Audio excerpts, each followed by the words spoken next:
And here we go. Hello, everyone, to the Special Mark Productions first ever streamathon. Yeah. and so, yeah. How you all doing? I hope you're all doing great out there.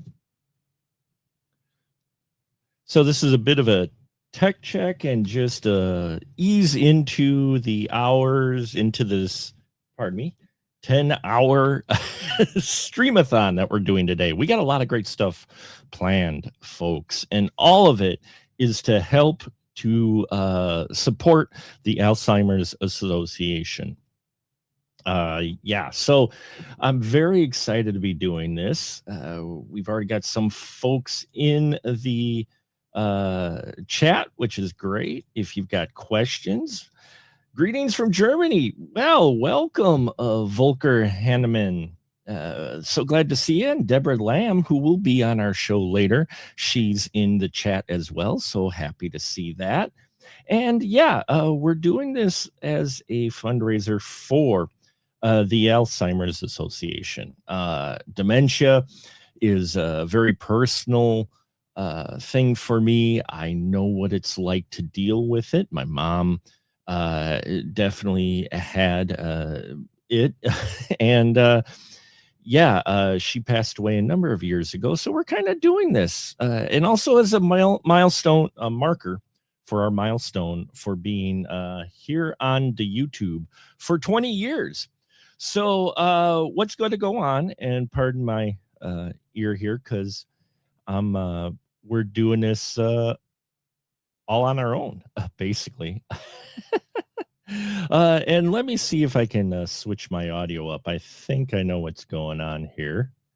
I think I know what's going on. So, okay. No, we're doing good. We're doing good. Cool. So, I decided to do a little fundraiser here. And there's a barcode at the top. Pardon me, just one moment. Sorry. First time, can you tell I'm doing this all by myself? No engineers or anything, just me. But there's a barcode at the top of this broadcast that you can scan, a QR code that will take you right to the donation page to where you can donate any amount. Every little bit helps. And that goes to our overall goal. Now, I set an ambitious goal of $2,000 over the course of these 2 days, and I think we could possibly hit that. So, there's a QR code up there, and also if you go to specialmarkproductions.com/stream, there's a button below the window where you can watch this broadcast, and you can donate. It'll take you right to the donation page, and you can donate there, contribute, and help a great cause. Plus, we got a great lineup today. Not only did I mention we got the very multi-talented Deborah Lamb coming up today, but we've got Nathan Deming, who I've talked to many times, Wisconsin filmmaker. We're going to talk about their film, Winter Hems. We're going to have a filmmaker and actress, the multi-talented as well, Winter Williams and Matthew A. Green on the show after that. We'll be talking to them not only about their most recent projects, but we will also be talking to them about their In the Pine studio and their plans and everything of what they hope to do here in central Wisconsin for the film scene. So that's very exciting. We will have Chris Esper later on, veteran filmmaker. Chris made a short film, which I reviewed a while back, called Distant Memories, which is about a character of suffering from dementia and Alzheimer's. And we're even going to have one of our 20th anniversary special final cut reviews, 2 of them that I did in honor of our milestone here. And will be some video game play. And the big thing tonight at 8 p.m. Central Time, we will have the 600th episode of the spoiler room. So yeah, we've got a lot going on, and that's just today, folks. Wait till you see the lineup tomorrow, which you can catch the lineup again, specialmarkproductions.com /stream. You can catch that there. And yeah, let's throw this banner up here. And yeah, that's our plan for today. So this first hour is kind of an AMA. Folks can tune in, ask questions of me, any questions you want, and we will get into that in a little bit. But I wanted to give you, per their website, because I can't remember anything. I wanted to give you a little summary about the Alzheimer's Association. I'll pronounce it right one day, and what they do. So the association, it's a leading voluntary health organization in Alzheimer's care, support, and research. Their goal is a world without Alzheimer's and other dementia, which would be great. That would be a wonderful thing.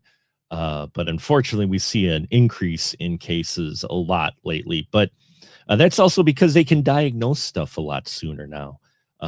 So their mission, the Alzheimer's Association, they lead the way in Alzheimer's and all other dementia by accelerating global research, driving risk reduction, and early detection, which is the big one, and maximizing quality care and support. Something that I think some people don't think about when it comes to Alzheimer's and dementia is not only the person who unfortunately has that condition, but the people around them that want to support that person, take care of them, make their life as comfortable as possible. And that can be very stressful. And not only emotionally, but financially as well, you know. And so there are groups like the association which really want to help with that care and support and help those who are helping those with the condition. So yeah, you know, that's just something that you don't think about too often. Those people around the folks who are suffering. They work on a national and local level to provide care and support for all those affected by Alzheimer's and other dementia. And they hold all kinds of fundraising events all year. Big one is a walk to end Alzheimer's, which they do here in central Wisconsin. There's a number of organization groups, if you will, teams that handle that across the country in each state. I highly recommend that you look up if there is a chapter in your area that does the walk to end Alzheimer's, because it's a great fundraiser. You get a t-shirt, you get to meet other people who want to help support, you know, this cause, and yeah, you get some exercise in.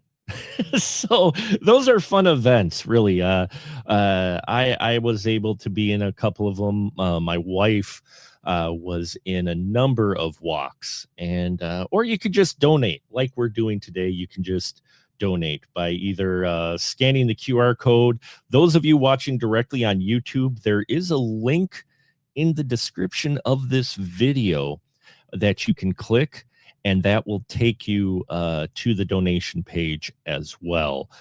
So yeah, so a number of different ways you can get to this stuff.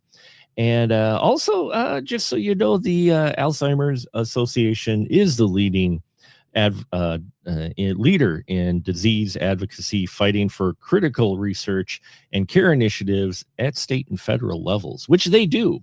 They do a lot of. There is, if you go to their website, there is a docu-series that was developed in 2023 that explores their history and their impact. They are on the YouTube channel.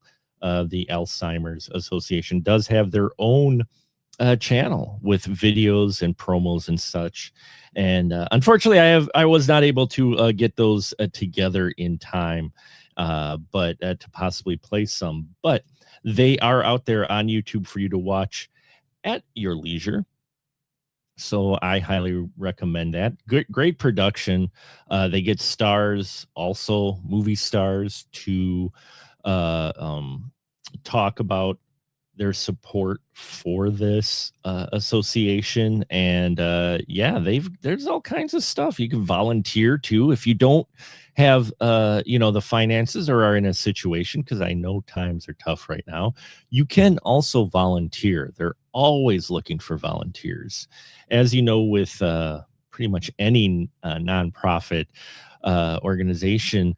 They're always looking for volunteers because it's the toughest time, because they say time is money. And so time can be used as a currency to help out these organizations, especially ones like this one. But yeah, we are rolling right along. We already have our first donation. Look at that. Thank you very much, folks. I'm very excited. I appreciate it. And yeah, we're already cruising along. So yeah, thank you. This is great. And so yeah, we're just using this as kind of an ease in moment. You'll just listen to me blab for a while. You are all welcome to ask me anything involving the YouTube channel, my years on here, everything and anything. Not too personal though, but you never know. But yeah, just a little background for myself for those who may not know. I did start this 20 years ago on a whim. There was this new thing called the YouTube that was out, and I was like, hey, I should really put my degree to use, because I went to University of Wisconsin Stevens Point for a video production and broadcasting degree. Shout out to UWSP. And yeah, but there wasn't a lot of jobs in it, so I took my minor. I went into IT, but I was always looking for that outlet, that creative outlet to torment the entire world with my video projects, not just my friends. And 2006 rolls around, and sure enough, you got YouTube that it comes out. Now, back then, people were recording with flip phones in the mall, and they were posting videos, but there were some taking advantage of it. I mean, you had those early viral videos too. One of the big ones was Chocolate Rain. You Will It Blend? Those folks really were on the rise. But I was also raising a family at the time, so I didn't post a whole lot. But I wanted something to try to keep that video craze, the video itch, to scratch it, and YouTube provided that. And so kind of DIY stuff, learned it as I went along. Didn't really play a lot of the games with subscriptions, but yeah, I've been in the game a while, so to speak. So here we are 20 years later. I'm still doing it. Podcasting and seeing where everything's come from is crazy. It's just crazy where things have come from since those times. And yeah. Well, thank you, Deborah. Deborah congratulated us, says, wow, 20 years. Congratulations, my friends. Thank you. And hey, we have Kite in the house as well. How you doing, Kite?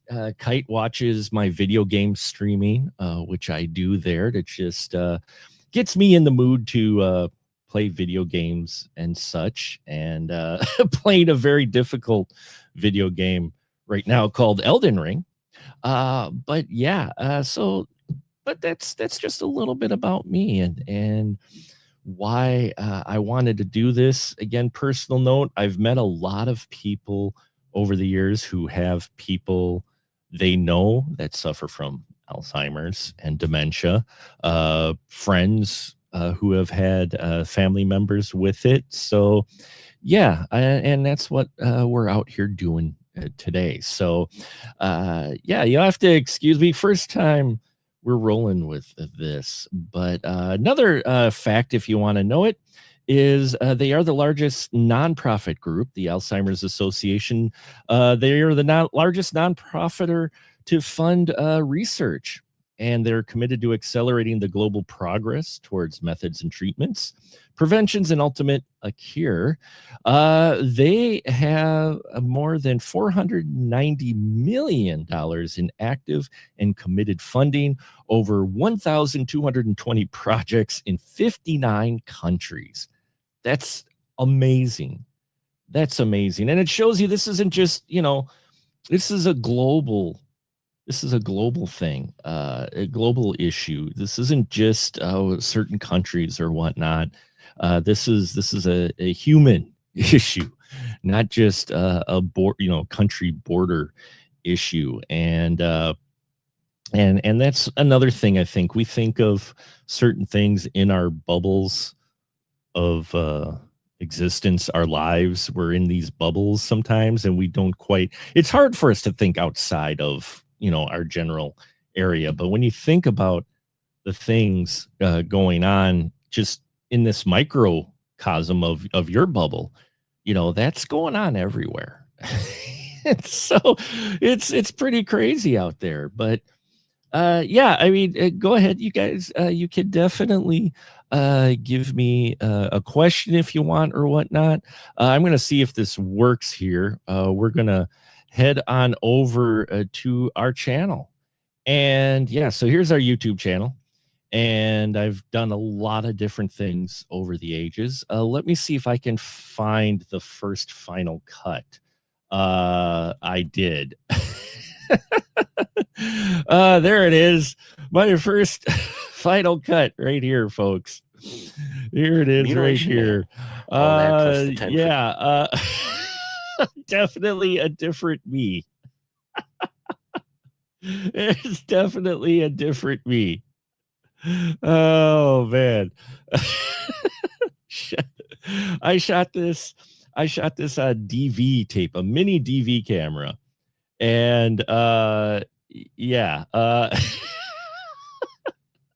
Oh, this is weird to see, but I used a headset to record, and I trying to be kind of quiet because at the time the kids were sleeping. So I didn't want to wake them at all. So I hope you don't mind this trip down memory lane. But yeah, this is the first opening I did. It was a lot longer music that eventually got flagged for copyright, but I didn't get a major flag. So there is that. But yeah, this is me figuring out what I'm going to do with this. Sorry. Yeah, before I was using green screen, I used my movie posters as backgrounds. Man, I used clips too from movies, which again at the time wasn't quite aware with the copyright stuff. They weren't quite as strict with it, but they were well enough. So quick question. Yeah, it is Volker, the Deborah Lamb interview will be 5 p.m. Central Time, 3 p.m. Pacific Time. I'm not sure exactly which time that is in Germany, because right now it is 12:18. But yeah, you will we'll have Deborah on at 3 p.m. Pacific Time, 5 p.m. Central Time. So that's the joys of time zones, right? The joys of time zones. I think we should all go to the same time zone. Just go to military time. I think that's what we should do. But yeah, so the 5 p.m. is the Central Time. And yeah, so here we are. Just a little blurb there. That's a little early me, a little early movie man. 10 p.m. Okay. So that would be, yeah, that would most likely be, yeah. So there you go. So hopefully you're up for that. Looking forward to talking to Deborah. Always a good time. And yeah, so, okay, well, we're done with the nostalgia brick, but I tried to do a half-hour show because the half-hour show was based off of the half-hour show I did in college. So that's why I figured, oh yeah, I could do the same show I did in college. But yeah, no, I could not. It didn't get a lot of views when it went wide. And so yeah, I had to revise it, but I didn't do many videos then. It was a couple of years later when I got into the full swing and just really started to crank out the videos for yeah anybody who's interested. But yeah, so that's what we do here. And then about 14 years ago now, I think it is. Let's see when the Madison Horror Film Fest was.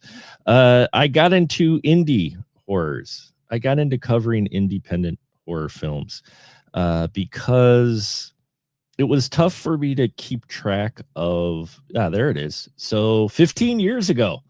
So this is 15 years ago, folks. I've been covering independent films in the independent film scene because I knew, being where I was at in Wisconsin, that I was not going to be close to anything Hollywood wise.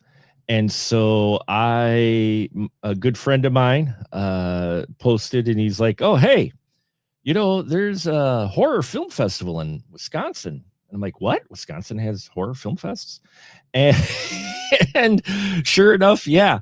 So not knowing anything, I just went down there. I shot footage, interviews, got to meet some very cool people. Some of them became very good friends. And yeah, this was my coverage of the Oshkosh Film Festival. There's John Pata right there. He filmmaker, went on to make Dead Weight and Black Mold, two fantastic independent films that, if you haven't seen, you should see. I believe they're on Tubi right now. But yeah, I got to interview John Pata, Derek Carey, Corey Udler. I really got introduced to a lot of great, talented folks at that film festival. And it was a very eye-opening festival because, hey, Inspector, how you doing? Thanks for joining in. I'm just burning the first hour here, making sure all our tech stuff is in order. But yeah, so that's where I met just so many people, and I fell in love with the independent film scene for sure. And so that's what we've got here going on. And I got to talk to a lot of folks, and because of that, it's amazing what came from this film festival. Just so you get folks are curious at all, though nobody I know asked, but with this film festival, there's a lot of stuff that came out from it. There was a anthology film. Once the filmmakers got together here, got to meet, they made this anthology film, which I was part of, called A Hole in the Wall. From here, one of the films that I reviewed of Corey Udler's got showed on a Bordello of Horror public access show with a horror host, named Freak Show Peterson. And I watched his show on the Vortex, which you should go check out. There's some cool stuff there. And that's where I met him. And then his films, for a little history, his videos showed on broadcast TV in Madison. And he asked if he could show my reviews on his show, which was broadcasting in Madison. So I was on TV. And that led to that. I got involved in film, a number of films, got to be cast and crew on a number of them. And yeah, it's just blown up from there. And all from this one event. This was like the key special place in my heart event. And Inspector, we've got Inspector saying the sun is burning me today, power washing. Occasionally my freezes. Yeah, I know my cam is freezing a bit. We are in these technical aspects here. I'm trying to monitor as best I can. So I'm also freezing myself mentally. So there is that. But so yeah, it's probably because I'm playing this video as well along the way. These two folks here, the Amateur Monster film is a lot of fun. Yeah, he was they're two great young gentlemen. I'm not sure what they're doing now. But they were really great. They're and the Amateur Monster movie was good. And there he is, Mr. Corey Udler, 3-chord Corey. Look for him online, 3-chord Corey. He's a musician now. He's a country musician, and he did a number of films, underground films, Mediatrix. He also did the Incest Death Squad series, which lives up to its name. It's underground cinema, folks. He's a very nice gentleman, though, very great, and a very talented musician now too. If you look for 3-chord Corey online, you'll see him there. So yeah, that's Corey, and really good guy, great music. 93 degrees, and it feels like 101 in Dublin, Ohio. Well, we've got an heat index here of 103, but on top of that, we have air quality that equals crap, like very unhealthy. It's literally categorized as very unhealthy. But yeah, so that was my coverage of the Oshkosh Horror Film Festival. For those of you interested, did Q&As in that for sure, and a lot of great stuff came out of just that one event. It's kind of nuts. So that's why when anyone talks about independent film, I suggest to them to go to a festival and meet filmmakers if you can, because just going to the fest really, it opens up a lot of opportunities, and you meet some really cool freaking people. You just get to meet some really cool freaking people. And yeah, that's where it started really, though, when I started covering the independent films. And I don't think independent film still gets the acknowledgement it deserves, because indie films are where a lot of very talented folks cut their teeth. I mean, we're seeing it now, finally.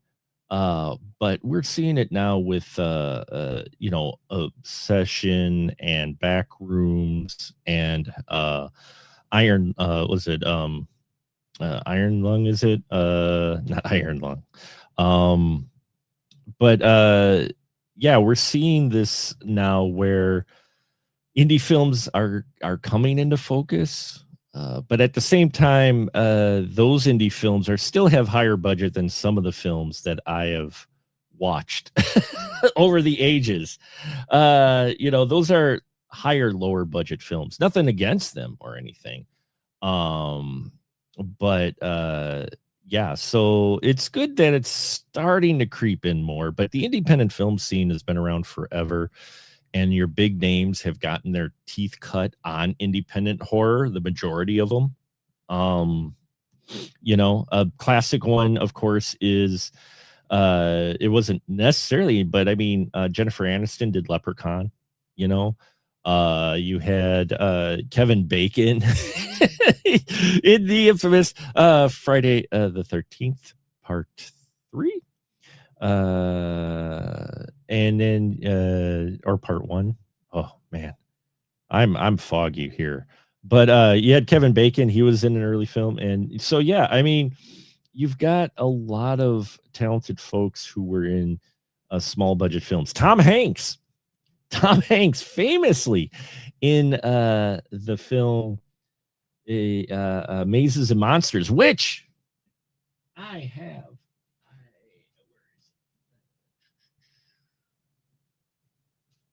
I have a copy somewhere on one of my shelves of Mazes and Monsters with Tom Hanks. during the Satanic Panic scare. So Inspector says we are in an air quality warning, heat wave till Sunday night. Oof, pollen alert, humidity 89%. And just waiting till Mel Gibson's next film in 2027. Yeah, I mean, that's the sequel to Passion of the Christ, right? Are you talking about, Inspector? Mel Gibson's latest? But I do believe that's it. So a lot of people are waiting for that one.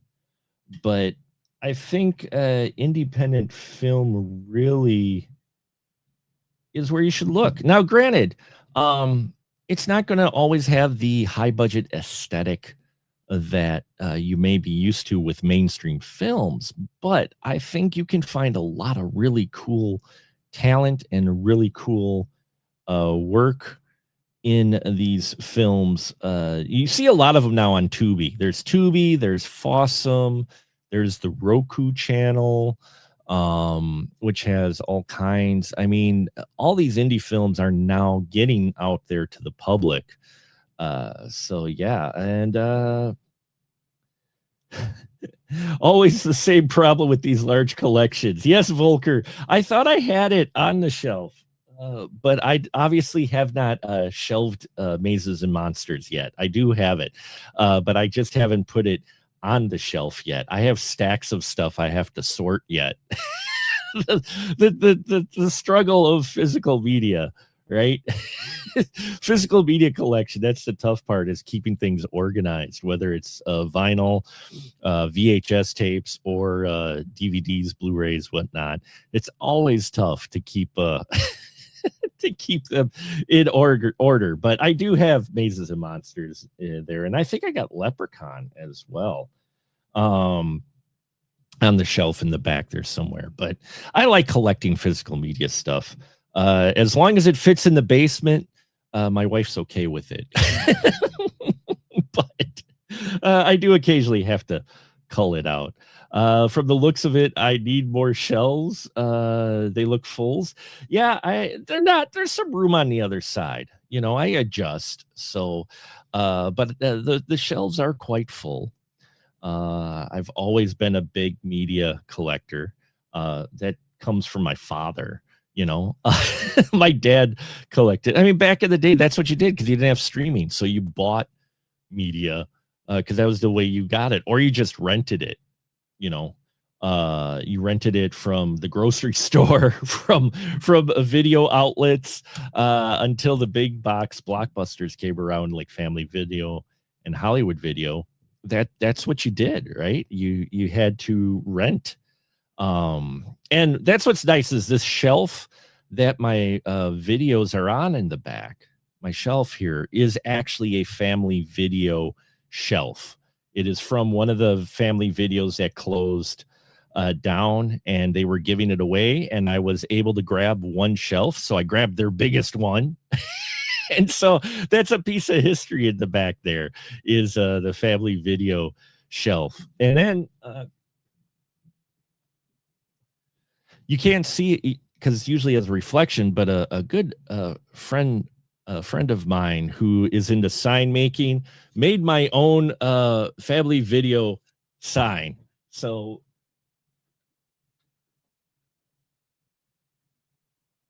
yeah.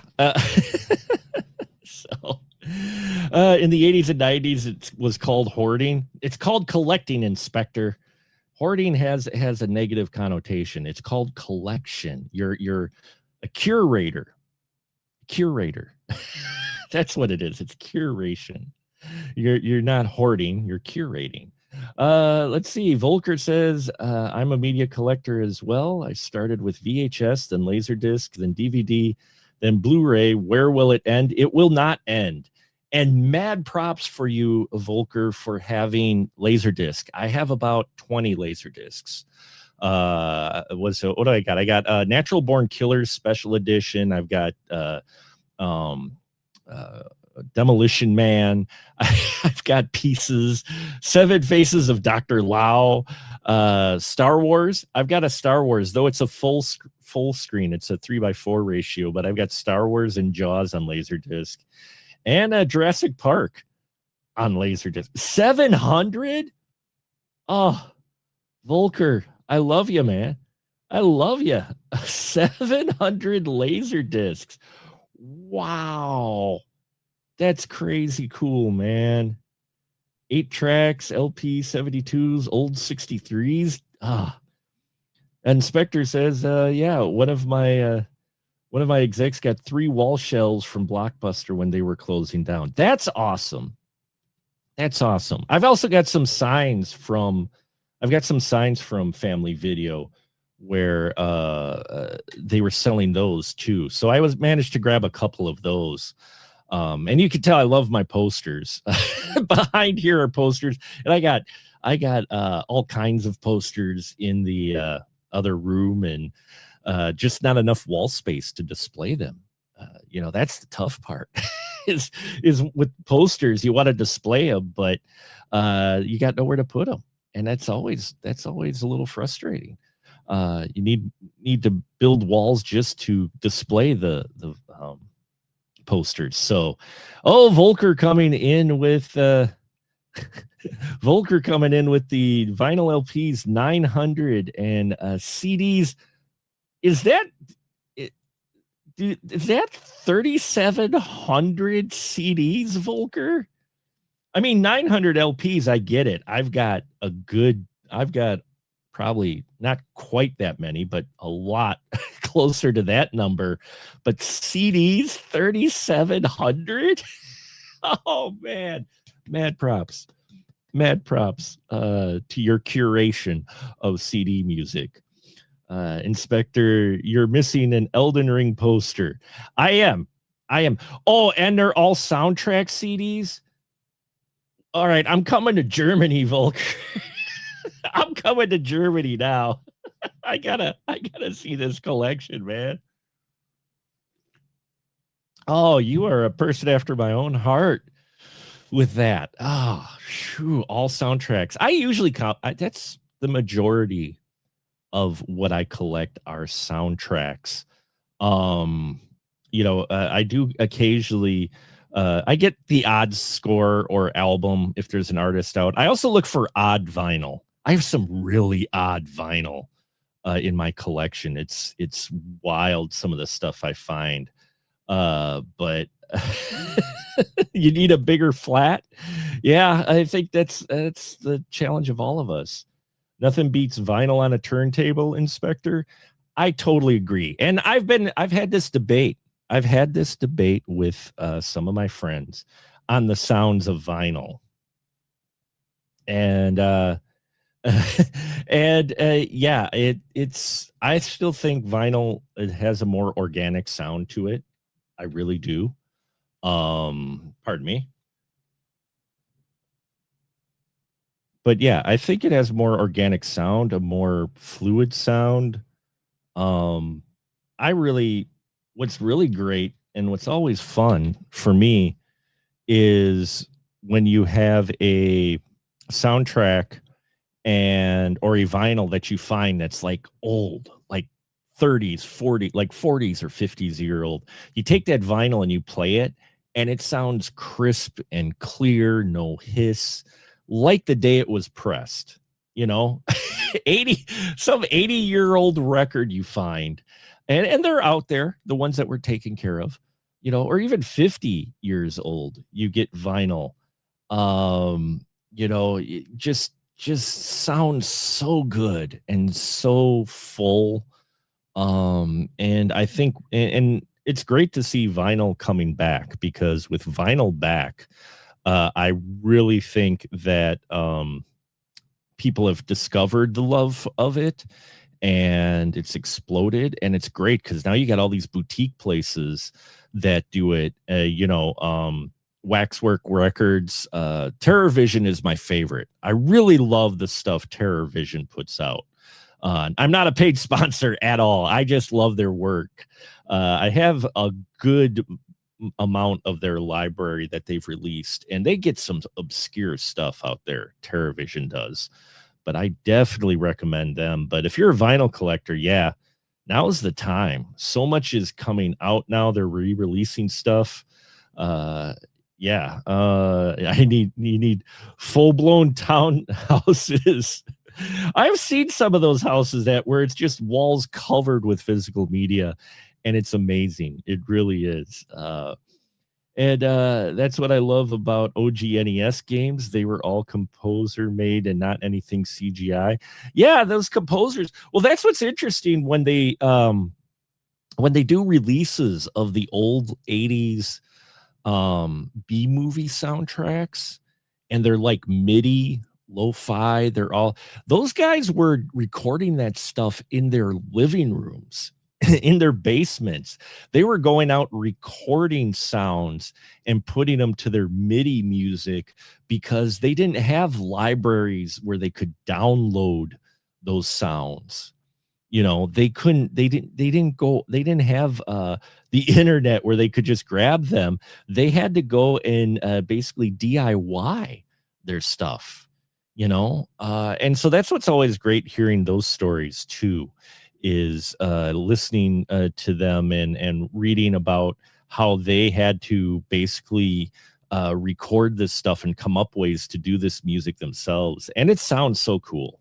It really does. Soundproof garages with a foot of styrofoam nailed to the walls.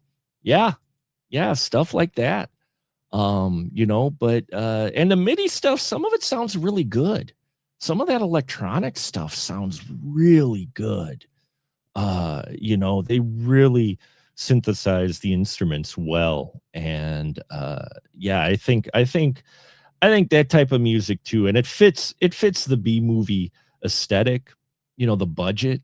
It kind of gives it that character that you're looking for from stuff like that. So yeah, physical media, folks, is the way to go for me still. And it's not even about streaming stuff, though I don't mind the streaming stuff at all. I mean, I have digital copies of movies, but I also have the physical copies. But there's just when you collect it and you have it in your hand, I think it's really, really cool. And Volker, oh yeah, yeah, you're right down. Orchestral scores, that's where it's at. Love orchestral scores. Love them so much. You know, I have some of my favorites. What's your favorite Volker? I know you have a lot of them, but what's one of your favorite orchestral scores? I'd love to know that with all the variety you have. Love to hear what that score would be. Mikolos Rojas. Oh, is that the Robe or just the composer? Anything by him in general? Ben-Hur. Oh, I've got in my collection. I've got one of the old. I think it was released soon after collector's edition soundtrack of Ben-Hur. And what's really cool with it is it's got a book inside it. Um, and it's got the vinyl, but it's also got a poster and it's got the book inside it of the production book with all the photos in that. You may know which one I'm talking about, Volker. You probably have it, but it's in a box. It's actually a little box that it came in, and I've got that one. And they came up with a few of those in that format. You know, and yeah, you got that one too. Yeah, it's really cool. I've also got that copy of that one for the greatest story ever told. I think it's called. It is. I have. They did a couple of those in that series, like that, with a book and production cover. And Inspector asks, "What's my opinion on Sony ending discs?" Ah, Sony ending discs. I mean, they're ending the game discs and they're going to be ending the music discs, and I think it's a mistake. Not just because I love physical media, but when you go all digital, and especially being in IT, I know how things can disappear like forever. like forever ever with digital.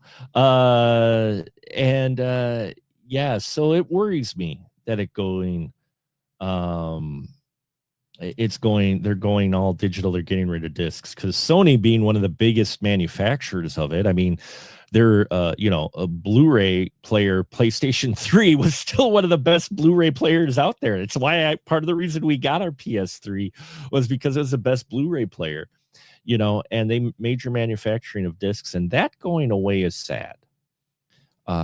Because I really think you need that physical copy for backup, if nothing else, and when you don't have that, and if something happens to the hard drives or the servers or whatever you have those copies on and they get wiped, EMP or otherwise, that's it. That's gone, you know.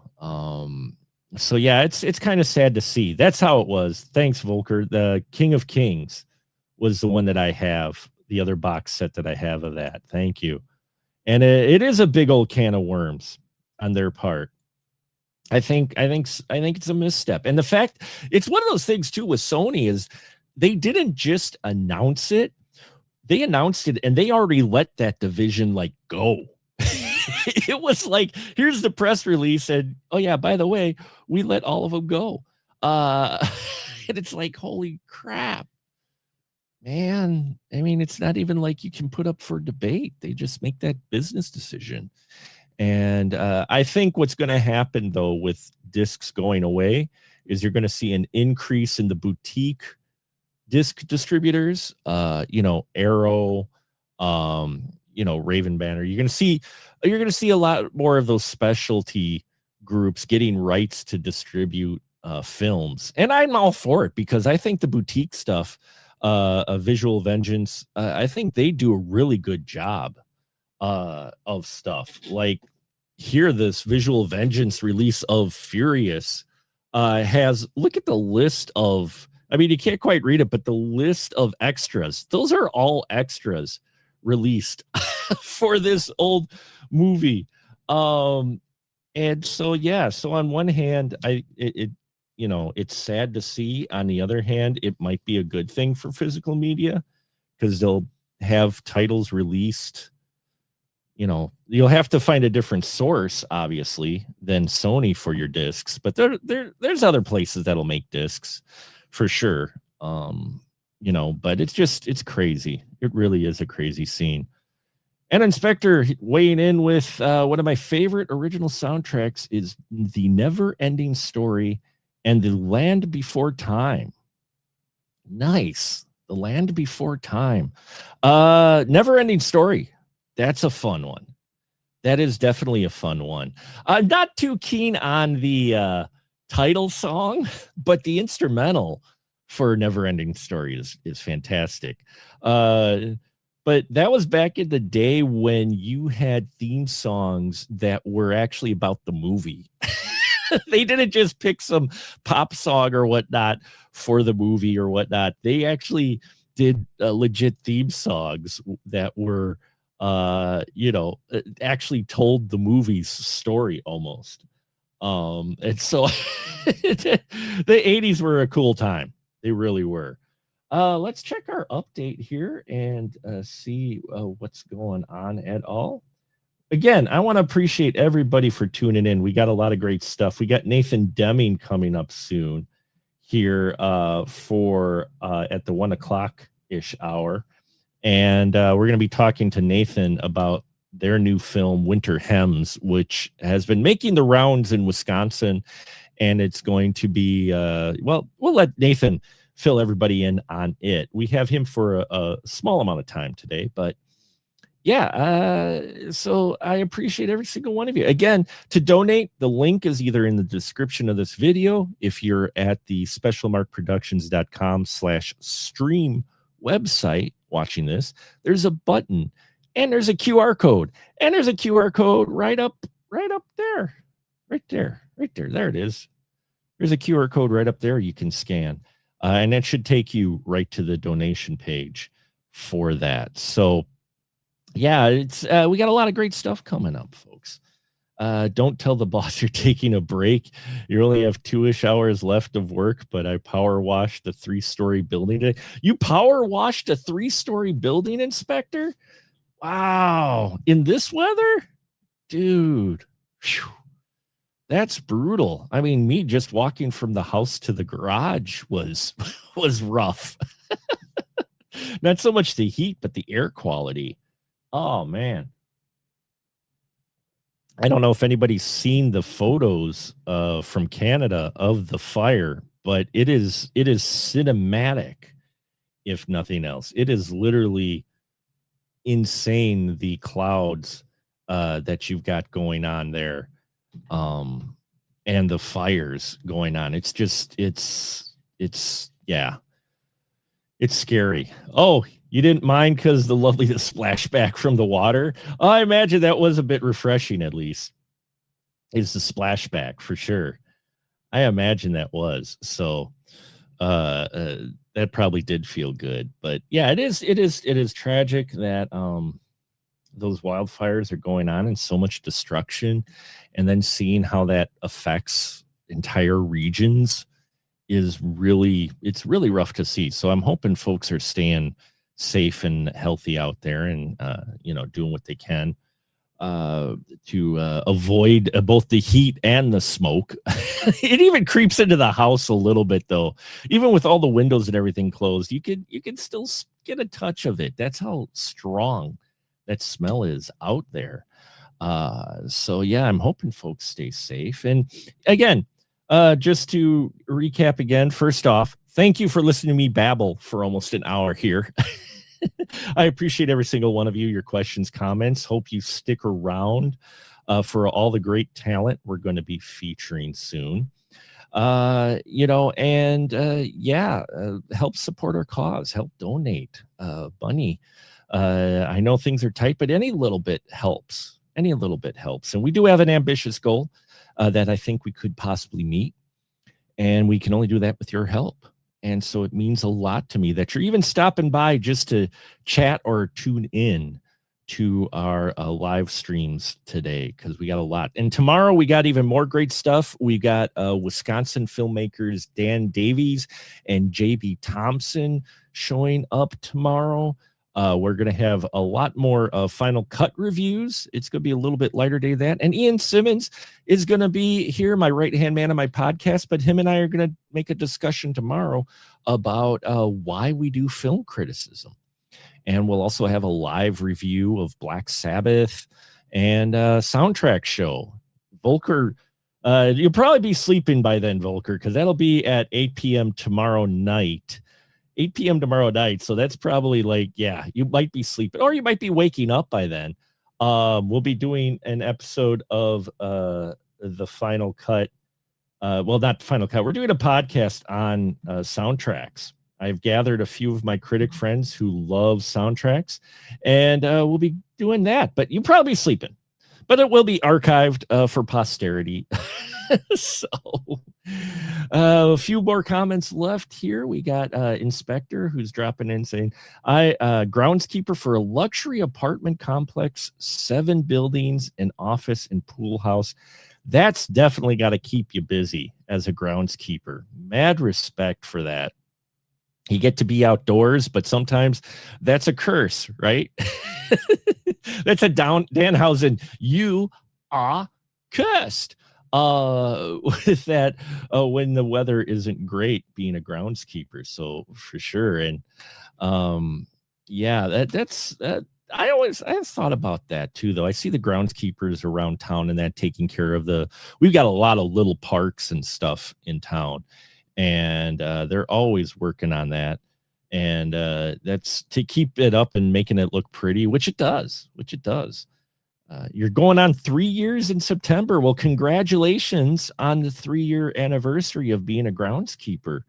That's tough work, but as long as you enjoy it, I think you do, or at least don't hate it. As long as you don't hate it, do what you enjoy, for sure. And we got some great news. We got another donation. So we've got stuff coming in, folks. You don't enjoy being broke? That should be a t-shirt. It should be a t-shirt, Inspector. You could probably sell those with a phrase, "I don't enjoy being broke." So, folks, thank you. Please stick around. We are going to take a short break, and when we come back, we will have Nathan Deming talking about his film Winter Hems. So I hope you stick around. Please donate if you haven't yet, or at least check out the information about the Alzheimer's Association. And we will be back soon enough. So I appreciate every single one of you tuning in.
All right.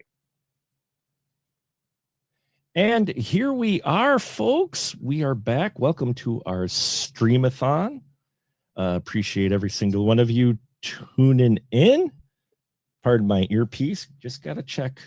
I monitor things myself as well. But we are here with Nathan Deming. Now, Nathan, filmmaker, independent filmmaker in Wisconsin. And we're here today to talk about a number of things, but mainly he's got a new film that's out and about in the real world called Winter Hems. How you doing, Nathan? I'm good, and I think I'm potentially talking to a cast member of Winter Hymns as Oh, that's well. right. Yeah, I was just gonna say there should be full disclosure that I I am a cast member of sorts. At You least my are. my Don't voice. Yeah. Okay. Yes, my voice. yeah, Yes, my don't voice. reduce yourself. Okay. Yeah. I I am a voice on a phone in I, Winter I think you're Hems. the first line in the movie, actually. Just about, I think. Yeah, I Yeah. might just be. Yeah. So Winter Hems. If you could tell our fine folks a little bit about your latest film. Sure. Well, first of all, I think what you're doing is really cool. Thanks for doing this. Happy to plug my film, but obviously there's a more important issue that you're dealing with today. So, yeah, Winter Hymns is about a palliative care doctor meeting with dying patients and their families, set in Wisconsin, set in the worst months of the year in Wisconsin, in winter. And yeah, it deals with the film deals with a lot of things, but part of it is just looking at all these different people from different walks of life. Just as they're different in life, they're different in death. They're all facing a very serious illness. We don't deal explicitly with Alzheimer's in the movie, but dementia is there's a patient with dementia, and it is like one of the few things I didn't have time for. Basically, that I was like, oh, I wish I had more time to deal with that, because well, the film's like about a lot of things, like about people wrestling with their legacy, also kind of asking questions about the current healthcare system and all that, but also just like the variety of what the really difficult things people go through. And the dementia scene actually tends to be people's favorite, I think, because it carries so many horrors that you've like lost the person is physically there, but they're maybe not there all the time. And in our film, it's a particularly spicy older lady who I won't give anything away, but it's based on very real issues that like uh, she's suddenly not acting like herself, and or maybe she is acting like herself in a way that she's phased out, But yeah, so that's what the film is. Yeah, I got a chance to watch it. You were kind enough to let me see the full film, and it is very moving. I think what might resonate with people is there's going to be hard to not find at least one situation I think many folks have found themselves in when it comes to dealing with people or loved ones that they have to go into hospice care specifically, or have a chronic disease condition. And I found that very moving. What I did also find it moving, a true independent film aspect, is you're shooting this pretty much all from one location. And so it relies on your actors to really help keep the film engaged, besides your editing and direction, but definitely the performances have to be in there. How'd you go around finding your cast? Because everybody, I think, does fantastic in the film. Thanks. Well, hey, compliment to yourself too. Oh, There. Yeah. Well, I'm. excluding that voice guy. I don't know about that voice. Well, thanks. Yeah, I'm really proud of the performances in the movie. I made the film partly to showcase performances because it is one room, it's one location, it's just this palliative care office at a hospital. Which, if people don't know what it is before they go to it, they definitely will by the end of it. And even like my mom said to my dad, so the film is based on my dad. My dad was a palliative care doctor for the last 9 years of his career, and we all thought we knew what that was. Maybe I knew a little more because I got into making a film about it. But after my mom saw it for the first time, she was like, is that really what it was like?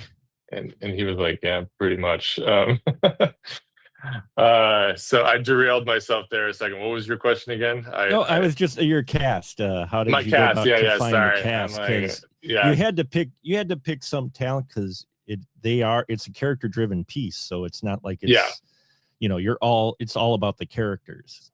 yeah. So then when I decided to make it, basically I got really involved with the Wisconsin Passing Film and TV incentives last year, and I made a lot of really fantastic contacts on both sides, like filmmakers as well as actors. And I really wanted to shoot something in Wisconsin to show, I guess, what was possible here. And and then I remember the script that I wrote this 7 years ago, and it had come on and off the shelf a bunch. I thought, okay, now's the time to do it. And let me look around the state because it has to be a Wisconsin cast if it's in Right. Wisconsin and based on like what we just went through with the film incentive stuff. And I am so happy with this cast because it was like I was willing to make it with whoever. But from the beginning, well, I'll start with the film. I would not have made the film without Colleen Madden, who plays the doctor, Dr. Vobernick. She is a part of, people probably know, she's in American Players Theater in Spring Green, who they just won a Tony Award. So congrats to them. And I said, well, I'm not making the film without her. And then beyond that, I can figure everything out. But then I was really blown away by the professional talent I found in the area. From people like Chike Johnson, who is from Milwaukee. He plays the priest at the end of the film. And then I got some other APT people in it, like Sarah Day, who I really love. And she also just retired from APT. Paul Benson, who's long retired, came out to do this role, which is great. But then there's a couple people who are not actors at all, which is kind of like what I did on February, which I remember you were nice enough to review last year. And there was the ice fisherman character was not an actor. So I thought, oh, let me do that again. And then I found, so I'm this will sound like a compliment to myself, but some people will say, "Oh, oh, how do you find these people? You're good at directing non-actors." And I'm like, I don't think it's me. I think there's just a lot of I think there's a lot of unique people in Wisconsin, and if you look for them, they're really talented and they're right there. So two people to shout out would be Peggy Trojan, who's 93, and she plays the 93 or 92 in the movie. It's her first acting gig. I think she's fantastic. A lot of people, they always comment on her first. She's never acted before, and then she just shows up and just kills it. And then also the guy who plays the lineman was not an actor. He's like actually a dairy farm hand. He actually lent me the truck on February. That's how I met him. It's because Really? I needed an old beat up truck, and I think he responded to a Craigslist ad or something. The real theme of this, if you remember, I also found the ice fisherman on Craigslist. So the real theme is Craigslist is where you can find people still use Craigslist, folks. Yeah. So long answer to your question, which is just that it's all mostly people from Wisconsin, and I'm really proud of that fact. And there's just a lot of talented people here. And in fact, folks, stick around because our next hour, we're going to be talking about one of those actresses who was in the film. Winter Williams will be. Oh, Winter's coming on? Winter and Matthew both will be. Awesome. Next hour. We're going to be Very talking cool. to them. So, but yeah, it's an interesting film and journey you take. Writing it, how tough was it to write? Because some of the, did you do some research? Did you ask folks? Did you mostly just tap your dad, or did you look at other folks as well for when you were writing it? Well, it started, the impetus was my dad, right? I was just like, because I didn't even know what it was, and finding out through him. And then I did a lot of early research pre-COVID now. The before COVID times, where I tried to talk to hospice people from around the country to like understand it better and not just get the Wisconsin perspective, or I don't know, every place has its own like specific. So, and then I would go back, and then as a writer, honestly, it was one of the most fun things to write, and it definitely went through a lot of evolutions, but I thought it was such a cool excuse to do what I love, which is not in all my films, but when I can, I love, like we talked about before, I love the movies of Mike Lee. I love if there's a reason that you don't have to have a plot per se. And just these day in the life of type films. yeah, well, there is clearly a lot of plot happening in the Oh yeah, movie, right? Like there is almost too much plot happening, and yet there's not really a plot, which is that the simple plot on top of everything is we're just following this doctor she meets with her patients. right. But as each patient goes along, we get sucked into a very specific story, like the farmer who's sold the farm to a CAFO or a super farm, and there's like a whole area there going untapped and like things that are unsaid. There's Winter's character who you have on the face of it, she's just like a mom with her daughter who's kind of beleaguered and overwhelmed. But then as she talks, you realize there's many layers going on. And so, yeah, that was all, I don't know, it was just really fun writing it and like just the most fun challenge to be like, yeah, how do I keep your attention? This is just, no, but really, right? Because it's in one room. It is. And it's in one like, room. So. I got really into watching other movies in one room, which there's been a lot. Like My Dinner with Andre is obviously a great movie. The past 10 years, I think it was Carnage, and then I can never remember the name of it. There's one about school shootings. Oh yeah, yeah. I can't. I need to know this when I'm doing press. I keep forgetting. See, I'm a good rehearsal for you for press. So. Yeah. I'm deep into the press now. I should know this by now. But yeah. Anyways, it's like a school shooter's parents meeting with the victim's parent. It's a very explosive situation, basically.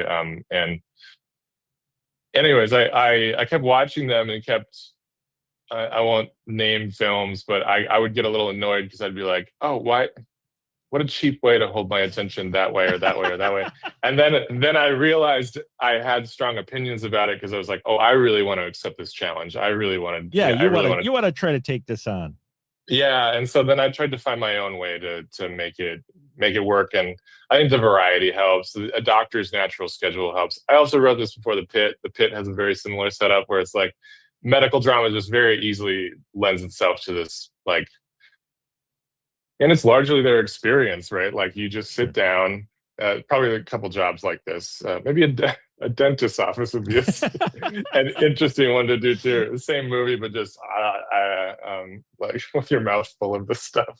Yeah, people wouldn't necessarily be able to talk. It'd be one-sided conversation. Just be the dentist passing time. But yeah, like so that lends itself though to a variety and sure. Like, obviously lots of different people go through a medical office and are dealing with different things. Yeah. And anybody tuning in, appreciate you. We'll take just a break. Remind you to go ahead and hit the donate button if you're on specialmarkproductions.com/stream, as well as scan the QR code or a link in the description to donate. And if you've got a question for Nathan while we're talking, please put it in the chat and we will try to work that question into this interview discussion. Talking to you. Yeah. One of the things that you brought up, you have in the film, which I thought was very important. And it's not just talking about the film, but I'm talking to folks out there in real life. The important of power of attorney. You address that in the film. And from personal experience, that's so important. And I was glad that your film mentioned that whole segment, that you had that segment about the guy hesitant about signing the financial power of attorney and medical power of attorney. But that's really important, isn't it? Did you find that in your research? Yeah, I mean, to me, so it's funny because that's probably the number one thing my dad or other professionals I interviewed, that they were kind of like, if the film was a PSA, that'd be the number one thing they want out there. And so I was kind of wary of it because I was like, this film's not a PSA. But to me, I just thought it was very interesting because as somebody who doesn't like paperwork anyways, in life in general, as an artist, well, most people don't like bureaucracy and stuff.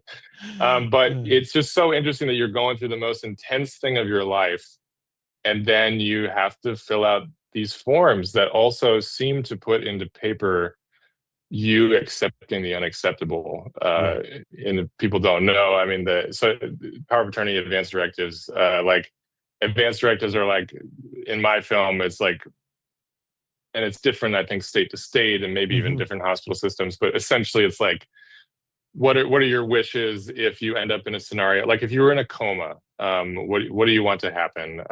If you were in a car crash, so that's the thing. It does it like technically we should all have them because like even though we're young, Mark, and got some time. If something sudden happened tomorrow and you're in a car crash, do you have some no-nos? Like, are you like, I don't ever want to be on a feeding tube or something like that? Or if you're in a longer illness, just making those wishes known. Because if you do get incapacitated, unable to make those decisions, because otherwise they fall on the family. And that's where huge, I mean, obviously it's been like, I mean, I grew up in the 2000s where there was a lot of talk about like Terry Schiavo and just like there was really like hot debate about these things. And like, so advanced directives is trying to get out of the controversy and just get it to be your decision, I think, ahead of time. That's probably somebody who knows way more than me. It's probably like, oh, it's also this and this, but I think that's what's important about it. It also helps the medical professionals know ahead of time, so they're also not overwhelming you with those questions when you're already like on your worst day of your life, basically. Yeah, it's really important. If you don't mind, I'll just share real quick that when dealing with my mother who had medical issues, my uncle helped, and he brought the paperwork, and it was tough. It's tough to get that discussion to have, but she signed the papers reluctantly. And I'm so glad she did, because when she became nonverbal, and she wasn't able to answer questions, if I had not signed that paperwork, they wouldn't have legally been able to give me updates on her condition. They wouldn't have been able to legally talk to me about options. They wouldn't have been legally able to talk to me, even though I'm a family member. Yeah. If you don't sign that paperwork with HIPAA and other things involved, they are not legally they will legally not tell you what's going on. And it's kind of scary, and financial too. People don't think of the financial power of attorney as well is important, because we had to deal with her finances once she could not take care of herself and her other finances. And then that's when I learned totally about the Medicaid, the Medicaid system and all of that, and how you had to leave your dollar value in your bank below a certain amount. And it was mind blowing, the sheer amount of hoops and such you had to go through with it. But having that paperwork signed, again, not to get on a soapbox, but having that paperwork signed allowed us to do so much, especially because she was in Amberg. And so she's like a 3-hour ride away, and that's hard to do remotely. But because we signed that paper, and then when it came sooner on, signing the do not resuscitate paperwork, because that was in her, agreement, that was tough. That's tough to do. But I'm sorry. But having that all worked out ahead of time, you don't have to go through with that while you're stressed out about taking care of the person. Now, granted, it's not the greatest Thanksgiving conversation. You go to conversation Thanksgiving, that's when you want to do it. All the families there go, hey, Ma, you got your power of attorney going on? Because we really need to sign it. But it's so important because it makes things so much easier down the road. Yeah, like to be clear, like I outlined a situation where it's like you say you don't want certain things, right? But also you can go the opposite direction. You can't.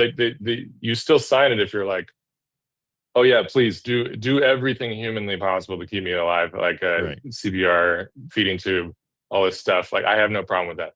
But then it's just at least they know then, So it's not like I think some people maybe have like superstition that you're signing away everything, your right to life or something like that. They're gonna be like, oh well, guess what, we're gonna pull the plug or something. That's not it at all. And it's yeah, it's just making your wishes known ahead of time.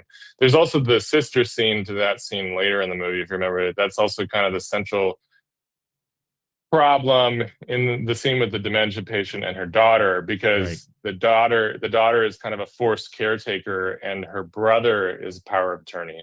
Her mom's not able to make decisions, didn't fill those out at all, and then her brother basically in like a perfect windfall of perfect storm, which is what happens in life. He's just not being responsive. He's not checking in. He doesn't really realize the severity of the mom's condition while the daughter's living with it. The daughter's going nuts taking care of her mom, really overburdened, and she's got kids and stuff. So that's kind of the cost of going the other direction, right? Right. Is like you can just end up totally. It's going to be a bad situation no matter what. But that was one theme of the movie that, or one, I won't say it's the theme of the movie. I'll let people figure it out if it's the theme of the movie. But it was a takeaway from researching it, was like, it seemed like through all of the different things you could talk about, palliative care, hospice, I mean, the most interesting theme was that most of the time you're not alone. It's like a family helping this person go through it. And so then what seems to happen is either families blow up or they come together. So I know all families are different, but many families, I think, are built on a healthy foundation of Sure. love. So, like, how do you keep that love intact through the worst situation possible? How do you navigate it? So yeah, it's not, yeah, it's an uncomfortable Thanksgiving situation to have talk, but it's, yeah, a necessary one at the end of the day, and something we just don't talk about, and then it leads to bad situations, which I'm sure you could get a medical professional on who could be like, boom, boom, boom, Yeah. here's how it can go wrong, and like all this pain could have been avoided, Mhm. so many people's lives got destroyed just because of one person, this illness, and yeah. Yeah, it's tough, and you cover that in your film. I thought you handled that very well, those different situations, because, like I said, Thanks. the one in particular resonated. I don't feel like you were trying to do a PSA, but you know, films, I think, are meant to entertain. Some are more meant to entertain than others. Like Snakes on the Plane is meant to entertain. You're supposed to sit down, just hell yeah, let's watch let's watch Sam Jackson I versus Snakes. Yeah. I disagree. That was a really important FAA loophole that they needed to get on top of, and They I'm opened glad that they did. they showed the weaknesses in the FAA inspections, and Yeah. they need to shore it up. No, but then you get other films, like like yours, and that bring to light situations, as you said, that people may not really be familiar with, Mhm. or they don't want to think about. I mean, we don't want to think about our relative going into hospice. We don't want to think about, well, what if this happens? But doing that being proactive in that. And the reason I joke about Thanksgiving and Christmas, but that's when you have all the relatives together. That's when you can come Mhm. to an agreement on things. That's when you have everybody there who you want involved to sign right there. Because otherwise, families are spread out, and trying to get them together to do that, is a challenge, especially when it's something that people don't necessarily want to do. you know Yeah. and I thought, oh, you've got the one heartbreaking scene, not to spoil too much, but you got a heartbreaking scene in there with a family, with a gentleman reading his letter to his family. And that was heartbreaking, man. That was, oh, because that's someone really coming to terms with the inevitable of their condition and realizing they only have so much limited time. And that was rough, but was that a whole family you cast, or were they separate performers? Because they really acted like a family. Yeah, no, those are all actors, but Hmm. yeah, I thought they all did, because so it's a family, it's a husband and wife, and then two daughters who Right. are like teenagers, and then the teenagers are both from Kenosha, I think, or Hmm. Racine, Wisconsin, and they knew each other through this acting studio, Actors Craft. Shout out to Actors Craft, Maureen in Kenosha, and uh, yeah, I thought what they did was really special with that scene, and it's probably the hardest scene somehow in the movie to watch. It's one of the shortest scenes, but it just, yeah, each time I watch it, it hits me like a lead brick. It's just like, Well, yeah, it's a hard scene. It's so impactful. You know, it's so like having the family right there. And like I said, doing something like that just is resigning yourself to that inevitability is heartbreaking. And yeah, I thought they all nailed that scene very well. You know, and you, was it tough writing that scene? Or is that one of those things where you're writing on paper, you're like, okay, this is good, this sounds good, and then you see the performers do it, and you're just like, oh, that's what that scene is. Oh yeah, no, I think the hard thing, well, it was an easy scene to write in a way because part of the scene that's not said, but it's a bit of a reality, is that like there's somewhat of a coached nature to the letter, because like they will help you maybe write this, and this is like, it is like clearly this very blue collar guy who doesn't know. He even says at the top, I don't like expressing myself. So he's kind of borrowing some stock phrases and stuff. So in that way, it was kind of easy to write because it was like fun to be like, well, yeah, this is how he's following a form, but it is clearly how he feels. Yeah, no, that was just a really fun one to film, and I didn't quite know how it would go, and then it was just fun to film because it was like we had everybody leave except me and the actors while they all kind of got into the headspace, and it was like in that moment too, the reality of the scene was hitting me, because we all just kind of sat with it for 5 minutes in silence. Then we brought the crew in, just started rolling.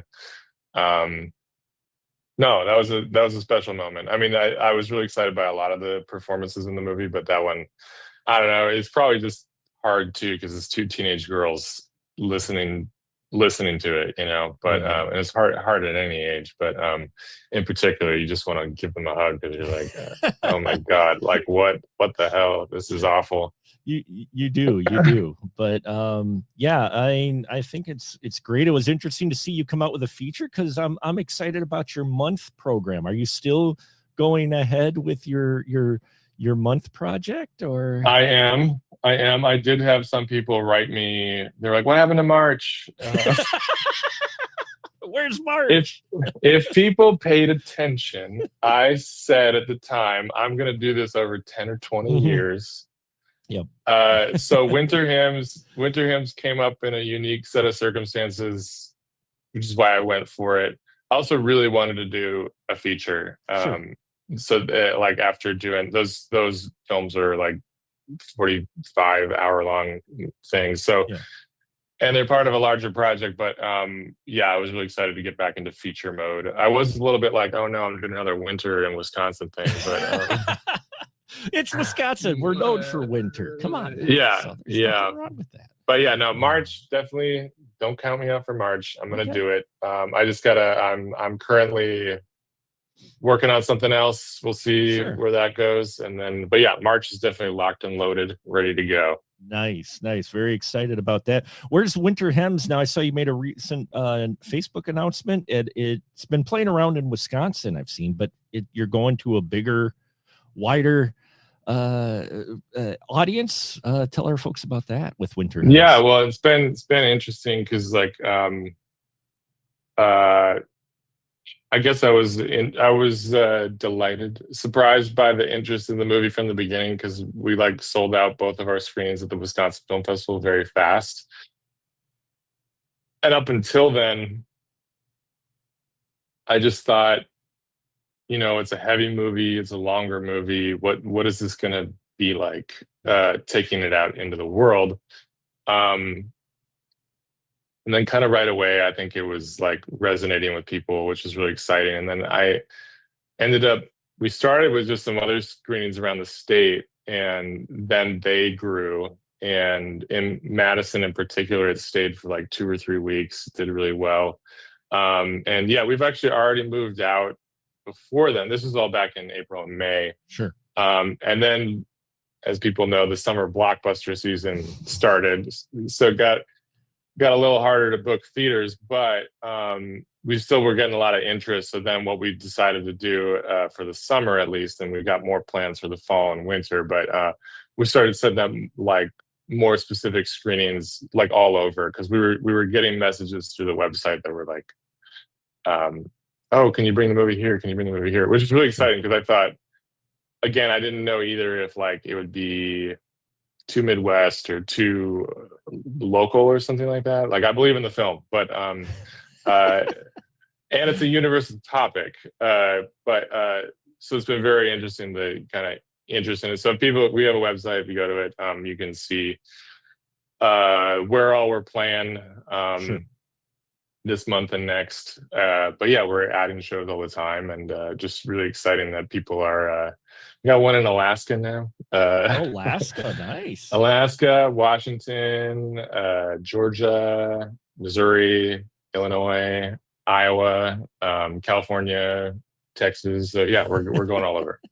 You're going all over. Well, that's exciting for that. I'm very excited about it. Now, I know you're on limited time, but I was wondering if you could, if we have just a little time, because you and I, we were involved in it, and I don't think people realize about the film incentives, because you mentioned it a little bit.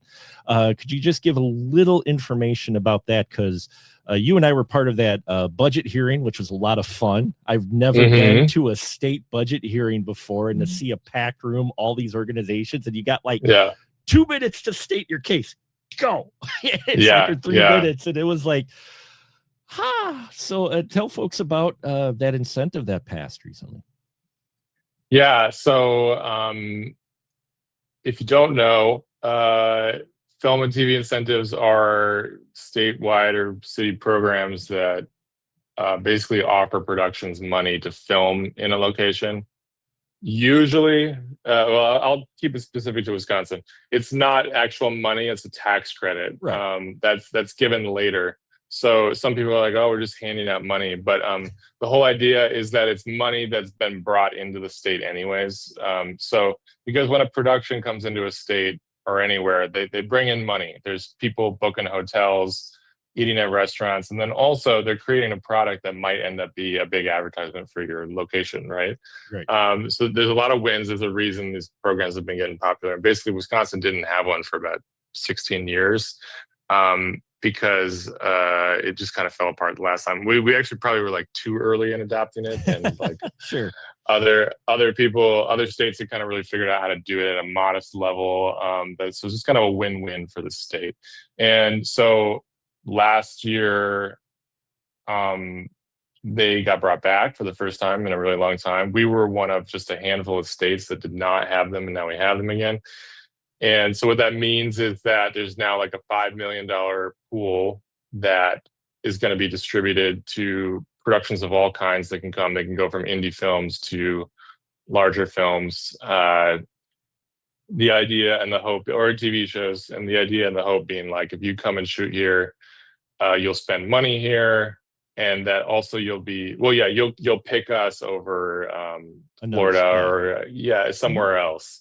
And we do have a lot to offer in Wisconsin. We got a lot of different locations. People don't realize how versatile like Wisconsin. Places can be. Well, and Wisconsin, but like you can film if your movie takes place. Let's say your movie takes place partly in the Midwest, partly in New York City. You can actually film that all in Milwaukee, or like there's areas you can film. That sounds a little silly to say, but it's true. And they do it all the time. A Rumble in the Bronx. It's Bronx, but there's mountains in the background. So I mean, right? Yeah. And then I think even I remember Charlie Barron's talking about the Great Outdoors. Oh yeah, yep. Mm-hmm. Like that takes place in Wisconsin, but then like clearly is Tahoe or whatever, like again, mountains and stuff. You're like, so that's also the other nice thing is that Wisconsin often is tapped as a identity, and then we don't get any of the windfall from that when they don't film here. Like there was I don't want to like shut them out in a bad way, but there was a TV show that takes place in Wausau that was on the Sci-Fi Channel. Oh And man, that show, yeah. okay, well, you already know what it is. Well, so it's a bummer that they don't. It's a bummer they filmed in Canada, and like then I remember them doing press at the time in Wausau, being like, "Hey, they have some drone shots of Wausau in this," and I got mad because I was like, "Well, they could just film it all in Wausau. Like, what's the point of setting it there if it's not filmed there?" So, anyways, it's like a weird conversation then about like you're also kind of extracting culture and stuff, and then like. And then I don't know. It just brings in a lot of great stuff. I mean, and if people wondering about tax incentives, if filmmakers take care of it, there's a whole reason why Uwe Boll in Germany made so many films so fast. And no comment on that guy. They're not great films, but he was able. People wonder where you get the money to crank out these films because they had a higher production. Oh, yeah. It's because Germany at the time had some major tax loopholes and such that he took advantage of and was like just getting like so many incentives for shooting in Germany. You know, well, in Europe has a whole other system too. That's like they have like funding that'll actually happen, which this is not, and would be nice. But steps at a time. At least Wisconsin has it now because, you know, we've got cities now where you could shoot your urban setting and go 5 minutes out of town, and you're in the country.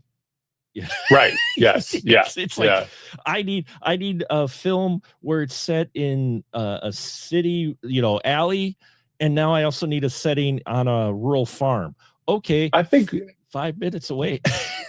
Yeah, why can't they do? If it seems like they're making a new Superman movie every year, so why not do one in Wisconsin? Because you got the cornfields, you can do the Clark Kent, Iowa stuff. And also you got Milwaukee, which is Milwaukee bigger than Cleveland? That's where they just filmed the last one. I think it might be about the same size, but I mean, Milwaukee, you know, with a little bit of tailoring and your CGI and your compositing, you can make Milwaukee look like Metropolis. That's, you know, that's what they did with Cleveland. They did it with Cleveland. That's what they did with Cleveland. They made Cleveland if they made Cleveland look like Metropolis, you know. But I know you're on limited time, so I don't want to keep you too much longer. But where can they follow what's happening with Winter Hymns and everything else that you've got going on right now, Nathan? Well, we have a website, winterhymnsfilm.com, and then we have social media. We're doing a lot of our announcements through there. And then I would say that this is the best way. My life right now is the movie, so that's the best way to follow me as well right now. But yeah, Instagram, Facebook, all that stuff, we're posting all the time about it. And I hope people get a chance to see it because it seems more often than not people have a really strong reaction to it, which is exciting. It's fun to feel like I kind of sense that from even the beginning of production. Like I thought this was a private idea for a long time. I was just like, oh, this is a little too hard to try out. And then once I started doing it, I just realized immediately how affecting the topic is. And like, this has never happened before, but like in auditions, then they just want to tell me that they like the idea and that they would tell me something personal about when they went through palliative care with a family member. And that's when I kind of went, oh, I think this is touching a nerve. And then obviously once it's a finished film too, that's just been the effect. You know, people like people have their own experiences, and like it's, I guess, starting a conversation and they're not really having. And that's the big thing, starting the conversation, because they're conversations you need to have. We just have to be adults. We hate adulting. No one likes adulting. None of us like adulting, but you know. And just a quick, how long did you have to shoot this? We shot it in about 2 weeks in September last fall. Yeah. That was good that you could secure a location for that one. Yeah, that was a challenge. But everything really came together nicely. And I think, I can only say this because I've made other things. I'm like, well, that did not go well, but this really was a special movie. So excited for people to see it. Fantastic. Well, thank you so much, Nathan, for doing Yeah, thanks for having me this. on. Thanks for doing what you're doing. Oh, you bet. Guys, donate. Donate today. And we did What get is it, another specialmark.com? specialmarkproductions.com/stream, and there's a button right there. Otherwise, QR code up there if you got a phone, a link in the description. I've got it all kinds of places. And check out Winter Hems if it's playing near you. It's definitely a film that is definitely going to probably strike some chords and maybe start some conversations, which is what good indie cinema does. And we'll take a little bit longer extended break here, folks. But when we're back, we'll have Winter Williams and Matthew Green on, two filmmakers. Winter was in Winter Hems, but it wasn't named after her. So there you go. It just happened to be coordinated that way. I'm trying to think of any telephone message I could give you to give them besides hello. Maybe tell Winter. Ask her if she's bought her daughter mittens yet. Ask if okay. I will ask that question. We will we will definitely ask that question. And again, we're at $55 right now, folks. With our small but mighty. We are at $55 with our donations. So thank you so much for everybody who's contributing. It's going to help a lot. And we got a lot more coming. So stay tuned for that, folks. Please stay tuned in. I appreciate every single one of you. And yeah, don't go anywhere. We got Winter Williams and Matthew A. Green coming up at 2:00. Thanks, Mark.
And hey, everyone, it is me again. I know. I figured I'd pop in here while we are waiting for our next guests. So I just want to thank everyone for tuning in, and that we are already at $55, which is very cool. I thank every one of you. The Alzheimer's Association is a very cool place. And they're doing their walk for end Alzheimer's in Wisconsin on September 19th. So if you're in the Wisconsin area and want to join for a good cause, you can do that. Also, I wanted to show a couple things we did.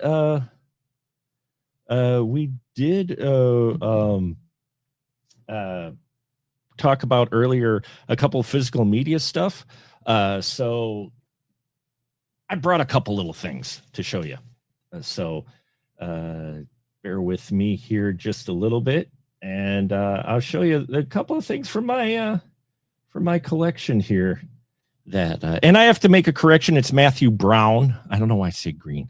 So Winter Williams and Matthew Brown will be up soon. I had the names mixed up. I don't know why I thought that, but here's that Ben-Hur box that we were talking about earlier. Vulcan. They mentioned it. So this is that Ben-Hur. Yeah, see, I got this at Goodwill, right? I got this one at Goodwill. But what's really cool about this release is that it does have a cool book in it. Well, first you got your liner notes inside the box, right? And then you've got the record, which I've got the sleeve with ads on it for stereophonic sound. And then there's this, which is this Ben-Hur book, the story, the making of, which they included in with the vinyl, which I always thought was really cool, including posters here, an extended poster. Look at this. This is all with the record release of the soundtrack. Miklos Rosa, a fantastic composer, but look at this. They've got in here the sets, the wardrobes they talk about, some color photos, all with this soundtrack that got released on vinyl many years ago. I think this was 60s. I think this was released. I forgot when this was released, but it's been this is old. But yeah, so that's what we were talking about earlier with the box sets that they did. And in case you might have missed it on our soundtrack show, well, on our Discovery, we recently looked at the 4K Ultra HD release of Ben-Hur, which, if you have not seen that, wow, just wow. That they did an amazing transfer of the 4K, and we did a review of that. And then another thing in my another box, here's one for you folks, a little bit more up to date. Michael Jackson narrating E.T. with music by John Williams. I found this a number of years ago. They even had the ad in there for it. But this also comes with a book and 2 records, including a song that I believe was recorded specifically for this.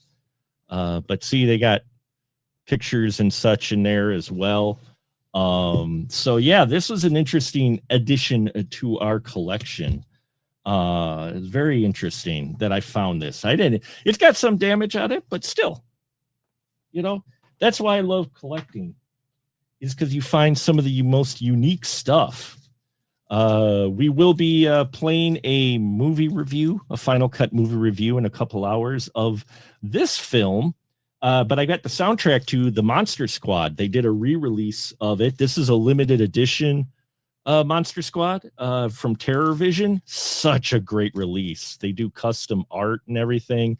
Yeah, this is why I enjoy physical media so much. And what we were talking about earlier, the resurgence of vinyl. Yeah, this is one of the prime examples. And then for those of you who are PETA fans, you may want to search for Animal Liberation album. That's all I'm going to show of this, but this was released by PETA back in I forgot the 80s, and it's a really disturbing release. They have some really graphic pictures in there, all in protest of animal testing and such. And yeah, I found that just random as well. And that's again why I love collecting physical media, and especially going to thrift stores and that, because you never quite sure what you're going to find there.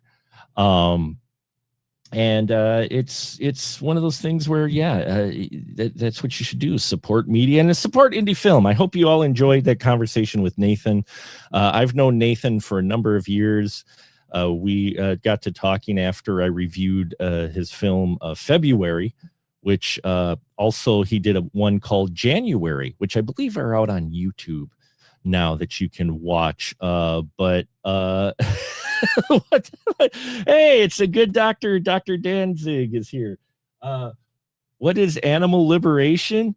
Animal Liberation was, like I said, a PETA protest album that was released that has Nina Hagen on here, Attrition, Chris Cozy, Alina Lovich, Howard Jones, Captain Sensible is their name, Shriekback, Color Field are the bands that are named on here. And that's what that is. That's an interesting release, to be sure. Look up information on it. I believe one of the I forgot which member of a hair rock band did that album, and so it's it's disturbing for sure. But yeah, I hope everyone enjoyed that conversation with Nathan. Let's look up that quick. I forgot. That's gonna bug me. I should know what the name of that album, the artist was on that. But that Animal Liberation one for animal rights came out in 87, and it was a compilation one. And who was there you go, the artist behind it? That's it, Al Jorgensen of Ministry. So Al Jorgensen of Ministry put that album together.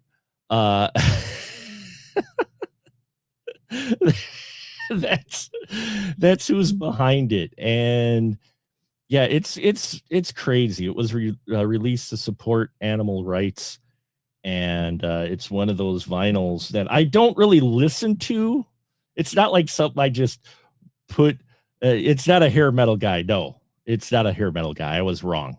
I was definitely wrong on that. Ministry is not hair metal, but it is still interesting that they did that. But that's the type of vinyl that I'm looking for. So, and this has been fun so far. We've raised $55.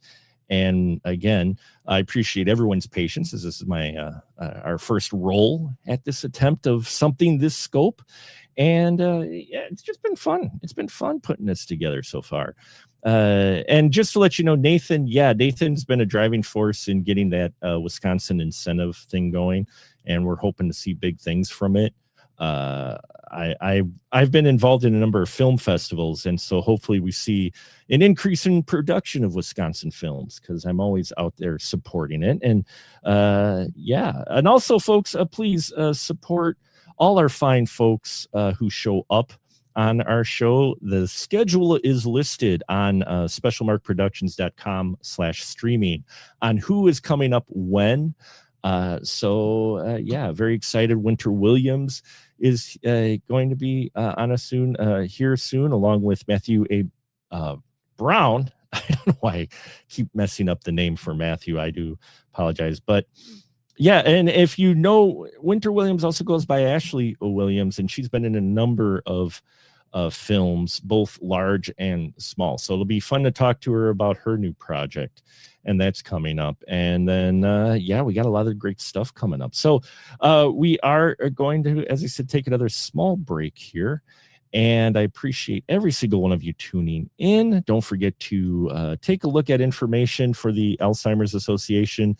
And we will see you at 2:00, where we definitely we'll have a lot of folks to talk about. So stay tuned, folks.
We are here. Here we are. We are live once again, everyone. Thank you so much for joining our streamathon, our streaming to end Alzheimer's. We appreciate everyone for tuning in, and I am very honored today because I got some very talented folks here to talk to us about their latest projects. We have Winter Williams and we have Matthew A. Brown. See, I got the name right. I got it in the schedule right. I got it right. I just had it in the key before the stream here incorrect. So I apologize. But welcome to our streamathon, Winter and Matthew. So glad you could join us. Yeah, thanks for having us. It's a great thing that you're doing here. Well, thank you. Thank you. So you guys got a lot of stuff going on. So first off, I want to talk about Winter. You've got a new film. You've dove in. You've been an actress in front of the camera, and now you're diving into film writing and directing and all. Tell us about this project that you're putting together. Sure. I mean, this project has been a long time coming. I've had segments of this idea, this story world idea, for about 15 years now. So it wasn't until we dove into the screenwriting intensive at the studio here, the In the Pine studio that Matthew was teaching, that I just kind of fell upon the actual story that I really wanted to tell, and it became just more and more personal as I went along. And yeah, it's called Wolf River. It's a historical drama. It takes place here in Wisconsin, on the frontier, in the year of 1851. And I'm writing it, and I'm also going to star in it. Matthew's going to be directing it, and it's really exciting. And I've been diving into a lot of Wisconsin history, and just really excited writing wise too. This is something that's very new for me, and I used to always tell myself that I wasn't a writer, that I was just an actor, and so this is a new challenge. Well, it's always good to challenge yourself as an artist, right? You're always you won't know until you try. It's like me putting this on. I'm like, I don't know if I'm going to be able to pull this off, but it sounds very interesting. And you had some discoveries too along the way while you were doing your research, didn't you? About yes. historical. Yeah, Midwest ancestry.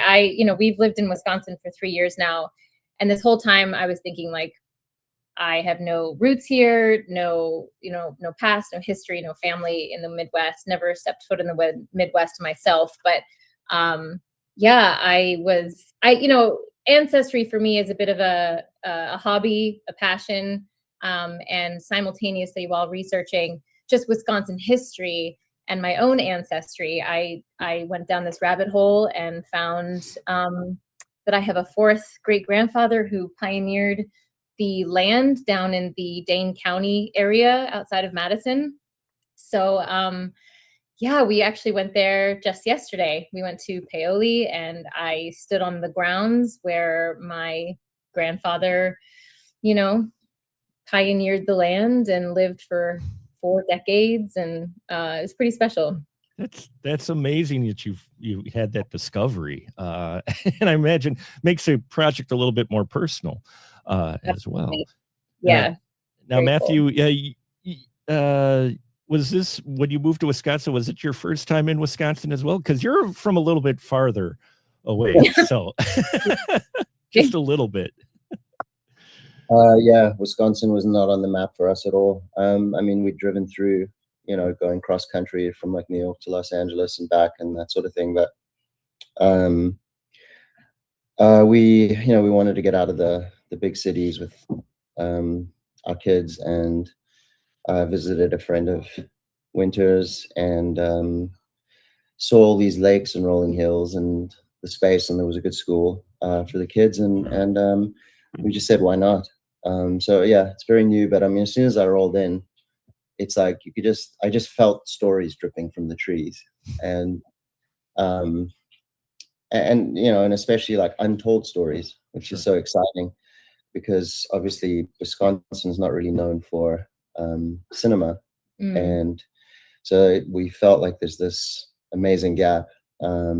and then the story just lent itself so well to the landscape, the people, Yeah. the so there's a lot of themes of just the hardworking people here, the resilience of the harsh winters and getting through that. And the story takes place over the winter time. So it's really cool, actually. Story wise, like the people here, they also love to tell stories. So like a lot of Yes. our Well, neighbors, they will just like completely epically tell about their day or last week in like a whole kind of epic story format. And yeah, they don't stop talking. But it's fabulous. It's like it's really cool. You learn a lot. We learned a lot very quickly after we moved here. Yeah, that's us good old Germans and Polacks. We like to talk, as people may figure out now. So, you mentioned stories dripping from trees and that, Matthew. So this particular story, how do you approach it from a director's standpoint? Considering you've been here only 3 years or whatnot, for locations and that, both go out. How do you go about picking them, and do you ask locals maybe what would be a good spot, or do you just drive around? It's a whole mix, and you always want to, whenever you have a story, you always want the form to match the content, and basically take the content and elevate it to its ultimate. And so you have ideas about locations, obviously, like from the imagination, from things you've seen. But then what tends to happen, it's happened often to me when I've been prepping features. You'll have a location in mind, you'll go check out that location, and maybe it's a mix of things. Maybe something doesn't sit right, or you can't get access to it for some reason. Like, let's say you see an incredible, like we saw this incredible building when we were down in Paoli, which was from the 1800s. And maybe we can't get access to that building. And then instead of getting disappointed, it's like, okay, well, then you're not going to just give up on the building, you're going to try. But if you absolutely can't get it, it's like, that's not because like something's wrong with the film. It's because there's a better location for the story. So it's a whole mix, the locations. And then the same thing with, it's set on the Wolf River, but that doesn't mean we have to, we're going to scout, and we've been offered taken down on a boat down the Wolf River, like specifically to location scout. But it might be that there's a better location that's on a different river that's maybe less built up, and where you have the rawness from that time period. So it's all about that ultimate marriage of that story you're trying to tell with how you're framing it in camera. And when you're finding these locations, like Winter, when you're the being the writer on this, or discovering your personal connection, did that make you go back and maybe possibly restructure or rethink some scenes that you wrote about? Like, you're traveling down a boat and all of a sudden you're like, oh, I got to write a scene for this spot here. You didn't plan on it, but now have you run into that so far? Not that specifically, but definitely as I'm doing more and more research and realizing, like, at first the story actually took place in the 1840s, and then what suited the story better was the 1850s. And so that kind of changed, like, as I did more and more research about what was going on in this specific area around this specific time, and what we have at our disposal, and kind of realistically, what fits the story world and the characters and what's going on. That kind of ebbs and flows and changes over time. But it's just little things like that. I mean, the story for me is the story. Like, it's a very intimate story world, focused very much on the characters. So the Wisconsin in general is just the backdrop. I mean, it is a character in itself, but the story for me isn't really going to change like drastically. So what made you both want to take on a period piece? Because it's independent filmmaking. I always have mad respect for any indie filmmakers who want to take on a period piece, because that's a big challenge to sell the period. What kind of approach do you make for doing that? Well, good question. It's really about how you, again, it's about how you're telling the story. Like if the plan was to do some kind of a sweeping epic, you know, landscape, anamorphic lenses, or even whatever, 70 mil, obviously that's not doable on a constrained kind of indie budget, you know. But I don't know if you saw, for example, Son of Saul, the Hungarian film that won the foreign language Oscar. So that was all done. It was very claustrophobic. It was 4:3, the aspect ratio, and that was necessary to tell the story the way he wanted to tell it, close to the character. I'm not saying that's what we're going to be doing, but those are ways where you can the story can take place in a period. It can be a period story, but you're not going to need like a massive budget. You can put the money where you need the money, like things like costumes, and it's not going to be this enormous cost either, and it's not going to involve multiple location moves. Those are the things that end up really elevating your budget, you know, that, and then big set pieces like giant, you know, shootouts, you know, that's just not part of the story world. There is definitely going to be that element, that gritty kind of, I think criminal's the wrong word, but certainly seedy kind of element, because this does take place. It's a river town in the 1800s. There's, you know, whiskey's involved, and there's going to be people looking to take advantage of a woman, you know. So there's those elements there, but you can do this in a contained way that doesn't feel like you're trying to, and it won't feel like we're trying to cut corners in terms of the budget. It's more like these parameters that actually force greater creativity and a way to tell the story in a stronger way that lends itself to the personal and the emotional and stuff that's really important to Winter, you know, because at the core of the story, it's very much there's a relationship, and I don't want to go into too much detail. You've already said too much. I haven't. He hasn't given away too much, Winter. Under the table, like yeah. I generally don't talk about things until they're about to happen. No, yeah, that's why I was surprised. I didn't say anything. No, it's totally fine. I was going to add to that. Another reason is that I just love period pieces. Like I'm a huge period drama genre fan. So this is a time period that I am really obsessed about and know a lot about. So I think it's really cool that and terrifying at the same time that I've chosen my film debut, like my screenplay debut, to be so epic.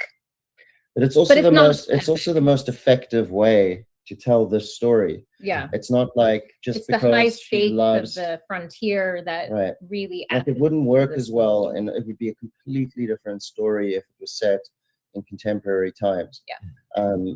And at that time it was harder, like everything was harder. Yeah. Right. But this particularly, you know, and that for me to explain that would mean revealing more of the story. No, I understand. You want to keep some of it under wraps. Don't worry.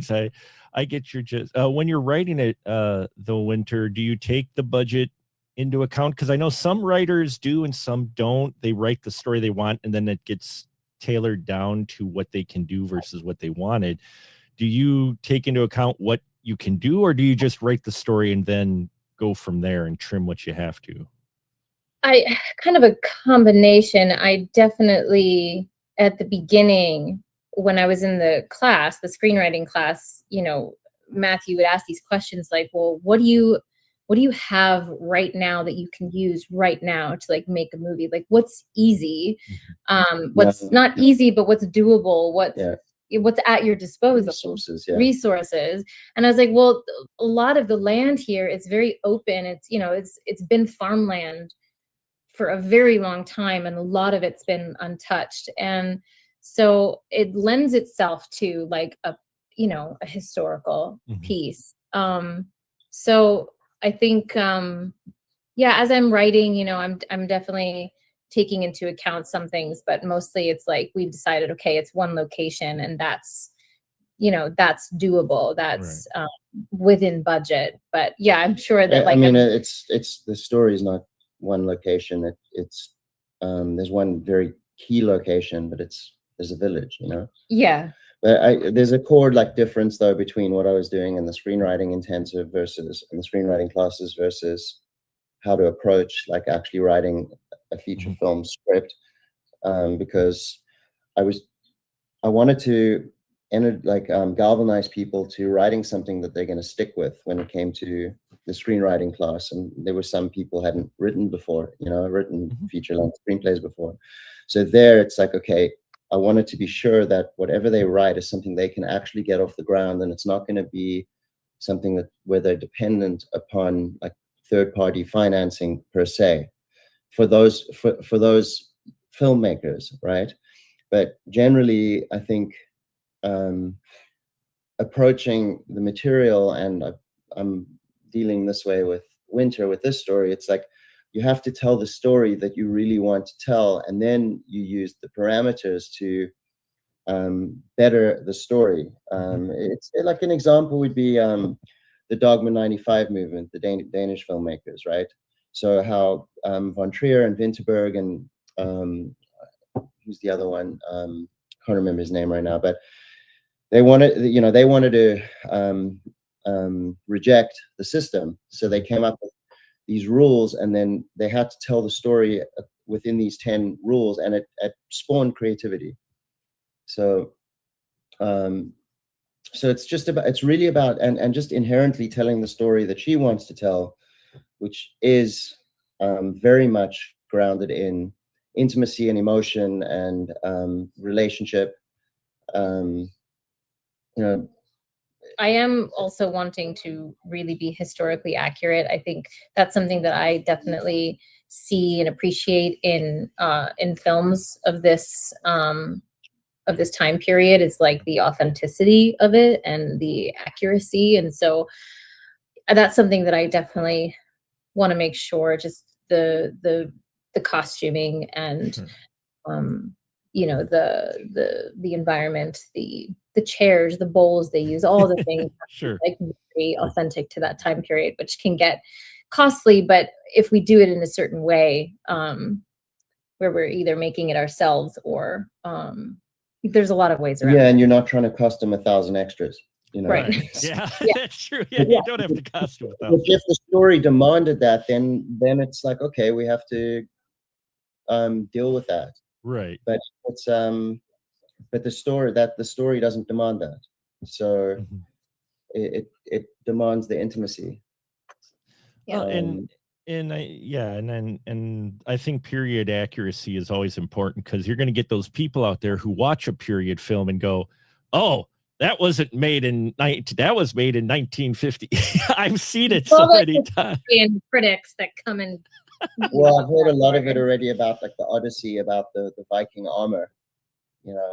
Yeah, like that. I mean, and that's kind of ridiculous. The thing is, I think I've been like that too. With, you know, I spent some time doing research on the oil field, and then I watch Landman, and you know, there's so much stuff there that's just inauthentic. Right. But most audiences, and even a bunch of people on the oil field, it's like, yeah, I know it's a load of, you know, it's nonsense. They love it anyway. Yeah. And audiences love it. So I mean, you know, you that's for us. Anyways, we're the storytellers. We can do whatever you can do whatever you want. Is fundamental. I mean, it's always for both of us. So. Yeah. Well, and it's good that you have that. I mean, some filmmakers, you know, it's a little bit looser, and that's nothing wrong. I mean, as long as the film entertains or informs, I think, you know, if you have a strong enough script, I think people can overlook the particulars of, oh, that wasn't the right period or whatnot, as long as you're into the story. And it sounds like you have a very interesting story. And the fact you're writing and acting and you're directing, not your first project that you've acted, you folks have worked together on in a film. I always love asking this because I've run into a couple other folks who, are couples and they've worked together. Is there a benefit to that because you both know each other so well, or is that sometimes provide some challenges because you can't leave necessarily work at work because you're with each other? What kind of challenge does that, if any, or is it an advantage? Especially when we're working on a project together, the problems actually tend to come up more when, like, I'm working on a project that then I'm not Winter's not involved with. Yeah. When we're actually like working on a project together, then it's just like a fount of inspiration, Sure. pretty much. And there's a lot of excitement. Yeah. We work really well together. Is this feature number 4 or 3? Well, it would be actually 4. Yeah, number 4. Mhm. Yeah, and like with babies and without, like this time our kids are a little bit older and they're actually little budding actors, I think. Oh. Among other things. Among other things. Sure. We've always like put them in our movies, just because we needed. Yeah, both when they were babies. And this time we're considering doing that again. In some way, and I think. But they have to be right for the characters. You know what I mean? They have to audition. Yeah, they have to audition. This isn't just we're gonna give the kids the roles just because. It's like, no, you kids got to audition. Here's your script. Here's your lines. Yeah. No, but it's a family affair. We're all creators. We love it. We're this is how we thrive in this. And there is a massive benefit though in terms of like me directing her, because obviously there's going to be things that I know that will trigger her, and that won't be like, when there's a crew around and whatnot. It would never be about revealing something in the presence of the crew, but a quick whisper in the ear. Well, we work really well together. I really love him as a director. Like, I wouldn't want anyone else to direct this film just because of character wise and the kind of character that I'm playing, that I've written for myself. Like, I know that he's gonna do. Speaking of our kids, there's no worries. Joys of children, sure. And so what was I saying? You loved him as a director. Yeah, he's a great director, and I love working with him, and I know that he'll get the best performance out of me and out of anybody. More as a director than as like a husband, which is wild. It's true. We get along better when we're working. That was a joke. But you've also put together, you've worked together so hard. Part of the reason we connected was you were coming up with In the Pine Studios creative space, which has really grown and expanded now. And if wouldn't mind talking about that, your intensives now and that, and kind of your plan, because I think it's interesting. We've talked about it kind of off screen, but just what you kind of plan for In the Pine Studio and maybe how it's connected to your current project. Are you utilizing it with that? Yeah, absolutely. With that, In the Pine Studio has morphed over the last year into different ways that work for us as creators. I think what I found was, originally I started the studio to find the local creative community. I wanted to find who was here, who was as passionate about what I was passionate about. And slowly people were kind of coming to the cinema screenings and the live music events, and people who really appreciate art and in all its different forms and storytelling. That was probably the most exciting part in the beginning, was people just showing up and really enjoying themselves and giving me such great feedback about what I was doing. And that helped move it forward even more. I think what I found was that the deeper I got into the creation of it and maintaining it, I started to kind of lose grip on my own creative, endeavors. And so I was the only one running it, and I started to bring Matthew on to help. And even with the two of us, it was so managerial and all the admin work, Sure. the classes, and it was just started to grow even more, which was great.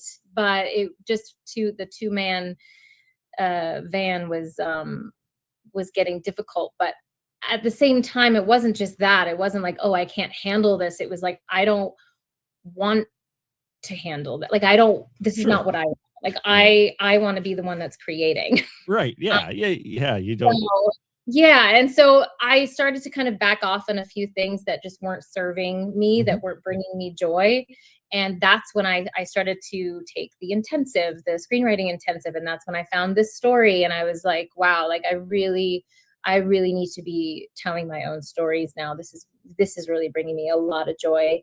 And so the more I dove into that, the more I was like, okay, like I feel like we really need to make this studio more of a film production hub. Like, this is for filmmakers.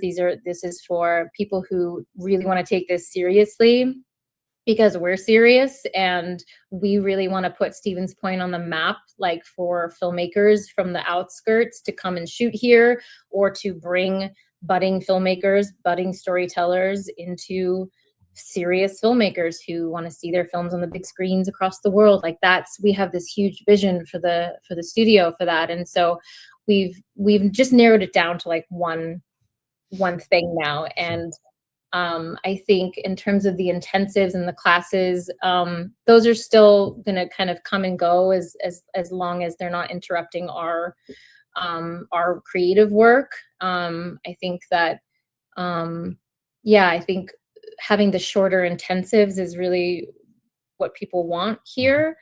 And we're trying to reach out to the neighboring cities, Milwaukee and Madison, to try to get people. It's kind of a key to having the shorter intensives. It works for us in terms of the work we're doing on, our real work. And then it also makes it easier for people to come from the outside, because it's just like, let's say it's a day or 2 days or 3 days. It's different from like showing up once a week or twice a week, for like a month or 3 months or something. And also I think you can just cover a lot more ground, get a lot more done. And I feel like once, if people commit to an intensive, they show up, and you're kind of, I don't want to say forced, but it's kind of like you're kind of like holding a gun to your own head. It's like, you got to get this work done at this time. You're being held to account, and feel like it's too easy to slide. I found a lot of the time people just kind of weren't doing any work between like workshops. If they were coming like once a week. So it's like you're working on a feature-length screenplay, and it's like, oh, well, I didn't have time to do any work this week. And it's like, well, okay. I mean, I didn't come down on them about it, but in a joking way sometimes. But yeah, I think the biggest thing is the vision, for me at least, was always going to be more exciting to be like a full-fledged, more like mini studio, not in the Hollywood studio type vein, obviously. Sure. Nothing like that, but that type of thing. And it's not about only producing our own work.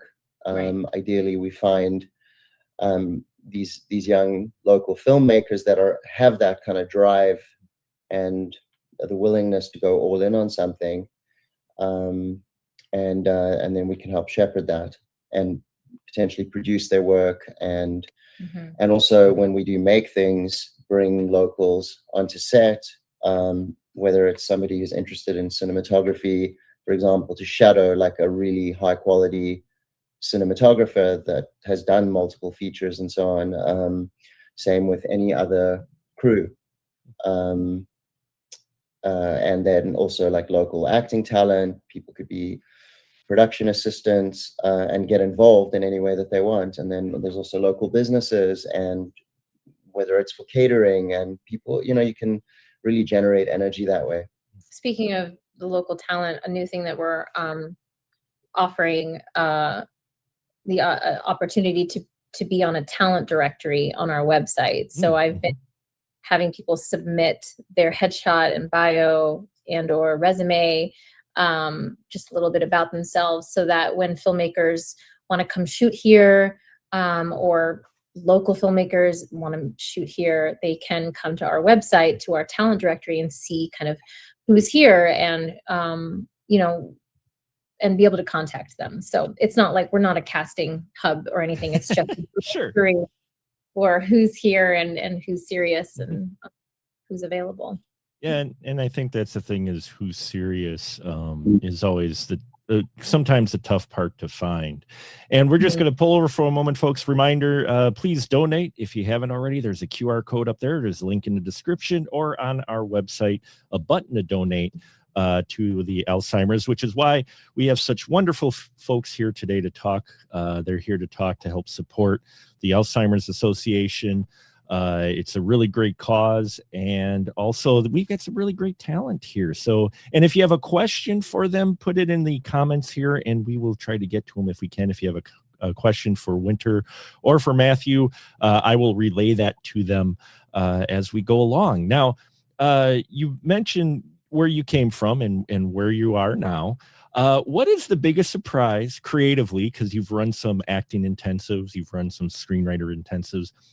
What has been the surprise as far as the reception, or people showing up or showing interest? Because Central Wisconsin is not known for film, but like when you're in LA, your waiter's literally a screenwriter, actor, producer. Hey, I've got this going on, like every other waiter. And even in New York, it's big. But here in Wisconsin, what surprised you with the move as far as film creative wise? What was one of the biggest surprises for you? I'd say, I mean, that's a tough one. I would say the biggest surprise was the willingness, not from a whole lot of people, but from the ones that did show up, who had no experience, especially with our acting intensive. I feel there was a few people who joined our acting intensive, no experience, and they just showed such a willingness, such a commitment, and talent too, and natural talent. So there is a lot of untapped natural talent here. I think it's just getting people here and kind of allowing them the space to kind of find that even later in life. I mean, we have a few kids in our drama class too who are, young budding natural talent, and they're already showing really cool signs of wanting to do this forever. But in terms of like the adult acting class, it was really cool and inspiring. And I was part of it as an actor too. So I got to work with some of these adults, and it was just fun, and they had a great time. And so I think that was, for me, the most surprising part. I think there was initially like a disappointment, if I'm honest. Sure. Like when I first started this, there was a lot of people that showed up for the music, like live music here. The community loves it. They eat it up. There's a lot of it here. But in terms of like the cinema screenings and that kind of thing, it was slow, and like it was, people kind of were interested, like, oh, cool, like this is, or a lot of people maybe who were from out of town or recently moved here, and they're like, wow, like this is so cool that this is here. I had no idea that this was here. Like we've experienced this from where we came from, and we're just so happy that this is here. And so those people have like really stuck around and been like our loyal local. So that's been kind of fun. But yeah, like we realized like, wow, like the community here, they just they don't know, or they don't appreciate film as much as maybe we thought. I don't know. We didn't really assume anything when we moved here. It was really just a place to live at first. So sure. It was surprising. Like I surprised myself creating in the Pine studio. This was not the plan. So what, do you have anything to add to that? Because you run the screenwriter intensive, right, Matt? Yeah, and then I also ran the acting as well for adults. Yeah. Oh, okay. Yeah, for the adults. Yeah. Mhm. Yeah, I think I could echo what Winter said about the actors, like especially with no experience coming in and just willingness to throw themselves into some pretty grueling stuff. And I think on the yeah, I also came in with no expectations other than maybe a sort of an inherent expectation, having spent, you know, my own entire like adult filmmaking life in New York and Los Angeles, where it's like, you know, a lot of people do have the drive, the persistent, the willingness to just kind of commit fully, and also the belief that it's something that's real and attainable. So I think there was a whole mix of that, which understandably wasn't just inherently present over here. So I found it quite surprising. This sort of, it feels like not an obsession, but just like a hyper focus on small, micro budget, branded content or corporate content or short film, like 48-hour film fest type stuff. Like, you know, I understand like for people who are interested in maybe being commercial filmmakers, I don't mean commercial like, right, you know, studio film, I mean making commercials. I can kind of understand that, but then I found there's very little, it's, I don't know if it's belief or just, or lack of belief or what, that, or lack of interest in long form content. And I think, you know, if you want to reach people, of course, yeah, you can be doing multiple like 30-second clips and this and that and try get something viral on TikTok or Instagram or something like that. But I don't know. I think if you really want to reach people and have an impact on a more meaningful way, in a more meaningful way, then long form is the way. And the avenues to reach people now, of course, have grown exponentially. Obviously there's streamers, self-distribution, there's still theatrical. You can still get like all my stuff was in theaters, limited theatrical releases. Can you find them? Yeah. Or just you can tell them. Yeah, I think that was I suppose a little bit frustrating sometimes. Because it's like, if you love storytelling, why wouldn't you want to tell stories on the biggest canvas? I couldn't, but I understand. Like, I'm not saying that I don't understand. Sure. You know, where people might be coming from on that front, but I think as artists, you want to take the most difficult, challenge yourself in the most extreme way, because like doing the thing that might appear easier is not gonna help you grow. Right. You know, and it's, yeah, so I've a lot of mixed feelings around that. I mean, you know, we've had a lot of, you know, like with the acting intensive, it was super inspiring to witness. We had some people literally never ever acted before, even in community theater, nothing. And I did some pretty hardcore kind of sure exercises with them, and it was, I'm sitting there quite mind blown at what's happening in front of me. And for them too, because then they would come away and be like, whoa, I didn't even know that this is what acting is. Or you know, of course I'm telling them, listen, if I see any of you acting in this class, like, there's the door. You know? Sure. A non-acting class. Yeah, because it's not about acting, it's about being truthful, doing and being, and then experiencing what it feels like to be present in the moment. As that. And I mean, in the studios, it hasn't been around that long. You guys are still growing, you're still feeling it out. And Yeah. I think as more people realize there's this opportunity, because as I joked before, but it's fully, you know, central Wisconsin's farthest away from anything you ever think of Hollywood or New York, you know, big production or feature film of any kind. So a number of folks either have kind of put their dreams or thoughts or ideas that there's ever going to be that opportunity for them aside, or they can only do it in short indie sections because that's all the opportunities that have been really allowed to them or offered to them, or you know, been out there. So the fact that you're providing this, I think, will grow as people and more people. And that's what I'm hoping to spread the word as well, is that they understand, hey, it's central Wisconsin, but there's this opportunity to be part of this period piece.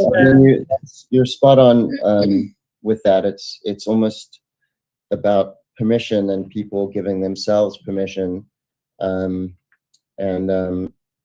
But nowadays, yeah, I would hope that it does get out there and people do realize that it's possible. And it's always been that way. It's just, I think it's not as difficult as it used to be, because you used to, you know, even when I was making my first feature, the things weren't available like they are now in terms of technology. And you know, now and I'm not suggesting that people do it all themselves, but if you have like DaVinci Resolve Studio, the truth is, if you really put time into an effort into understanding how it works and practicing, training, you know, you can even do like sound cleanup, you can do color correct, you can do sound design, you know, you can there's so much you can do.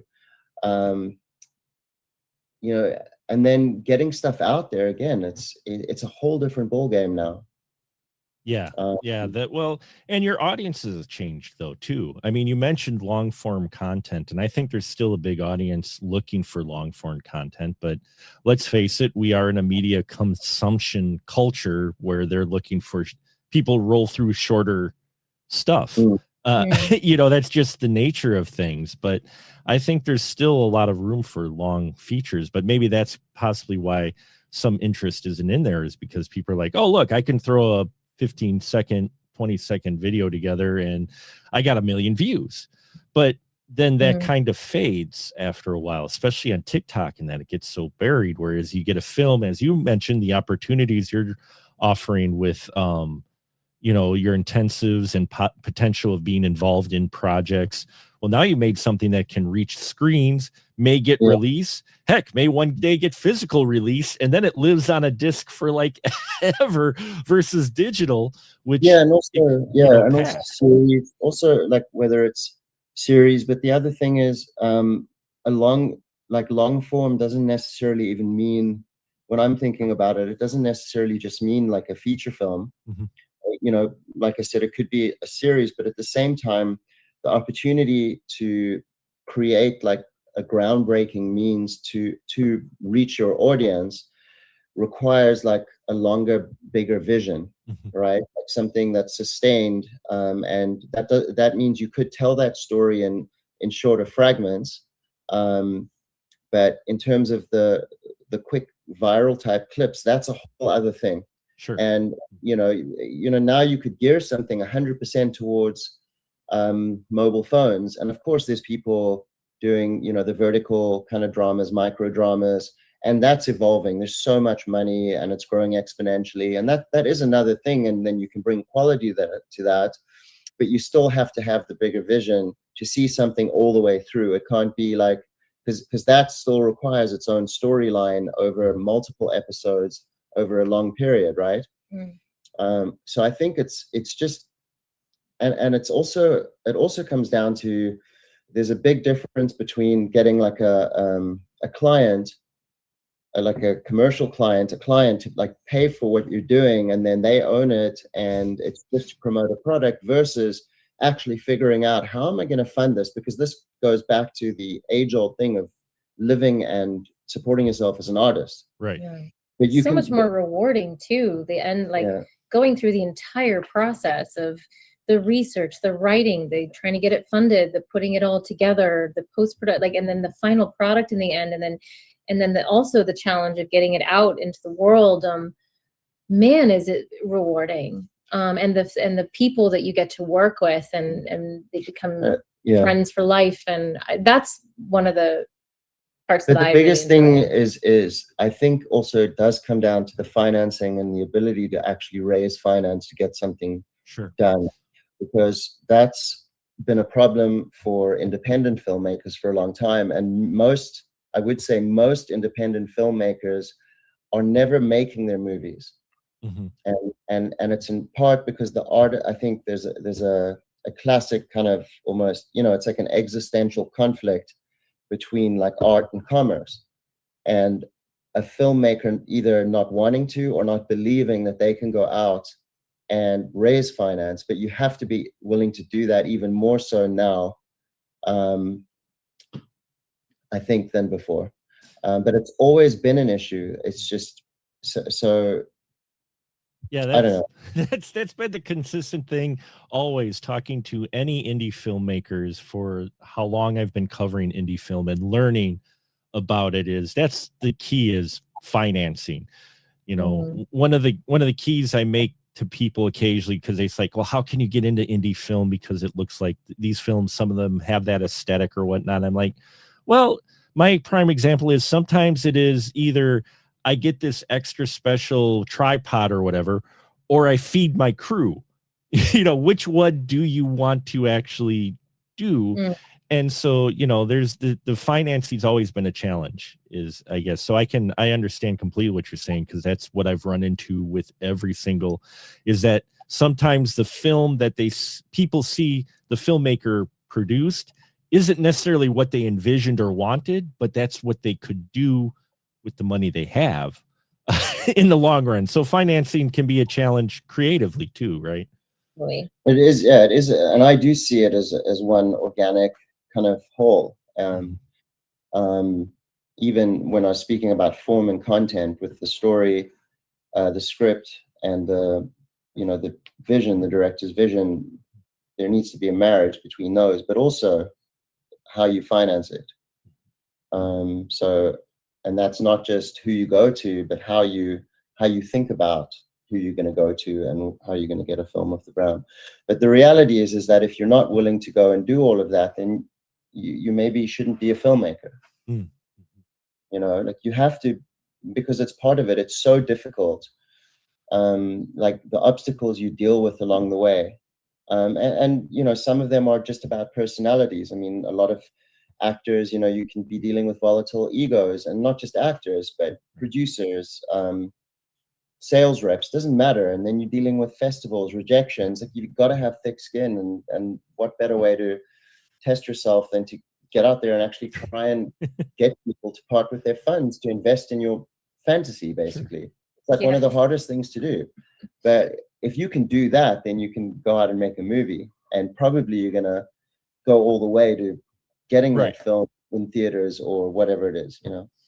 We did consider having a workshop on how to go about doing that, because Matthew's done it successfully 3 times now, and I mean, it's, every project is different, but like, a lot of people struggle with, like, how do you get it financed? What are the steps? What are the ideas? Thinking outside of the box, like all the things. And so I think that would be an interesting kind of one-day workshop where people can kind of come and pick Matthew's brain about his experience with it, and he can kind of give some insight into all that.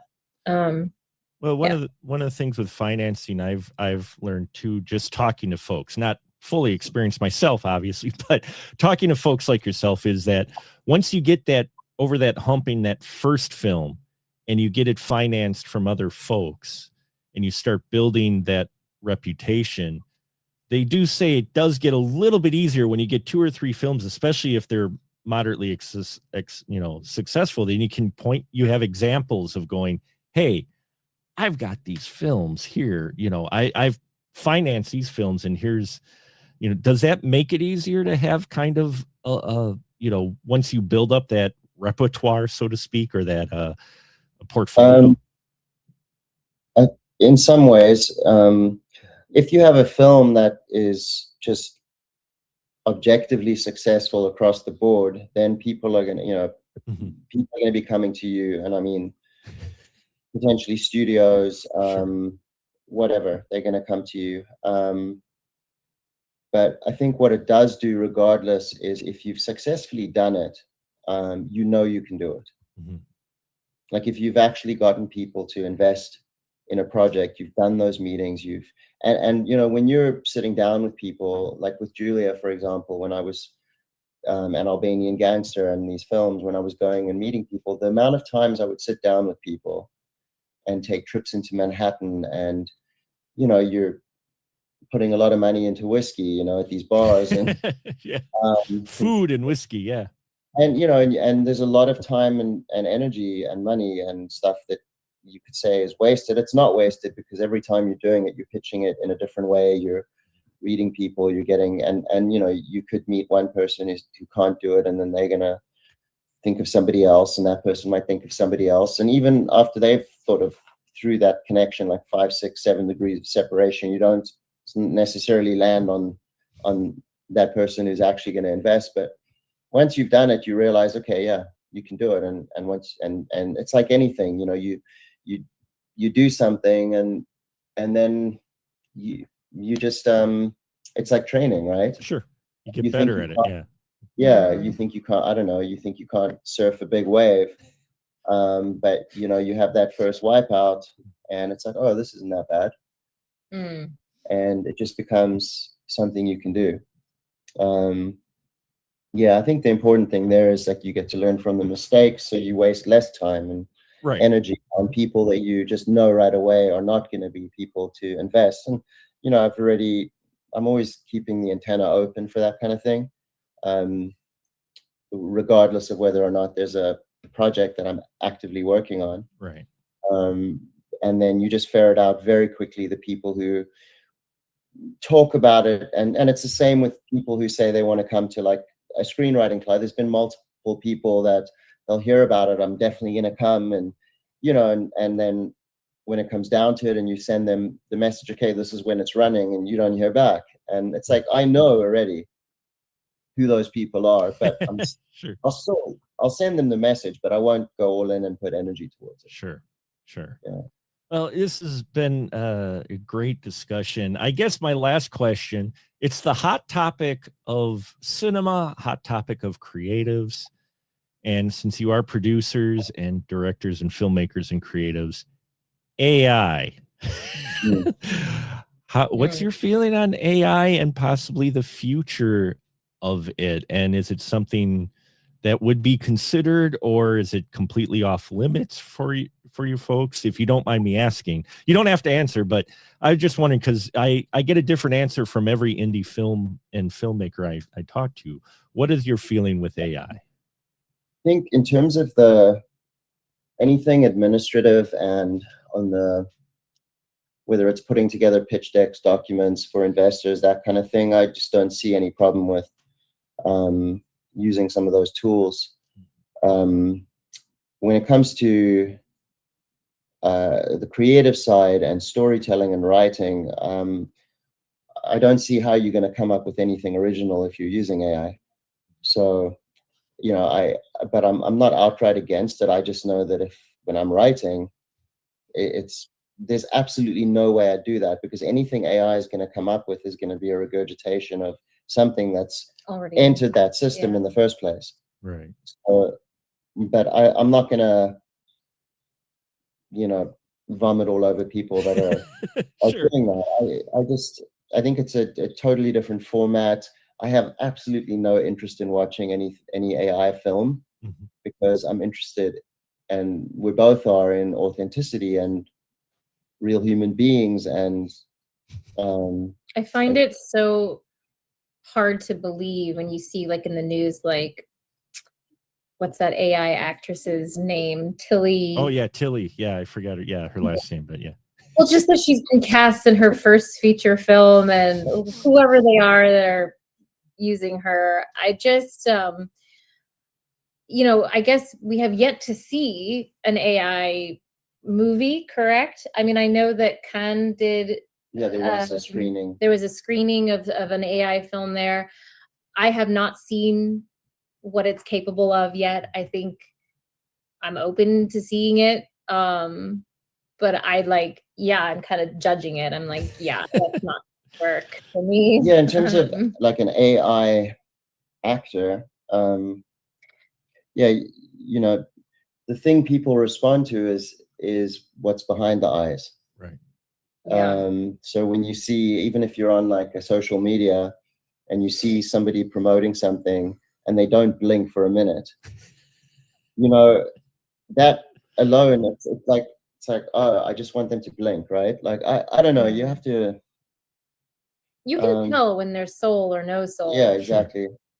And then I think if you're doing things like animation, I think there you can possibly, but you know, somebody who is who creates that way is gonna probably have a very different feeling because that's what they do. Right.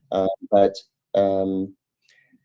there's real human voices in the best, whether Toy Story or a fish called what's that fish one? I don't remember. The big one. Nemo?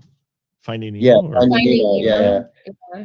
But I think like that movie that was at Cannes, I think everything was AI, including the voices. So there's no soul anywhere, it's just like there's like one creator who's doing all of it. But maybe his soul is coming through in that creation. So I don't know. It's so new. There was someone who sent me a song, and they were like, listen to this, it's so good. And then I find out that it's an AI voice.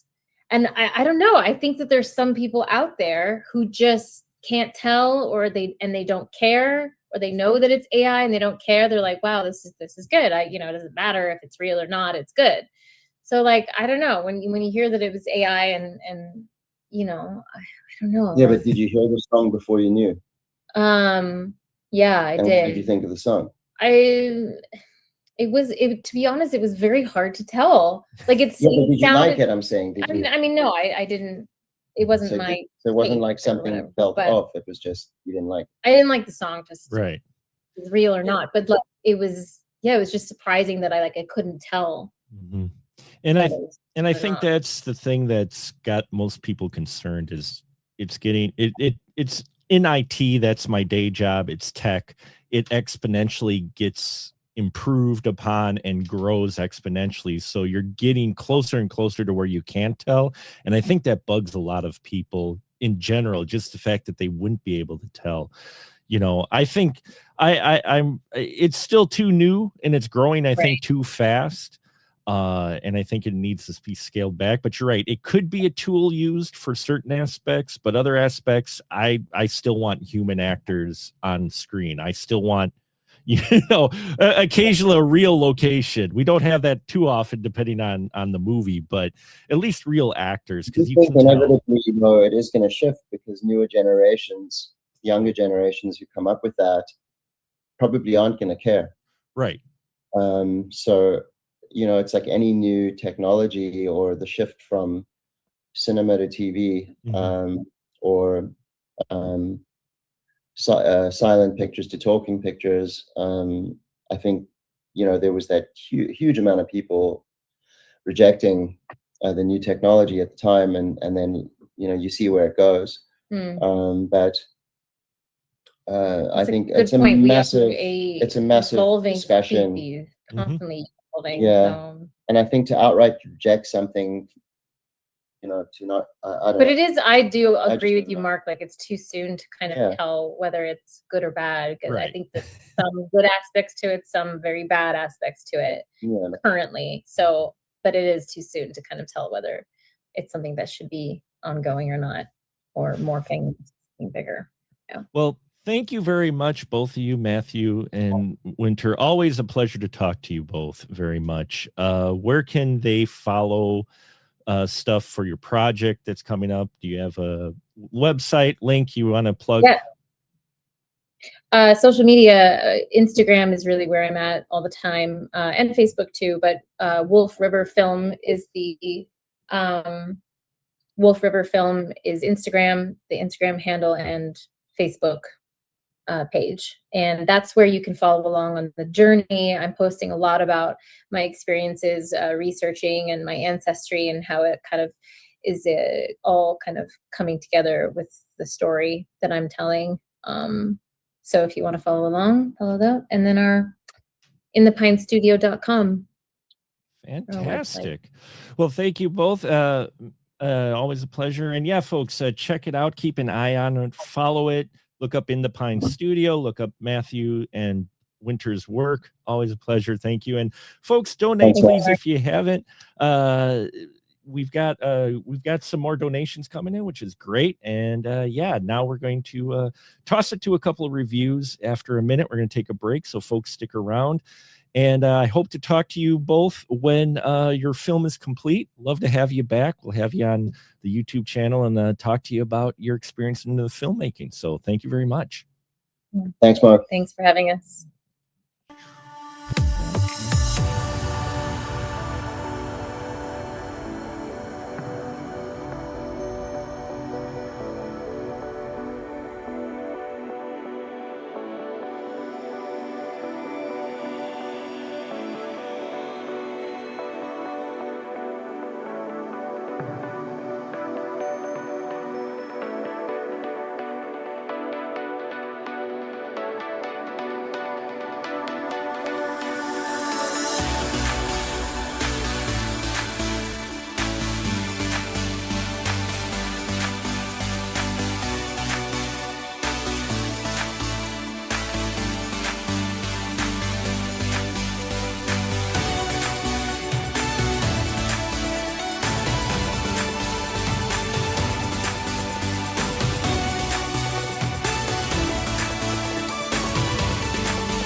And here we are. And yes, folks, that is a retro opening.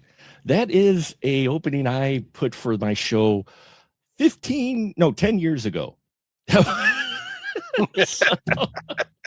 I'm going to be doing these episodes with retro openings. And yes, folks, we are celebrating 20 years on YouTube. I don't know what that says about me outside of being an old man of the stream.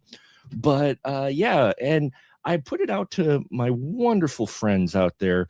I'm always picking the movies for the spoiler room. So for these final cut episodes, we're going to have my guest pick the movie and we discuss them. Now, these will be minor spoilers probably in these, but not fully.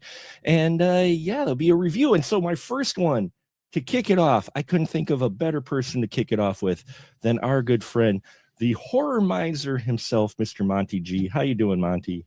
I'm doing fine, Another, first of all, congrats for doing something like this for over 20 years. And trust me, you're not old because I'll be 63 in a couple months. So I would have never guessed, in all truthfully, my man. I would never have guessed you were 63. So I think it's just a number.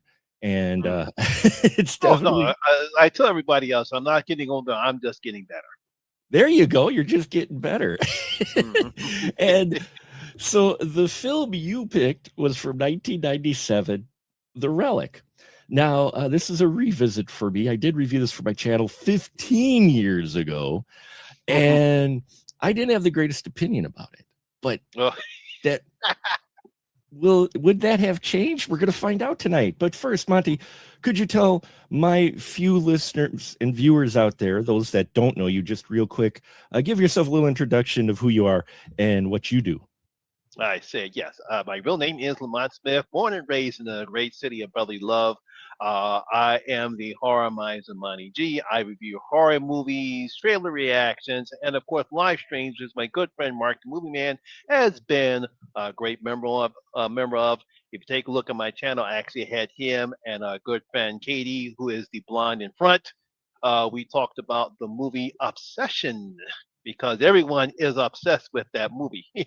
Still obsessed with that movie. I know, still obsessed with that movie. Yeah, that everyone's still. I actually saw, I think on TikTok, someone actually had a Freaky Nikki doll. I don't know if that's actually been made by somebody or not, but that really freaked me out because that doll looks freaky, just like any Navarrete was in that particular film. It freaked me out. So, Yeah. so if that's the case, not to go off topic, but I just had to mention that. No, I'm glad you did mention it. It's really crazy for horror how, well, I mean, you've consumed horror all your life, so have I. And we hit that dry period. There was this sort of resurgence in the 90s. 80s was the, massive. And we're now in another almost horror renaissance in the last 8-9 years where we've seen so much horror come back in a good way and in a bad way. Some of it's bad out there. Don't get me wrong. Deep Swim. I'm looking at you, but then we get Obsession and Backrooms and such. So it's a crazy time for horror. But 97, Scream was in full effect, and there is this film, The Relic, which was based off of a book. And Monty, if you wouldn't mind, could you give a brief synopsis of The Relic? All right. Basically, a homicide detective and an anthropologist try to destroy a South American lizard-like god who's on a people-eating rampage in a Chicago museum. Yeah, and for once, the synopsis is also similar to what's on IMDb, and that's actually accurate. That's pretty much that's basically what the whole plot of the whole film is. Pretty much the plot of the whole film. Absolutely. Do you remember when you first saw this? At the time, I went to go see it in the theaters, as always, and I was quite impressed because I don't know if this came before or after Scream. I can't remember because at the time we were still struggling to find a decent horror film. Right. Horror was really dead in its tracks. Freddie seeing them run out of the three amigos, Freddie, Jason, Michael, seeing them run out of steam. Slashers seem to be gone. That wasn't good horror until Scream came out. But then we have a creature feature. Yeah, and it's a creature feature that was based off of a popular book, which, as I've said before in the spoiler room, folks, I did at one time read a lot of books when I was younger. I read a lot of books, and I read this book. And I think that was my initial reaction to this film, because this film is such a diversion from the book in that I think I got frustrated by the fact of they're calling it The Relic, but it was wafer thin comparison to the actual book, to the point of I wondered why they even called it The Relic outside of cashing in on the name, right? Well, they do have a relic in it. I mean, I never read the book, so I really don't know. Right. I was going to ask you that question myself. How far do the writers stem away from the source material when it comes to being the movie and the book? And they did, because actually the book, and I didn't even realize this till later on, the book The Relic was actually a launch of a series of books involving the same detective called Pendergast, who doesn't show up at all in the film. For one, because they combined two characters, the story arc for two characters in this. Tom Sizemore plays Lieutenant Vincent DaGosta, and they kind of combined his character with two of the other characters, with Pendergast and one other character. It's been a little while since I read the book.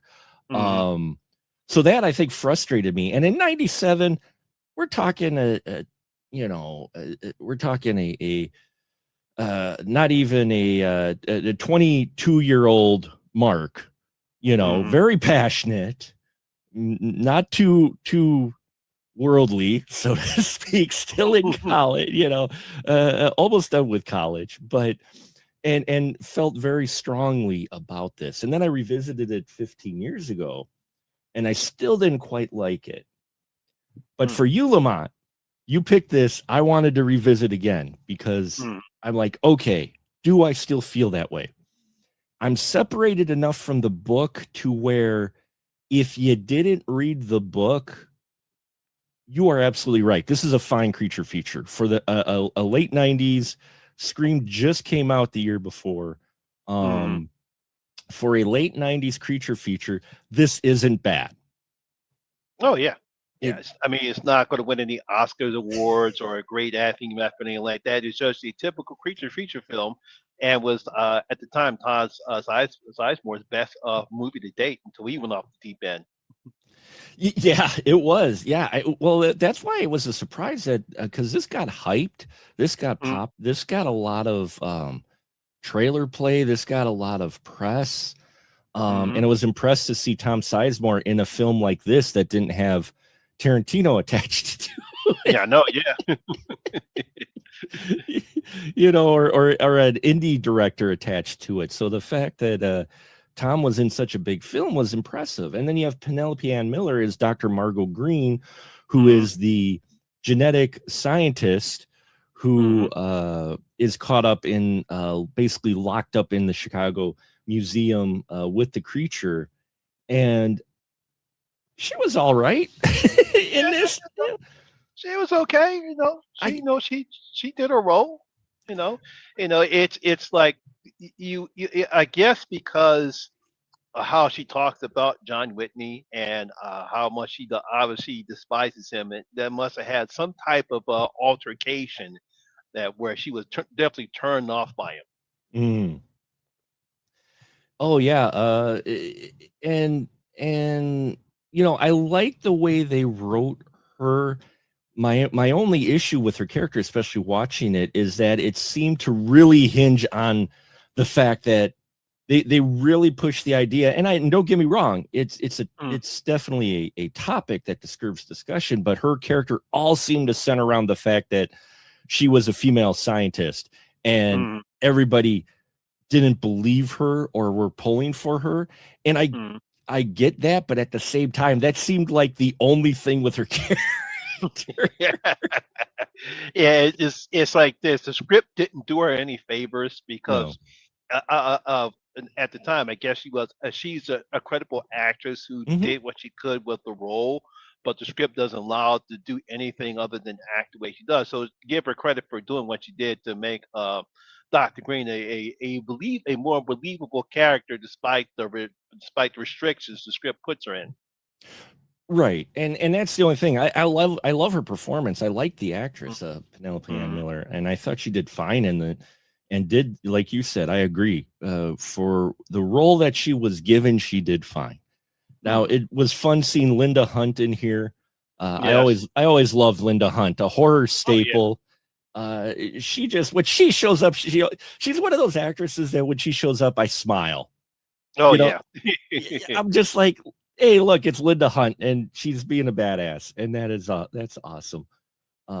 You know, and yeah, I mean, the creature story is where they kind of got it similar to the book.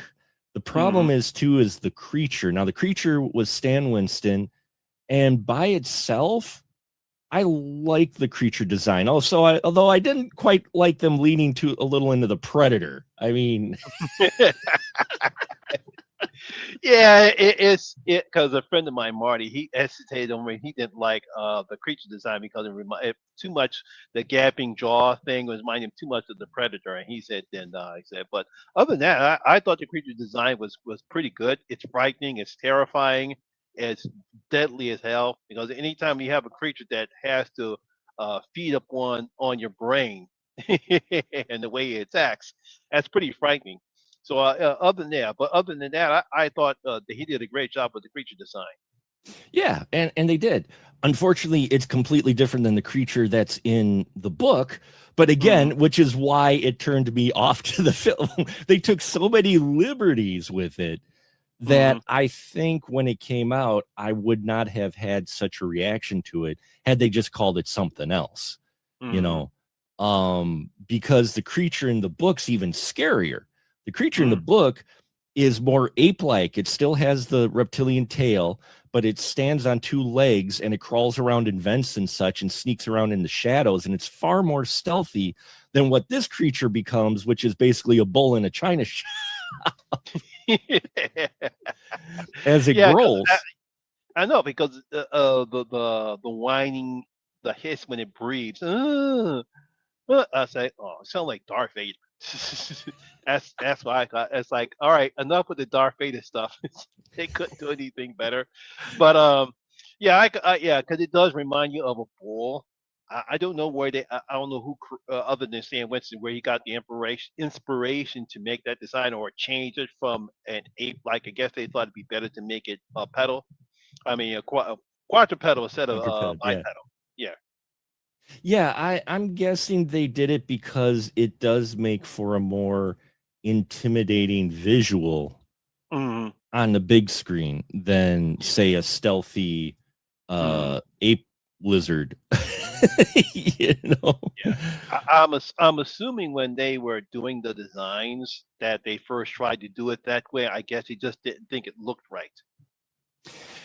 And yeah, again, I can see that, you know, because sometimes things just don't translate well from word Mhm. or from comic book panel to page very well. So, you know, I could see that for sure. And that's probably what, you know, that makes sense. They changed that. But I do remember this coming out that it was actually a surprise hit because they weren't thinking, because the names that were in this weren't exactly big names. I mean, they were recognizable, but they weren't huge names, but it did far better than they expected this to be. Mhm. You know, and I think that's part of why it's still, I've seen it still talked about in circles today. Again, watching it now, 50-year-old me, I've softened on the film. I will say I softened on the film. Watching it again, I'm like, yeah, no, as long as I don't think about the book at all, Mhm. it's a good 90s creature feature, like you said, because Yeah. horror was struggling. I mean, Scream only came out a year before, and that was Yeah. a slasher. We really hadn't had a huge amount of creature features No. because they're tough to pull off. Mhm. And they did do a lot of practical in here because we're Oh talking yeah. late 90s. We're not talking CGI, so they had a lot of practical in here. Oh yeah. Um, I give them credit, especially at that time, that the fact that you had this and another favorite creature feature of mine, Deep Rising, where they oh mostly did yeah. where they did practical effects. Now, so obviously the full, especially in Deep Rising, the full creature was CGI, but most of it was practical effects. And like I said before, they did practical effects here, so I thought they did a fine job. Yeah, and the head, while some of the body was CGI, they did have a guy in a suit, and I guess the head was fully animatronic, and it looks good. Mm. And Oh yeah. you know, Monty, you and I have talked about practical effects versus CGI. Practical will always win because if you look at this film, there's very few moments where it feels like it was made in 97. Yeah.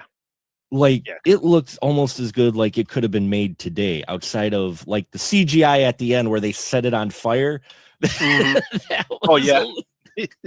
Yeah, that's it. Kind of lost because I actually watched it again just to refresh my memory, and sure. I remember at the end of the film when it's on fire. I says, "Oh God," I remember how bad that looks. It's like yeah, the creature's name is a Kothoga, and Mm. yeah, it looked really good up until they set it on fire. Then they got the CG animation fire, and I'm just like, oh, why'd you do that? Why'd you Mhm. you just don't show? We get the idea that it's on fire. That's fine. Mhm. You know, I like the setting of a museum setting. Um, they have this little subplot in here with kids that really doesn't go much anywhere. I thought the kids would be in there more, but they're not. It's Mhm. like, Well, I'm glad they're not, because one thing I get tired of seeing in horror films, and I always say this in my reviews, it's the kid in danger plot. well, I mean, it's such a cop out because it's so Mhm. easy because you don't want anything to happen to kids, you No. know. No, no. Uh, Mhm. and then you know, occasionally the kid will get killed by some locust in a subway, like in Mimic, which Mhm. you know, Oh yeah. it's like holy crap. So yeah, no, I'm glad they weren't killed or anything in this too much. And yeah, I mean the dynamic, we've got you've got the cliche of the rival scientist who wants to get the grant. You've got, the a-hole politician, you've got the incompetent police chief, and you got, of course, Sizemore, who I really like. I think Tom Sizemore does a really good job in this. Oh yeah, he does. Yeah. I Like I mean, said, it's sad what happens to him later on in his career. But I thought, yeah, he did a pretty good job. I think it's one of his better roles that he's been in, and other than some of the roles that I see him star in, before he went downhill. yeah, I mean, he's very level-headed in this, the way he plays this detective. He's not too Tom Sizemore, which if you ever seen a performance by Tom Sizemore, you know what I'm talking about. He really feels like he's putting forth an effort in here, and I kind of wish they would have had him just be the Detective Pendergast, because that would have been interesting to see them maybe do a series with him, and maybe his career would have gone a different direction. Yeah. But they instead made him Vincent D'Agosta, which was, like, I think, a character in the book as well, but Pendergast was supposed to be the main detective. There's some tense moments. There's blood. This thing leads hard in the R. Oh yeah. Yeah. Even though you don't get that many F-bombs, but you do get a lot of decent gore in the film. A lot of head munching by the creature, which is its whole gimmick. I forgot about the one shot they have it here with the brain on the floor. I'm like, you don't see that often. No. Yeah, you don't see it that often, but yep, you got the brain on the floor. Yeah. So I mean, I think overall, yeah, for when it came out and what it is, it really is a fun watch. Yeah. I just think if you're a fan of the book, you've got to separate yourself, which it's taken me 30 years to separate 28 years to separate myself from the book. But you can change your opinion on films, I think, over time. Put it this way, as much as some people got mad about what we saw in Jurassic Park but what happens in the book. Right. Some people got mad about that, but I said to myself, because I saw the movie before I read the book. Sure. When it came to Jurassic Park, and I can understand some people's get mad about it but to me, I like I said, I didn't read the relic, but I like it when the movie actually does a pretty good job, whether it strays away from the source material or not. Right. And that's, I think, that just the toughest part is always separating yourself. I remember the outcry. I remember reading Jurassic Park after I saw the movie. And yes, this is a little spoiler, folks. In the book, Malcolm dies. He becomes Velociraptor chum. So does Hammond. And so when Lost World came out and they did a book to Lost World, I'm like, okay, how are they going to do this? And because in the movie, Ian Malcolm lives, so that's why he comes back for part 2. But I'm like, how are they going to do this in the book? And I read the book, Ian's back, and I'm just like, wait, what?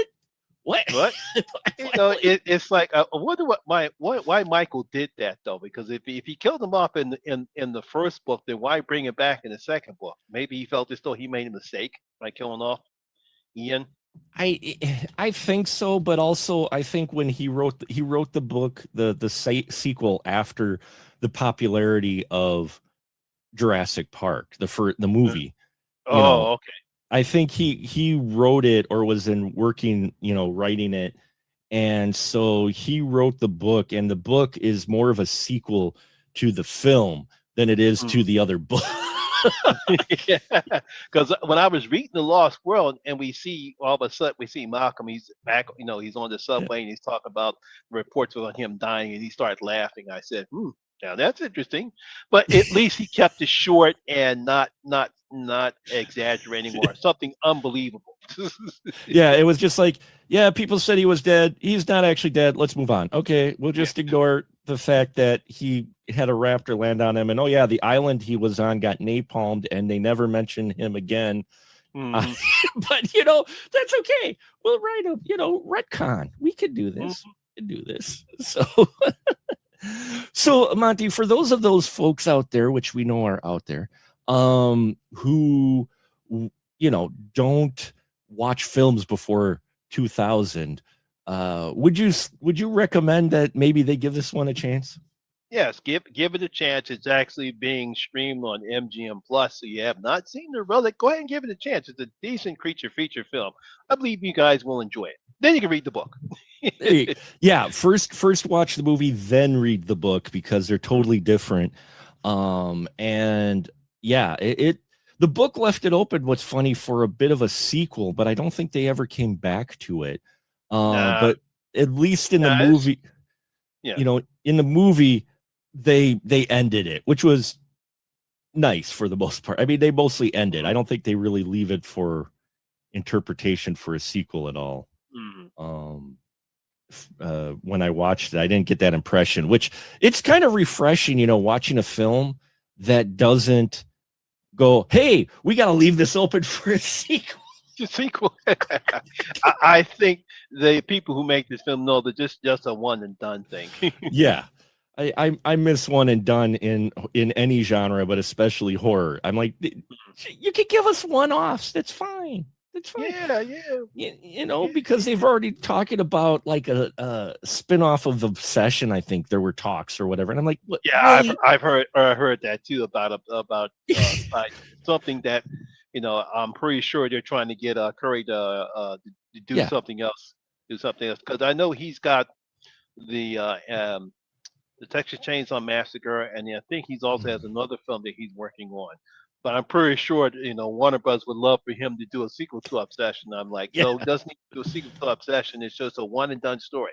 Yeah, just like Weapons. When I looked at Weapons, I go, I don't need another spin. Oh nope, we're doing a spin-off. It's like, oh, come on, man. Yeah, we're doing the spin-off. Yes, we're gonna tell the origins of Aunt Gladys. Yeah, it's like, wow, okay, all right. But yeah, and I will say, if you go back, anyone who is interested at all and look at it, 15 years ago, I said The Relic was just a bad film. 15 years ago. And even before I was doing movie reviews in 97, when it came out, I was like, oh, this is a bad film. Now, Lamont, thank you for picking this, because I have changed my opinion. And I would say, if you are looking for a 90s creature feature, this will scratch that itch. It is not, Oscar winning at all, but as far as a horror film by itself, yeah, it's fine. It does its job. It's got the creature, it's got the gore, it's got the scares, it's got the fun quips as well.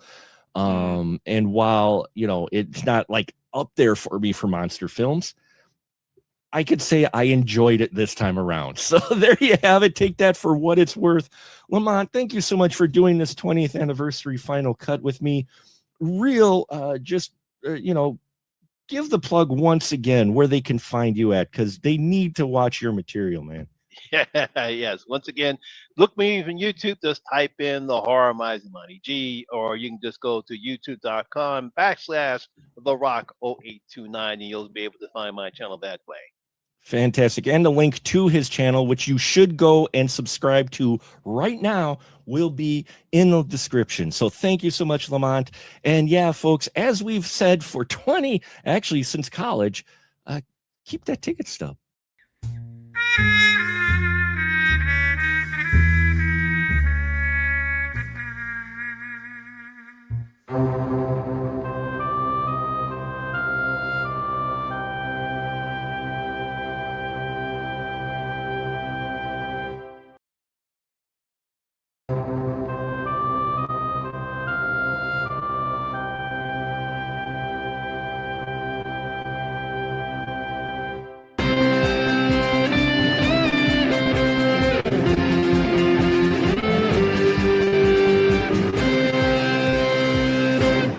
Ah, yes. A retro opening, my friends. 2016 was from when that was. Wow. That copy of The Lurking, Yeah. I don't even know how I got it, but I have that on both VHS and DVD. Do you really? Yes. Wow. Yeah, I got it. I think I've got the DVD. I don't think I've got the VHS though. Wow. Yeah, I think I have the Lurking on both of those, and I also have a local made film, I think, Hole in the Wall. Oh yes, I have know that Hole on in the Wall. VHS. I have that in VHS as You, well. I don't oh, remember you where got I got these. you got the special VHS one. I don't Yeah. I don't even remember where I got it from. But it's I in my was collection. It's in Shameless Video. I was script supervisor on Hole in the Wall. Wow. That anthology, extreme anthology horror. Yeah, I was script supervisor on the wraparound story, and on the final short as well. So with Blade Braxton in that, that's a yeah. That one's definitely interesting. And yes, folks, here we are. It's another 20th anniversary review where I have my wonderful friends who have been so kind to be on my show and deal with the films I pick. I decided for the 20th anniversary to turn it around and let them pick the film that we will talk about review. This is going to be, a little bit spoilery, not too bad. And tonight, I can't tell you how excited I am to have with us once again, Mr. Michael Vyers from Shameless Picture Show, as well as among other things. How you doing, Mike? I'm doing fantastic. How about yourself? Oh, we're doing good. We're doing good. Excited to kind of give a little review of this interesting film. But before we get into that, if you could just briefly tell my listeners and watchers, hopefully they're watchers, a little bit about yourself. So as Mark had already said, my name is Michael Vyers. I am an independent filmmaker, podcaster, award-winning writer. I've done a little bit of everything in the world of film and film culture. My podcast, The Shameless Picture Show, is celebrating its 10-year anniversary this year. And I'm very slowly writing a book in honor of that milestone. And it's funny, if it wasn't for Mark the Movie Man, I probably could say that I have the longest running film podcast in Wisconsin, but Mark will always have me beat there. So I've just been saying the longest running film podcast in Milwaukee. Don't fact check that, but that's what I'm going with. That sounds good to me. Yeah. You could say you have the longest running. I mean, you could outshadow me. That's fine. No, I don't. That's not the point. I know that's not the point. No, 10 years is awesome podcasting, keeping up with anything, especially in this wild age that we have of TikTokers and shorter form stuff out there that, we still got folks like yourself doing shows like that. And speaking of shows, movies, yes, we love movies here. We love classic movies. And you picked The Monster Squad from 1987. Yes. Would you be able to give us a brief synopsis of The Monster Squad? I always know you do this, and I never come prepared. All right, so The Monster Squad is a movie directed by Fred Dekker from 1987, off of a screenplay written by both Fred Dekker and Shane Black. The fact that they never went by Black and Dekker is just really shocking. Yeah. But it is about a group of preteens who are obsessed with monsters, all types of monsters. They love comic books. They love slasher movies. Anything to do with monsters, they're obsessed with. And they have a club called the Monster Squad. Well, one night they encounter these monsters for real and have to do everything they can to stop them, essentially. Yeah, no, that's really good synopsis of it. It's kind of like the Goonies versus Universal Classic Monsters in a way. It's got that spirit of Goonies anyway. But it's definitely its own thing. Yeah, you can definitely see the DNA for this film all over things, like especially like say the first season of Stranger Things. There's a lot of Monster Squad in that, and yeah, it's also, I feel like this movie might have been rated R, probably, which is strange because it's a movie about children, but it's kind of, oh no, it's PG-13. Thank you, Gremlins. I was just going to say it's PG-13, but it could lean to R. Yeah. I feel like it would have gotten an R now. Yeah. But just some of that language. But what I love so much about this film is it falls into a category that I think is desperately missing in film today of the family film. It's a film that's not necessarily skewed to directly towards children. There's content and stuff in there for adults to enjoy, and it's something that the whole family could go to the theater or the drive-in and have a good time and get something out of. And especially something like this, where it's obviously about kids. But when this movie was made in 1987, I don't know how popular the Universal monsters still were. So the monsters were kind of like seeing, Dracula, Wolfman, the creature from the Black Lagoon, Frankenstein, the Mummy. Those are all like what kids in the 80s their parents were into. Right. So it's like they both kind of got something out of it, and there was a lot more intensity to it in a way that the Universal monsters never got. So it kind of had that 80s spirit to it. And you had compared it earlier to the Monster Squad. This it's not the Monster Squad. You had compared it to the Goonies. This was my Goonies. I hadn't seen Goonies until I was in maybe middle school going into high school. I never saw that film, but this film, my mom taped it off television, and we had a VHS copy of it, and none of my friends knew what this movie was. So up until I want to say in the probably in the height of the DVD when they brought this movie back out again, no one, I don't want to say no one, but this movie did not have the appreciation it does now. No, when you hear people talk about cult classics of the 80s, this is definitely nestled right in that category. When it came out, it didn't do too well at the box office. I don't think people quite understood it, at least the audience that they were trying to go for, like you said. I don't think they quite understood or appreciated what they were going for. I think people forget that.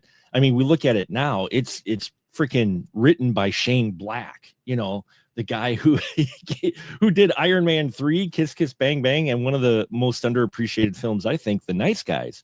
Oh yeah. I think The Nice Guys is fantastic. And so, here he wrote it with a director who, before this, his only real big feature was Night of the Creeps, which was a great movie as well. Drecker, he did Night of the Creeps, I believe. Yeah.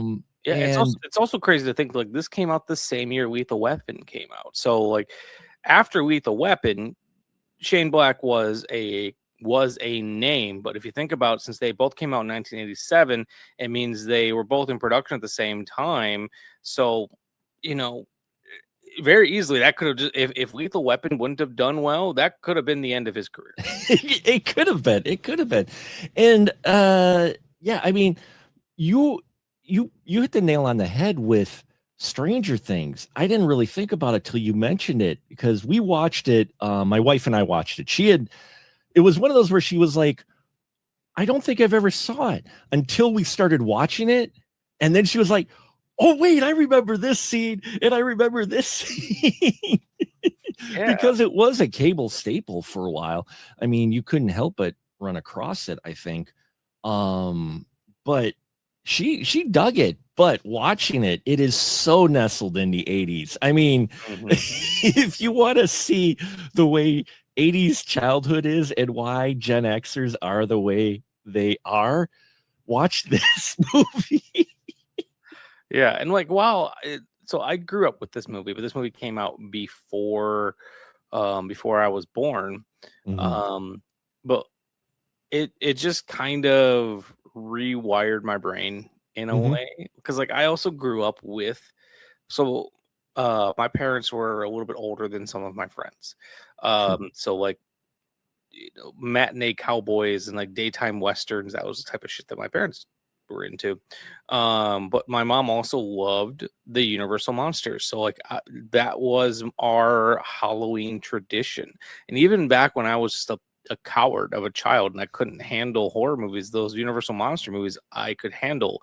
So this was it was my gateway, because Universal monsters led me to this, and this was something that was scary and fun, but in a way that I could handle. Right. Even though this is a really mean-spirited movie at times, like Dracula throws a stick of dynamite into a kid's treehouse. Treehouse. Dracula is, oh man, Count Dracula, played by Duncan Rager, is fantastic as a Dracula villain. They've got a scene in here where kind of near the end, the climactic scene where you got cops and stuff coming out, which one of the things I appreciated is the fact that they didn't like restrict this to just the kids experiencing the monsters. The whole town ends up at one point getting involved. You know, it's like, it's not just the kids, which was a nice touch, but Dracula just like kicking ass. He's not even like, oh, there's that one great like tracking shot following him down the road, and he's just grabbing their shotguns and like twisting the handles and punch. He has no problem getting his hands dirty. No. Like, there's that when they're digging for the amulet or the crystal. He's doing it himself. He has a werewolf. The werewolf could do it, but he's gonna get his hands dirty. He's gonna do it himself. And he's just played so well. I think but all the monsters are the guy who gets to play the werewolf in here. I think he's great because the Wolfman, played by Carl Thibault. You got a lot of character actors in this, which is what you needed. He comes in, we catch him first time we see him. He's like in a police station. He's like, "Lock me up! I'm a werewolf." No, that's that actor's Jonathan Gries. Oh, that was Jonathan Gries. I'm sorry. Yeah. My apologies. But he's all like, lock me up. I'm a werewolf. Yeah. and then you get this wonderful transformation into the Wolfman. Oh, and such a cool way to do it too. But they got the guy of guys to do this movie, which is Stan Winston. Yeah. Yeah. Like, and it's his creature makeup in this movie, like I'm specifically meaning like the creature from the Black Lagoon, or as they call it, the Gill Man, because it was the Gill Man. It's the only character that Universal actually owned, so that it was the only name they couldn't use. It is such an intense costume. Oh yeah, that costume was good. The werewolf makeup looks good on here, and there's so many good performances. The fact that Tom Noonan plays Frankenstein's monster. And they reenact the scene from Frankenstein with the little girl being the sister of our main leader of the group. Mm-hmm.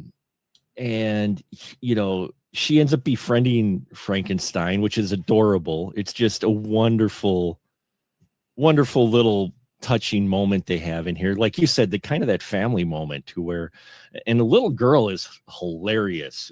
Who's that? Phoebe? Yep. Phoebe, played by I think it's Ashley Bank. Yeah. I met her years ago. And she was delightful. She told me that she was always really sad that she didn't make it on the poster for the movie because she was sick that day and couldn't be there for the posing of it. Little fun fact for anyone out there listening: if you're ever at a convention where there are celebrities or people like that, and you want to get them talkative, don't ask them about the things that they're there for. Like, yeah, you could ask them about Monster Squad if you want to. I instead asked Ashley Bank about what it was like working with Dolly Parton, because she'd done a movie with Dolly Parton, and her face lit the fuck up. And she got a chance to talk about that because I'm sure I was the only person to ask her about that all day. I have to concur with that. When I interviewed George Wendt, I was still a bit green in my interviewing, but I interviewed him at the Madison Comic-Con when he was there. And when I interviewed George, I didn't ask him about Cheers. I asked him what it was like working with Kit from House, and what was it like doing House. And he just kind of like, oh, well, and he's like, yeah, this and this. And he just seemed really appreciative that I asked him about something other than Norm. Yeah. No, it's that's the way to go about doing it. And this movie just meant a lot to me. It was a movie that my brother and I watched repeatedly. Mm-hmm. Especially because when I was young, and I'm sure a lot of other people as well. You know, you only had so many movies, so you just kind of rewatched the same things over and over again. And this was something that my brother and I watched a lot. So I always had a connection to this movie because of him. So much so that for a couple years ago, when my podcast, The Shameless Picture Show, was celebrating its 100th episode, I was actually lucky enough to have Andre Gower on the show. Really? Andre Gower, who plays Sean in this movie. It was around the time that he was doing Wolfman's Got Nards, so he was more than happy to come on and talk about it. And I got really, like, you can hear me crying on that episode because I got really emotional just talking about it, because this movie meant so much to me. It's a movie that I didn't even have to rewatch for this episode because I know it so intrinsically. I feel like I've owned every version of it that I could. I don't have it on VHS yet because those go for a lot of money, but like I've owned that DVD. I owned the Blu-ray that Olive Films put out. I now own the version that Kino put out. I have a signed poster in my living room that's signed by Andre Gower, Steve Noonan. I think I've got Duncan Rager on there. I have Ryan Lambert, Ashley Bank. I have most of the cast signed on there. That's awesome. That's fantastic. And another little trivia note that we could throw in for 20th anniversary here. Gower was actually in a film that was produced by our good friend Joe Randazzo, who's a regular on the Spoiler Room. He helped with David Campfield produce the Caesar and Otto Paranormal Halloween, which Gower was in. All right, I didn't know that. Yeah, we've got a little bit of a connection there.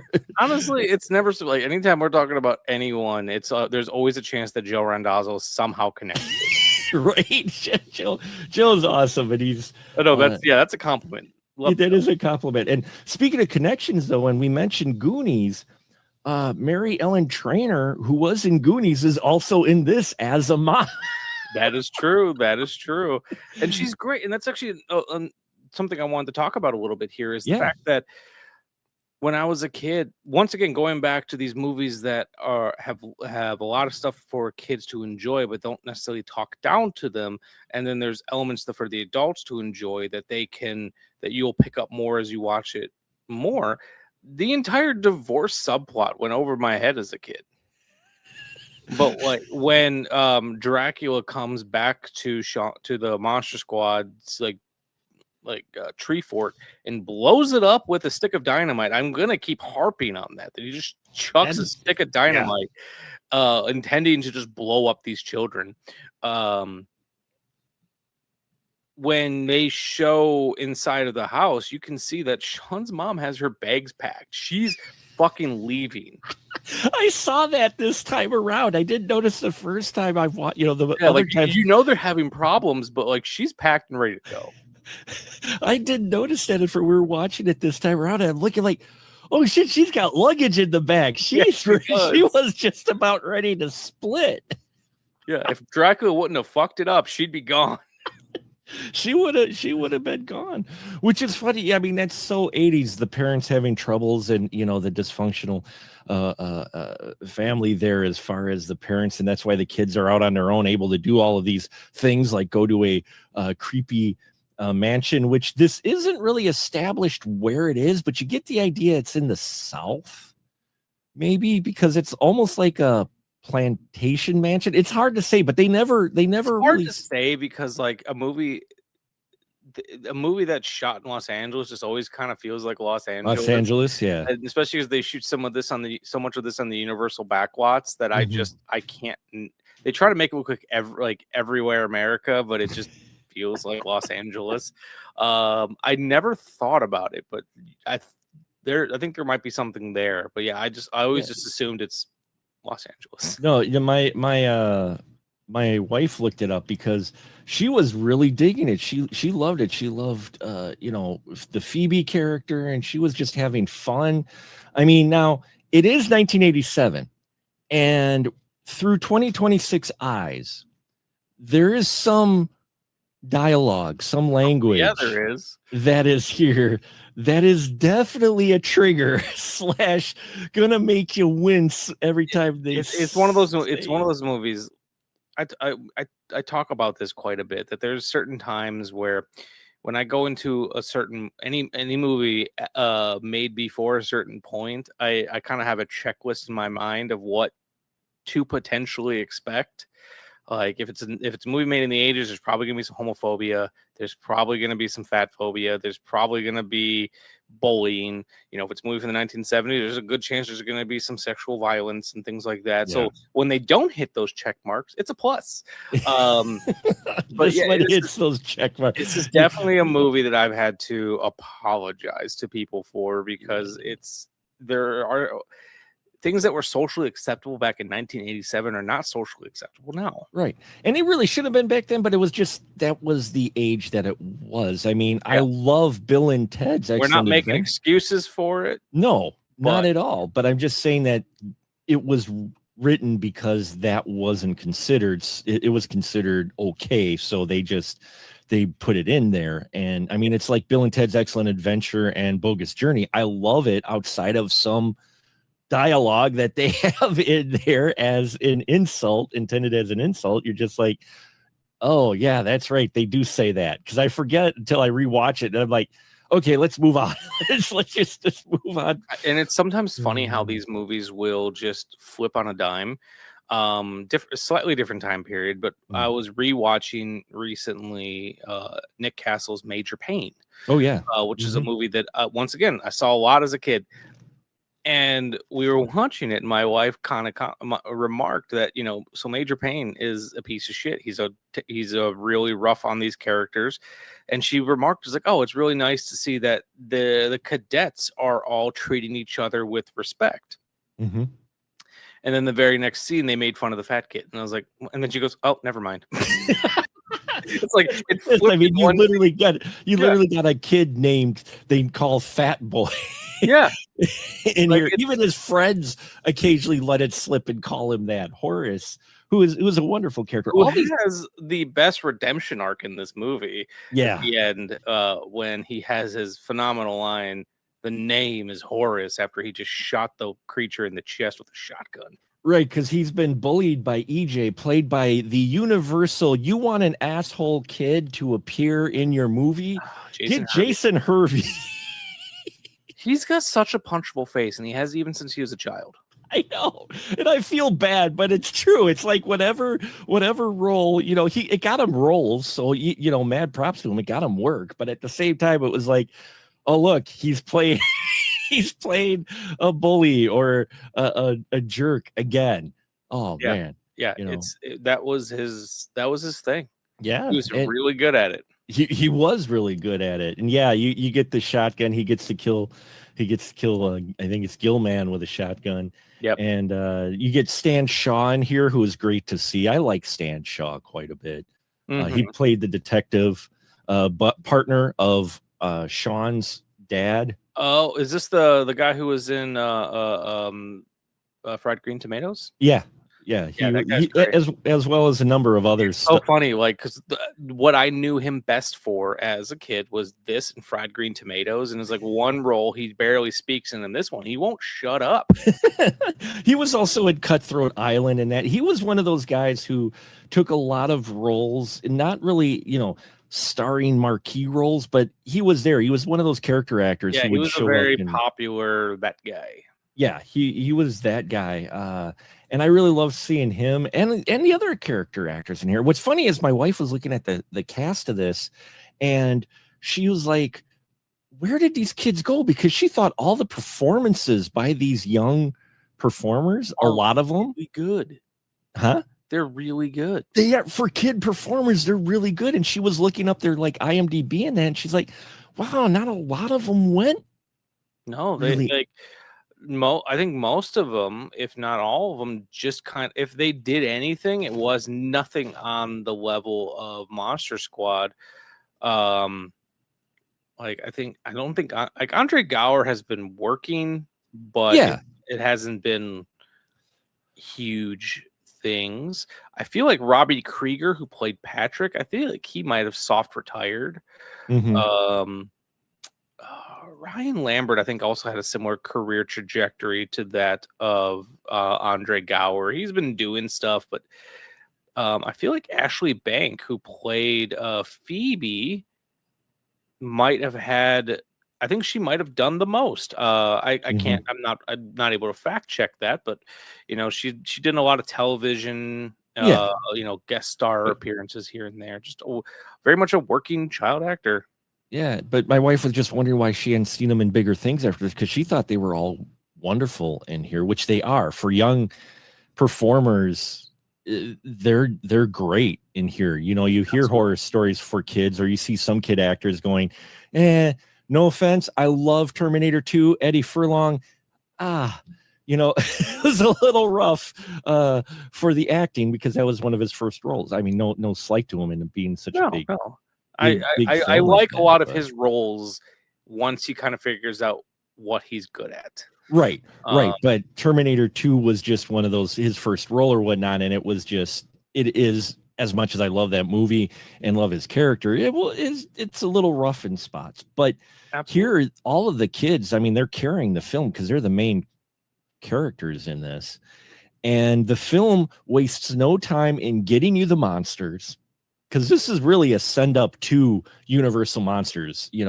Fred, they're making this for them. It almost feels like Shane Black and Fred are making this for them, as we love the Universal Monsters, so we're going to do a movie, and they happen to get money for it. And unfortunately it didn't do well, but it lived on in cable, on direct to video, and it is a cult classic. Yeah. And I'd mentioned it briefly earlier, but Andre Gower, who plays Sean in this movie, he did direct a really good documentary about the making of this movie called Wolfman's Got Nards. Kino Lorber did put it out as a standalone disc, but if you buy their 4K release of Monster Squad, it's on there as a special supplement. Nice. And it's a really nice feature that's talks about not only just the making of the film, but most importantly the resurgence of the film, and how they kind of discovered that it was now a big deal. It kind of reminds me a little bit of the Best Worst Movie documentary. Oh yeah, but instead, like, people actually like this movie. Yeah, people do. I mean, there's definitely folks out there. I think there's a movie reviewer out there that actually calls this channel Wolfman's Got Nards. Yeah, and I think they even talk about too, like, how the first time that they were, like, some of them were called, being like, "Hey, do you want to come do something for the Monster Squad?" And they're like, "Who the fuck is talking about the Monster Squad?" And they went to a screen and were just absolutely flabbergasted that, holy shit, people care. And they talk about the first time it had a public screening since the 80s, and it sold, like, it was like standing room only, or no, actually they had to turn people away because they sold so many tickets. So them getting the chance to re-experience that, and that's awesome. That always warms my heart, because the film deserves it. This film is a lot of fun. Yes, it is dated in some of its dialogue. I mean, you have the kind of greaser guy who's also into monsters, who is the tough guy everybody's afraid of, because he's kind of the leather clad. I got to ask about that a little bit, and I was like, I have to know, because I told Andre that I'm just obsessed with the screenplay for this. And if you've not read a Shane Black written screenplay, I highly encourage it, because they're really entertaining to read.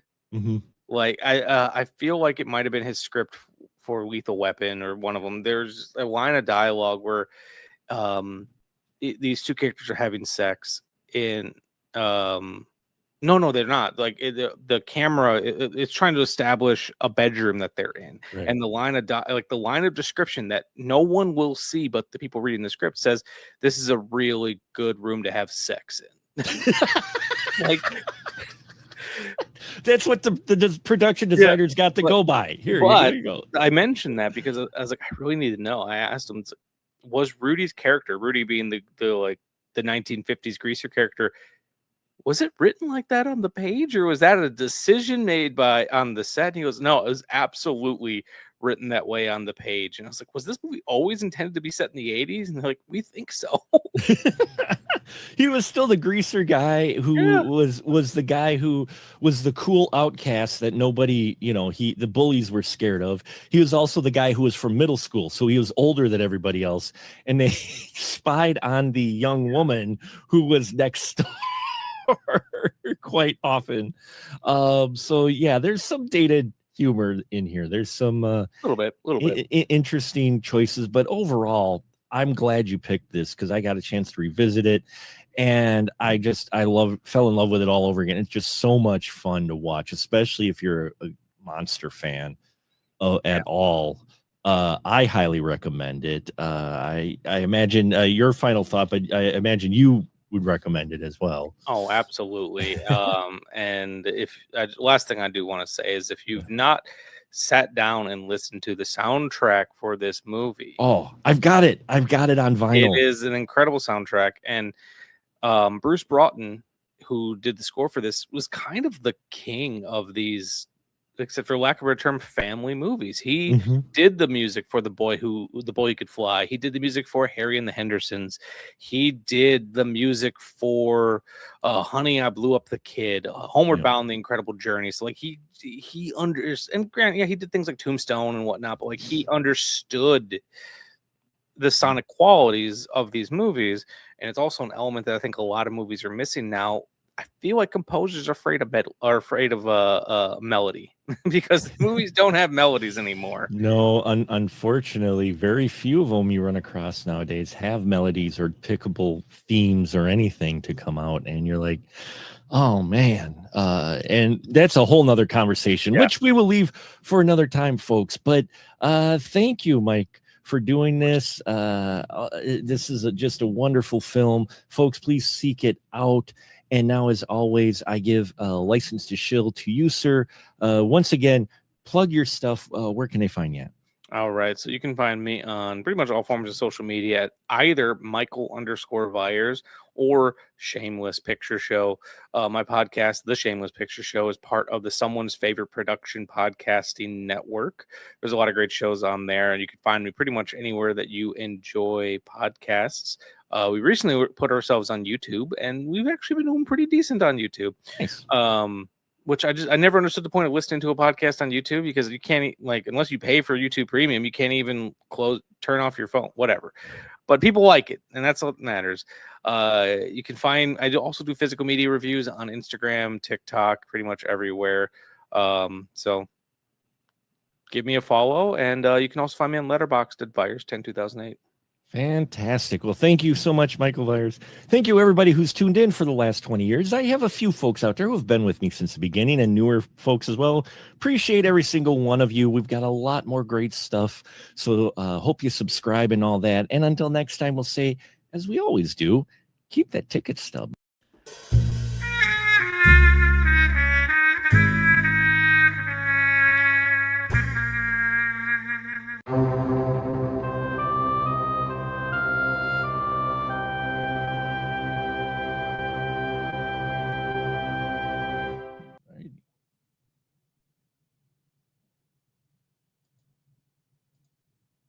And here we are, everyone. Once again, we're live.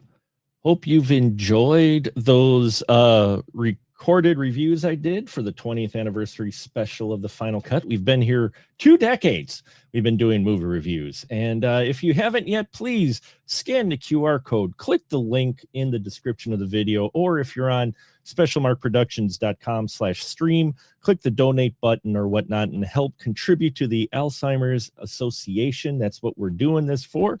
We're doing some fundraising here, and I have a gentleman here whose work I have followed for some time.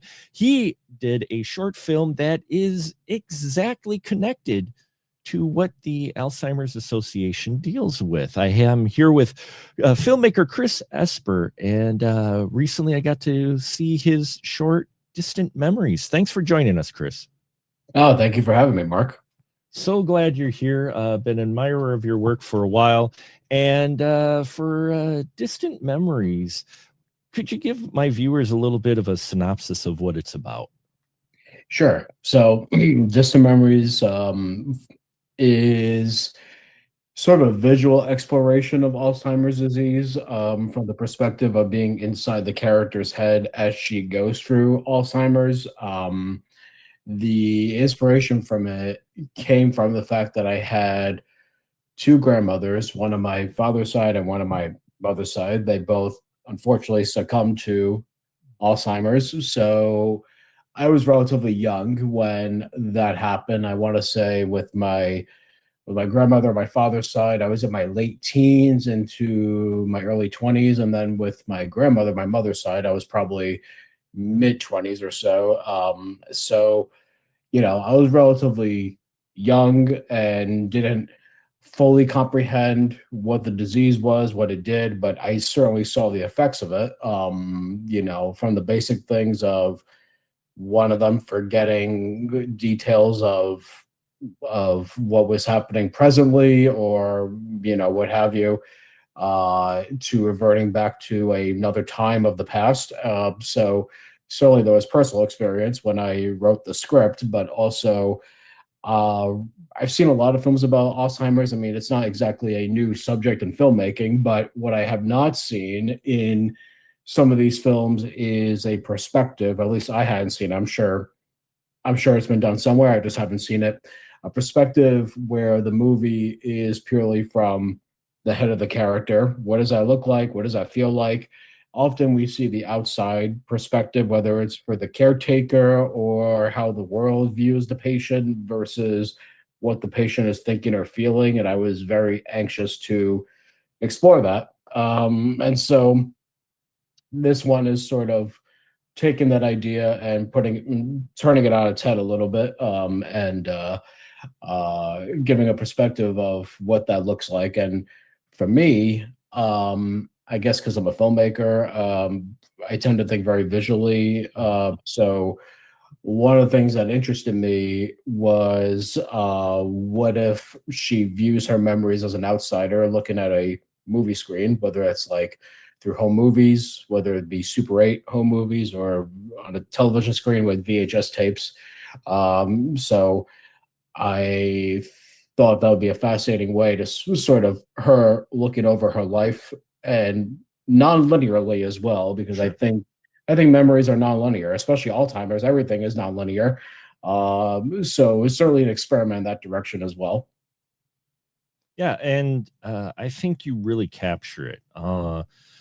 I've had some discussions with some friends of mine, all real film folks and consumers, cinephiles, and it is interesting to see the different ways this disease is portrayed. But you're right, it's not often you get it completely from the inside. And I loved the idea that you did here with this, with Anna, with the shelves of Oh being yeah, items, not just the various forms of media. Like you said, you get to see a Super 8 right. film with memories, VHS, but you have shelves of different items. And I'm like, it's such, don't take any offense. It's such a simple but effective concept that I don't remember seeing people mention memories on that scope before. Where did that idea for the shelves come from? Well, I'm glad you said simple because that was actually the aim, was to be simple and not to overcomplicate it. And the idea for the shelves was I thought, okay, it's supposed to be like her head, inside her head. So automatically I knew I wanted to have an all black void of Sure. sorts with like nothing there. It felt just empty except for like these shelves. It's funny when many people have reviewed the film, they often describe it as being like almost like a garage almost, which in some ways that's very true. I saw it as like almost like a library, like she's in the library and on the shelf is literally like a bibliography, we'll say, for lack of a better word. But instead of books, it's items from her life, whether it's toys or knickknacks, games or whatever. Any specific things that bring up those memories, including the whole movies themselves. So the idea was as if you've either passed on or you're in like the middle, sort of like middle ground area of death, as it were. and everything is literally right before your eyes. And it's almost like going down a nostalgic lane until you realize that your demise is probably coming. And so yeah, it came from that concept of like, oh, what if you're in like a library of your life and you're able to look at everything and then analyze it, touch it, and go back to it for a brief moment of, it's almost like a memory bank. It's like, oh, it's her bank of memories before it all dissipates one day. Yeah, and it's straightforward and directed, and that's what I liked about it though, is because you kept focus on that versus overcomplicating, throwing too much emotion into it. And in fact, I mean, we see her get emotional, but sure, it's still a lot of times when it's portrayed from the outside in film, it's overdone, and then you have the emotions from everybody around her, and then you've got the conflict, and it kind of distracts you from what the person's actually going through. And I think you captured that here really well, and you got a great actress for it playing Anna. How did you find her? Because I'm like, man, she's just gives such a moving experience. Yeah, no, Sissy O'Hara is amazing. I've known Sissy for, oh God, maybe 14 or 15 years, going back to when I was in film school. I first met her on a movie for another filmmaker, and it was like one of my first gigs as a cinematographer. I was newly out of school, very green, didn't exactly know what I was doing. And she was acting in the movie, and we just became fast friends. And I worked with her on numerous projects over the years.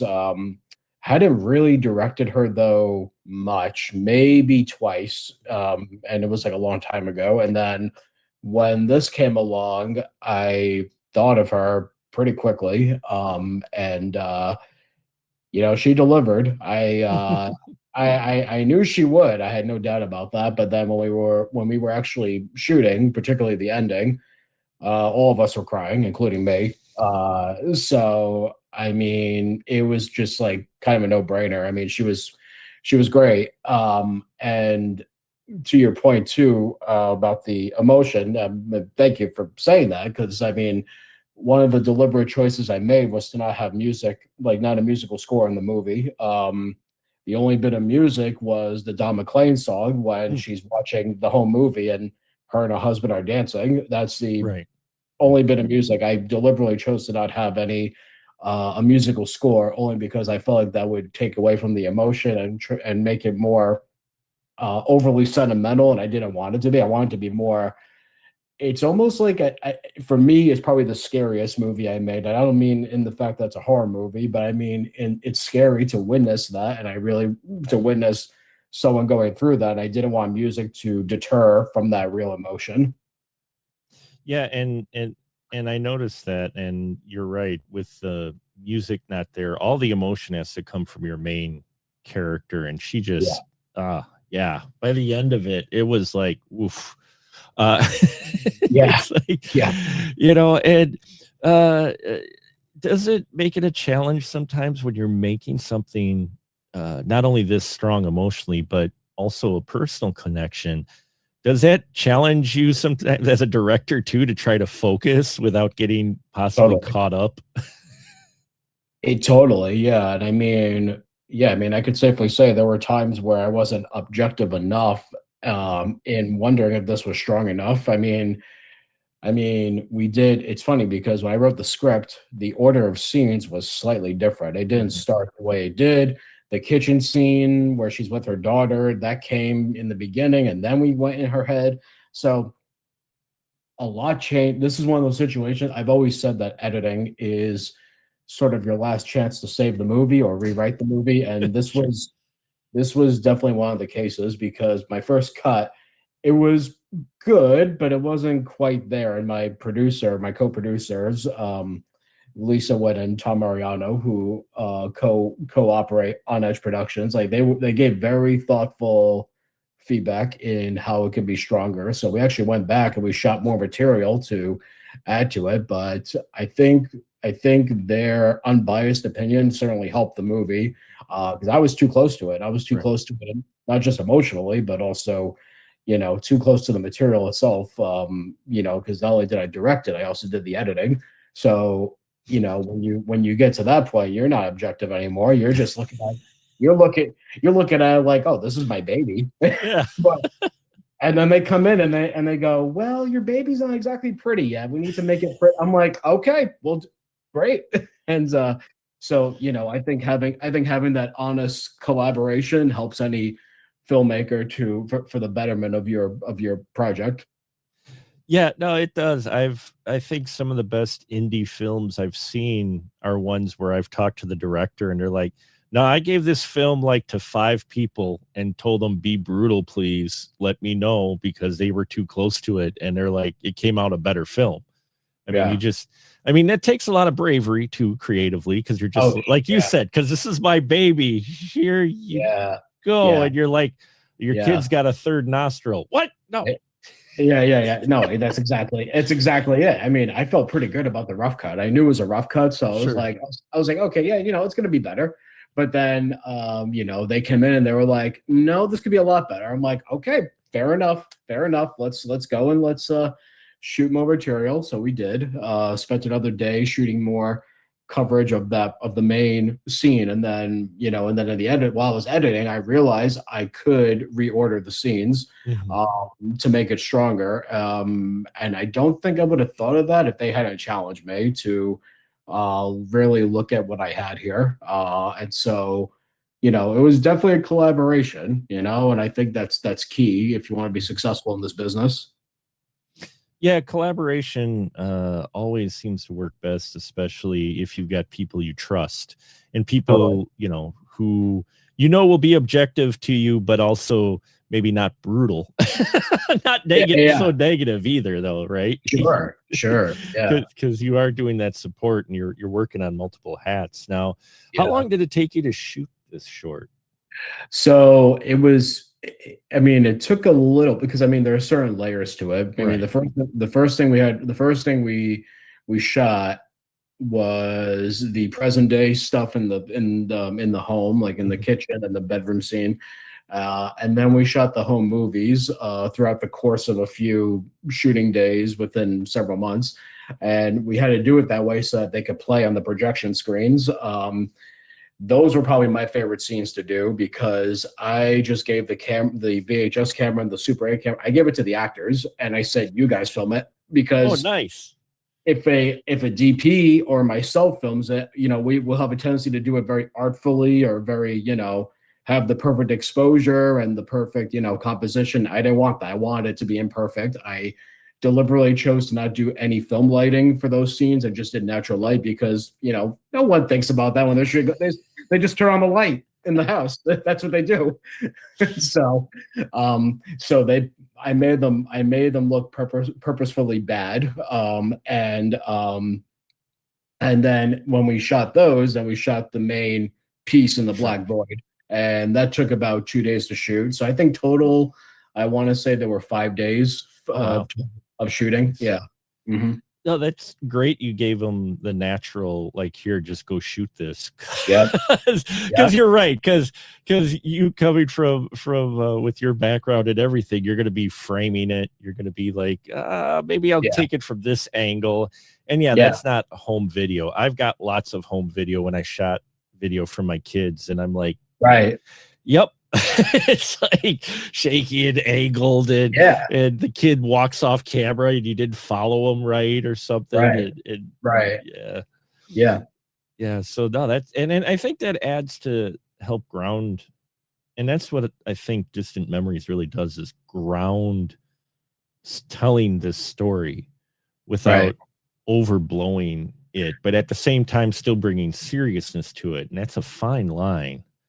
No, it was hard. I mean, one of the other deliberate choices was in the dialogue. I made sure that none of the characters said the word Alzheimer's or dementia. I wanted the acting for that to come through without anyone directly saying that she has Alzheimer's, but rather that the situation dictated itself without being so direct and hitting you over the head with it.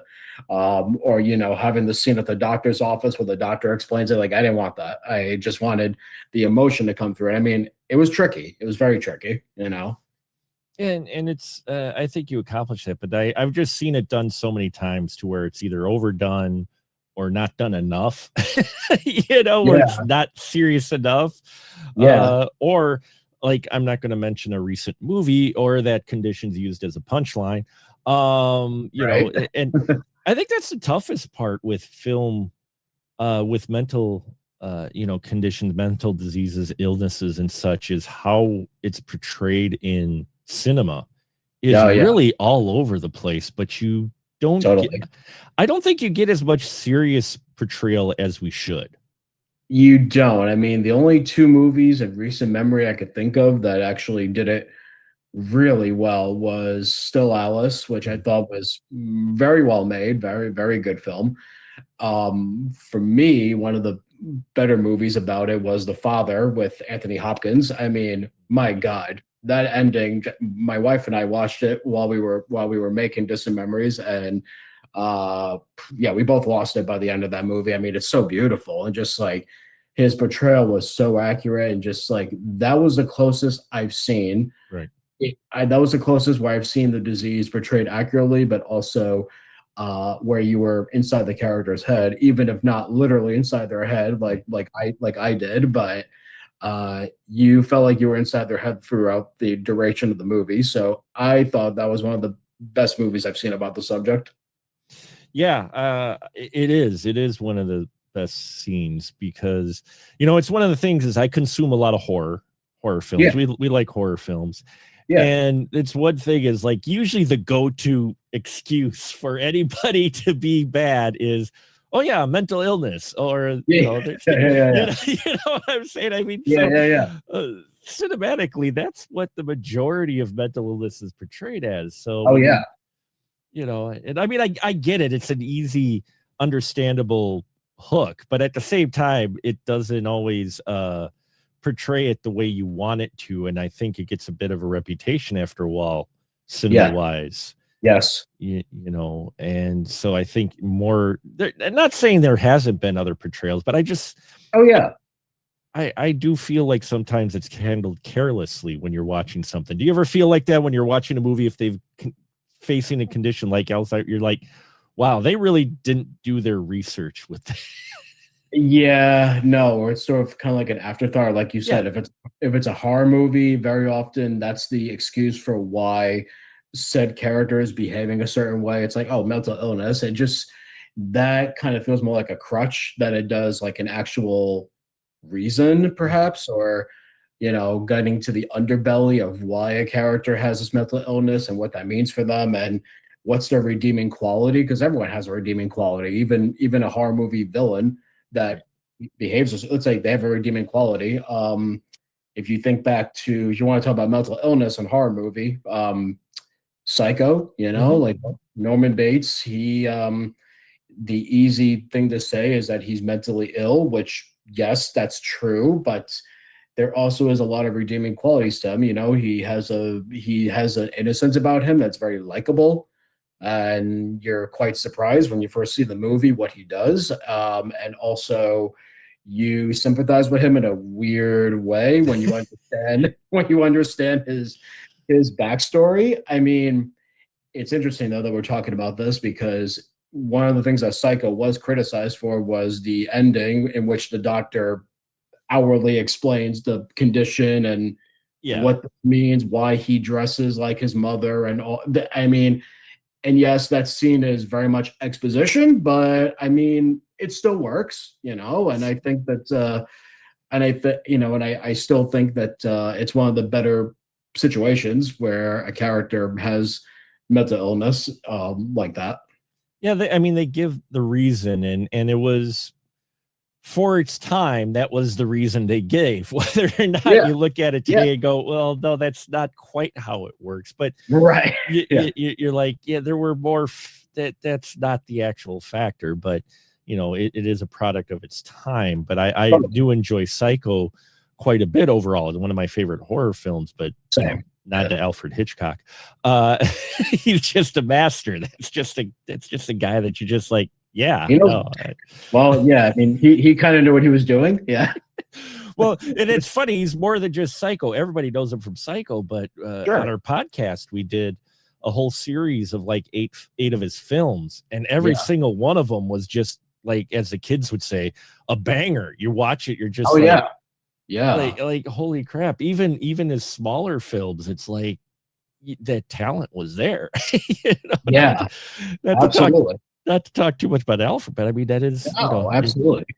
That is an influence. And what would you say is your influences for your filmmaking? Why did you want to get into the business? Because almost every person I ever ask go, what would you give advice to a person who wants to get in filmmaking? And they go, do something else. So what made you want to get into filmmaking? I mean, I probably would give that same advice to it. No, I'm not kidding. No, I mean, the advice I always give is, and the reason I say this is, and I think this is important, is going back to the source or going back to the well of inspiration. You know, it's like, what made you want to get into, you know what I mean? Like, I mean, in my case, I was a kid growing up in the early 90s. And so I lived very close to a video store. Yes. And so often I would frequent there, and I rented and saw a great deal of many movies there, and also taped a lot of movies off television. And so it definitely came from that. And, you know, with the advent of DVD, you know, I think the first DVD I ever saw or received was Ghostbusters. And, nice. And what was cool about that is you had like sort of the interactive menu, and you had the commentary where you saw the heads of Ivan Reitman and the producer and Harold Ramis. And I just thought, wow, this is so cool. But that was the first movie where I became aware that people made movies. I was like 10 years old, and I was like, oh, okay, there's a manufacturing part of this. And, you know, there was also the advent of IMDb, and then looking up facts about the movie I was watching, and then seeing like, I remember being very surprised, or at least had no idea this was a thing, that Harold Ramis and Dan Aykroyd not only starred in the movie, they also wrote it. And I thought, oh, you could do both. I didn't know you could do that. So on that inspiration, because when I was 10, I did want to be an actor when I was very young, but I also wanted to make movies. And I thought, oh, you could do both. Oh, cool. So then on that, I read some producer's name off the credits of Ghostbusters, and then I wrote their name down, and I wrote a script when I was 10 years old. Oh, nice. And I sent it to that person at Columbia Pictures.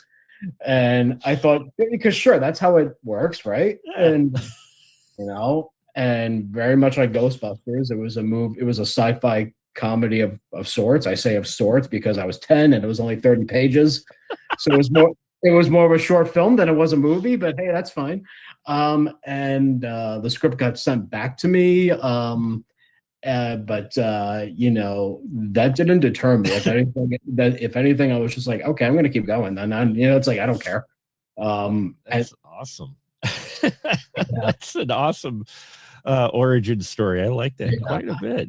So that's how I got into making movies. And the reason I say go back to the well is because, I mean, you know, when times get tough when you're making movies, and they do very often. And so I think when they do get tough, you're like, okay, why did I want to do this in the first place? And then for me, it's going back to being that 10-year-old again, and remembering why I wanted to make movies in the first place. Or, you know, when I was 17, it's when I definitely knew for sure I wanted to be a director as opposed to being an actor. And I had seen Raging Bull, which again got on DVD. And upon seeing the commentary and the making of stuff, and hearing Martin Scorsese discuss the specifics of shots, why he made certain choices, that's when I understood that filmmaking was an art. And for some reason, that just fueled my fire to want to pick up a camera and make stuff. And that's what I did in high school. I made movies by myself in the very early days of YouTube. So, you know, this was like 2006, I want to say. Yep, I know that. I know that area where that's when I started posting. Yeah. So I was posting movies on YouTube back then when I was in high school, Nice. and I would, just make these like little things by myself in Windows Movie Maker, just cut them together, and I would shoot the thing.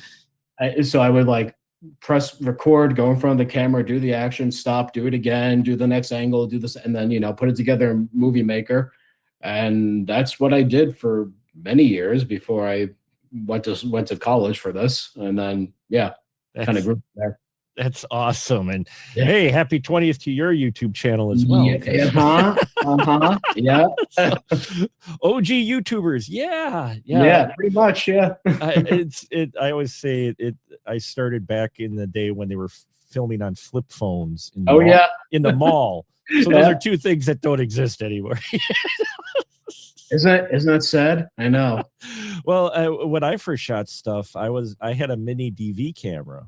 So Yeah. a mini DV tape camera. And so, Yeah, sure. Yeah. like a lot of my early reviews in that, you can hear the whine of the engine. And, it's something I didn't really recognize until years later. I've been kind of doing nostalgia thing and just going back and looking at the earlier stuff, and I'm like, Yeah. oh, there's the sound, and now I can't unhear it. It's like it's like I hear it everywhere now. I'm like, oh man. Yeah. But Yeah, no, exactly. that's great. That was an inspiration. And RIP video stores. Yeah.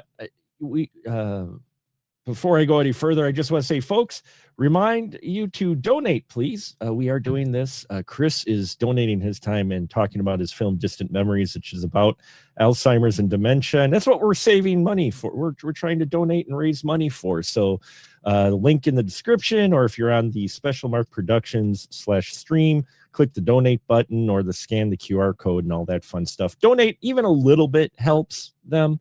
They're a great organization. And that's my plug. Just a reminder, folks, of why we're doing this for 10 hours over the next 2 days, 20 hours total. So, but no, I appreciate you doing this, Chris. And you're talking about video stores. It's one of those things where I realize, I think that's where I got my diverse palette from for film.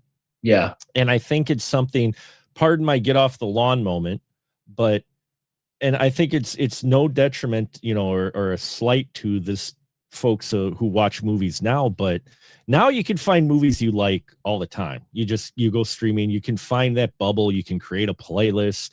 If you want, you can have AI create the playlist. Don't do that. But when we were at video stores, I'm sure you remember, you'd walk down the aisle and it's just whatever your store carried. And, that was that. And so after you watched the new releases, you're like, oh, I want to watch something else. So you'd start to go down the aisle, just go, what's this movie? And you just grab it, and that's all you had. But that's all you had, sure. Right?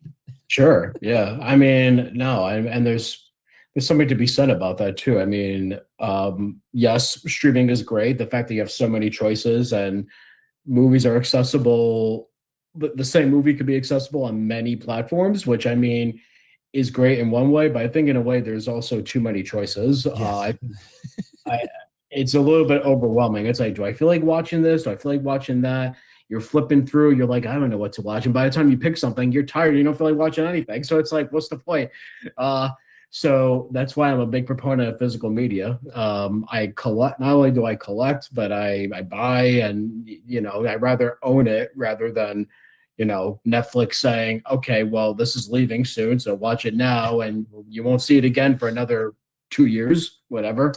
But no, and I think with video stores, particularly the VHS era, the fact that you could walk down the aisle and you get the enticing cover art on these tapes, which I mean, you do not see anymore. I mean, there's just something beautiful about looking at the cover artwork of VHS tape.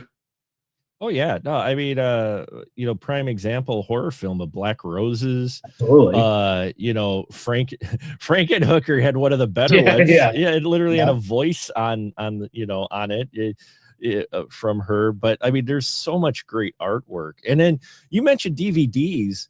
I've had this discussion with some of my critic friends of the lost art of the DVD menu.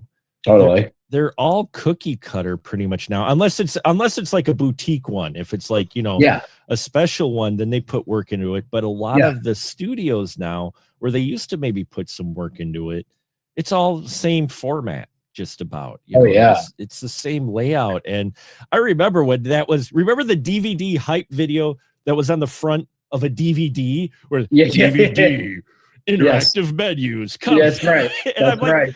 I'm watching the DVD. Why are you hyping? Yeah. Made it more epic than it probably actually was. It was kind of amazing. That's right. But there was art to it. I mean, the interactive menus. I mean, one of the best ones I always cite is James Cameron's The Abyss. Oh yeah, yeah. You know, when they came out with the 2 DVD special edition of it, there were hidden Easter eggs for trailers for like Terminator 2. Sure. Because you had Easter eggs in the menu when you had to press the arrow all around. Yep. And you find exactly. Yeah. And that is a bit of a lost art, you know, but I mean, it definitely is. I mean, that's how I learned about how movies were made. I mean, you know, if you could argue that DVDs were sort of like your film school in a box, you know, the average folk, they may ignore the commentary, but you know, us film fans, you know, we love the commentary. I mean, who doesn't want to hear the director and actor talk about how they made this movie, or like how they got that one shot and how long it took them to get? And then I think now that I make movies, I can listen to a commentary and be like, oh my God, I know exactly what they're saying now, and I understand. I understand them even more. Unless you're talking about the commentary on Big Trouble in Little China, in which case it's John Carpenter and Kurt Russell catching up with their lives and not really talking about the movie. That's funny. Funny. It's a great commentary. I mean, if you want to know a lot about the movie, you're not going to get a whole lot. I mean, they give some tidbits. They keep coming back to it, but then they go off on the tangents talking about a kid's concert or something because they're so good friends. And it's hilarious. But that's awesome. But that's great that you can go back to them and you listen to the commentaries and you get stuff out of them now that you're a more experienced filmmaker. Right. And I think people forget that too. We talk about how we've got a camera in our pocket, but back then when the camcorder came out, that was a big inspiration for a lot of people, because now you don't have to pay film anymore, right? Because film is expensive. I imagine with Distant Memories, how did you get the film stock? Was that a good chunk of your budget? So no, it's a great question. So we shot Super 8, which is like the cheapest of the film stocks. I mean, that was like, if you consider the 70s, 60s, and 70s, Super 8 is what VHS became in the 80s and 90s for people making home movies, or even just amateur movies, like independent movies. They were shot on Super 8 or 16 if you could afford it. Yeah. Probably 16 because it was a higher, format. But Super 8, a chunk of the budget did go to that, because I mean, you're talking like, so we probably shot, I mean, it was actually not too bad. I mean, the 2 scenes that were shot in Super 8, they were shot with a single roll per scene, one black and white and the other color. And that was 3 minutes a pop. For each roll of film was 3 minutes. Sure. So I had bought 2 just in case we needed more takes. So, and it's about $40 for a roll of 3 minutes of film. You're talking 50 feet per cartridge. So that's not a lot of time. So we were certainly very precious with how much film that we rolled. And it's funny how serious people get when film is on the set. They're like, okay, we got to get this shot. We got to do it like this. Whereas digital, they just burn through the cartridge. I mean, the memory card, and no one cares. But it's when you go through film, it's a much different story, because then you're like, okay, we got to be very careful, and and then so of course there was buying the film, then there's processing it, bringing it to the lab. And transferring it to 4K to match the rest of the footage, and then coloring it and all that business. And then, the VHS and DV tape stuff that we shot, I just digitized that myself. Sure. So that was incredibly less expensive, but yeah, the film stuff was definitely, it took a lot. Oh, I imagine it took a lot. You know, I've heard stories about trying to shoot on film on that, but you know, but you made a good point, and it's another thing that I always think about with today's films. Again, pardon my lawn. This is my nice lawn. You can, but it seems like with the digital age, it's the double-edged sword to where, hey, we can shoot a lot more, you know, and they can keep shooting. I mean, they've made changes to major wide release films 2 weeks before release. I believe it. Digital, Yeah. you know, but I think there's a bit of a carelessness that has come with digital versus when they shot on film back in, you know, the films that we've watched, to where I think, because like you said, they had to be more careful because you only got so much film, and that's a good chunk of your budget. So I think just more care was taken in shots versus digital, which I got an SD card. Yeah, no, it's true. And I think actually this is some recent thing for me because, you know, when you're working so much and you're working so much in digital, you forget sometimes the value of the shot or the philosophy of the shot and why you're framing things a certain way. And so recently I've gone back to 35 millimeter photography. Nice. And the reason I did that is to sort of retrain my brain to put thought and care into what I'm shooting and be selective. That way, when I am on set and I am shooting, I'm able to think more about the shot, my deliberate choices, and why I'm choosing this exposure, this shutter speed, this, you know, whatever. And I think it's a good way to sort of slow down, think about what you're shooting, what the shot is saying. I think for digital, we take for granted how easy it is to get a shot. So I think it's important to sort of keep that mindset in place, even though it is easy to shoot, say a 10-minute take of the same scene and of the same lines of dialogue, and then go into the editing and, like, you know, choose this one, that one, you know. Yeah, and again, it's that double-edged sword because one hand it is more inexpensive, so it gives you more options, but on the other hand, you do kind of even subconsciously get easy or get a little soft with it, you know. I mean, I've seen that, you know, where you can even fix things digitally now, right? So I mean, now you don't, like you say, composition of shot, and that sometimes on smaller films it seems to be lost because they're just like, I could just zoom and enhance or whatever and clean it up, you know, later on. So we don't, it's not centered, but that's okay. I can just fix it in post, right? Those awful words. No, exactly. Yeah, like if you didn't get that close up, then, you know, someone somewhere is going to say, oh, well, it's 4K, we can punch in. I'm like, yes, you can in theory, but only so much.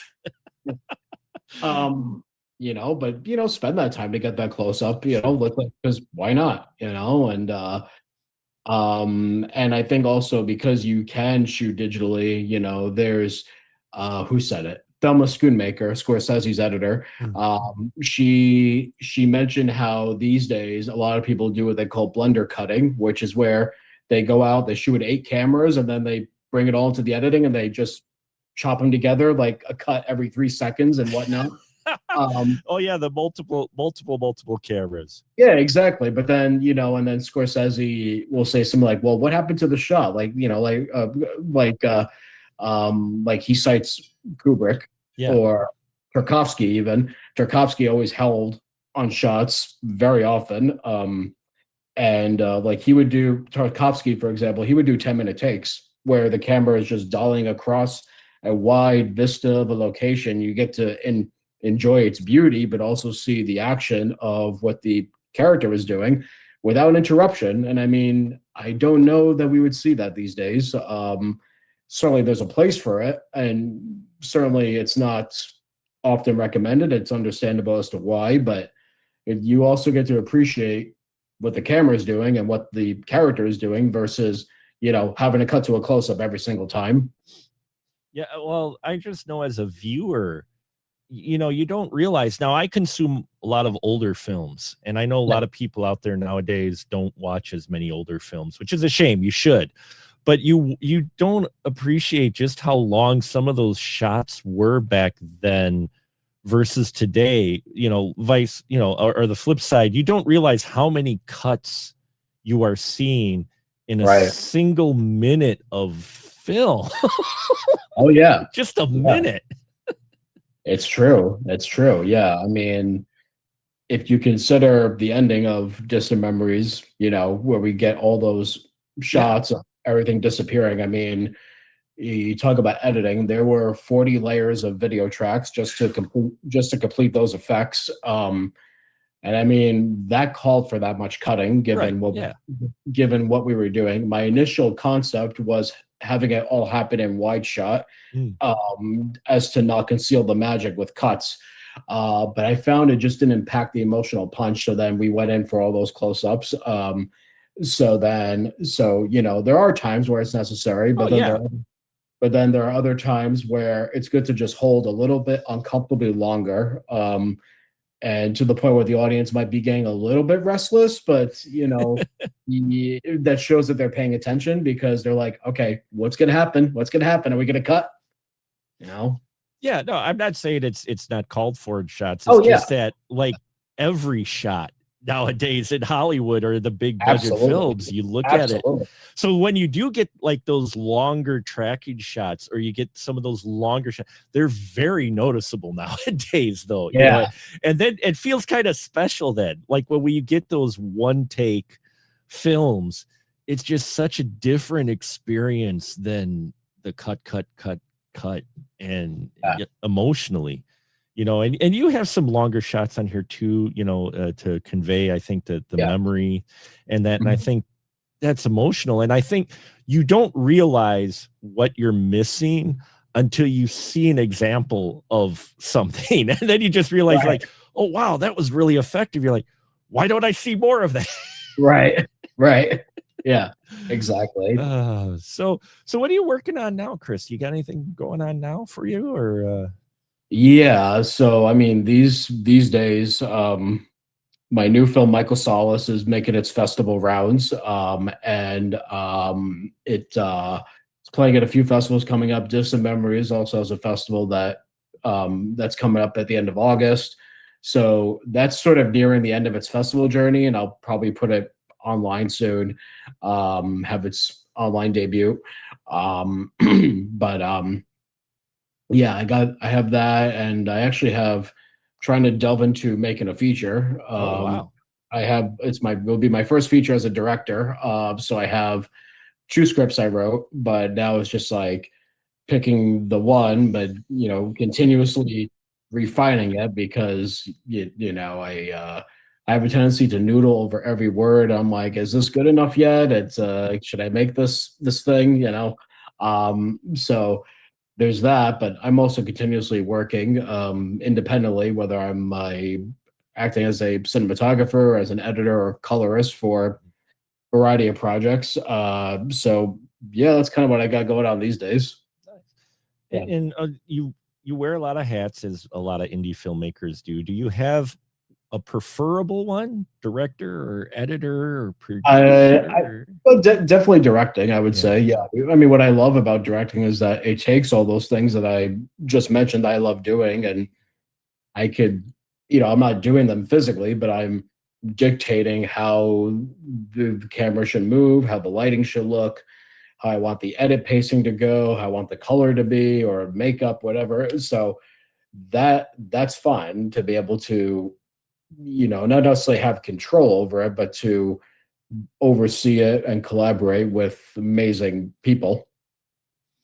And that's great. And does it make it a challenge, or sometimes make it easier, because you've done all of these different positions? So when you're making a film and you have someone else doing that role, does that help because you can speak the same language then, or? Oh yeah.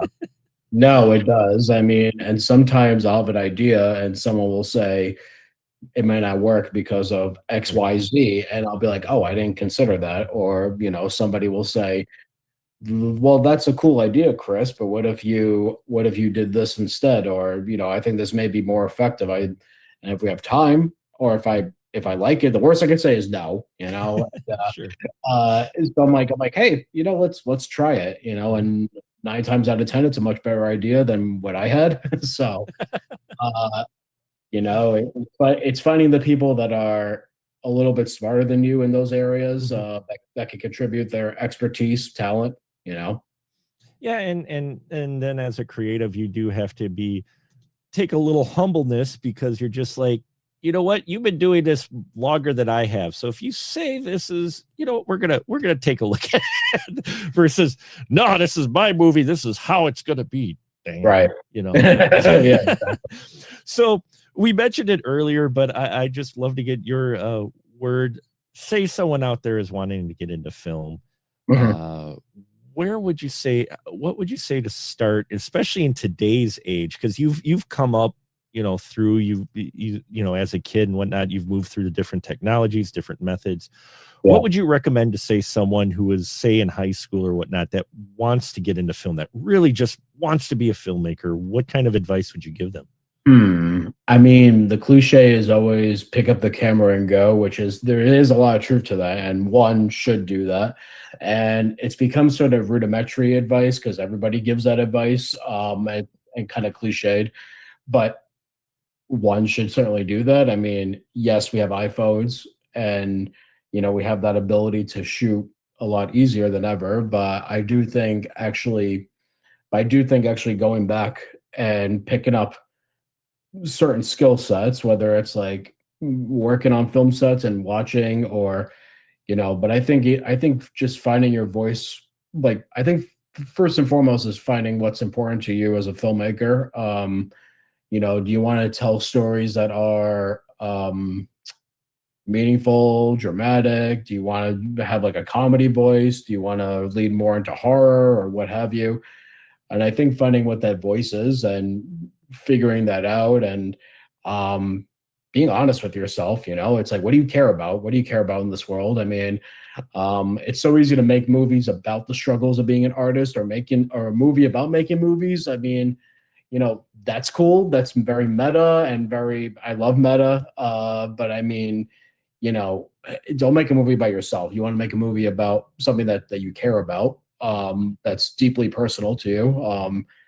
Like something that you're so obsessed with that you just cannot keep going until you tell this one specific story, and of course, just the basics of like, study acting, like take an acting class if you want to be a director. That way you could talk acting, that way you could speak actor, as it were.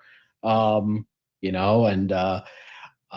study paintings, study photography, do photography, take a picture every day, whether it is on your phone or shooting on 35 millimeter film, just whatever it is. Just do anything to keep learning and never stop learning, I guess. Don't be afraid to stumble and fall, because you will, right? and fail very big. Yeah. But that's the learning experience. But if you can get over that or learn from that, I think you come out better on the other side. Totally. I think you have an understanding and maybe a little more humbleness to you, because I think we've seen it with some bigger filmmakers that they get stuck on one thing, like M. Night Shyamalan. I love it. Sixth Sense was great. Yeah, he almost felt like he kept on going with that same formula, because that was the big formula. When it's like, you don't have to. Right. But no, I mean, that's a good point. I mean, you could dare to be different. I mean, I can safely say that in my films back to back, they're not the same at all. No, they aren't. No, I got a chance to see Soulless, and which is great, and definitely different than Distant Memory. It is, yeah. And I mean, that's one of the things is, dare to be different. And I think the other thing too is putting yourself out there, whether it's when you do make something, one should submit to film festivals and or in this case, submitting to film critics such as yourself to get like an unbiased Sure. opinion of your work. I mean, it's so easy to show friends and family who are going to say, hey, good job. It's like, Yeah. hey, it's like, oh, hey, you made a thing. Cool. But to get that unbiased opinion, who's not a peer, and also, if the film is good, you get good press, then great, use it to your advantage. But also use the negative press as a way to sort of, as much as it stings, you could use it as a way to sort of read into it and be like, okay, clearly this is something I need to fix or I need to work on, whatever it is. Like my very first film out of college, didn't have like the greatest sound design. So, Sure. I learned to look out more when I'm location scouting for, if Sound. Yeah. sound is good, if the location is suitable for the sound, and spending the time and having the money to correct the sound more, just things like that. Another movie I made, the camera didn't move enough, and I'm like, okay, where can I move the camera more? So I mean, you take all these things in little by little. Awesome. Well, this has been a great conversation, Chris. Everybody, Yeah. keep an eye out for Chris's stuff. We did get a couple comments. 35, a longtime viewer, he donated $2. Thank you. Wow. I don't think Chris can answer this question though. Should he scale of intelligence, dexterity, or he plays a lot of video games? So our friend 35.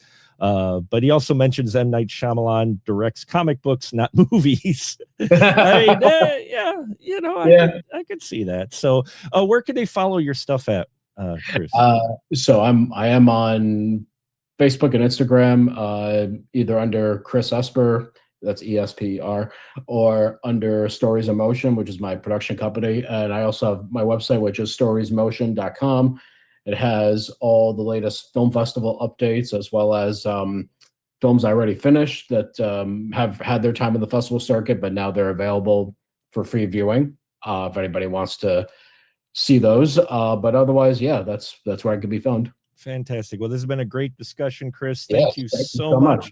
Appreciate it. Everybody, we've got Deborah Lamb, actress, producer, multi-talented, coming up next. We're going to take a short break. So thank you, one and all. And thank you, Chris. Thank you.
And here we are, folks. It is our streamathon. We're streaming to end Alzheimer's fundraiser. Hope you all are enjoying the programming so far. We just got done talking to Chris Esper. And now I am joined by the multi-talented, always a pleasure to talk to, none other than the one and only Deborah Lamb is here with us. How you doing, Deborah? Thank you so much, Mark. I'm good. I'm good. How are you? We're doing well. We're doing well. And before we get started, I'm just going to remind everyone we are doing this as a fundraiser for the Alzheimer's Association. So if you could please either scan the QR code in the upper corner, or if you're on YouTube or Twitch, there should be a link to the donation page in the description. Or if you're on our Special Mark Productions /stream, where you can watch all of this, there's a donate button as well as a QR code there. So now I forgot to close the blinds. oh, no worries. No worries. Okay. We're all good. Okay, I'm back in my seat. Okay. You're all good, Deborah. You're all good. Volker Hanman, I'll pronounce that properly one day. I think it's Hanneman. Hanneman. There we go. Hanneman. Yeah. Thank you, Volker Hanneman. Is Volker here? Yep, Volker is here. He says hi, Deborah. So, hi. I can't see the chat now because we have I have the chat off to the side, so in case someone says something. Yes, I tuned in earlier when you started the show. Sure. And and Volker and I said hi. Of course, I said hello to you and congratulations on your what show is this now? Oh, we're on our 20th year. And we've got 20th year, that's it. And our 600th episode of the Spoiler Room tonight. So, yeah. Wow. That's amazing. That's amazing. Wow, 20 years. 20 years, yeah. At 15 years covering independent films, which is how we I love your reviews. You do such a good job. I just love your You're making me blush persona. Here, Deborah. You're gonna make me blush. Please stop. No, it's true. I'm a big fan, Mark. Thank you. Well, I am a fan of your work as well, and I'm so glad you agreed to do this because thank you. You are a very busy woman. You got a lot of irons in the fires, so to speak. So a few. Just a few. So how have you been? Well, I've been doing very well, thank you. A few months ago in April, I just filmed a film called The Morning Architect. Volker knows about that one, and I do believe Volker is one of contributed to our film to help get it made. And it's a film directed and written, produced by Joe Hollow, a dear friend of mine, starring Joe Castro, who's an amazing special effects artist. Amazing. He's very well known in the indie horror genre. And Debbie Rochon's in it, Brink Stevens, Rhonda Shear, Alyssa Dowling, my good friend Harley Wallen, who I was in a film of his called Finding Nicole a couple years ago. And anyway, it was really great. I think it's going to blow people's minds, and it's due out hopefully by the end of the year. I think they're going to try for a Halloween release. We'll see how that works out. Well, we have reviewed some of Joe Hollow's work here before, and I've talked to Joe Hollow online in that, and very talented filmmaker. And that sounds like a great cast. That sounds like an amazing cast of talent. Yeah. Including yourself, obviously. Thank you. You're welcome. But yeah, that's definitely exciting. I look forward to seeing that. And yeah, I mean, Deborah, you've had a chance to work on big films and small films. In fact, you started out Fire Eater, and you've been in a number of big films as the Fire Eater. Was Point Break and Wild at Heart as well. Yes. So Point Break, Wild at Heart. There was another one. Let's see. There was another big one and I can't more. Quite. I forgot offhand. Can't quite think of it. Yeah, I apologize. There's another one. But you've also been extras in some big one. That's how you kind of started out. So how do you go from Fire Eater to where you are today? How did that kind of journey? How did that happen for you? Well, I was born in Portland, Oregon, and I lived there till I was 14 when my mother moved my sister and I to Los Angeles when I was 14. So while I was in Portland, Oregon, I took ballet from the age of 7 to 14 until we moved. And I was in a dozen or more productions through the ballet company, and we would put on a big theatrical production during the summer and during the holiday season. And so, I just grew up in theater, and yes, it was dance, but that's still theater. And and I also took whatever drama classes were available in elementary school and junior high. And then when we moved to LA, I took dance and drama. The first school I went to was Beverly Hills High School. Excellent dance and drama classes there. And then I went to Santa Monica High School the next year, and I was there for 2 years and at Santa Monica High School. And of course, there's big stars at Beverly Hills High and Santa Monica High School, a lot of kid actors who were pretty big, and excellent programs. So I did what I could growing up and in high school. And then after I graduated from high school, I got into a reputable acting school and took classes Took there. classes, sure. Yeah, yes. And I was and I became a professional dancer. So I was dancing in music videos and dancing in the first early in my career. I had several parts where I was the dancer in some scene in Sure. the movies. And then I learned how to fire eat from a friend. So I kind of incorporated that into the music videos and some of the early films. And then, and then that's how I ended up in Point Break. They were looking for a fire eater and Wild at Heart and a few others. And then I didn't want to be known as like, and I was supposed to be in Pee-wee's Big Top Adventure. Oh, sure, yeah. I was hired and I was there, but it got to be like 3:00 in the morning, and I was scantily clad in whatever costume they put me in. It was freezing, the middle, very middle of the night. And so at some point I thought, okay, I don't know if they're even going to use this. And I did a bad thing. I left. And I know. I never do that. I'm always very responsible, but, somebody was probably like, where'd the fire eater go? But at that point I was already kind of over being the fire eater. Sure. I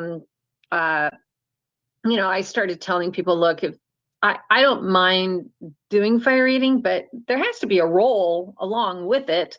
And so I was in my very first feature film was, this is before Point Break and Wild at Heart, was a film called Strip to Kill. And I was hired as a dancer. Oh, yeah. And I was just background. I was featured background. I had a minuscule little part, but Kat Shea, the director, brought me back. Well, I auditioned and she brought me back for a Strip to Kill 2. So I had, a very nice role, and I did do dancing and fire eating in that. So I also did fire eating in Death Row Game Show.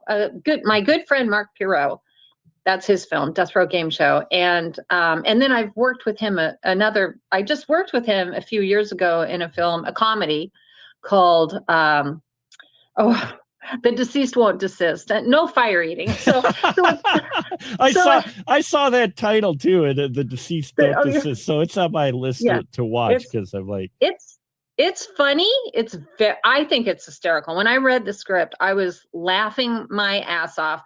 But it's very politically incorrect. It's not politically correct at all. Now, Mark Pirot has a great sense of humor. He's a funny guy. He's brilliant in my opinion. And so all his films, he writes with an edge, so all his films attack different types of subjects, and but it's no holds bar, with his humor. So he's like, I don't know, what are some of those great comedians, Rodney Dangerfield or Don Rickles, where it's like they go after everybody. It's but everyone's fair game. Sure. So, but it's a fun film. And it still makes me laugh. And I don't know what I was talking about. Oh, but so you just develop your career, you move, you're like, okay, well, I'm done with doing that. Now I'm moving on to this. And I'm still in that. I'm still in doing that. I feel that I was just thinking about this too, just recently. I feel that every every 5 years or so, or at least, and definitely every 10 years, but like every 5 years, you know, I feel like I reinvent myself. Like, Sure. I'm kind of doing this for some time, and then I'm doing that for some Right. time. And it's like, okay, well, now it's time to, try to up the ante, try to, what's the phrase? Level up, Level up. you know? There you go. So, Yeah. so, here we are, Here we leveling are. up again. Well, I mean, you talk about, I mean, you have done a variety of different films, though. Yeah. A lot of the fandom may know you from more of your horror films, just because that's such a strong fan base. I mean, you don't Yes. really have comedy film conventions, which I think you should, but Oh, for the for the or conventions, conventions or whatever. But I mean, Yeah. what I mean is you don't have a gathering of fans of comedies or gathering of fans of dramas, but horror you do. Yeah. So Yes. horror fans And are sci-fi, definitely and sci-fi and horror kind of, go hand in hand. They really do. They partner. They partner up. But that fan base is so strong that, Yeah, that's probably the horror. why that's more in the discussions for your career. Yes. But you've done a lot more. Like you said, you just did a comedy as well. So I mean, you do diverse things, but to reinvent yourself, does that help challenge you artistically then? Yeah, I just I need to. I feel like I need change, I need to do something different. Or, not necessarily do something different. That's kind of overstating it.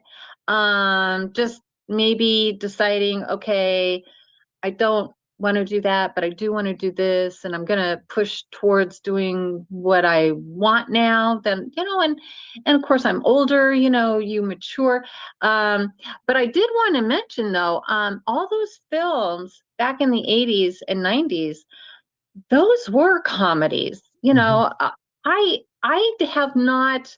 I think The Morning Architect is more of a serious horror, like psychological thriller horror. Sure. And I have done a couple of those. I have done a couple of like actual serious horror, but the majority of all the films that I did back in the 80s and 90s, they were all comedies. Sure. Beverly Hills Vamp, Invisible Maniac, Evil Spirits is a little less of a comedy, but it's still a comedy.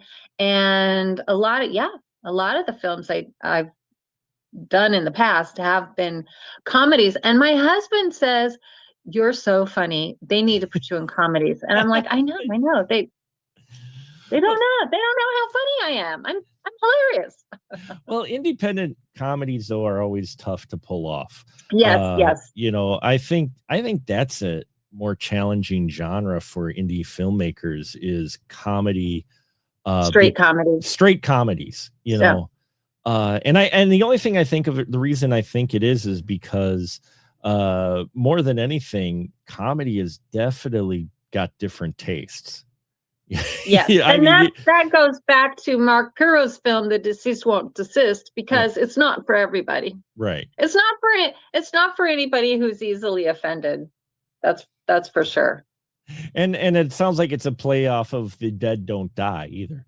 But it's not at all. Although I did make a guest appearance. Well, I was on Creature Features. I don't know if you know that show. I know of the show. I haven't watched, but I know the show of the show. Yeah. It's very, very popular. I'm a fan. And so I was on Creature Features a few months ago, and just by myself as the main guest.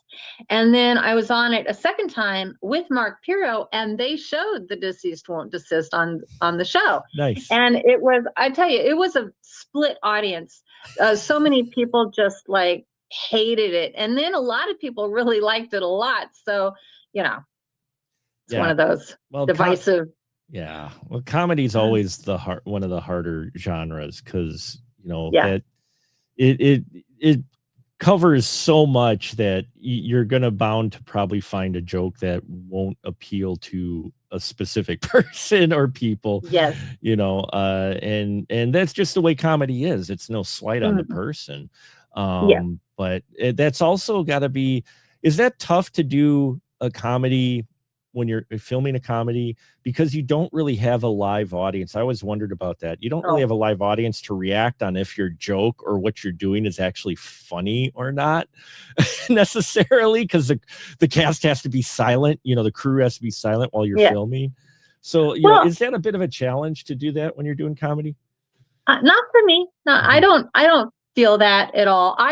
Back in the day when I was in my 20s, I was in a comedy improv Mm. group, and I loved it. And we did have a live audience, and that was a lot of fun. But I still enjoy comedy in films, and when other people are doing their scenes, and I think it's funny. I mean, obviously Sure. you're not going to be laughing, Right. but if something is funny. And the scenes that I'm in, I can pretty much tell. It's harder to tell when you're in it, in a Mhm. scene that's supposed to be funny, but then later on you get to see it, and it's like, oh yeah, that was funny. That was funny. How does that feel when have you watched one of your films with an audience, one of your comedies, and having people laugh? What's that like? Does that make you feel like a little validated, like, oh, I nailed it? Or vice versa, you did something that was funny, but nobody laughed, and then you're just like, oh, how is that watching one of your films like a comedy with an audience? I haven't actually watched one of my comedies with an Oh, audience. really? Oh, Yes, in the handful of years, these past years, I had a few films that were in film festivals, like Finding Nicole was in okay. film Yeah. festivals, Mhm. and I was there in the audience for that, but that was a heavy drama Right. about domestic violence. So there was no laughing in the audience. Hopefully there's no laughing in the audience. The acting was so bad, everybody was laughing. No. No. People responded very well to that film. Sure. And the Western, I believe you did a review of the Western, the Showdown in Yep. Yesteryear. Showdown in Yesteryear. Yep. Yeah, Yeah, I did a review of yes. that. Yeah. And that movie, it does have a lot of funny, like, Mhm. tidbit things in it. I think it's a heartfelt dramedy. It is. It It's got a is. lot of heart. It does have a Yeah. lot of heart. It's And got a lot of funny moments, but it's got a lot of touching moments, and yeah, that's a good one. So, and I have seen that with audiences because it was in some film festivals that I sure. got to attend. So that was nice. Well, that's cool. That's Yeah. great that you get to see that the audience respond, and hopefully it is positive response overall. I Oh mean, yeah. everybody's a critic, right? Yes, I know. And everything's subjective. Everything's subjective. What one person thinks is the best thing ever, another person hates. For example, I don't want to get into any like divisive conversation, but Supergirl. So, there was so much online hate for Supergirl. People were just bashing the actress, Millie Alcock, I think is her Yeah. name, or something Millie like that. Alcock. Yep. And what is it? Millie Alcock. Yeah. Yes, yes. And just all this hate, like lots and lots of hate, that they didn't like things she said in public. And, Mhm. I mean, a lot of these actresses say a lot of stupid things. So, but, Fair enough. but, and they were just bashing the movie. So my husband and I went to go see it. We liked it. I liked it a lot. I saw Superman too, the one Sure. from Yeah. last The year. one. Yeah.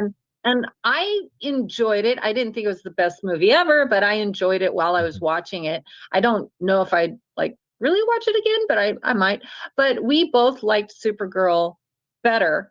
Mhm. And I do tend to like movies more than my husband. He's a little more critical. I am critical, but I really just love movies. And so, but I'm like, I don't know what all the fuss was. I liked it. I thought she did a great job. I liked the storyline, and I don't know. Did you see it? Oh yeah, no, I What'd you think? enjoyed it. I enjoyed it quite a Okay. bit. I mean, Yeah, there okay. were, a few bumps, a few bruises in it, but overall, Sure. I really enjoyed it. I'm not saying it's a perfect film, but Yeah. and it's funny because the majority of the people I see out there talk about for example, Supergirl, as much as many people harped on it and ripped on it, every person in my feed, like 90% of them have said, "Oh, this was fine," and I think that's a challenge. It wasn't bad. It wasn't bad, and I liked it. I enjoyed watching it. But and because my expectations were so low, I mean, I expected to think it wasn't so good, but I liked it. So you never know.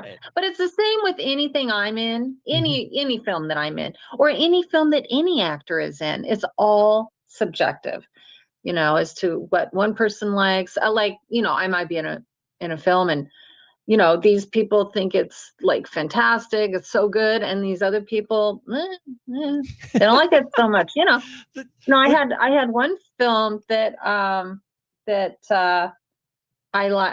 was in, I was in several years ago, and I think there's very low budget. So when you're in these super low budget films, there's going to be some actors who are professional actors, and there's going to be some actors who have little to no experience. So you're kind of going to get like a uneven mix of, same with a lot of these low budget independent films.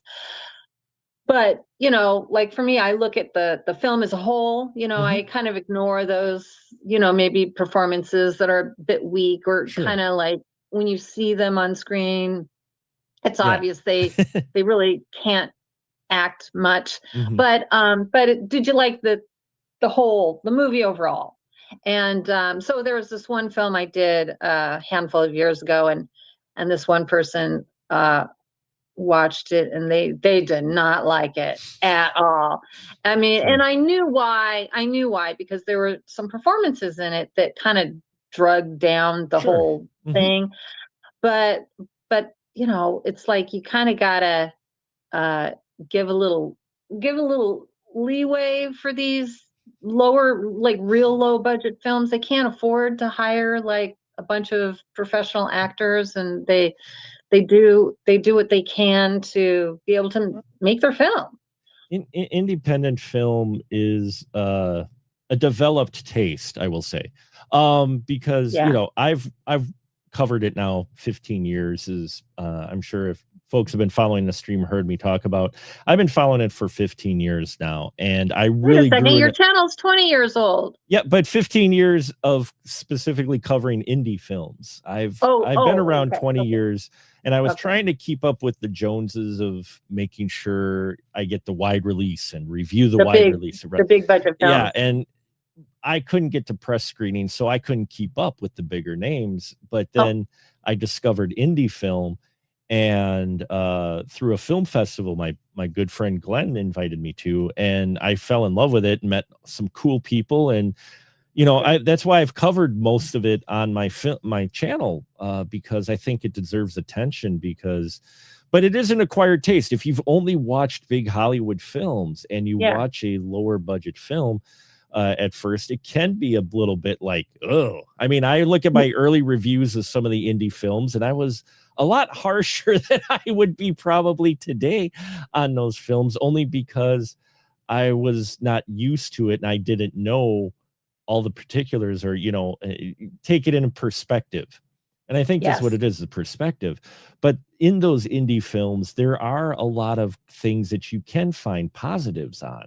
Yes, absolutely. And like you said, the picture overall, okay, this performance or this special effect didn't work, but this person really nailed this, performance. This special effect or this scene was particularly well done. You can find those bits, because like you said, low budget, small budget films, they struggle sometimes on what they can invest in. They've got to choose sometimes. And just Hanneman says that Showdown in Yesteryear was awesome, and that films can also depend on what mood you're in when watching a movie. Absolutely. Thank you, Voker. But yes, absolutely, it depends on your mood. Like if I feel like watching a movie, I may be in the mood for a big budget mainstream blockbuster type film, or I might be interested in something I've never heard of this film. I don't know what this is. I want to, try it. And it kind of, I've been watching a lot of Nicolas Cage movies just because I love him so much. I do. I love him. I love How can Nicolas you not? Cage. How can you not? I He's know. such an unhinged actor. What is that one film he did? The Unbearable Talent? Oh, the unbearable weight of massive talent. Oh, that's it. That's what it's That's called. hilarious. I was trying to remember. Oh, I love that movie so much. So, just a couple days ago, I was watching Drive Angry. I'd heard of it, but I never saw it. It was so good. It was so good. That movie. And Amber Heard's in it, and I thought she was very good in it. I thought she was great. She did a great job in that film. I mean, her acting isn't like super impressive in everything she does, but in that, I thought she did a fine job. Oh, Drive Angry is hilarious. I love Drive Angry. Great. That was one of those films I saw in the theater, and I didn't know what to quite expect from it. And when I sat down and the way it opens, I'm just like, oh, this is the type of movie we're in for. Okay. And I just sit back and you just watch Nicolas Cage be the most Nicolas Cagey in that film. And it's so wonderful. It just plays it's so weird and wonderful. And again, that's another one it didn't take off really at the box office, I don't think, as much, but it's because I don't think so. It was for not everybody. And I think that's the toughest part is when you're a film watcher, realizing that not every film's going to be for everybody. That's right. I think you're used to kind of the Hollywood angle, which is like, we got to check all these boxes so we get the most at the box office. But when you get into indie films, you're getting more stories about specific things the filmmaker wants to talk about, not necessarily making a film that's going to be for everyone. I was able to catch your talk with I think was your first guest. Was it Nicholas? Nathan Deming. Yeah. Mm-hmm. What's that film? Winter Hem. Something? Yeah. Winter Hem. Mm-hmm. And it's so funny. I wasn't able to watch your interview with Winter, the actress. Yeah. So funny, the Winter Hem, and then he gets an actress named Winter. Yeah, I know. I thought that was a great coincidence. That's bizarre, but I really enjoyed your talk with him about just how he made it, how he got it made. Everything that went into it, and the subject matter. The subject matter was very interesting and very poignant. Yeah, it is, and again, he even fully admitted that. It's not for everyone, and that's what that's what I like about the independent film scene, is that there's some films where you can tell where they're trying to specifically appeal to everybody or try to get the distribution. You can tell how they're making it, but then there's some that just are telling a story, and those are the ones that I really enjoy. You mentioned Joe Hollow, and you've made a couple films. I enjoy Joe's work quite a bit. It's not going to be for everyone. I'll be the first to say that it's not going to appeal to everyone, but that's not a bad thing necessarily, I don't think. I think what are your feelings with that? Well, for Joe's films, I think his films are really for the avid horror fan. So I think he's got a good niche there. Now, The Flesh of the Unforgiven, that may be a little much for some people, but right? Just a little. Just right. But that's that. I told Joe too. I said it's not because I watched it and I thought he did a great job. I said I'm not the audience for that film, but I really love what you did. I can appreciate what you made. Right. And Debbie Rochon. And the main point I kept telling him was both he and Debbie Rochon were excellent. They were excellent in it together. And that one girl, oh gosh, what's her name? The crazy girl with the high squeaky voice. Oh, I know her name, but I can't think of it right now. With the black hair. Yeah, I know who you're talking about. I don't remember offhand. I'm horrible with names. The crazy weird. You don't know what she is. Is she like some kind of demon or something? You don't know what she is, but I loved her in it. And August Guest, my friend August was in that. They all did a great job. So yeah, so a film like that, yeah, it's not for everybody, but I think like this upcoming film, The Morning Architect, I think people are really going to love it. And Disciples, of course, I made Disciples with him. Well, we actually shot it in the end of 2011 and the beginning of 2012, and then it came out a couple years later.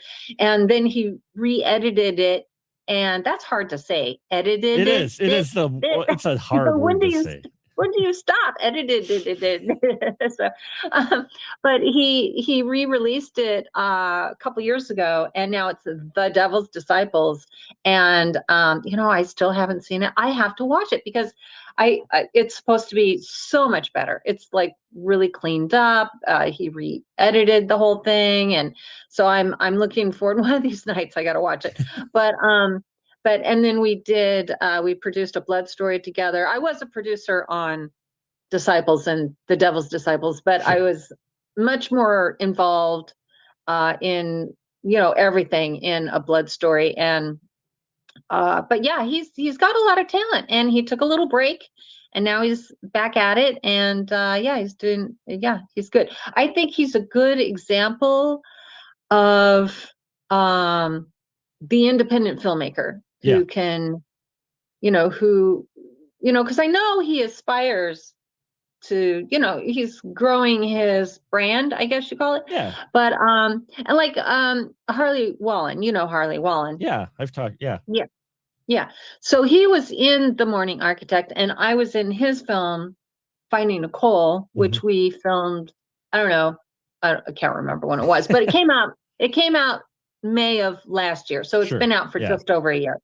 And I really enjoyed working with everyone on that. His wife, Katie Wallen's excellent.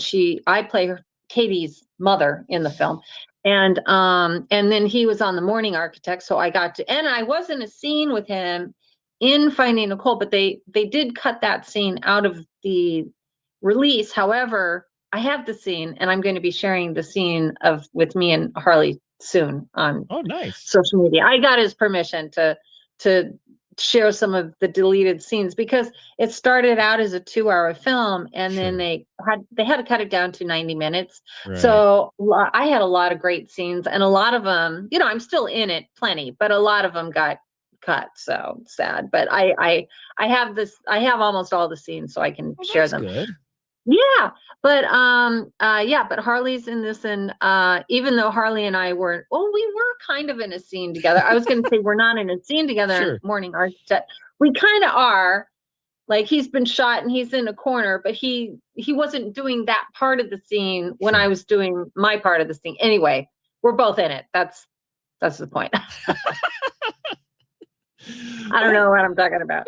No, it's I mean, you're a busy woman, and I think some people forget that though too. When you're filming as you're the actor, you're the talent or whatnot. You've only got this window that you know of the film, and then you go on to your next project, and then sometimes it's one of those things where, wait, that film came out now, because you've been in so much, and you keep going. So the fact that I know you have the impression that I'm just working all the time, but I'm really not. I'm really not working like all the time. Well, IMDb would say otherwise, but no, just kidding. I have periods of what'd you say? I said IMDb would say otherwise, but they've got. Oh well, yeah. I mean, and then sometimes I'll do like a couple years ago, I shot Shadows of the Night. And I was in Colorado for a whole year. Not for a whole year. No. I was in Colorado for a whole month shooting that film in Grand Junction, Colorado. That's Todd Ernest Braley's film. And I'm a producer on that film, along with Itai Guberman, who's also a producer. And Itai co-wrote the script with Todd.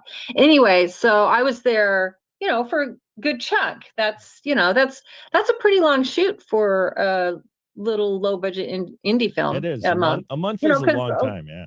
It is, because a lot of times it'll be 2 to 3 weeks and 3 weeks is kind of the norm. So if you get an extra week, that's really good. But yeah, so I do believe that's going to be a good one. I think that might be coming out this year. I know Sure. Joe Hollow's The Morning Architect. I know he's trying to get it out for Halloween. Yeah, So we'll see. That'd be a good time to drop it. That Halloween, would absolutely. be perfect. Yeah. It would be Oh, but that anyway, what I was telling you when I was working on that film Shadows of the Night in Colorado, you know, I was thinking I'd have a little break, but then I had a friend, Colton Reed Dietz, who's an excellent director. He also does independent films, and he called me to come do a small role on his film that's coming up. I mean, it's coming up to be released soon, called it's called Reminisce. That's it.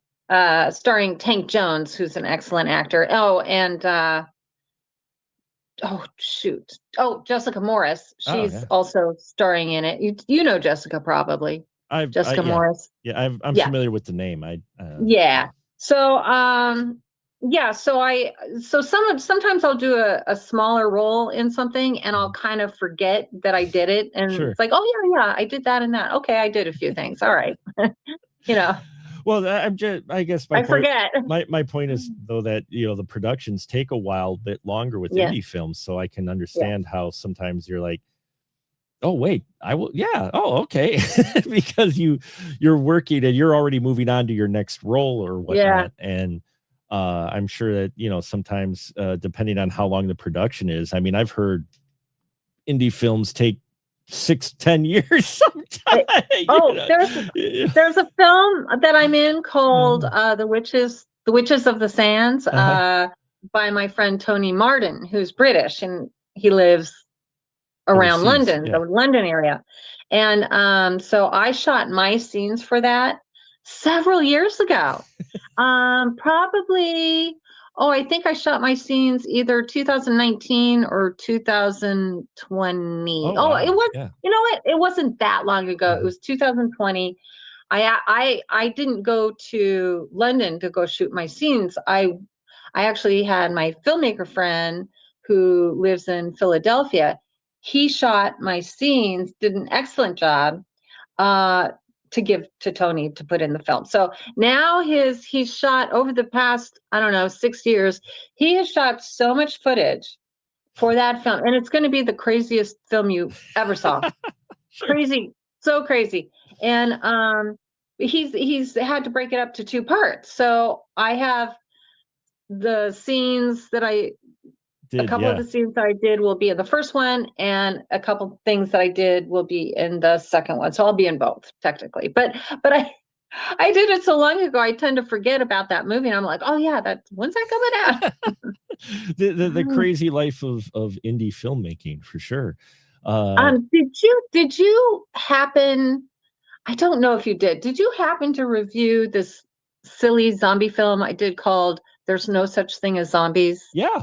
I reviewed that. I thought you did. Yeah. I thought so. My dear friend, who's like one of my very, very, very best friends, Michael Haberfellner, who lives in Vienna, he had me come out there. He shot a short film to go into the film. He shot some scenes with Lynn Lowry, and then he raised some money, and then he shot the rest of the feature film.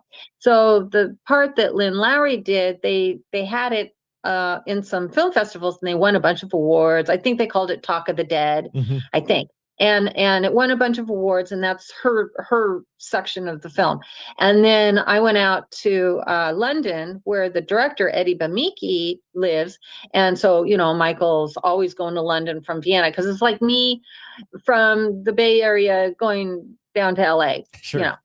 Just quick jaunt. Ride. Yeah, it's a quick shot. So but we shot the scenes, the rest of the film 8 years ago or something. And then he finally was able to get it all put together. They had a real hiccup with the quality control. Sure. It caused them a lot of grief. And so they finally got it distributed few years ago. I think maybe 3 years ago now, but it took, God, so long. And then I've been to London to shoot things a handful of times. Sure. And then I went there again to shoot with Eddie Bemeke and Michael Haberfellner. Michael Haberfellner produces and he writes the scripts.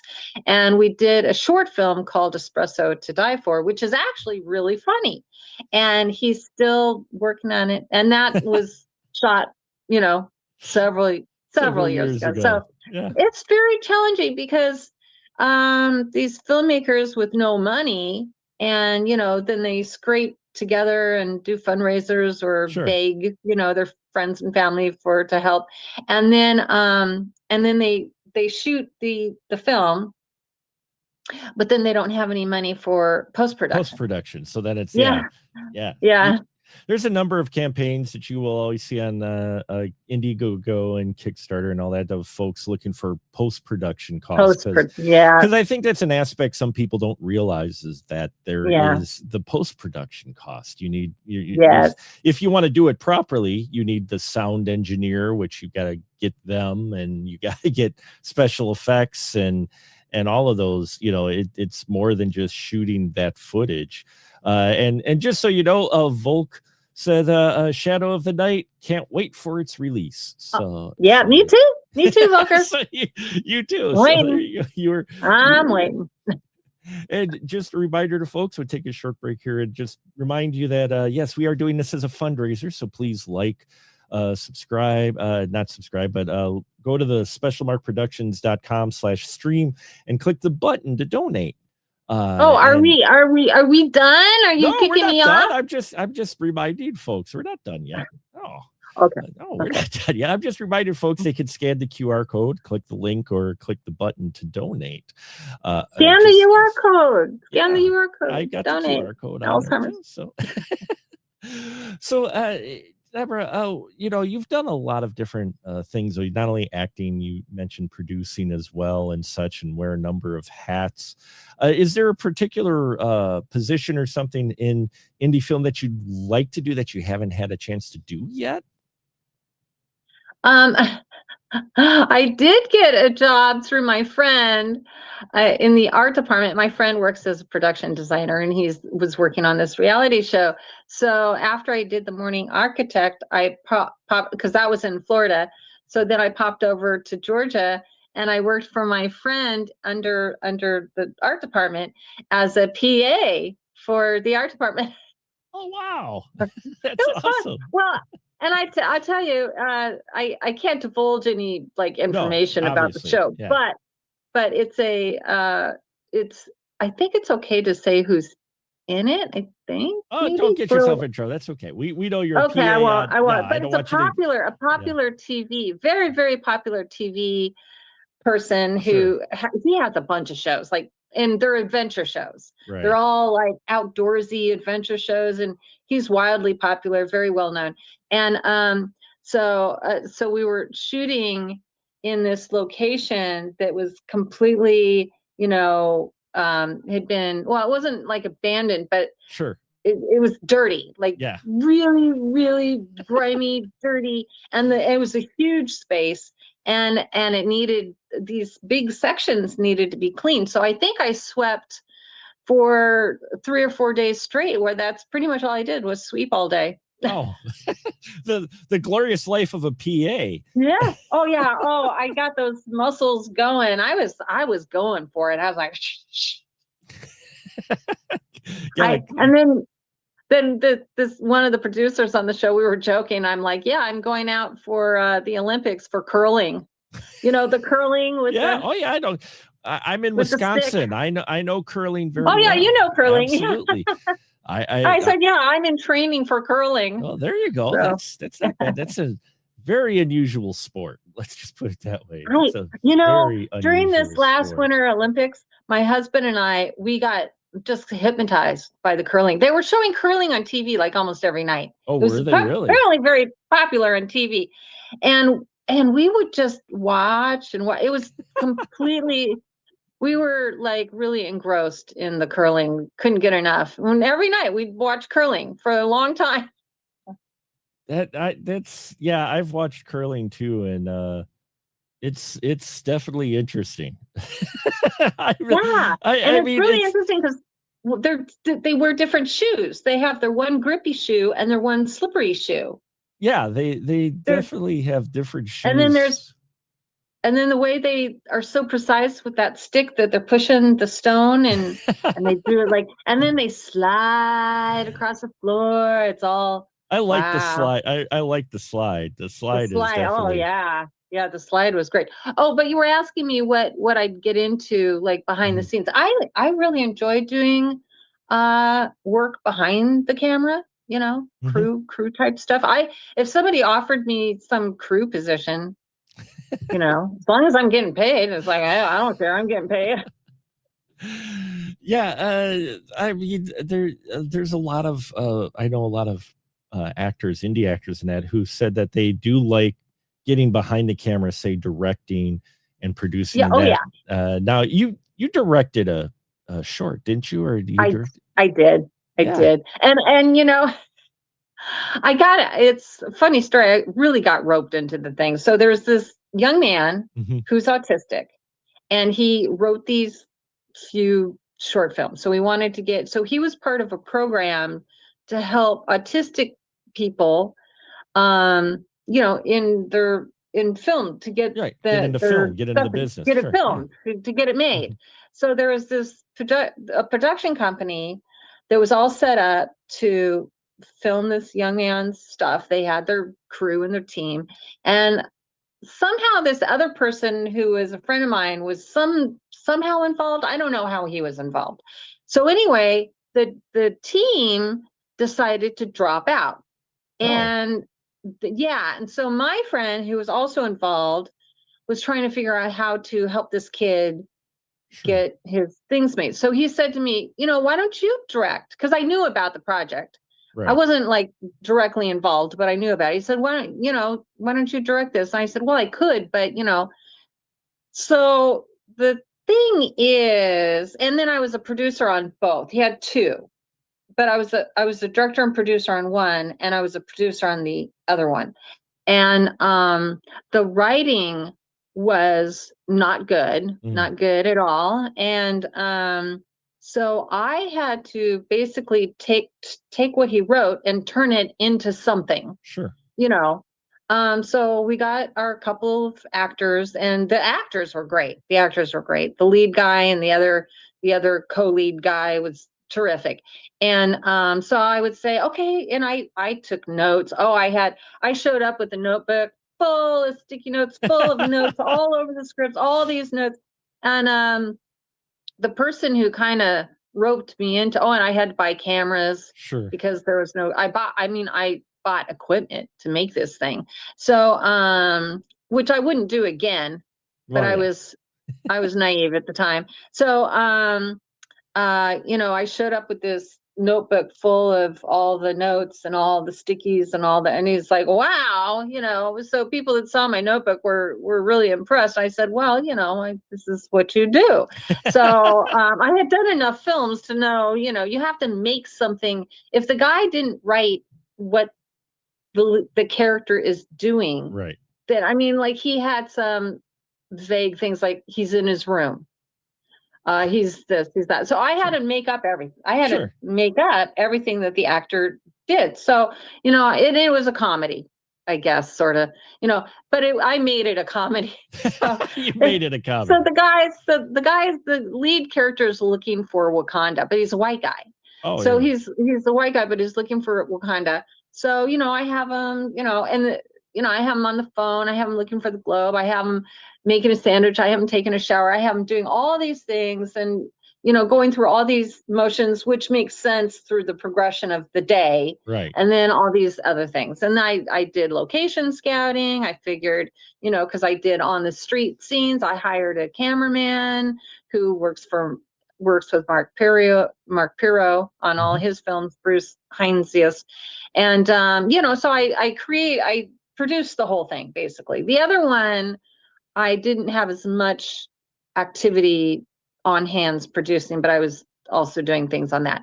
Sure. But yeah, so because the subject matter was very political, this kid, and it was so like when he wrote it, it was already outdated what he was trying to say in his script. It's like, but you know, he was autistic, and that was the subject that interested him. And so, well, anyway, long story short, I made the thing, and then I ended up going to Vienna to stay with my friend Michael Haberfern for a few months, and we sat there and edited it together. Oh, neat. So that was fun. The editing was fun, and then I put all the music that's in it. I found all the music and put it all in there, and Michael helped me learn how to operate the editing program. So that was a lot of fun. But so, and then I handed the finished product to the kid, and I don't think it really did anything for him. But he's, he was having so many emotional problems that he wasn't going to be, doing more of the same. But I did what I said I'd do. I did it. I pulled it off as far as I'm concerned. It was a success, but I don't want to show it to anybody because the script's so bad. Oh, wow. Yeah. No, I mean, and you have some of those projects like and that, it's not my what he was saying in his script is like, anyway, what I just said there are some projects like that don't end up seeing the light of day with indie films. But I ended up spending a lot of money. I wasn't getting paid for it. I just got roped into it. I'm like, what the heck? Well, I mean, but you got to experience all kinds of things as being an executive producer too, though. So you got some executive producing and producing. Well, and I have been a executive producer on a few things. Sure. So. And a producer, because the executive producer doesn't do much.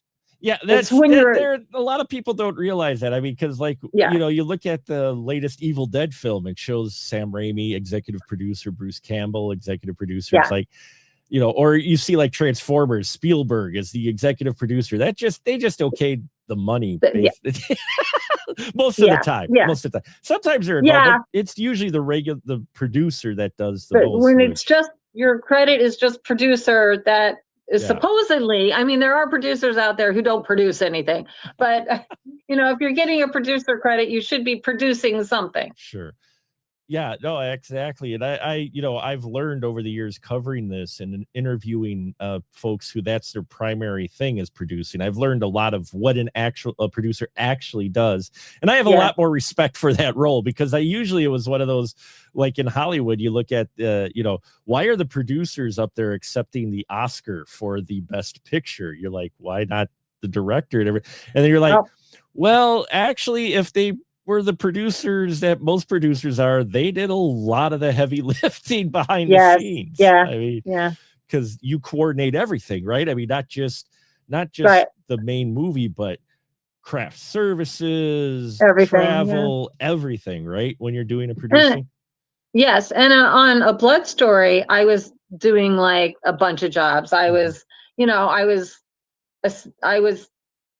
co-producer with Joe Hollow. I mean, we were equally producers, although he was in charge of some things that, like the SAG stuff. He had to deal with SAG every day and night. He was talking to people at SAG, for all this SAG stuff. And I didn't have to do any of that, but I was the driver, I was transportation, I was shuttling people, and I was in it too. I was in the film, but I was, driving people back and forth from we had these like little bungalow kind of things, from bungalow to set to airport runs. And I was doing all the craft services. I had somebody helping me, but I was buying all the food and, preparing a lot of the food, tons of dishes all the time, cleaning up. And just, and then Robert Zadar, do you remember him from Maniac Cop? I remember Robert Zadar. I interviewed Robert Zadar a number of years ago. Yeah. Oh, wow. Well, it wasn't his very last film. It was his second to last film. Sure. Turns out there was another film that he was also in before he died. And, but when he came, I was his personal assistant. He was so sweet. He loved me. Oh, he was a great guy. Yeah. very sweet, very, very sweet. And I've met so many wonderful people like Michael Berryman. Mhm. You know, Michael Berryman was in Evil Spirits Yeah. with me and Karen Black. Karen Black starred in that, and he was in it. I was in it, and a bunch of character actors. So, and then he wasn't in Disciples. For some reason, I was thinking he wasn't in Disciples with Joe Hollow, but he was in a film that Joe Hollow produced. I wasn't in this film called The Family. The Family, yeah. I was going to say The he was in The Family. Family, yeah. He was in The Family, and I spoke to him last year too. We were talking on the phone, but and I got his book. He has this wonderful book, and yeah, he's very sweet. You know, you meet there's a lot of jerks in this business, a lot of narcissism, a lot. And you know, you have all these people that they're just full of BS. I mean, they're delusional. They're delusional at best and complete all out liars, you know, at worst. And you know, a lot of these film people would sell their grandmother for if they could get something. Sure. But there's so many good people like yourself and so many really wonderful people in the industry, actors and filmmakers. Like, I really love Monty Light. Monty Light, you know, I did Blood Covered Chocolate, which you reviewed. I love him, and I loved working with him. I love that film, Blood Covered Chocolate. It's very interesting. It's got a different vibe than most horror type films. It's more of a psychological thriller. I would say I mean, it's horror. It is. It is horror, but it's a psychological thriller. And so Monty's, you know, wonderful, and a lot of people, and Joe Hollow's really wonderful, and so many of these people are just really great. It's hard when you're putting your heart and soul into a project, and sometimes the filmmakers are, you know, good to work with, and some of them just aren't, you know, and that's just the way it is. And that's the way it is in life anyway, right? Just any occupation that you're in, you're gonna get that. But with the indie films, a lot of times you're not getting paid an awful lot, and you put a lot of work into it. Everybody that's working on the film, the director, producers, you know, people in it, all the people that are helping, the PAs, the people who are doing craft services, you know, it's kind of, you know, and you get this family vibe from it. But it's really wonderful if you're working with just great people like Harley and Katie Wallen. They're wonderful, wonderful people, and I would work with them anytime. It's really great working with them on Finding Nicole. And that's why you usually find in the indie scene the same group of people working together. Yeah. Because once you find that group of people that you jive with and connect with and everything, that you want to work with them again. And I think it's interesting in the independent scene. There's been a lot more stuff coming out lately. A lot of more people being honest about certain folks who aren't great to work with. And while they're maybe telling stories out of school, you're hearing more of this. And now people are like, oh, the, you know, indie scene, oh, it's full of these. I'm like, those people have been around. It's just that now it's coming to light. And so, you know, it's interesting to see, but you know, it's great to hear that you've had some great experiences. And I agree. Vulcan said I've had the good and the bad, you know. Vulcan said that Blood Covered Chocolate is fantastic. I agree. I like Blood Covered Chocolate, but I'm a bit sucker for noir type films too. And that that's it. That's the vibe. It's a pseudo film noir. Yeah, exactly. And so that one's a lot of fun, and a lot of the films you're in, Deborah, are a lot of fun. That's why I always enjoy seeing your name pop up. I'm like, oh, I looking forward to watching that. And thank you. Yeah, and we're going to wrap it up here for the night. Okay. But, thank you so much, as always, for coming on and doing this. Thank you. For sure. Yeah, and it was wonderful chatting with you. You know, I love talking to you. I know we were chatting on the phone just real recent, and you're just really fun to talk to about the industry. I mean, you're Have you, I know you were talking to your other friend, the first guy, Nathan, right? Yeah, Nathan. And or was it another guy? I saw you talking to somebody else, and you were in somebody's film. That was Nathan. Nathan, yeah. Nathan, yeah. My voice was in Your his voice. film. Yeah, he reached out to me and asked me to be part of the film. He needed a voice for the phone and asked me to be part of it because him and I worked together in getting that campaign with, I had a small part in that campaign to get the film incentives going. And so he's like, hey, oh, good. And I'm like, yeah, sure. Okay. You know, and I've had a number of opportunities like that. I mean, you mentioned Robert Zadar. I got to interview him back in 2014. It probably before he passed. He was at the Madison. He was at the Madison Horror Film Festival covering. They were showing Maniac Cop. Actually, he was there for Maniac Cop. Maniac Cop 1. But so I was approached a number of years ago, and just a quick story, you might get a kick out of it. I'm an extra on a DVD in Germany. You can't quite see what it is here. that? What is it? Maniac, what is this? Oh, Maniac. Maniac Cop. Okay. 2. It's okay. Maniac Cop 2, and my interview. Are you on the back? And the interview, my picture is it, but my interview that I did is extra on the Blu-ray. So, nice. Nice. So in Germany, there's copies of Maniac Cop 2 that have my interview on it that I did with Robert Zadar. Very cool. Which people can find here. But and the only reason I share that is because you're absolutely right. I got a chance to meet him.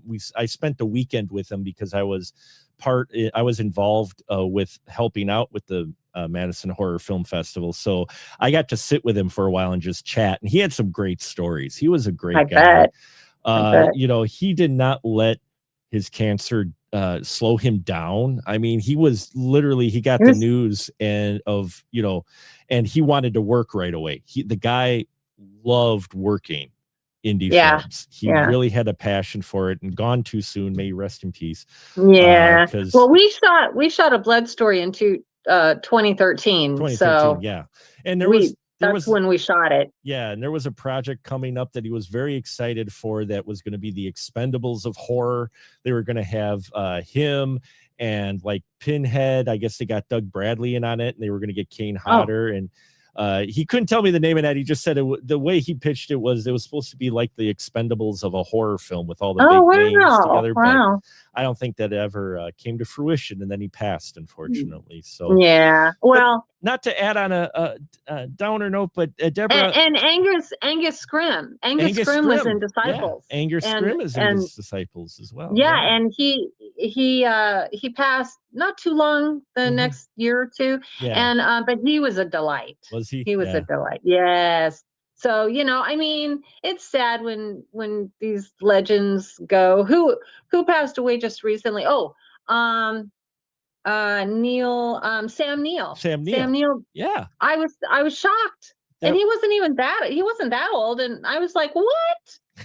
Yeah. I mean, sometimes, you know, people might say, oh, you're making a big deal of talent, but when you, and that's why I love talking to actors and creative folks like you. I think people don't realize how your performances or certain characters you get will resonate with someone on a level more than just entertainment, and it sticks with them forever. And so when you either get to meet them and find out they're cool people like yourself, you know, or if they happen, you know, certain people pass like Robert Zadar and Sam Neill, and that those people, you touched them in a way, you connected with them, and so you have that connection, and to see them pass is always a little sad.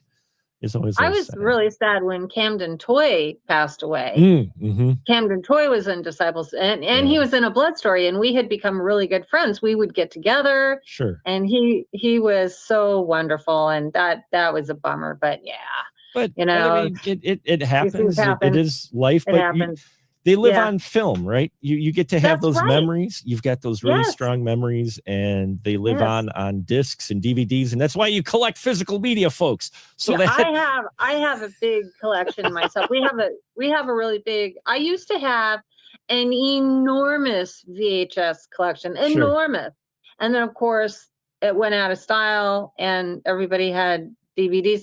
And so I sold and or gave away all my, almost not the stuff I'm in, obviously. I have VHS tapes of my films, Sure. but a lot of VHS tapes I gave to Rasputin's. Oh, okay. That store. And then but now I have a pretty big CD collection, pretty big. Physical media. That's the theme of Yeah. today, folks. Physical media, if you haven't picked up on I know it. Volker has a huge collection. I Volker saw he does? had written something about Uh-huh. LPs and whatever else. Oh, yeah, he the collects, LPs and CDs and that. Yeah, you mentioned yeah, their, and then Michael connection. Haberfellner. Michael, see behind you what Yeah. you have? Michael Haberfellner has it like a horseshoe of wall-to-wall Sure. DVDs. Oh, Just, that's it's awesome. insane. That's impressive. That's Anyway. fantastic. Well, Deborah, thank you so much. You Here's bet. to raising money for Alzheimer's. What are you up to now? We're about up to $77. So Well, every little bit helps, I guess. It's our first time doing this. I am thankful for anything that people are able to contribute, especially in nowadays times. It's tough for everyone. So the fact that anyone can contribute, I really appreciate it quite a bit. And I appreciate your time doing this, Deborah. Well, sure. Where can anything for you. Where can they follow you for stuff that you got coming up? Well, I'm on Facebook and I'm on Instagram. I'm not on Twitter or all those other things and TikTok. I'm not on any of those, but Facebook and Instagram, you can follow me. I'm more interactive on Instagram. Although I have to do a lot of catching up on Facebook, frankly. But please do me a huge favor, everybody out there, all 5 of you who are watching right now. This video is going to stay on YouTube, right? Yeah, I'm going to go through later and I will trim these out so it's not okay. And then you'll put it back on YouTube because for the people who end up watching this later. Yeah. But everyone look me up on IMDb, and that stands for International Movie Database, and you can see all my movies and stuff and pictures and whatnot. And you can find a lot of them on streaming platforms and such as well. So there you have. If you go on IMDb and you click on whichever it shows you where it is. Yeah, it'll show nice. you where it's playing. Yes.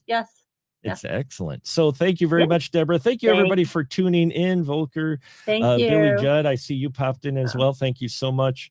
Thank you, Volker, for watching, and everybody else who's out there watching. Thank you.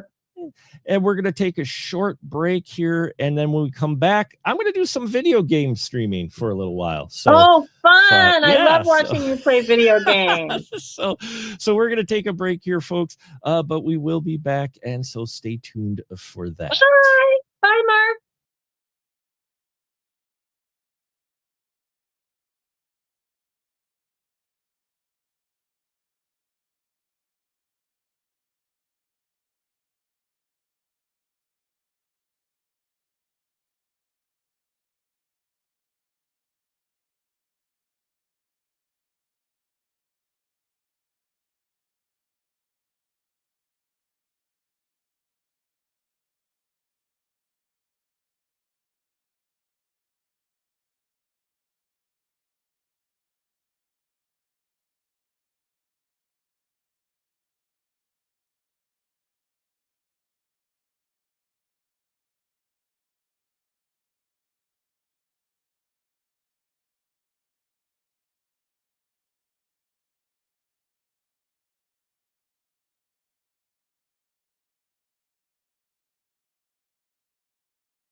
Okay, I think we're back.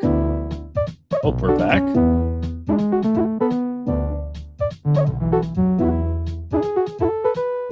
We seem to be back. So I hope everybody's been enjoying the stream so far. Got my monitor going on, so I just have to check everything. So yeah, I've got 2 hours here, so I figured might as well do a little game streaming. So hope you folks don't mind. Programming this has been a lot of fun, very interesting. Meet some challenges and whatnot, but I figured a couple hours here of game streaming before we've got the 600th episode of the Spoiler Room coming up yet. So, and again, a reminder, this is all a fundraiser to help support the Alzheimer's Association. So if you can, go to specialmarkproductions.com/stream and click the donate button and donate, or scan the QR code if you got your phone. The QR code should take you to the donation page as well. So we got a little bit of different setup here, but it seems like everything's working okay. So we're gonna play Baba Is You. If you're not familiar with Baba Is You at all, this is a interesting game. It's a play on words game, really, and it's a puzzle game. And my son got this for me for Father's Day, and I'm addicted to it. I'm still early on in the game, but we'll give you an example here of what type of game this is, and hope you find it of interest. The only thing we ask is we don't have you too much do backseating, as it's called, which is basically backseating is when you tell us everything to do, unless you make a donation, then maybe I might be open to it. If you make a donation, clicking the donate button and making a donation, maybe we'll allow some backseating. So we'll see what happens here, but nonetheless, thank you all for joining in and tuning in, even if it's just for a little bit. It's I hope Volker, thank you for tuning in. Have a good night. I know it's late in Germany, so appreciate you staying up for that. And so here we are, my friends. So basically, if you see the dialogue on the screen here, it says Baba is you. Baba is this little bunny that's floating around. And it says open. So Baba is you and open, which means I could die if I try. See, like that. And you can restart. That's fine. There's no shame in it. So basically, what you're trying to do is get to a condition to win, where you want to win. And so you got to get, say, like the flag is win, whatnot. But the problem is we can't get there to win. So we have to figure out a way to get the wording right so that we could win. And that's it. And I hope you find this interesting. And if not, I do understand. But we're playing this for a little bit. We may play some Fortnite where you can watch me catch bullets. I'm not sure how much of that frame rate may cause a problem, but we may throw in some Fortnite too. But I needed a little bit of a chill here. And this is definitely a chill game here. Just give me one moment. I have one question from one of my good folks here. So, all right. So let's figure this out, shall we? Baba is you and Baba is open, which means I could die if I hit the water, because water is stop and water is shut at the bottom. So we got to figure out a way to combine things. So now what we can do is do this way, possibly. We want to keep Baba is you. We definitely want to keep that, because otherwise we can't do anything. And we don't want that. So now we could do,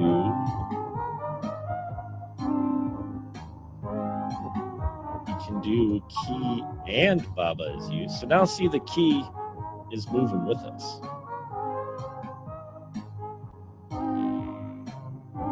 But the key is not open, so alas, we cannot do that.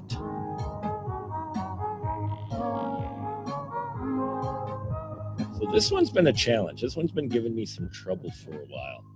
And again, if you donate, maybe I'll let you backseat. And you tell me where the bunny goes. So we'll do that. Head on over to specialmarkproductions.com/stream. Click the donate button. And if you donate, which I will be able to see, one moment, please.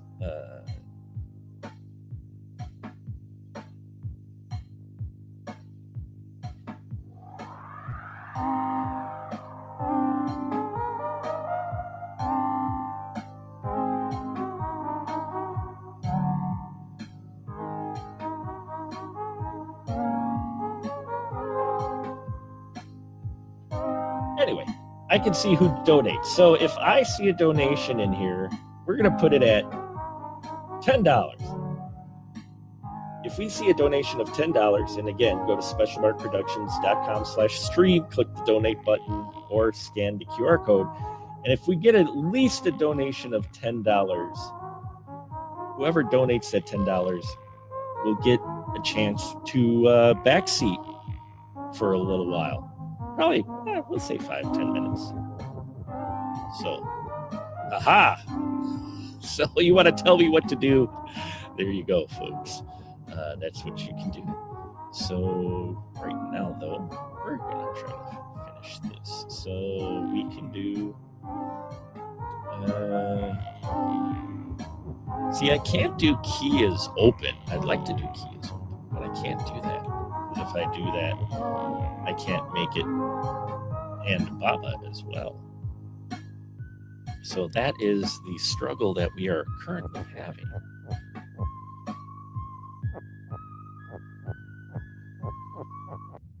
Oops. Ain't nobody there. Okay.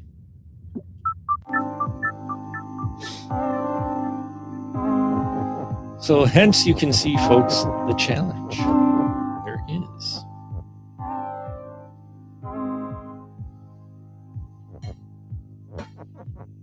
See, so we can make the key us.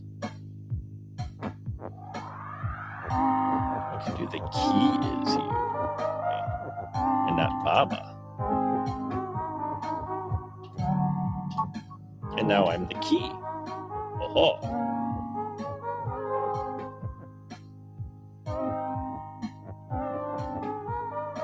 Now, if I wanted to, I can make the flag me.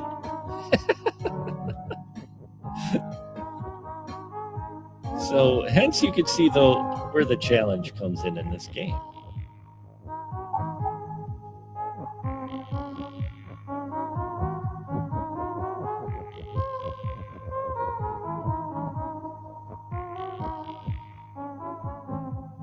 See, now I could make the key is open. But if I do that, I won't be able to make the key in a position that I can do something with.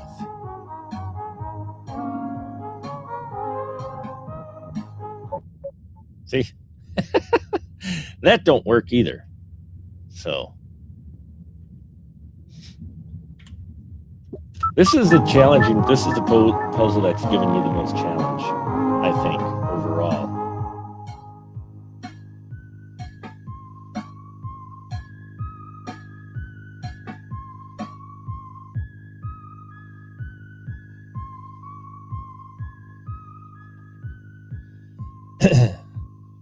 Bear with me one moment, folks.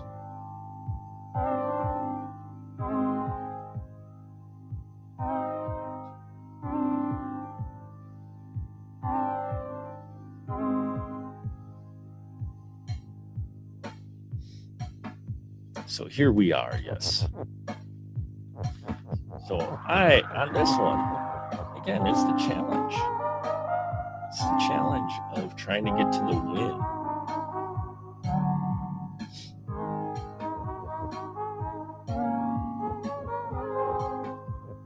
And I can't make myself a key. Only if I use and in here.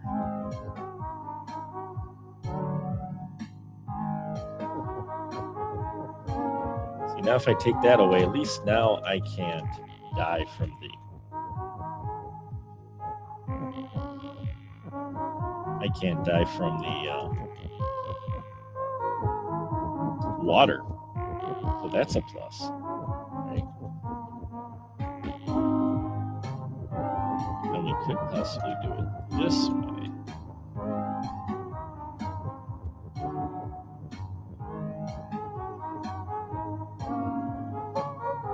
But I still can't push the key.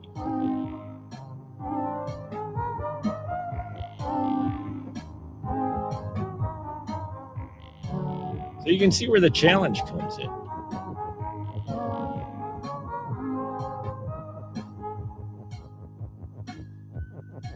And for some, the answers are usually very obvious. Sometimes they're not.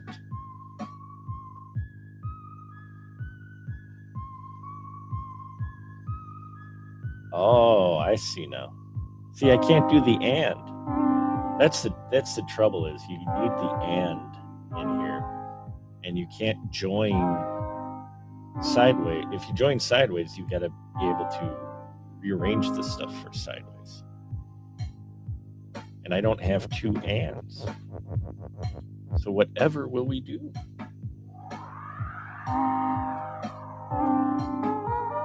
Hard to say. We may have to come back to this. Oops. Yeah.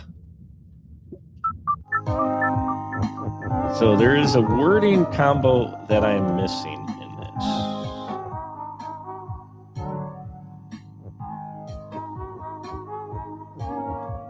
And they aren't always straightforward either. May have to come back to this one.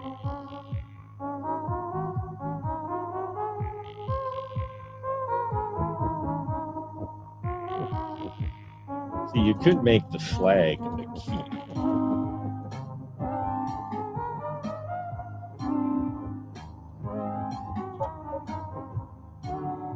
And now the flag and the key are a key, but you still can't push them. And that is the challenge.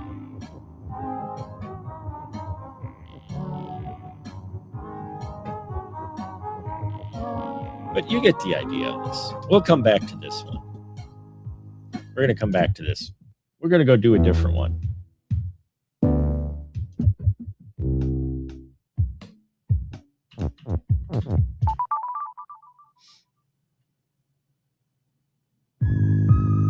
Oh boy. Okay. So here's a complicated one, right? You've got Baba is you, so you're the little bunny.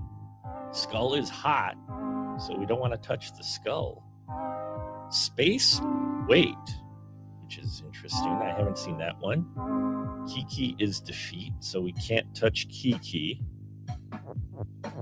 There's also defeat there. Wall is stopped, so we can't go through the wall. We can push the lightning bolt.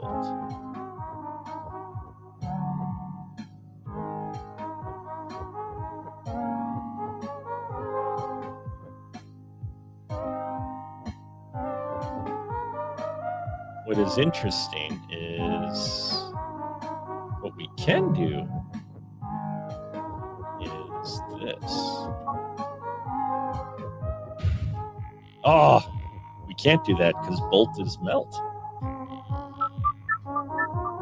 It seems like just a simple, easy game, and yet it is so challenging. It is so challenging. Yeah, my son had this for the mobile.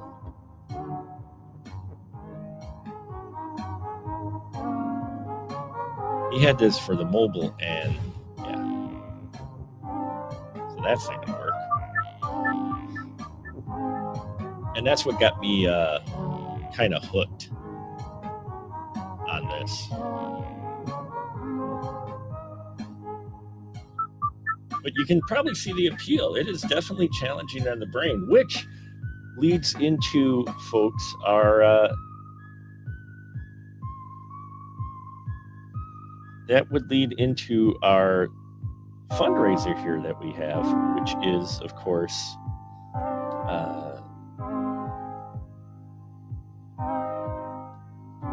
for Alzheimer's Association. Mind puzzles in that are used to help reduce the chance of you developing Alzheimer's. They say activity as well as puzzles all help in trying to combat that. Oh, you know what we could do is we can do it this way. No, we can't. Oh, yeah, we can. Yeah, we can. Watch this. So, okay, so that's the direction the bolt will go. All right. So we want to push the bolt. But we want to turn the bolt around. There we go. Aha. So now if we do bolt is move, it still gets defeated. So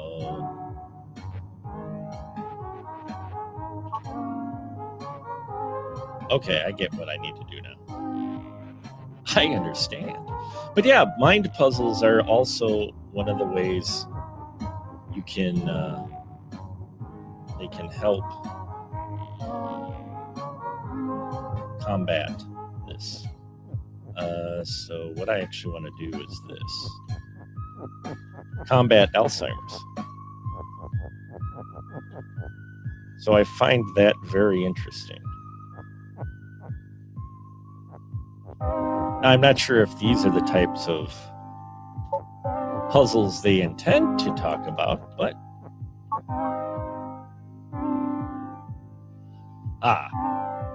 okay. Oh, that didn't work. That didn't work, though. Oh, man, that didn't work at all. But luckily, we can back up.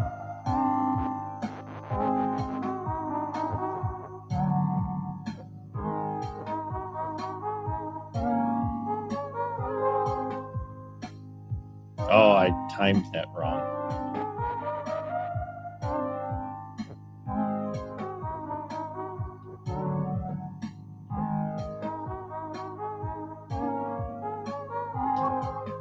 There we go. Haha. Well, that's one way to do that. Oh no.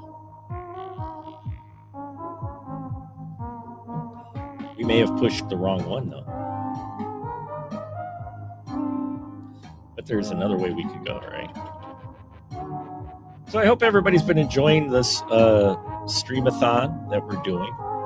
We've had some great guests on so far. I've got some more great stuff going on. We've got the 600th episode of the Spoiler Room coming up. So that I'm excited for, because we're going to be talking reboots and remakes.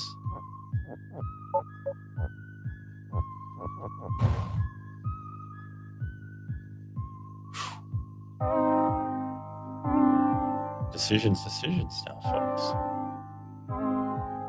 That didn't work.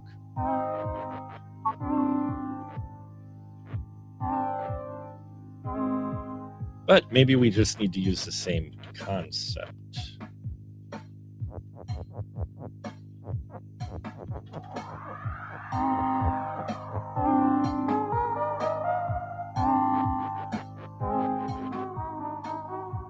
Maybe.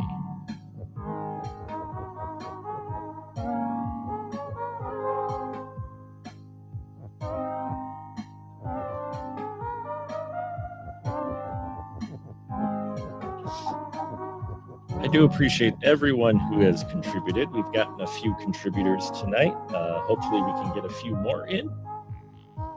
And yeah, every little bit helps.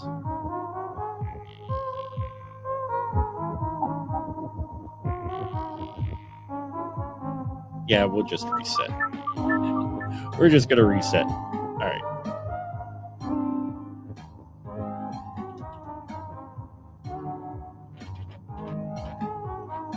See, and everybody thought Elden Ring was challenging. I mean, it is, but...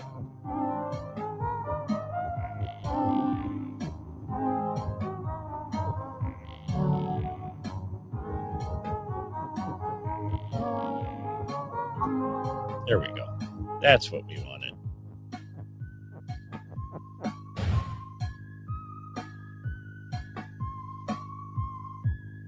Nope, that's not what we wanted. Okay. Fair enough. Oh, man, this is another toughie.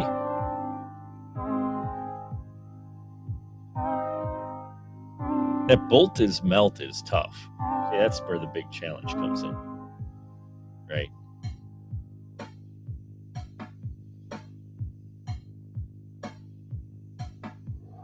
Because we need to be able to move hot, but we need to move it in such a way where we're not going to melt the bolt.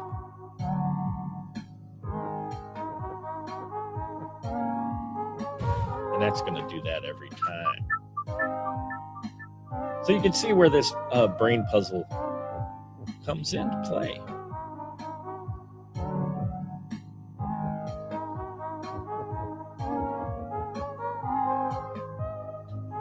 I'm not sure on the space's weight. Space weight. That's a new one.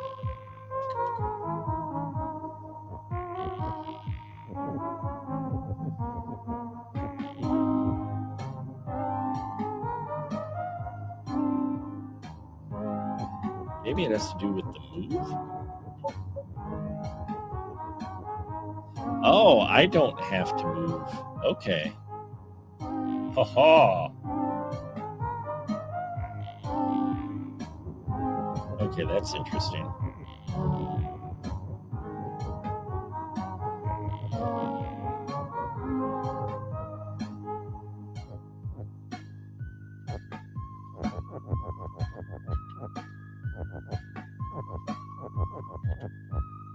Huh. Well, that's a new one on me.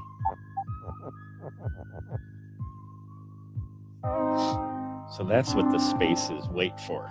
Look at that. We learned something new. How about that? So we'll check out the other puzzle here. We'll come back to this one. See, in there it'll tell you too what the rules are, in case you can't tell. So let's try this one.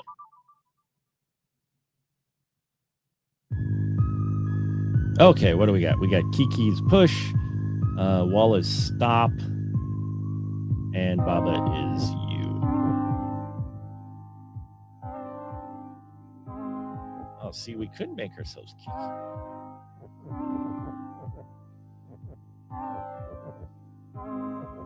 See how challenging these ones are? It's crazy.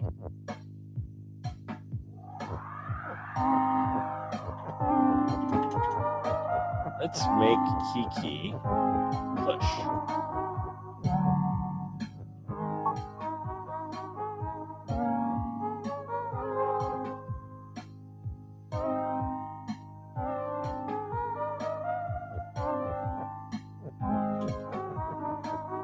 Oh, watch this. We're going to do this.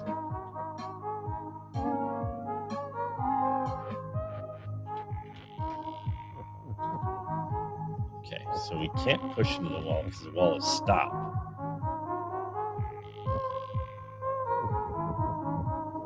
We can't push into it because the wall is stopped. Oh, so we got to we can't push the stop out of the way either.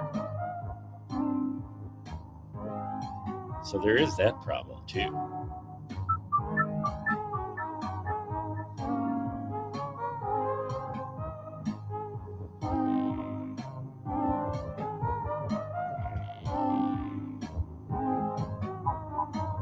There we go. Now we're Kiki. Yay! Not sure what good that will be.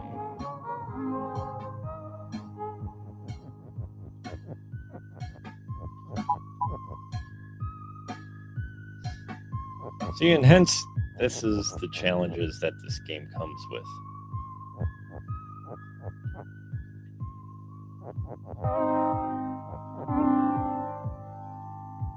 So when we don't have any ands,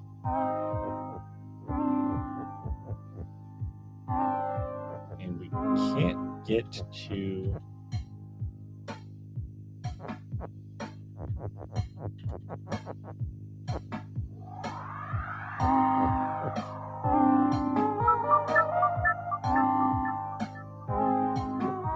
okay, so let's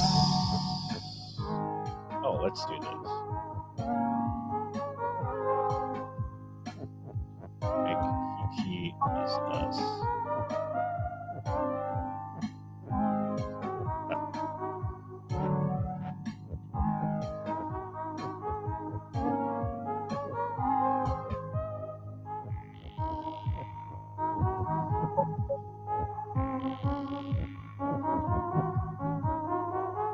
Oh, we can't get to is. Wow.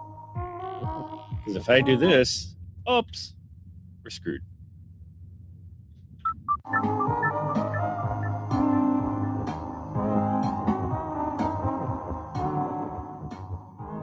So now you can see what the challenge is with this game.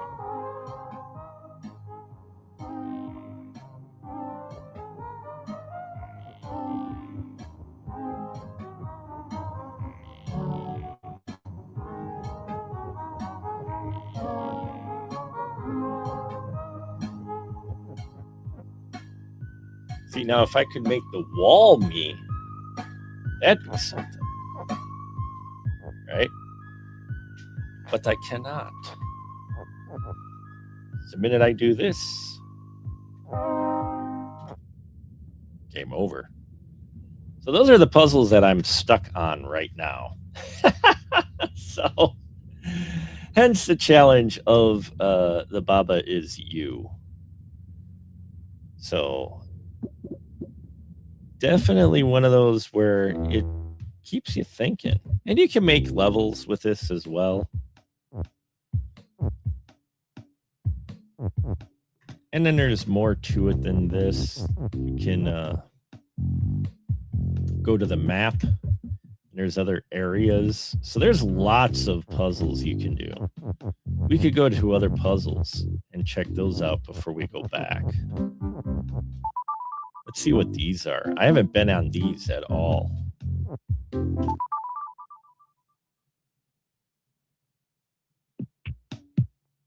All right, so we got the wall is stop, skull is defeat, so we can't touch the skull. Baba is you, Baba is weak. Rock is push.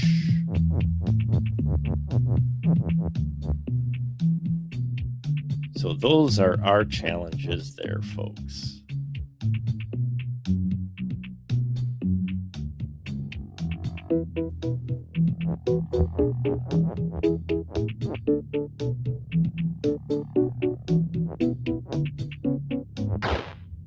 And that's what it means by Baba is weak. You die if you touch anything. Oh, anything, apparently.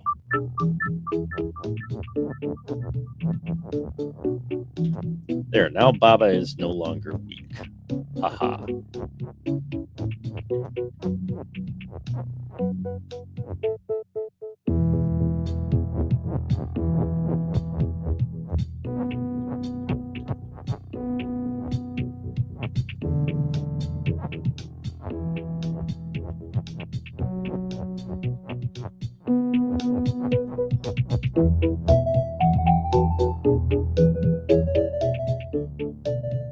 See, and there still lies the tough part, right? At least now when we touch the wall, we don't die.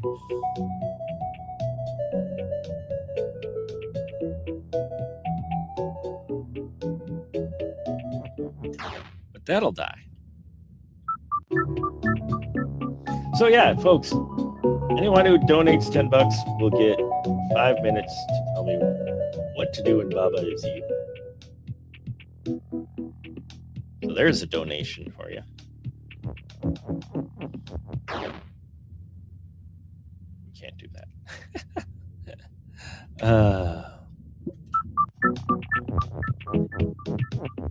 We'll play a little bit more of this, and then we will pop into Fortnite, and we'll see how that plays out.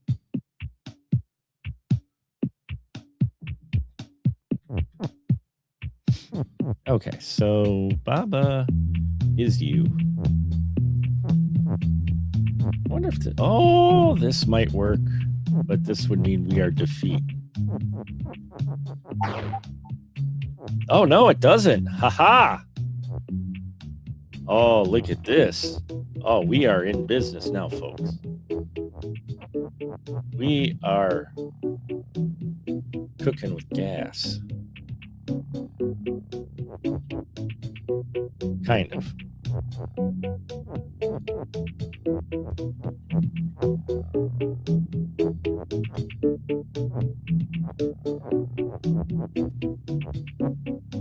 So there's your next challenge now, is trying to figure this part out here. Oh, wait, we could make,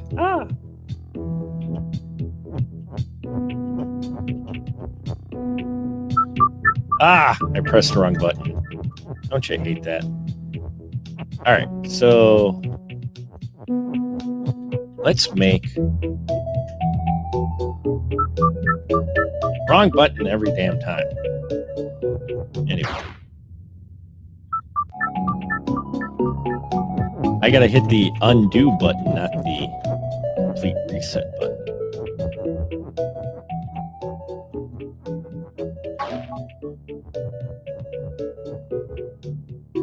So now that we did that,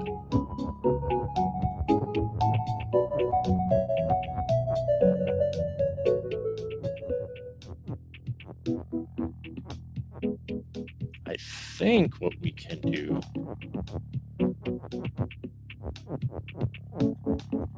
is make rock weak. Oh, wrong way.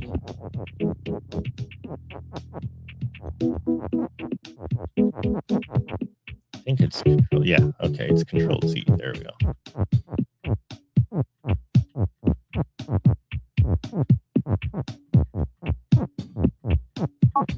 Now rock is weak. Ha ha! And flag is win. There we go, folks. Woohoo! We got that far. Look at that. We solved the puzzle. We're exercising our brain, ladies and gentlemen. Happens every so often. So what do we got? We got wall is stop, water is sink, the flag is win. Okay. So we can't go into the water because it's going to be sinking. We can't change that either. Baba. Oh, look at this. Kiki is you. Baba. Okay. Oh, no. Watch this.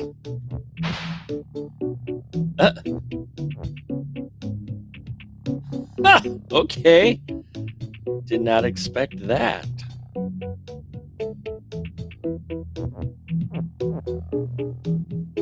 That is interesting. Okay.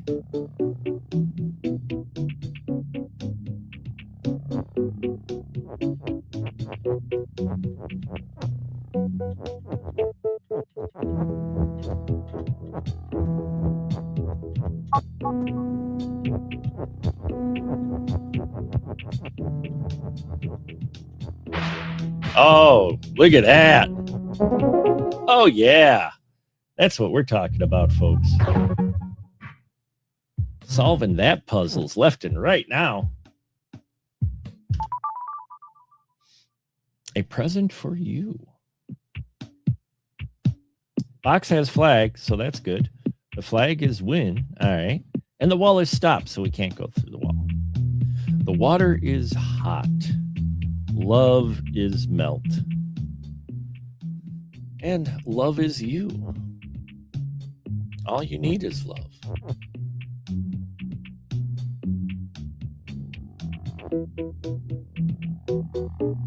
Oh, okay. I see the challenge here. This one. We got this one in the bag. Oh, maybe not. Maybe not. We don't have this one in the bag. I thought we had that one in the bag, but we don't.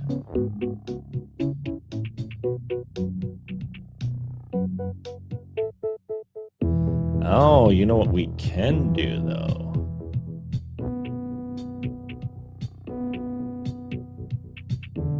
Oh, I don't know what we can do. Hold on.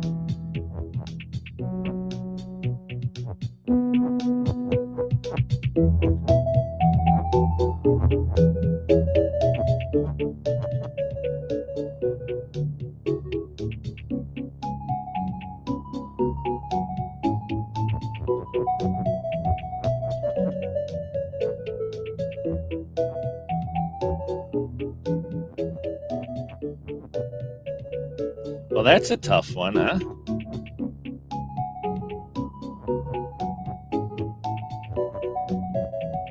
Oh, no, it is. No, it isn't. Ah. I got this one. We got this one, folks. We got this one. Watch this.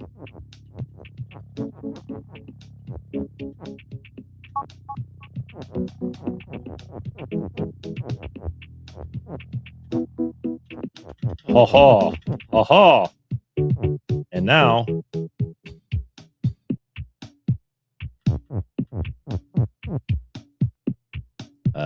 Yeah. Look at that. Oh ho. And now the box has flag though. So what do I do with that? Oh, now we can take this out. The water is not hot.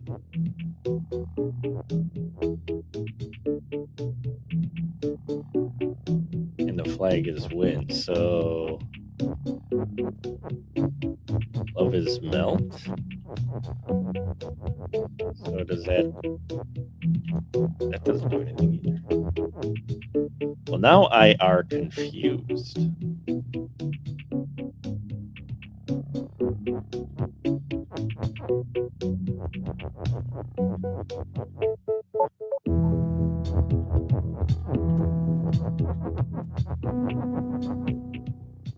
At least we can go over that.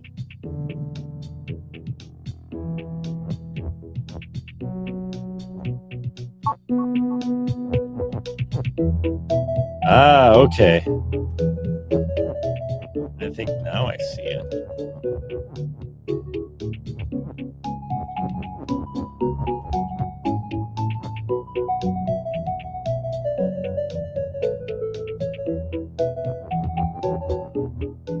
I got it now. Okay, we got it now. I think I got it figured out now.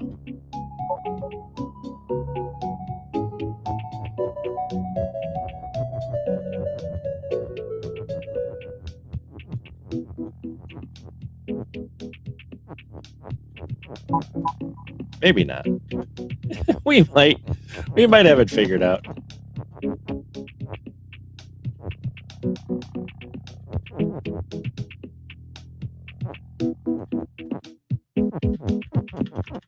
Let's get this in here.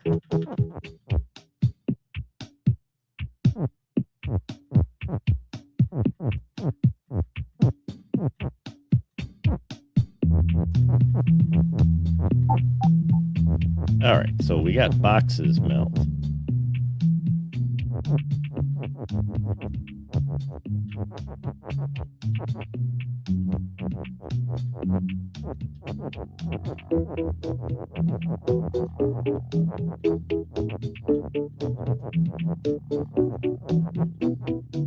What if I make love is hot?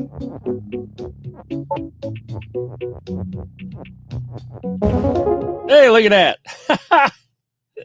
There we go.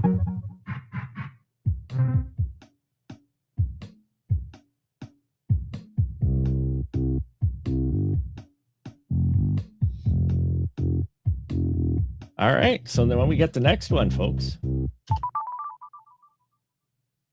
Unreachable Shores. All right. So box has love. Aw, the box has the love. Love is defeat. Love is love. All you need is love. Box is push. And yeah. Flag is win. All right. And Kiki is me.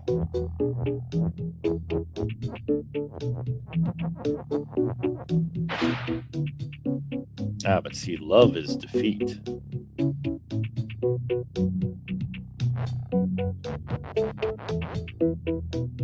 So when box has love and love is defeat. But we need to get over there.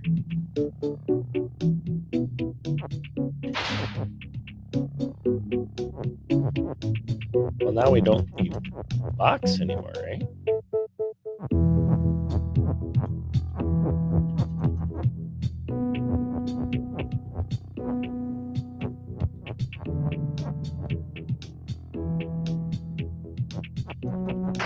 Oops, touched love too much. So, yes, this is the challenge that it is, right?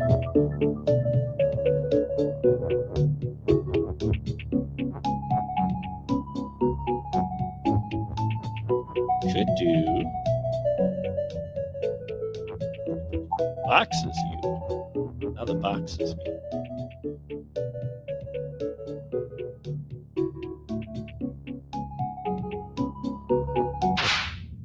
And we die.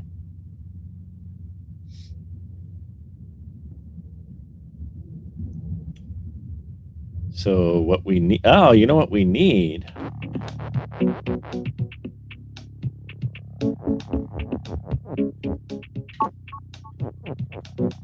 What we need to do.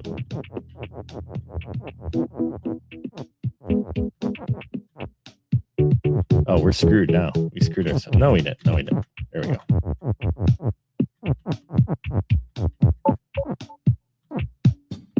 See, now that box is push.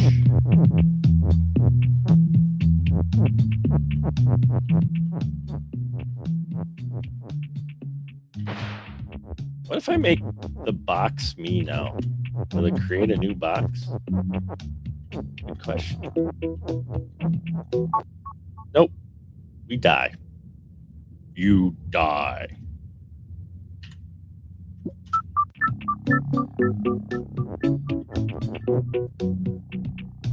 See, water is sink.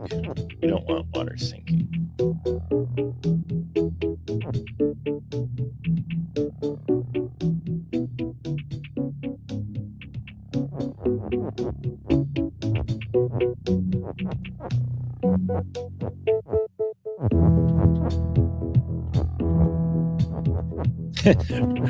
This will screw us, right? Oh, shit. Oh, it doesn't. All right. All right.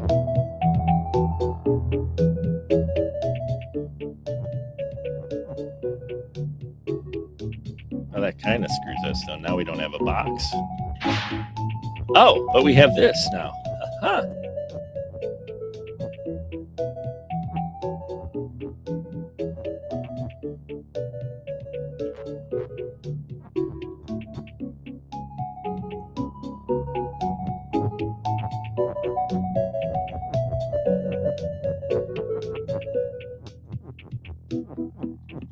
Not good, short. What good that does, because we don't have the box anymore.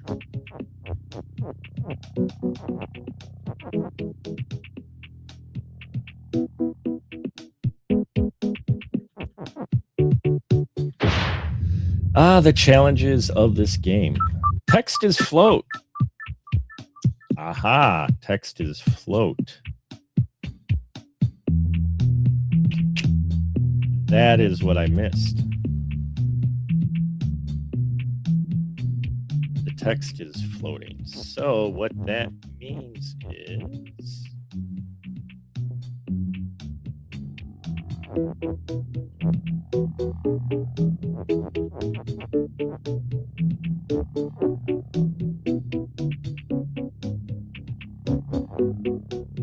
know what that means. Wow. Yeah, the text is. Oh wait, it can't. So text means that it can go over the wall, can it? No, it can't. Okay. Because the wall is stopped. So there you go. This is the type of game that can keep you going for hours, as you can probably see.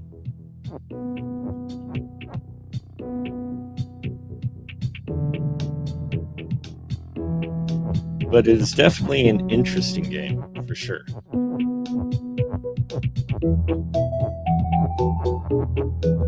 See, I think you got to do that. But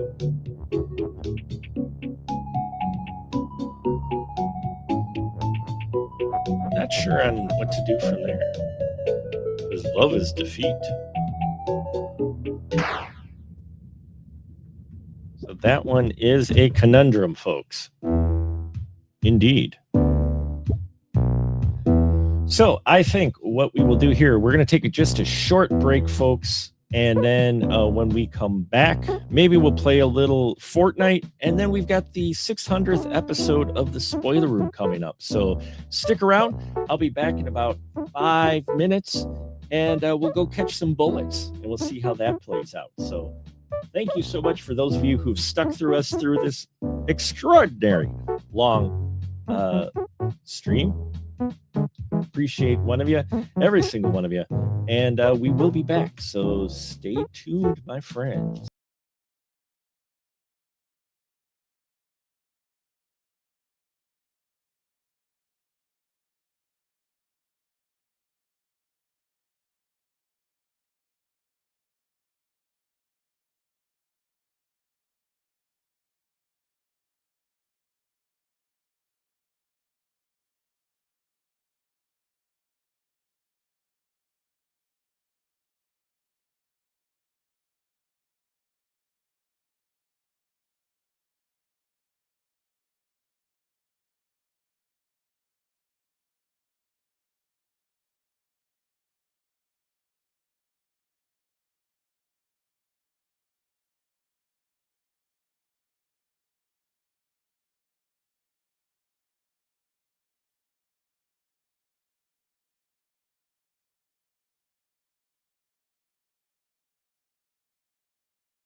Okay, quick change of plans for those of you tuning in. Yes, you're seeing this right, folks. It looks like Fortnite's got an update. So you know what we're doing? We're going to take on some bosses in Elden Ring. We're going to get our butts handed to us.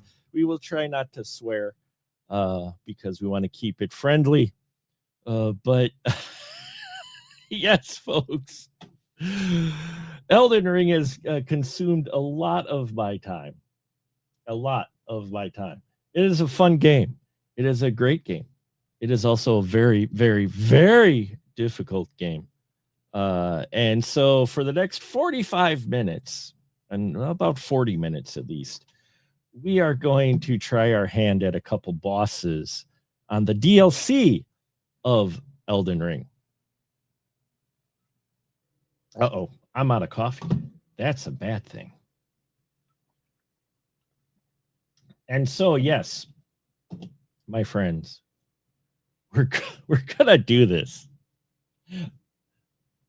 I have no idea how well the frame rate or anything is going to be with this current setup that we have, but we will see. So, now we're having some flashbacks already. So last night, last night we ran into two different bosses, and they wiped the floor with us. So here we are again. So let's fight some bosses if it'll ever load. We'll see if this loads for us. Oh, man. So thank you all for tuning in. Those of you, there's a few of you that have stayed with us pretty much through the whole thing, and I appreciate that. Give me just one moment.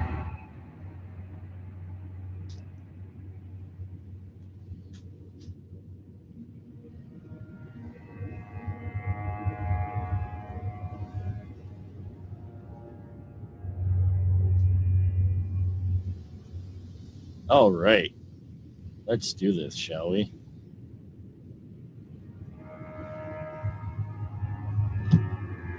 Okay. This game, if you're not familiar with the Souls game, is considered a very challenging genre of games. Souls games are. They're not friendly, to say the least, right? So, they're not friendly, to say the least. But nonetheless, we are here. We are going to try to take on some nasty bosses, and for the next at least half hour, and raise some money here for the Alzheimer's Association, because why not? That's what we're here for. We've got a QR code, I think, still up in the upper right. Yes, and there's a link in the description. So yeah, we're going to do this for about a half hour, and we'll see how many times we die. Prepare yourself, folks, for the Souls game experience. That is Elden Ring.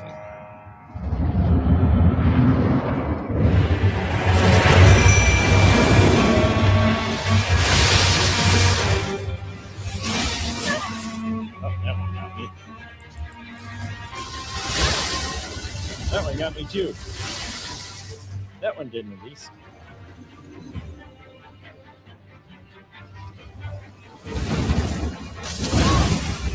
Oh, we are just doing great already. Yep, and there's the death.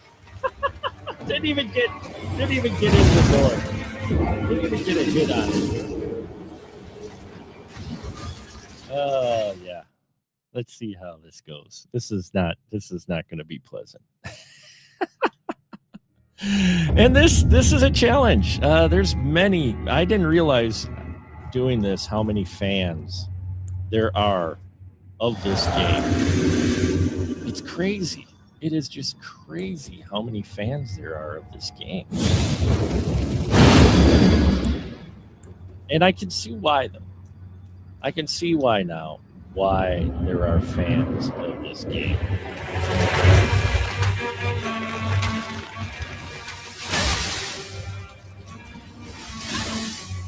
Because when you do defeat the boss,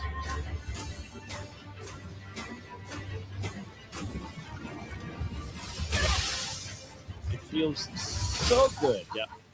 But you die often. You got to get used to dying in this game. You definitely got to get used to dying in the game. That is one thing that took me a while to get used to.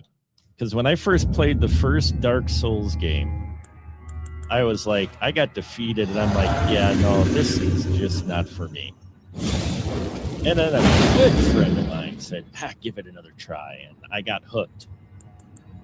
It's weird. It's a weird thing. I can't explain it, folks. I really can't. But nonetheless, it is a thing.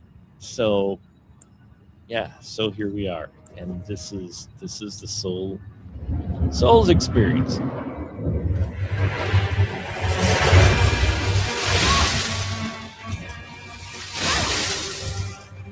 We're already dying.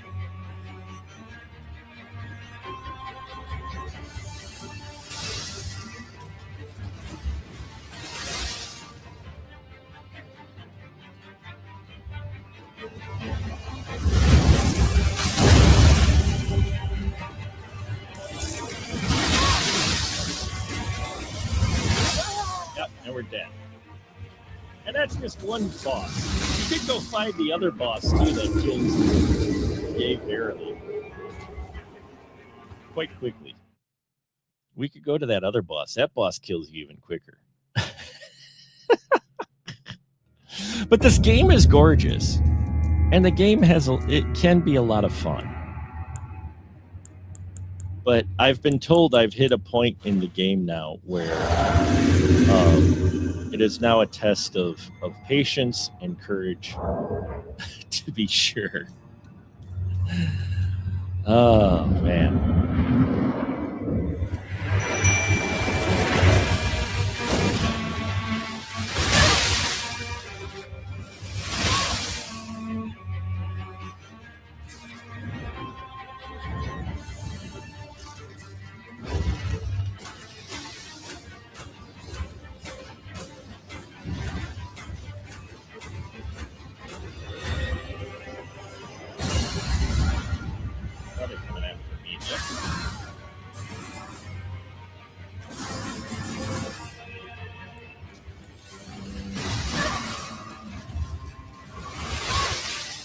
Jeez.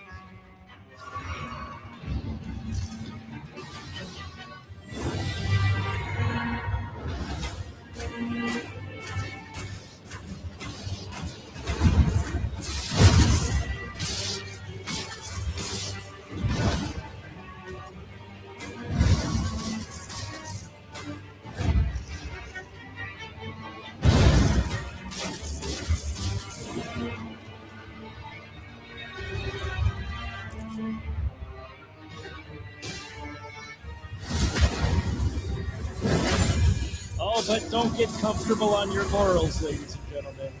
That ain't all. You may think it is. You're like, oh, hey, I defeated the boss. How wonderful. And then, no, it comes back.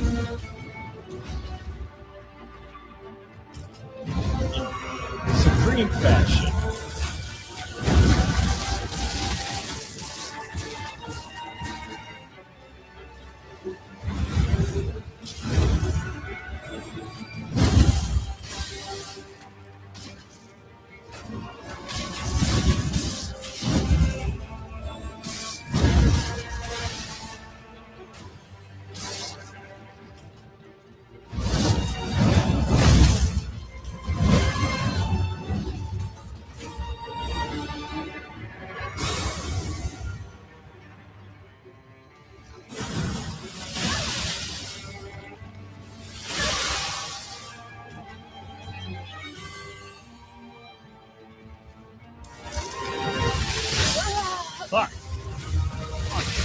Fudge.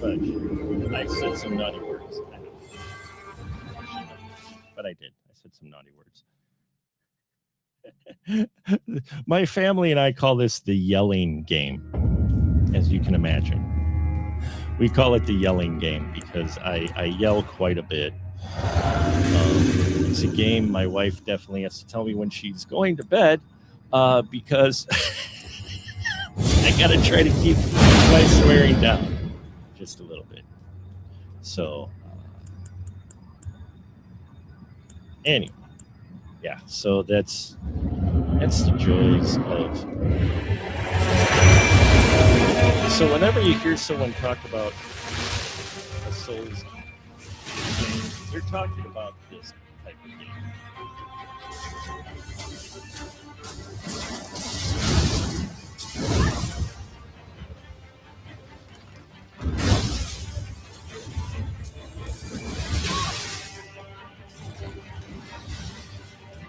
And you may think, why would you put yourself through this? Well, I'm sure it's a question many Souls games players have asked themselves many times. But then you defeat that boss.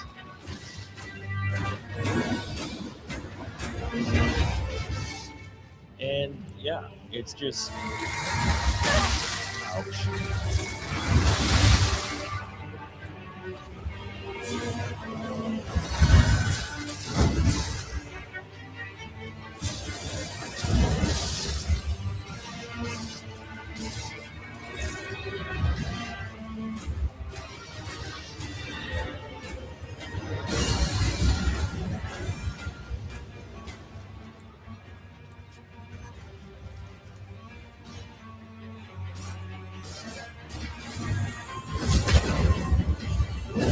Ooh, we snuck it in there. Sweet.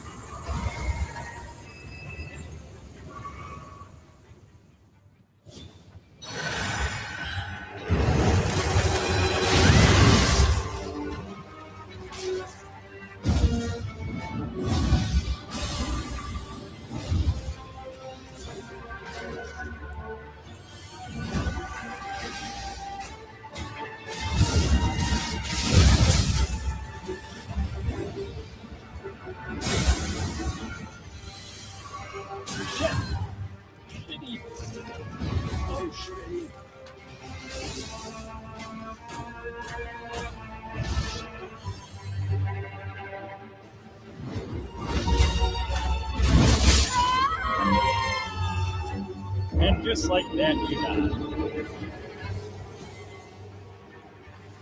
And so this is. You should see the other boss. You guys want to see the other boss that kills you? Yea, verily.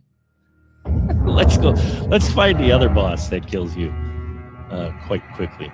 It's not pretty. That guy's even quicker.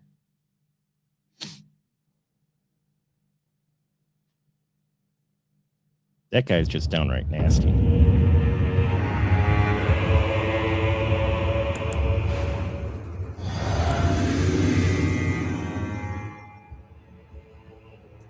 Yeah, this won't be pretty either. But it is what it is. All right. Let's go.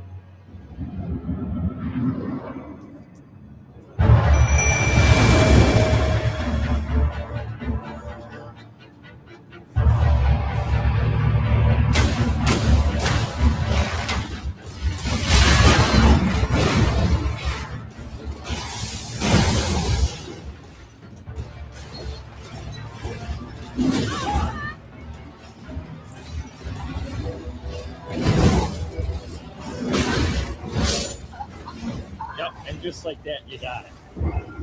That's Elden Ring. That is the frustration of Elden Ring. Now there's plenty of pretty gorgeous areas. There's pretty gorgeous areas. Oh, we got another donation, folks. Holy cow. We got another donation. Wow. Wow, we've just jumped up, ladies and gentlemen. We have jumped up quite a bit in donations. We just got $100 donation.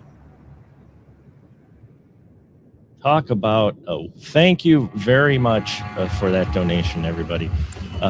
Probably to, get me to stop swearing. All right, let's try this again.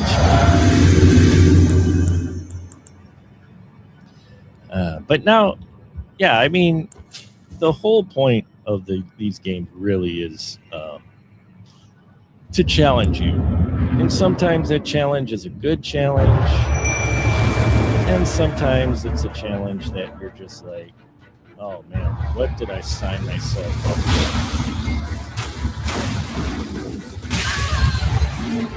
Like this guy.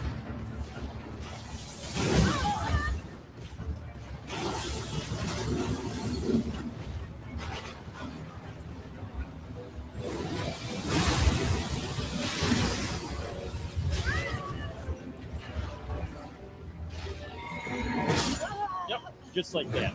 Death. Instant death. Do not pass go, do not click.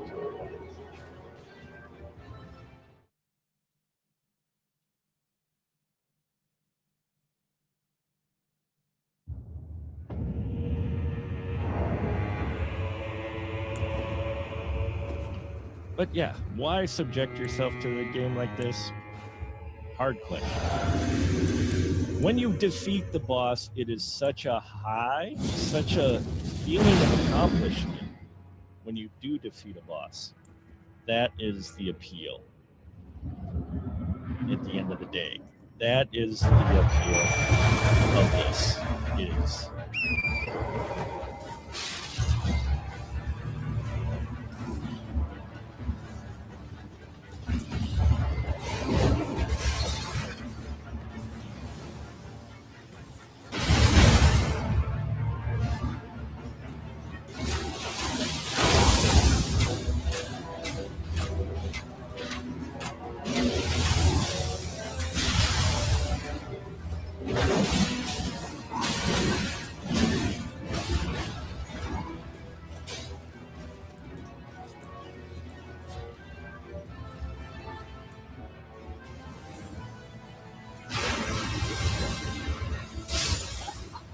I forgot to heal. I actually got him down a bit. I wore him down a little bit. But thank you for the donation. Thank you for everyone who's joined into this streamathon as we are an hour and a half in. And I decided for this 40 minutes or so to subject myself to a couple of the worst bosses I have faced in Elden Ring to date. And this game, yeah, is unapologetic. It is definitely unapologetic in what it is. And that's the good and bad of it, really, folks.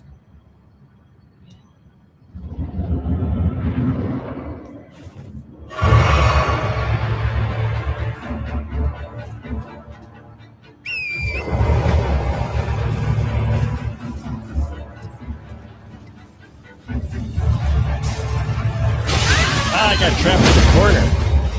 That didn't work out too well.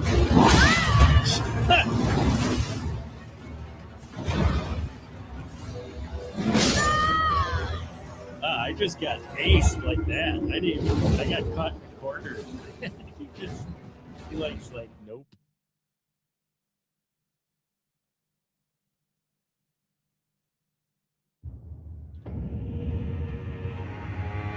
But yeah, you end up doing this about 30, 40 times, depending on the boss.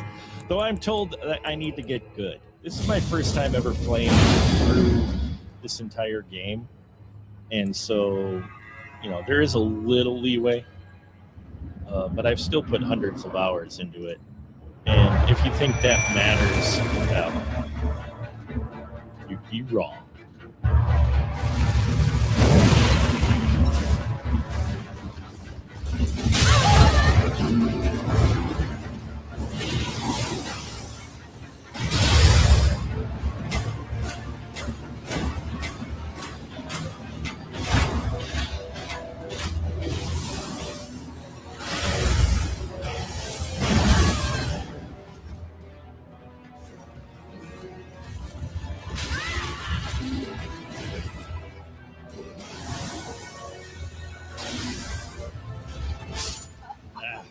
I don't even have time to heal on that.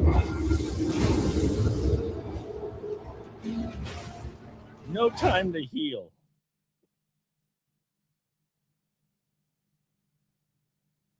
All right, we'll do a couple more rounds of these.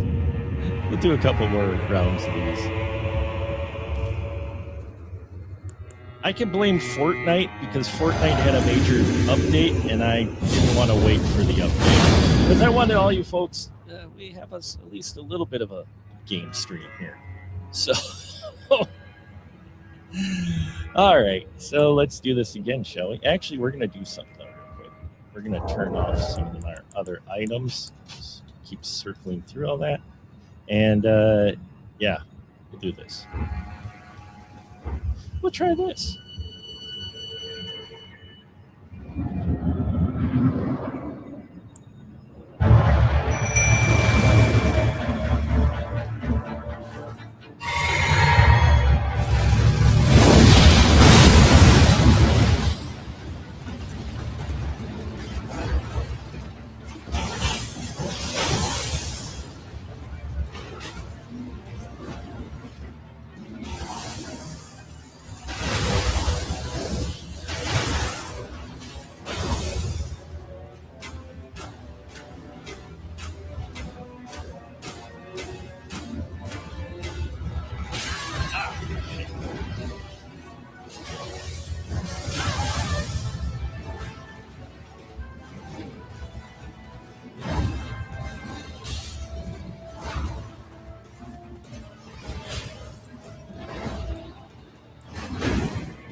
Yep.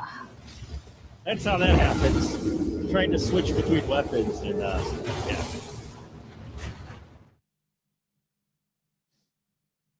I think we do some damage though with our arrows. We're actually doing some damage with the arrows. So that's a good thing. I just got to get good. We're going to turn that off too. Screw spells, baby. Who needs spells? Let's just do this.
Bugger. And so that's what happens with this guy. So that's what happens with this guy. Let me show you though, folks, real quick, some of the prettier areas of this game, because this is actually a really gorgeous game. Let me see if I can pick a good area to show you some of the beauty of this game. Because this game is very gorgeous.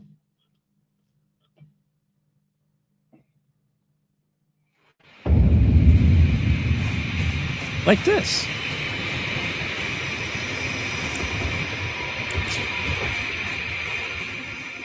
Look at the just detail in this game.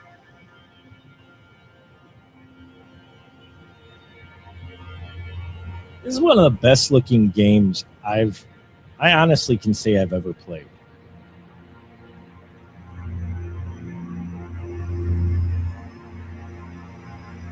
And see that area down there? You can go down to that area. See that tower? You can go to that tower.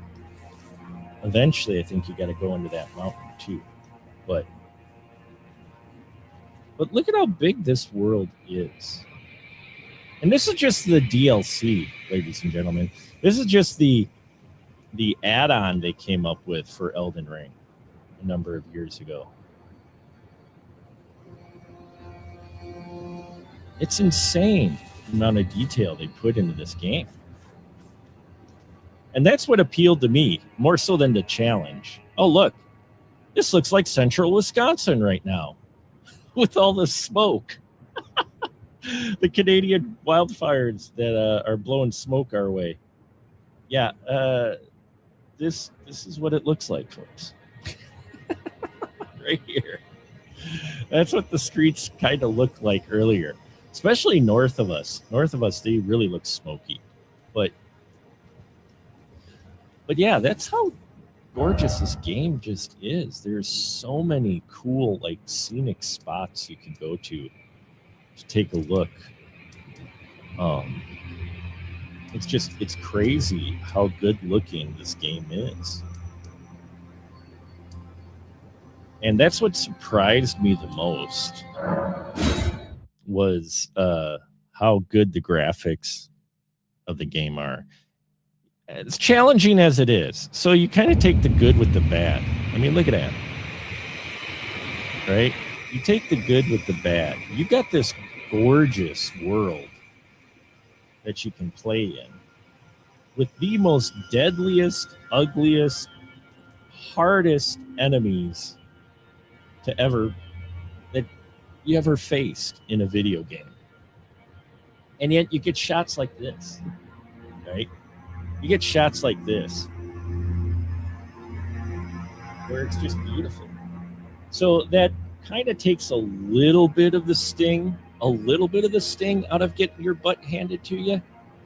But yeah, it still hurts to get your butt handed to you. It does. It does. It's unavoidable that you'll get your butt handed to you by many a bad guy. But hey, at least the area where you're playing looks gorgeous, right? At least you have that. See, these guys are easy.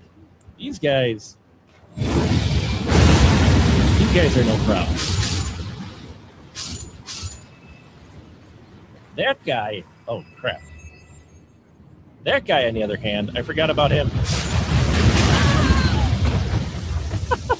I totally forgot about him. The guy at the end of the bridge. Yeah, he's a fire. He's not pleasant either and takes forever to defeat. I totally forgot he's at the end of the bridge. I forgot where I spawned. Oh, but that's this game, folks. I don't know how many times I've died in this game, and yet I keep coming back. You know, it's the challenge, if you will, for this game. But then it's the beauty, the sheer beauty of the game and in the environments really is unmatched. I can see why people still adamantly play this game today. Let's see if I can find another spot for you. Oh, the Capitol. You guys should check out the Capitol. Let me see if I can pick a good spot for the Capitol. Retreat Sanctuary? The Capitol looks gorgeous too. All the environments do. Like, I started to play this game and I was getting my butt handed to me. But the Dungeons and Dragons guy in me couldn't help but love the environments. Now we're further along in the game, so see that big tree burning? Yeah, we had a hand in that. We had a hand in that. But I mean, look at that.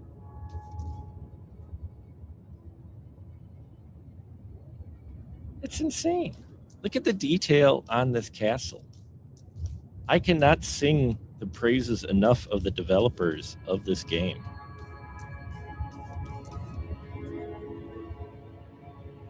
Just what they put into the work for designing this.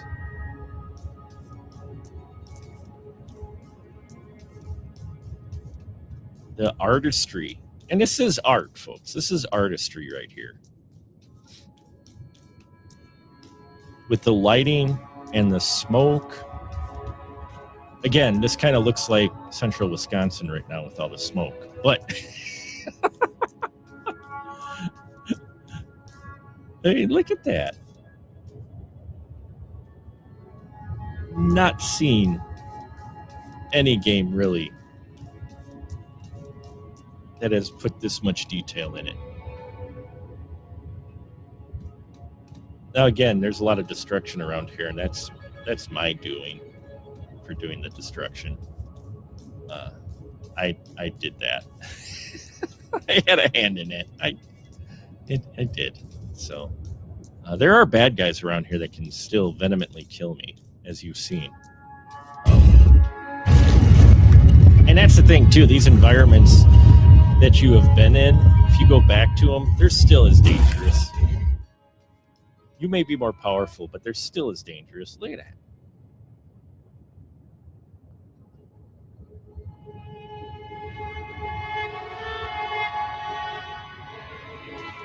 And the music is awesome. And yeah, pretty much everything about this game. So much great work put into it. If nothing else, you appreciate the artistry. You can appreciate the artistry that went into it. And yeah, pretty much everywhere you can see, you can go. Yeah, I said, I should show you the Capitol. I forgot that I destroyed the Capitol. Oh, that's on me. That's on me. So,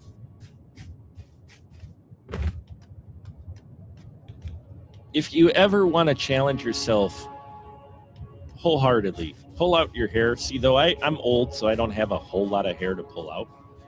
I got a buzz cut, but even still, I don't have a huge amount of hair. Then, yeah, Elden Ring Souls games are going to be for you. Elden Ring, I'm told, even though just how it is still kind of a unique thing. Is a unique thing in Souls games, even for their design and everything. I didn't know that guy was still there. I should go see if I can see that guy. But yeah, so that's Elden Ring. In case anyone's ever curious about all the work and everything that they've seen, and oh my lord, we've got another donation here. Oh, that's awesome! We've got another donation, folks. Can you dig it, my friends? I can dig it. And I am very appreciative, for sure, of that. We are 10% of the way there to our goal, folks. I love it. Every little bit counts. That's amazing. Thank you so much for contributing. That means so much. Doing this 2 10-hour streams, folks, to help raise this money and awareness for this organization. While it's been work, I am so happy. Thank you so much for the donation, for the assist. Okay, I'm not going to get down there, I think. Oh yeah, okay, that's right. We'll get there. So coming up soon, very soon, will be the 600th episode of the Spoiler Room. We are going to have a lot of crew members, and we're going to be closing out the stream with it. It's going to be a special time as we hit that milestone of 600 episodes. We're going to be talking remakes and reboots, so you're going to want to stick around for that, my friends. And all of this is for a good cause. And for those who want to tune in tomorrow, we will be back noon Central Time as well. We're going till 10 o'clock tonight, at least, probably. With the way we like to talk, it's probably not going to be too difficult of a time to get that. But we will also be coming back tomorrow, same bat time, noon, until 10 o'clock tomorrow night. And we're going to be doing a whole lot there. We're going to have some indie filmmakers. We'll have some more pre-recorded reviews and a special podcast about soundtracks. So how cool is that? So you're all going to want to stick around for that and come back tomorrow for that. Uh-oh, I hear a big guy somewhere. I haven't really been to this area since, but because this is all us. This is what we did.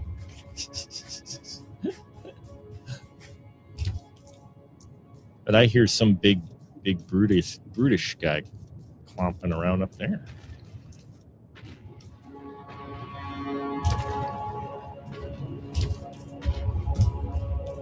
So I just figured I'd show you a little bit of the Elden Ring since the Fortnite kind of failed me.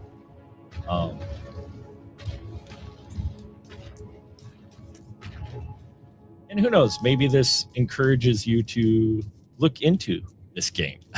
Though I say it is definitely for those who stomping around. Oh, I didn't know one of these guys was floating about. Uh-oh. We in trouble now, folks.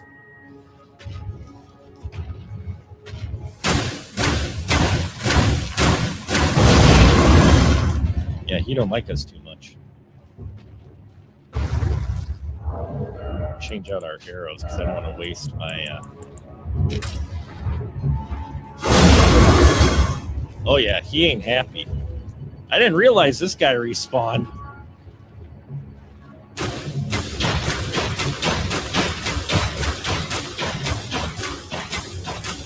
So, some folks who play this game often recommended this type of bow to me.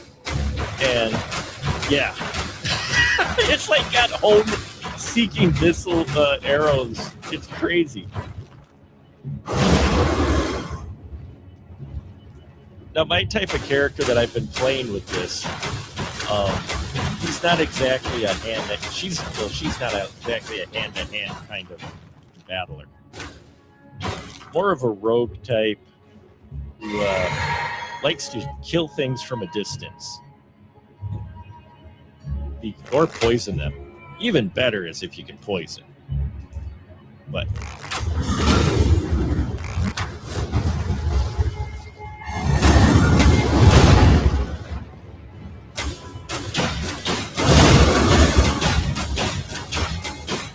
if we're not careful, this can go sideways real quick. And then we're going to be toaster cake. But I think we got this one. We got this guy. He don't come up here, so.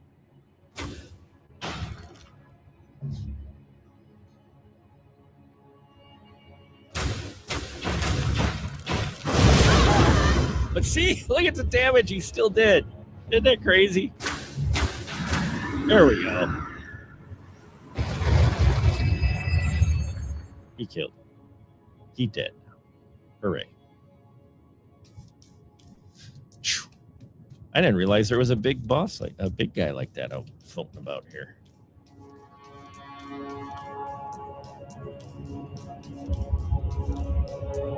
So we will be taking a short break, and then when we come back, we will be doing our 600th episode of The Spoiler Room.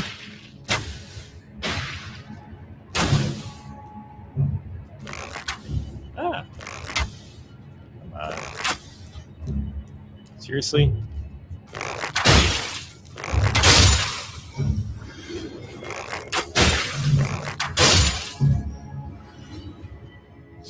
So yeah, we're gonna tune it out here. Just figured I'd give you a little taste of Yield Elden Ring.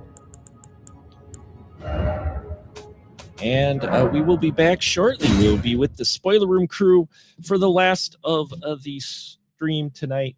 And we'll be talking remakes and reboots. So please stick around. We've got a lot more great stuff coming at you. So thank you so much for tuning in, every single one of you. And I hope to see you for our 600th episode. Very excited.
Add to stage, remove that. And here we are. Ha ha ha. Here we are. It is the 600th episode of the Spoiler Room. Bravo. Woo! Can you it's believe awesome. it, folks? Yes, I can. Thank you. You're that good. Yeah. You got good content, and you put it on a great show for a long time. No doubt in my mind. Thank you. Thank you. Absolutely. Yes. I appreciate that. Yeah, I'm just checking the monitor here because I'm doing this myself. So you have to excuse me one moment. You betcha. All right. Well, thank you, Don. I appreciate the kind words. I appreciate you folks tuning in and everybody tuning into our live stream. And we're going to have other members drop in and out throughout the evening as we close out our streamathon here on Special Mark Productions honoring 20 years by trying to raise some money for the Alzheimer's Association. So before we get started, I'll just remind folks, if you're watching this on the specialmarkproductions.com/stream, there's a button right there that says donate. There's also a QR code, and on this stream, you can see the QR code up there. And in the description, there is a link you can click to help donate to Alzheimer's Association because they rock and they do a lot of work, and it's to help a good cause. And I figured I'd make this 20th anniversary something special, and I wanted to make the 600th episode something special. And it is special to me that these fine folks have come here tonight to talk about the topic that we had on episode 0 13 years ago. So 20th anniversary of the Spoiler Room of the Final Cut and Special Mark Productions, and this is our 13th season of the Spoiler Room, 600th episode. Lots of milestones going on, and I got wonderful folks right now in town here in the stream for us. First off, he is with us once again, the one and only inevitably classy Mr. Jeff York. How you doing, Jeff? Well, thank you. Very nice to be here. Thank you so much for glad that. to have you here. And Yeah. also with us, you'll recognize him from his YouTube channel. The horror miser Monty G himself, Lamont, is with us.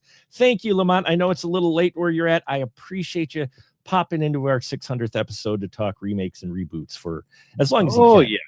Yes. I'll try to see how long I can stay before I had to go to sleep. But I'm here for you, Mark. Well, it means a lot to me, at least about me. And also a man who brings the higher education to the spoiler room. He is none other than the man himself, Don Shanahan. How you doing, Don? I'm doing great. Thanks for having me, and congratulations on the milestone. It's great to be here. Oh, glad to have you. And so reboots and remakes was our topic 13 years ago. And we all had some very not kind words about them. I think in general, we look upon them not just as cinephiles, but as film fans. We look at reboots and remakes as things that are not necessary. And if anything like the box office of Moana shows, we're not completely wrong. But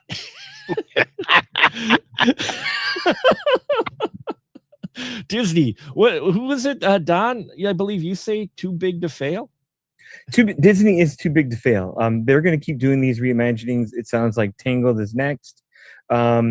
They show no quarter. They have no scruples.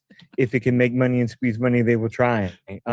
They are too big to fail, because even Moana and its bombings are still not at a level that make a dent in all the things that they do.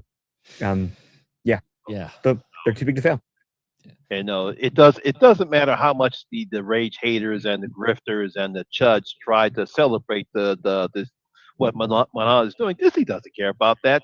They're still going to get the merchandising. They're going to get the VOD sales, and they're still going to do their live action streams, because unfortunately, as bad as what people didn't like about Lilo and Stitch, it still made over $1 billion. So that's the problem. That's what this is. People still want to go see it. So Tangled is next. Let's not forget about Frozen, because that's going to be coming down the pipeline. The Disney machine will always continue. And the tragedy of that, I think, Monty, is that Disney has so much money and inevitability as profitable, ventures, whether it's owning ABC and the parks and various toys and sort of the tchotchkes that pay for so many bills. They should be risking more. They once did. I mean, I even go back to when I was just in college, and they realized that they weren't doing the animated films as well as they used to. And so they started to try to do something edgier with their live action film productions, and they created Touchstone. And then they produced Down and Out in Beverly Hills and Ruthless People and some very fun R-rated comedies, and sort of, hey, we kind of get this. We know that we're sort of yesterday's cold mashed potatoes, and we can be modern and bring back Bette Midler, et cetera, et cetera. And, then they, bought Pixar and sort of got the gleam from that new animation company and took it as their own. But to see them continually going back to, well, we haven't done this animated movie yet, or we haven't done the live action version of this. And, even like the Descendants on the Disney Channel, I think is just, how many times can you do this borrowed interest stuff when these people have enough intelligence and talent and money to say, we want to do, why don't they do a contest and say, we want to do 3 new movies with original IPs or whatever each year, and we're looking for people who want to tell a good story out there, and you join the contest. They could do that, and young people, screenwriters in Hollywood, et cetera, whomever. But instead, they keep doing this, and then they scratch their heads and go, well, I guess that's bad. And well, we've been having a tough summer. We also shut down the Carousel of Progress after 70 years or whatever it's been. But I don't know if they really get the fact that they were once had people they called Imagineers, and I'm not sure they're living up to that reputation anymore. Yeah, I think your key word is progress. Like, where is progress being made beyond the merchandising possibilities, and where is progress being made in what filmmaking can do? And don't get me wrong, I get that there's tools in the toolbox now, different tools in the toolbox from traditional animation to reboot and remake anything you want, to have a blank palette, to have all the green screens in the world. I get all that, but is that, like you said, is that really progress? Is that really something new? Is that really something that pushes the medium into a new place, or just stays in the toolbox they have? And and there's more progress to be made than just on the balance sheet and on the ledger line. I mean, there's got to be something to be said, like you said, for imagination and progress of what made it all special to begin with. And we're seeing such a lack of that so much. Yeah. Yeah, it's tough. I mean, because most people think of reboots, remakes with like horror or sci-fi or whatever, but that's what Disney's doing with these live action. They're basically remakes, if you could call some of them live action. I mean, The Lion King, for crying out loud. It's still animation. It's still just CGI. It's called photorealistic realism. It's still animation, though. It's not live. Jungle Book was barely live action. I mean, yeah, you had some live actors in there. I thought the kid was just the only live action. Everything else is green screen. I think that's pretty close to the human characters in there were done as regular folk. But it's funny, you think about now that they own Star Wars and own Marvel and they still don't know what to do with the Muppets, that they would say, well, okay, so that was sort of our fourth phase of the Disney trajectory or whatever. First we were the most magical place this animation kingdom, then we were the most magical place on earth with the parks, and then doing different things that were adding some edge to it, live action, musicals, blah blah blah, whatever. I mean, they kind of brought back the musical even for Broadway in a way when they did Little Mermaid. I remember that Broadway World and theater magazines of that ilk heralded that one and Beauty and the Beast as the best musicals of that year, and they were animated films. So they've done these things were very bold and sort of dare I say daring, and then they bought all these things because they could and they had all this money. But what's the next phase? What's the next thing they could do? I'm not sure what that is, but it's got to be something other than just saying, well, we'll buy the next thing that we can afford. It seems they just become like tired old rich people, like Johnny Depp, like, oh, I made $100 million off of Pirates, so I guess I'll buy a case of wine every week. What? Is that really you're showing us your talent, Mr. Depp? The frustrating thing about it, we all know it. There is such a pool of untapped stories, untapped ideas, untapped IPs, for crying out loud. Yeah, so much so that they could do that they didn't. You know what I wouldn't mind? I would love to see Disney get back to more of its musical roots. Bring something back like the Three Caballeros. Yeah. Could you imagine? Create a new musical for Broadway rather than just doing Mary Poppins or Aladdin or things that are, again, Beauty and the Beast borrowed from previous cinema. Go out and write a new musical. Spend $100 million and write a new Broadway musical. See what they can come up with. Challenge their creativity partners and whoever they are, or the average Broadway Joe, if they can, to do that and sponsor it. Turn it into a Project Greenlight kind of thing.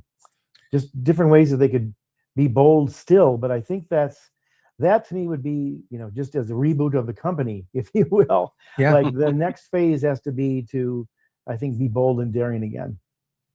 I think it hasn't gotten to a reboot remake stage yet, but that infectious business goals or whatever we're calling it, the greed has reached even their acquisition of Pixar, where they're and it's unfortunate that they've attempted some original ideas in the last few years that haven't measured up to their heyday of the aughts.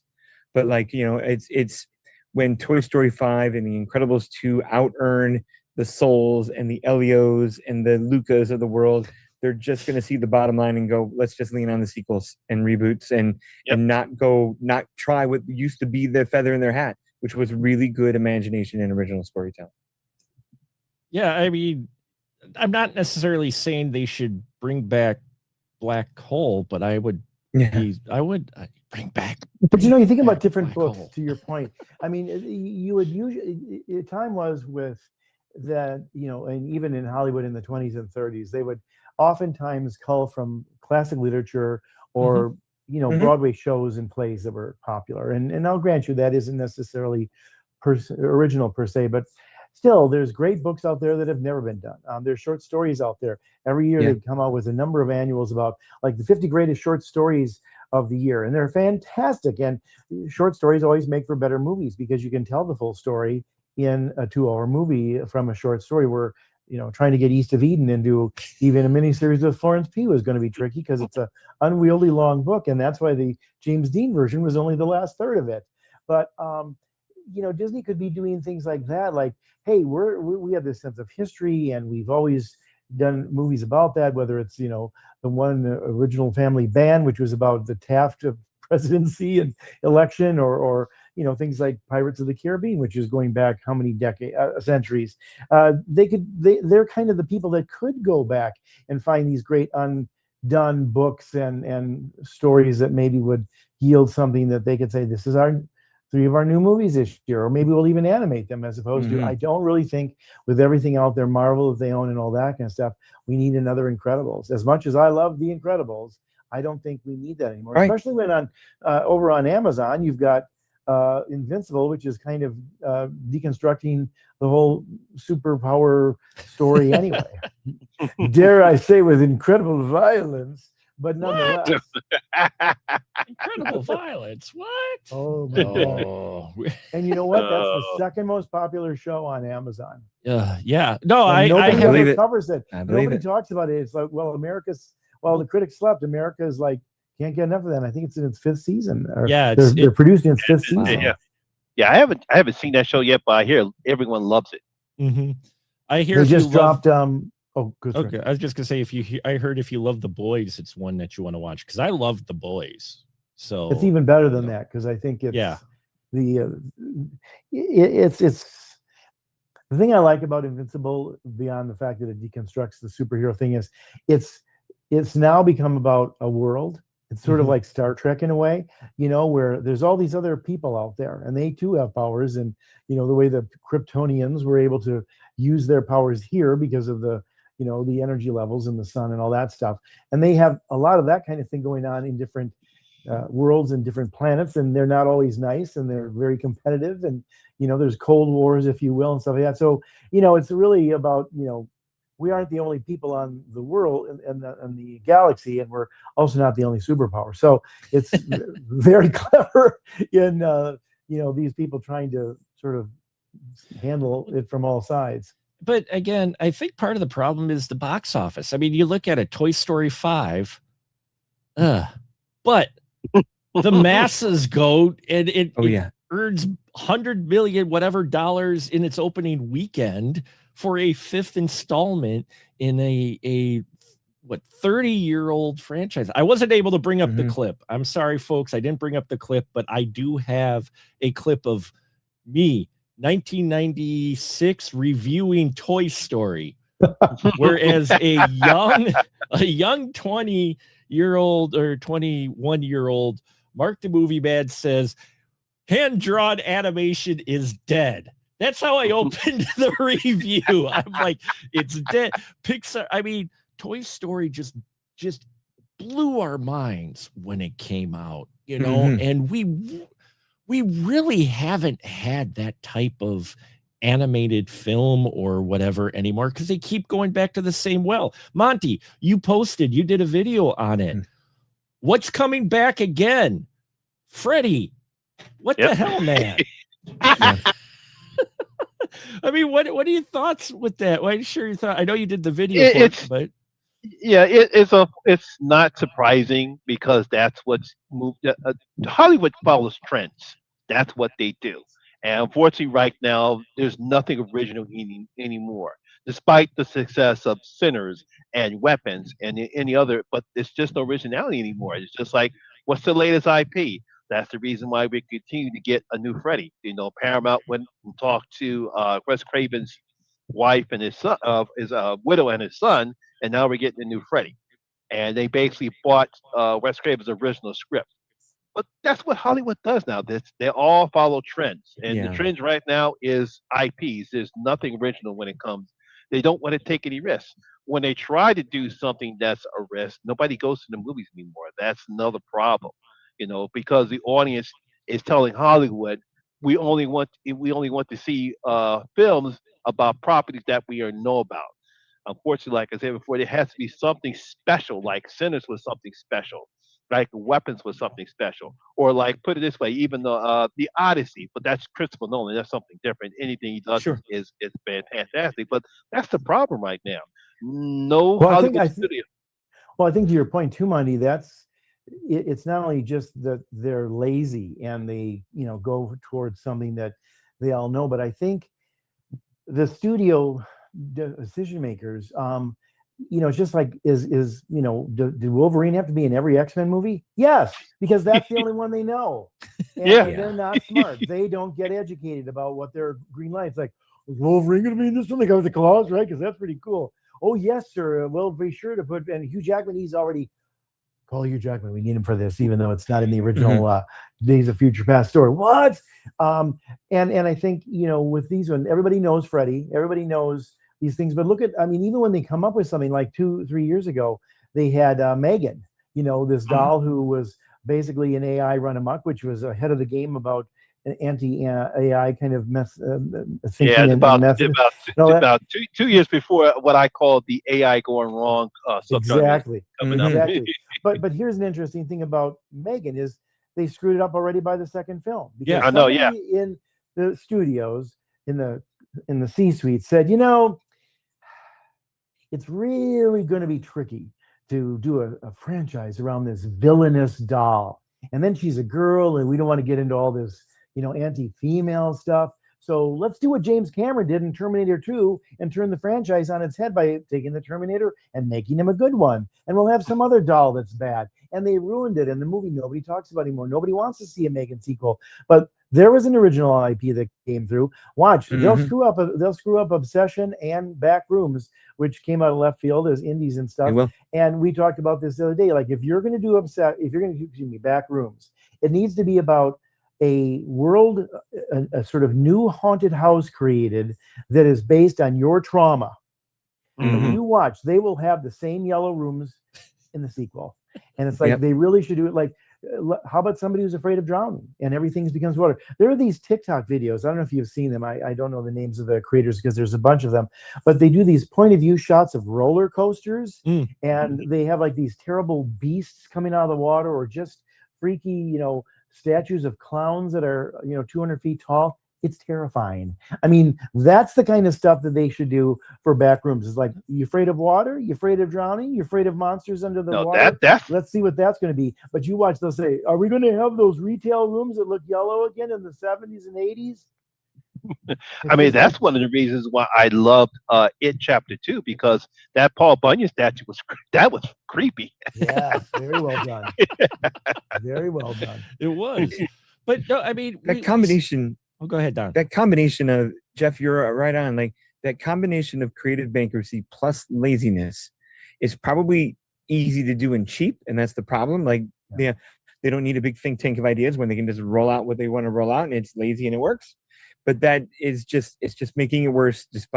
It's whatever euphemism you want to put there. Cut your nose off to spite your face kind of thing. Where as long as it's making money, they don't care. And at some point, I hope, I don't know when it's going to happen, but I root for an audience pushback to be like, hey, enough of this, and the superhero fatigue that is here and there that comes and goes, because we know as soon as Doomsday gets here in December, we're going to forget about superhero fatigue because they're going to blow our doors off with a big thing that everyone's been hoping for.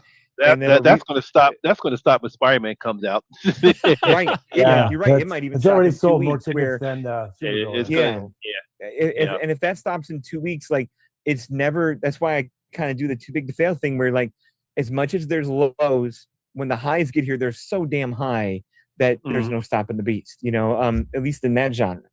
Well, and the thing is, I just wish they would just go, okay, that's a great one-off. Let's do another story rather than immediately turn some. Look at it. Weapons, Backrooms, Obsession. Yeah. It can't just be that story. The minute that took off, you're like, oh, we should do a spinoff. Hey, you know what? With Weapons, everybody loves this character. Let's do an entire movie spinoff of her. Oh, Backrooms, we got all kinds more. Obsession. Oh, let's do a sequel to Obsession. You're like, wait, how are you going to do that? And it's just one of those things where, why don't you leave it alone? Or the challenge becomes, Oh, good. Sorry. I was just gonna say it. Another on my lawn moment is 80s, early 70s. They rarely planned for an actual sequel. Oh, They were yeah. like, we're putting all our eggs in this basket because this And it basket shows. may Yeah. have a hole in it.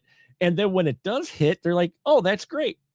Okay, what we got next on a project? They take that Yeah. money and put it into something new. Occasionally, yes, you would get sequels, but I always hearken back to an interview that Kevin Smith did with Bruce Willis before there was some rough areas between them. But when they came out with was it Live Free or Die Hard, and Smith was in there in the behind the scenes stuff, they did an interview with him, and Bruce Willis was like, it was the 80s, nobody knew how to do sequels.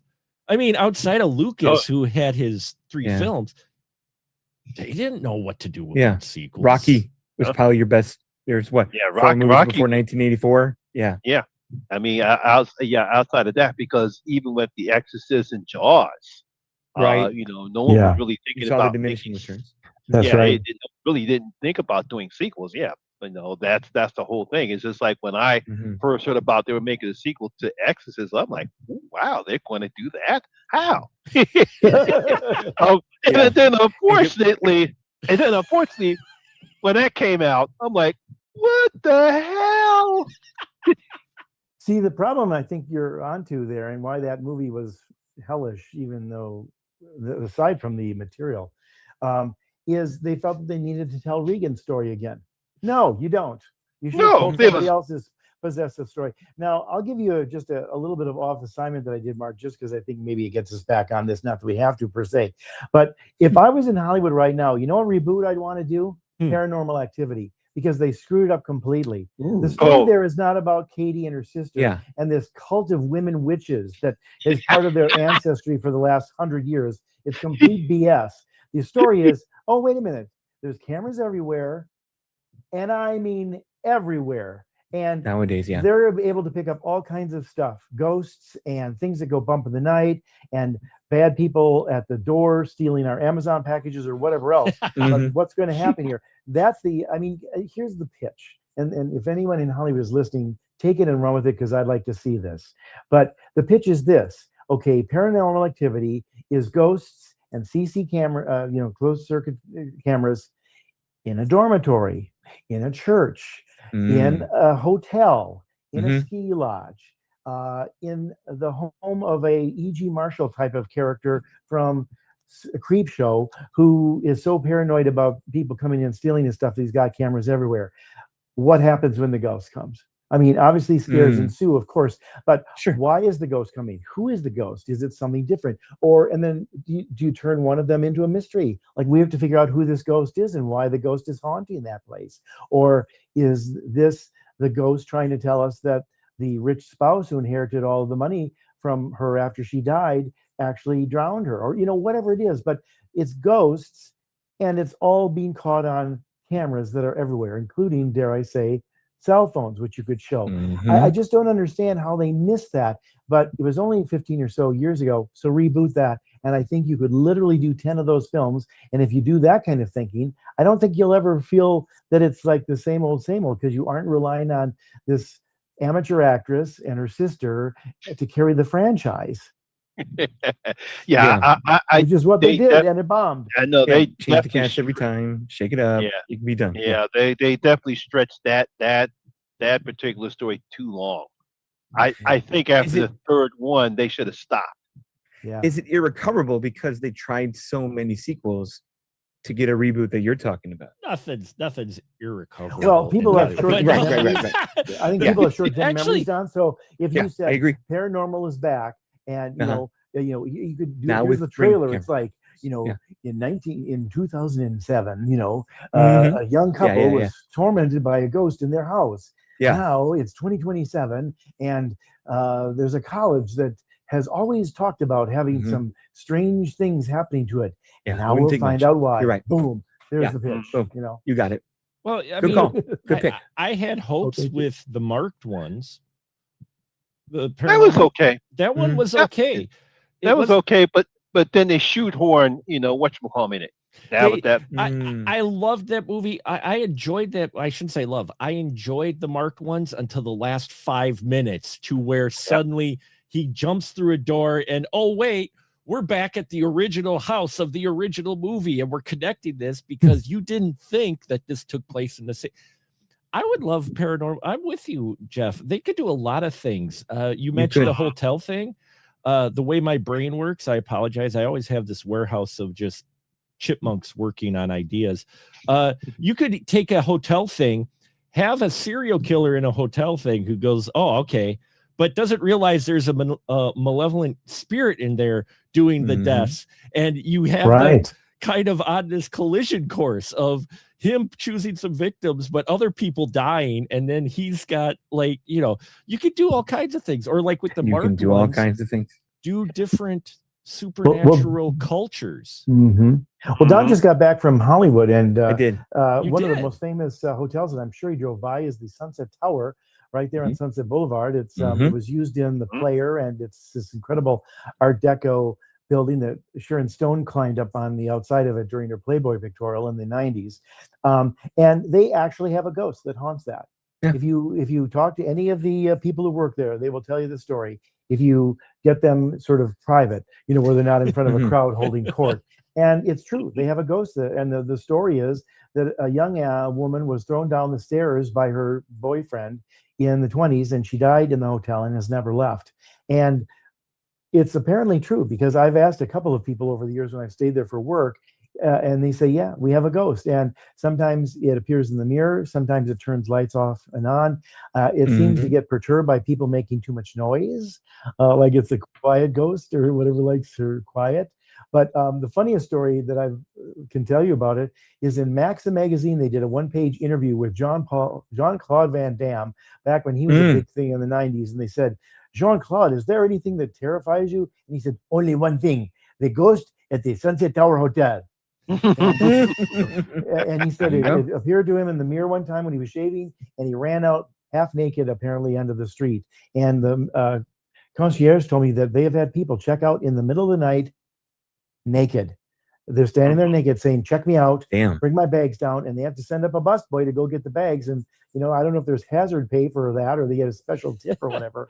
But I mean, there's just one. It could be one ghost in a real hotel, and there it is in Hollywood. It's find a notable college that does the same thing. Find out why it is. And what do you do about it? Do you bring in Zelda Rubinstein? Do you bring in an exorcist? Do you just let it go? Do you try to calm the ghost down? Do you try to section off that part of the hotel? Who knows? I mean, these are the things, as opposed to, well, it's really a women's cult and they're going to kill all the men in the way. What?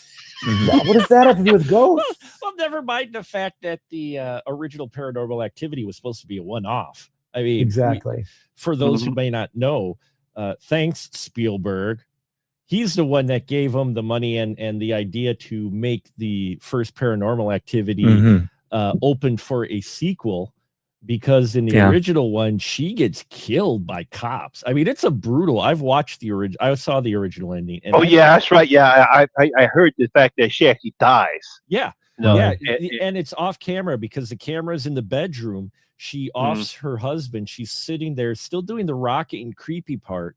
And then night comes and you hear cops in the distance, and she stands up and she goes down, and you hear them say, you know, quit, ma'am, don't approach, and blam, blam, blam, blam, blam. And it ends with her getting shot nearly off camera. You could just see through the hallway door her body fall. And I'm like, that was effective. That was creepy. Right. Jump scare ending to leave it open for this whole story. This whole story. And of course, they kept doing that. Like every time at the end, you see these, you know, either it's Katie or whatchamacallem or the whole cult group coming up to the screen with their creepy looking faces. That's right. Creepy looking faces, and then it would cut to black. I was like, and you know, it's funny too, Monty, too, because I don't know how you guys feel, but for me, the scariest moment in that movie was the freshest moment, and that is where Katie is just standing on the side of the bed watching her boyfriend sleep, and you see the time code in the corner, and she's standing there for like 8 hours, just standing there sleep. I know. And it's a simple enough trick to do, right? We recorded for 2 minutes and just you spin the time code. Exactly. The time code. that's a different way of making something scary. Right. And they could do so much of these kind of things with Yeah. sort of sequels to horror and stuff like that. But if you bring back Freddy, it's just what's going to happen here? Well, they're going to fall asleep. He's going to kill them in the dreams, and somehow they're going to try to stay awake. I mean, the only thing that's left is how do they not defeat him? You know, because they think they will, and then they haven't. And that's about the only thing left in the third act to discover. Yeah. And I go back to that where they've tried, because even like Wes Craven's New Nightmare, they kind of already tried to reboot and remake it as it went anyway. Like, I think that tile's been squeezed too many times. Kind of in the same, along the same line of thinking, I'm kind of in the Lisa Simpson meme school of, instead of remaking great movies, they should remake bad movies that were based on good stories that did not meet expectations. Like, stop touching Freddy. You have a classic. You don't need it. Just go back and watch the old one. There's so many of these movies that get rebooted and remade that don't need it. You know, we didn't need another Psycho by Gus Van Sant. We didn't need. There's so many where, like, just leave the classics alone. Find something that missed that could use a little bit better spin. Like Total Recall didn't need it. You had Arnold's. You know, like even Running Man, truer to the book. You know, but like, I don't know if you needed it. You know, it's. I'm the Lisa Simpson meme. To that point, Don, I'll give you an example. Robert Louis Stevenson's The Strange Case of Dr. Jekyll and Mr. Hyde. There have been many versions of it. Kirk Douglas did a TV movie version of it back in the 70s. And, you know, they've done the musical on Broadway that David Hasselhoff famously played. This is the moment. No, it isn't. But, I mean, they actually haven't ever really told that story adequately. Now, part of it is because it's a little dry. And the message is that the Victorian Dr. Jekyll really doesn't want to be the good guy. He doesn't want to be the stalwart stand-up guy in this Victorian society who everybody turns to. There's no fun in that. No. He's always the dependable one. He wants to, you know, live a little bit of the life of debauchery. But, I mean, to do that actual story in the proper way, I haven't seen it on screen before. Now, I don't know if there's a version of it done in some foreign country, but I can tell you it's one of my favorite novels, and I've not seen it done particularly well. That's something that somebody could do. And everybody knows it. As soon as you say Dr. Jekyll and Mr. Hyde, I get it. But what if you told the real story? And I think with what we've learned from things like The Alienist on television and The Prestige, speaking of Christopher Nolan and stuff like that, the Victorian era is fascinating, and it can be very dark and mysterious. They just figured out who Jack the Ripper was from the DNA. So I think there's all these sort of untapped things of that area that, you know, you don't have to rewrite Stevenson so much because, well, audiences won't go for that. They will, and I think that's a great untapped source. Along the same lines, well, go ahead, Monty. Yeah, that's something that would be interesting. We never got a Jack. I mean, we all know about Jack the Ripper. How come we never got a horror film about Jack the Ripper? Closest you got is what? From Hell with the Hughes brothers? Yeah, and it's a one-off. And I mean, you know, for example, I'll just give you a quick little story. I mean, this is where people don't read. They don't, like I said, these sweet people are like, you're going to bring Wolverine in it, right? They'll probably want him in the Jack the Ripper story. Well, they both work with knives, right? One has a hand, though, so it's a little different. Wait a minute. It's a time travel thing. But the fact is, before this DNA evidence supposedly points to the Kaminsky man who was ended up in the insane asylum as the real Jack, a lot of people thought it was this quack doctor named Francis Tumblety. And in fact, I think he was like a number 2 or 3 on the suspects on the Ripper casebook and some of those expert sites. But anyway, Francis Tumblety, we do know, escaped to America. And that's one of the reasons they thought he was it, because maybe he figured out that they were closing on him in England and he wanted to go to fresh shores to create a new round of terror for somebody in a city where maybe they didn't know him as well. That's a sequel. I mean, that's a Jack the Ripper sequel. It's like, you know, Tumblety in Delaware, you know, I mean, whatever, you know, there's things like that that could have lent themselves that even if you're the most cynical guy who likes reboots and thinks that's the easiest money to make in Hollywood, it would still have been valuable there because the story lends itself literally to sequels of his travels to different countries to escape the police. Yeah. I got something that's I'll offer my suggestion to go with the theme and homework today.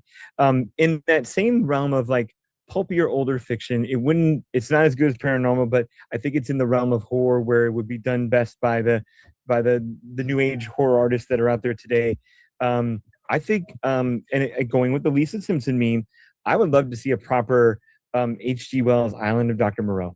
I think if you give that to Ari Aster, you give that to Robert Eggers, and you get the Roger Eggers. You get Val Kilmer out of there, you get Marlon Brando out of there, and you and wasn't there a little pygmy that he there was like treated as his the cat, littlest like, guy, littlest I person in the world. and something, the prostitutes didn't like him, but everybody else in the neighborhood really did.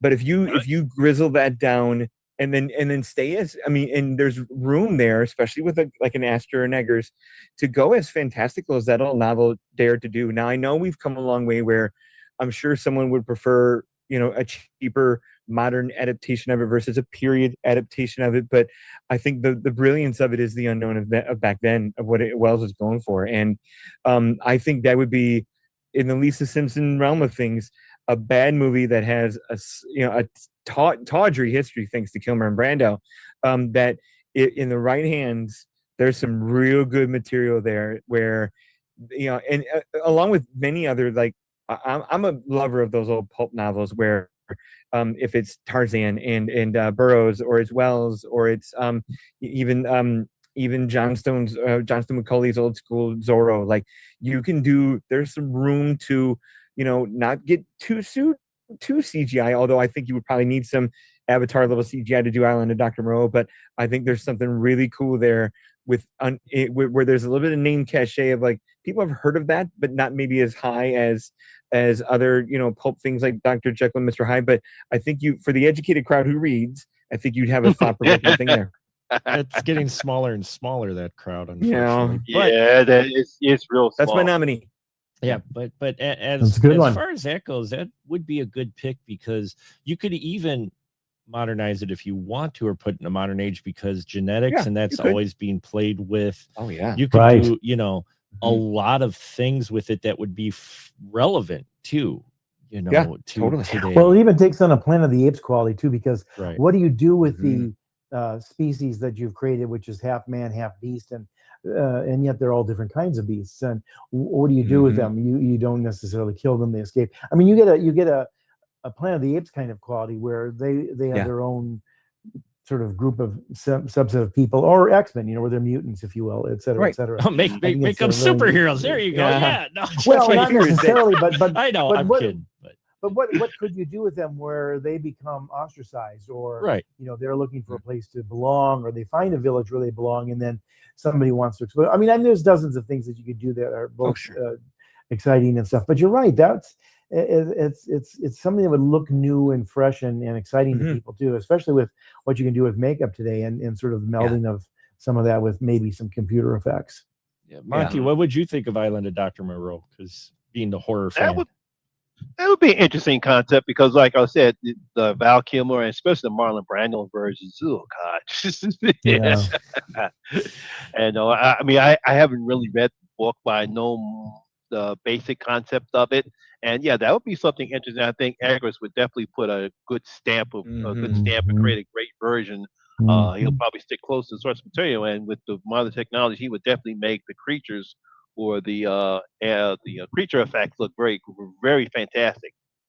Yeah, Eggers would definitely bring an atmosphere to it for sure, and a creepiness and a look to it that you would want from that story. Because it's supposed to be monstrously scary and not tacky. So give it like don't give it a PG-13 treatment.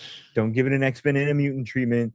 Don't make it because like Matt Reeves doing the Planet of the Apes trilogy, granted something that was monstrous, a bigger world that took over the world. It doesn't need to be that. Like, it's the island, not the nation of Dr. Moreau. Like, leave it be an isolationist, creepy thing, and that like you said, somebody stumbles upon, and because just like the novel, someone ends up there and questions everything. And what do you and there's an opportunity for, I think, real humanity in that too, which is I think almost always at the heart of every really great monster movie, is where's the humanity inside the monster, or maybe where's the humanity in the way society is treating that monster. If you decide we're not going to just annihilate them and put them all out of their misery, like at the end of The Fly with Jeff Goldblum, what do you do with that creature? What do you do with that species that you've created, and maybe there's 100 people, 100 sort of where do they go? I mean, I just think those are narrative challenges to people, whether it's at Disney or any studio or any screenwriting class, UCLA, USC, New York School, whatever. I mean, that would be interesting. Like, tell me a human story about this monster that I haven't seen yet. Yeah. All right, I prefer the 57 version. I can't help it. Oh yeah. The 57 version is good too. And before we continue further, just a reminder, folks, we are doing this stream tonight live as part of our long streamathon, our 10-hour streamathon. So please, if you get a chance, head over to specialmarkproductions.com/stream and click the donate button, or click the link in the description of this video or the QR code. Help us help out an association. We've actually raised a good chunk of money tonight, surprisingly. So thank you all for tuning in. Now, the only thing I think of now, you mentioned Planet of the Apes type thing, is now I'm thinking of Escape from Island of Dr. Moreau. I'm thinking of Beyond Island of Dr. Monroe. Right. Someone's gonna overdo that would come, right? You know it's gonna happen. It would. But it's interesting you say that, though, because the second movie, Beneath the Planet of the Apes, was an obvious sequel. We'll send another astronaut after him, and we'll bring back Chuck Keston. And those mutants. We knew there was somebody underneath that who was responsible for all this craziness. But boy, did they mix it up and really well when they did Escape from the Planet of the Apes, to bring the 3 apes here. And like, we couldn't deal with the fact that you people ruined your planet. And it's like, well, if we get rid of them, then they can't take over the planet. How'd that work out for you? Yeah, that was pretty interesting. When I originally saw all 5 of the Planet of the Apes, and then when they escaped the Planet of the Apes, and I saw that scene come, I'm like, wow, I'm impressed. See, and that's the thing, is there are reboots and remakes and such as well that they've done that have tried that, along what you were talking about, Don, the Crazies. Now, don't get me wrong. I enjoy the original, The Crazies. But if you look at that, a lot of that takes place in like a couple of rooms, limited budget, limited location. It's a lot of the stories told from one perspective and that. And so when the Crazies remake come out, I'm like, oh, what are they going to do? And they end up telling pretty much the same story, but from a completely different perspective. Instead of being the scientist, you're the cop outside dealing with all of the stuff going. It's amazing because most of the people, didn't even know that was an original film. I had to tell them, I said, there was a film that came out that was called The Crazies. I was like, what? Really? Right. But I mean, see, that's kind of fascinating, though, because if there's not that many people who know it, there's an opportunity to use something that isn't that well known, but make sure that more people see it and do it. I don't know, maybe a little bit elevated with actors or production values or visual effects, whatever might help it somehow. But some of those things, I think, to your point, I mean, Siskel and Ebert always used to make this point on their show too, is don't remake a great movie, remake a bad movie and make it good. Lisa Simpson, and it's the same Lisa Simpson meme. And you could do that. And there's so many movies, because I mean, especially Lamont, I know you, Jeff, you watch horror as well. Don, I know not so much, but I've watched a lot of B horror in my day. And there's B horror out there that I watch and I go, man, if only they would have had the budget. Yep. Right? Exactly. The story is interesting. The characters are interesting. It's just they don't have the budget to pull off what they're trying to do. Right. So there's a whole well of 80s horror that you could tap into that doesn't involve Freddy, Jason, or whatever. Hell, bring back the Ghoulies, for crying out loud. Give me some monster horror, and to that point, I mean, look at one of the greatest horror movies that is, a remake, and that is The Thing. The Thing in 1982 is a remake of The Thing from Another World in 1961. Don Siegel directed, the man who brought us Dirty Harry and some of those kind of movies. That was one of those things where horror like that, which was also a blend of horror and sci-fi, were B movies. And James Arness is the thing with the big giant head. It looked like he should have been off writing that cookbook in Twilight Zone. He looks like the same makeup. But to serve man, It's a cookbook. But things like that, there are ways to create them. And I think the thing was very loyal to the idea of this ice station and these isolated men and scientists who aren't prepared to deal with this thing and try to figure out what's going on here. But the thing was, I think, one of the best remakes ever. And there's a lot of people, I don't know if you horror experts would put it in the top 10, but I know it makes the top 10 of the greatest horror movies of all time. And yet the critics couldn't deal with the gore in 1982. Nope. Couldn't deal with gore. Oh my God. They couldn't deal with it at all. It's like, what are they talking about? Why are they hating on it? This film was fantastic. The people, when I went to see it in the theater, everyone was skitzing out over, first of all, when the dog exploded. That everyone was skitzing out. That, of course, when they did the defibrillator and the guy's chest opens up, everyone's skitzing out that, of course, the spider walk. But I mean, to that point, Monty, I saw when I was in college, and I thought it was fantastic too, because it was, but I mean, also John Carpenter was a smart guy. He cast it with really good Broadway actors. They were all acclaimed from Broadway or off Broadway. Kurt Russell was a very good actor who was doing a very different type of role for him. He was coming off of Used Cars, and he was really, really good in it. But I also love the scene where he cold-bloodedly kills the Richard Masur character, and Keith David accuses him, was like, "You just killed an innocent man," and he did. Who's the real villain? It's actually McCready who's kind of the bad guy in it, and yet he's running the show right up until the end. Well, let's just sit here for a few minutes. It's like, we know you'll die, but so will the villain. But is it the same person? Much debate. But I love the fact that somebody said, I guess Carpenter said, I can remake this pretty good idea that just didn't really have the budget to do it proper in 61. Yeah, I mean, I love the thing. My oldest son, who grew to love horror, he didn't like horror initially. When he was younger, he couldn't even walk down the video aisle because there were video stores and he couldn't even walk down. And then he discovered a love of horror, and his favorite horror film is The Thing. And I was like, that made this horror fan cry. This dad, he's like, oh, my son, thank you. And then of course we have the prequel. Was it 2011? Called The Thing. Yeah, they called it. Yeah. Which I mean, it was okay, but that was definitely not needed. No, not necessarily. I get the idea why, because they want to tell it from the Norwegian side, and everything was fine. But then the studio wanted to change up from the practical effects and use CGI effects, and that ruined the whole movie. Yeah. It's funny too. I think sometimes sequels and prequels and reboots, as we were looking at this, they show parts of the story that I think are best left in our own imaginations. You don't really have to visualize this. I mean, I love the fact that this dog is running, and you want to like the dog because it's a husky dog, and we don't want to see animals get killed in horror, and they often do.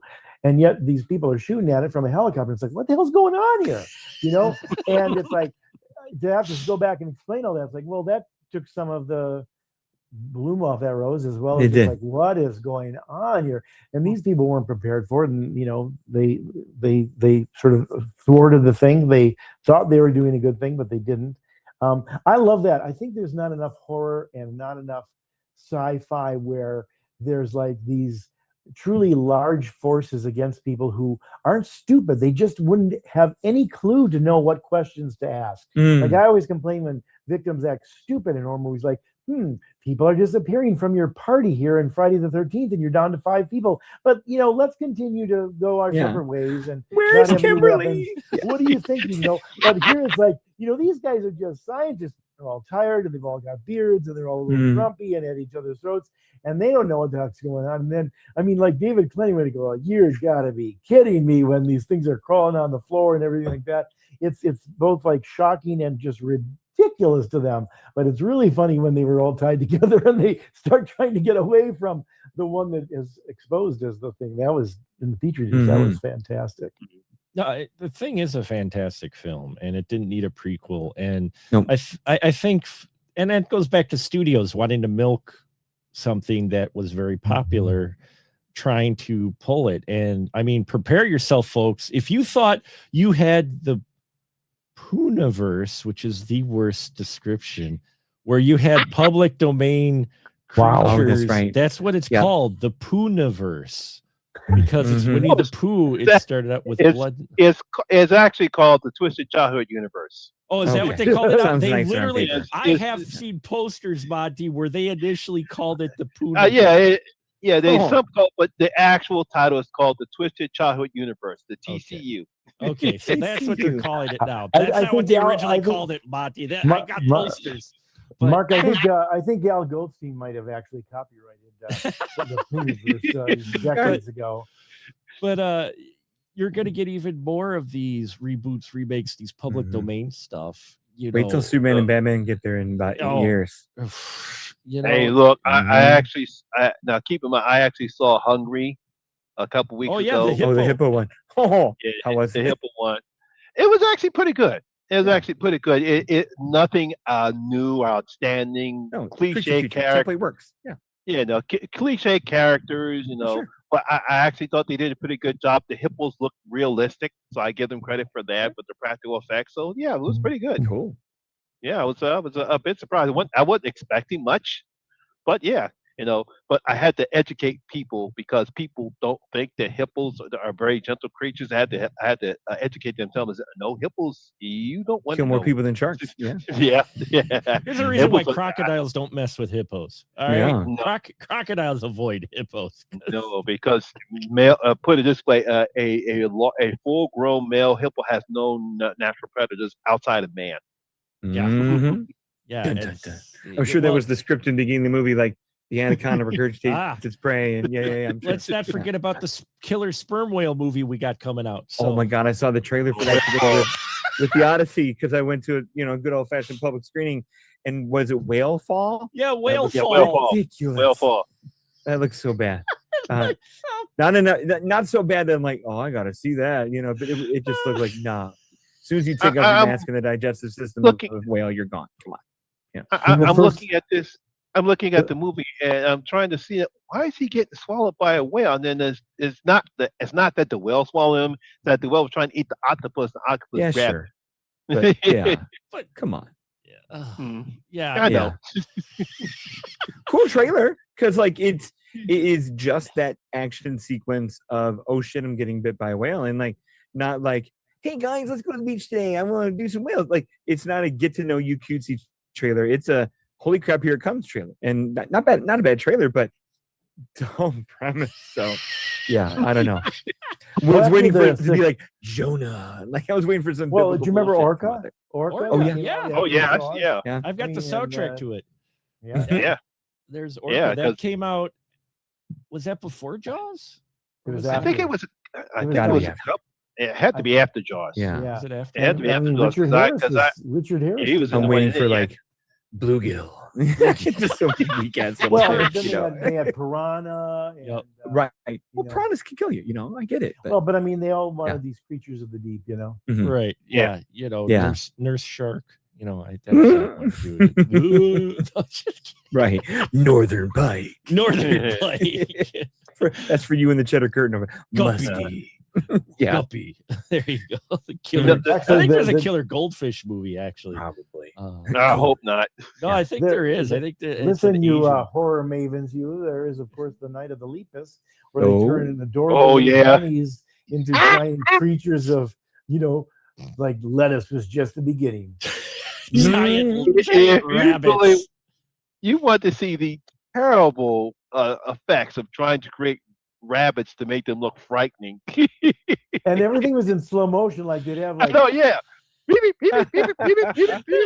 filmed rabbits in slow motion on some train, just- model train set. yeah, That so makes them bad. seem so I mean, Oh, put it this way: yes. as bad as Burmanic was with the Birdemic. Oh god. yeah, Birdemic, yeah, the Night of the Lepus is like, come on, at least Food of the Gods was better than believable than that. Yeah. Of course, that was a sequel. I mean, horror is famous for sequels and reboots and remakes, but Yeah. seeing it with other properties Hey, Ian. nowadays is What's up, Ian? kind of crazy. Hey, Ian, how you doing? Ian Simmons has joined us. I am Yeah. very tired and I've got my cough back thanks to this Uh-oh. lovely Okay. Canadian wildfire weather. Yeah, the wildfire Yeah. is down by you I wanna- guys, I wanna- too. Thank you for spraying that wildfire stuff down in here in Pennsylvania. The Oh, terrible you day. guys got it there Made it to too. you, yeah. Yeah, we we've got got it there. it's not comforting when you see the map and it says very unhealthy and you're in that region of smoke up Mhm. here in the north. Oof. Mhm. And Yeah. you can Well, that was tell, based on the too. weather. I thought that was just my map personally attacking me. Glad you cleared that up. Thanks.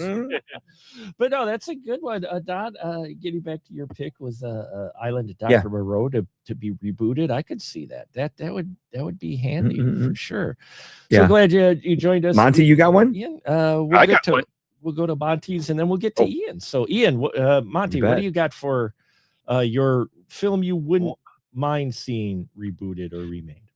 One of my favorite horror films from the 70s, and that is The Car. I would love to see a remake of The Car and then have it modernized. They could put it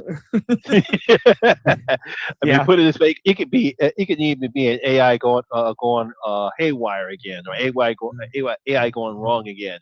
But that's what I would love, because as much as I love The Car, which is actually, I believe, is the first Jaw ripoff when it came off, because it's similar to Jaws.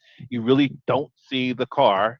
It kills people. It has a great sound effect or a great music when the car, and of course, I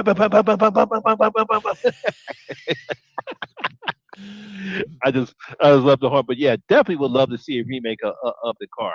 Oh wow, I haven't thought about that film in a long time. Yeah. Wow, that's a What you was could the do AI gone amok with yeah. it. I know it's not the same premise, but it's like that a car could kill you thing. What was the Anthony Hopkins narrated movie last year? I think it was called Trapped. I saw it. That was actually pretty. Was it was Bill actually Skarsgård stuck in the car, or which actor yeah, was yeah. that? It was Bill. He was stuck in the car. Yeah, it was actually pretty good. It dragged a little bit too long, but it was actually good. Both him and Anthony Hopkins were pretty good in the film. Yeah. Wow. Is that close enough, or not the same premise you're looking for? Yeah, it's close enough. Yeah, it's close enough. Okay. But still, of the actual, so you don't see the car. I think that'd be interesting to see it. Then, especially with all the self-driving cars you have now, which leads me to I wouldn't be against a Maximum Overdrive remake. Then, if we're going the car, Lamont, to go along your vein, I share similar with you. I think there's potential for. And as much as we're doing AI amok, as in robots and humans and Megan, and now they got Soulmate coming out, give me devices that actually go awry, like actual, not human and not anthropomorphic bullshit. Give me devices that we rely on go amok. But I'm loving the car. Jeff, Air what do you think of the car remake? I remember that movie, and it had a really Tony cast, considering it doesn't seem like it when you hear the description of it. But I think that kind of stuff, especially knowing that that's the other thing that I think there's a truth to right then. And there's, outside of a mode of transportation, a car is something that can kill you. It can kill the driver, it can kill a passenger, even going at 20 miles an hour, as we've seen all of those sort of warning videos and films in school. I think there's an inherent danger in that. And I think in the world of AI and electronics and our over reliance on everything, them, for whatever reason, maybe don't explain it. It's all like the whole grid is just sort of malfunctioned, and what we are relying upon, that simple microwave seemed like nothing more than heating up your Jimmy Dean breakfast, and yet it's now going to get you with gamma radiation and blind you. Go to school, Billy. You're 8 and you're blind. Well, that's an interesting idea. Like if the appliances just turned on people, because that's, from my understanding, that's why they've got all that shielding in microwaves, is that cannot get out of containment. So if you had one of the machines kind of like breaking open the microwave and then the microwave turning itself on to like irradiate the family, that would be really cool. Like working together. Yeah. A whole. It's like the birds. They never explain why the birds are doing what they are. The mystery's better. So the mystery is just like, who knows it, but somehow we probably have it coming for something we've done. And I think that's actually part of the issue I have, and I've had this discussion with my son, who's 26 now. Oof. He's 26 now. But I've had the discussion with him because he's of the newer generation, of film watchers, the 20-somethings.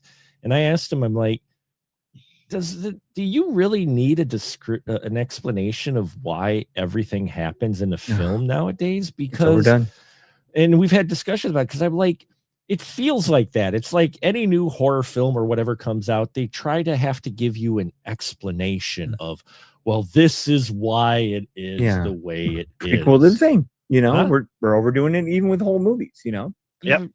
Do a prequel. We're doing a prequel with weapons. We've got creepy old witch. She's a creepy old witch. Everybody loves a creepy old witch. I don't need a full story of why she's a creepy old witch. She's a creepy old. That's what makes it creepy. The theater of the mind has been closed, is what it is.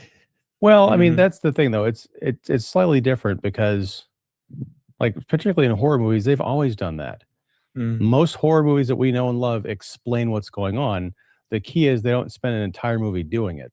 Right. I mean, you get to the end of Friday the 13th and you get Mrs. Voorhees' speech about what happened to her son, and that drove her crazy. Nightmare on Elm Street, it's the conversation between Nancy and Mom in the boiler room. And it's like, it's like, the thing is, pretty self-evident. But yeah, I think the issue is when you get into the remake territory and they feel like they've got to do something new. So that you've got, Michael Bay producing those Platinum Dunes remakes that we all know and love, of like Texas Chainsaw Massacre, the origins of how many times are they going to explain the origins of that family?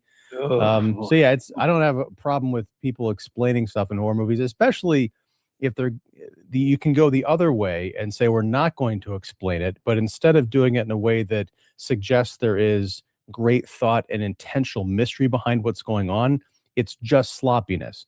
Like in the beginning of everyone's favorite movie, Obsession, the whole thing with the cat getting into the childproof bottle of pills at the beginning is the inciting incident. That's never explained.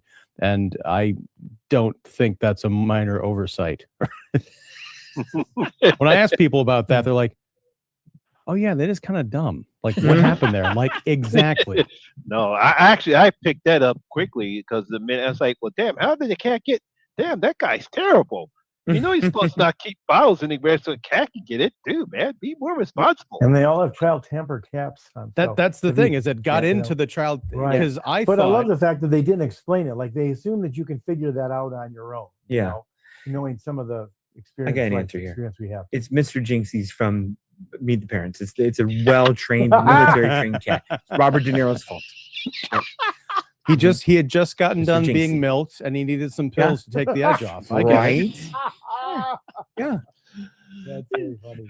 To your point with the car, Lamont, just to come back to that, because I'm thinking of all different options you could do with that. You could literally have Ghost in the Machine, if you want to do it that way, where it's taken over and it jumps smart cars, set it in the slight, if and you don't know what exactly this is. That's, could be code, could be a ghost, whatever. Everything's connected to Wi-Fi now.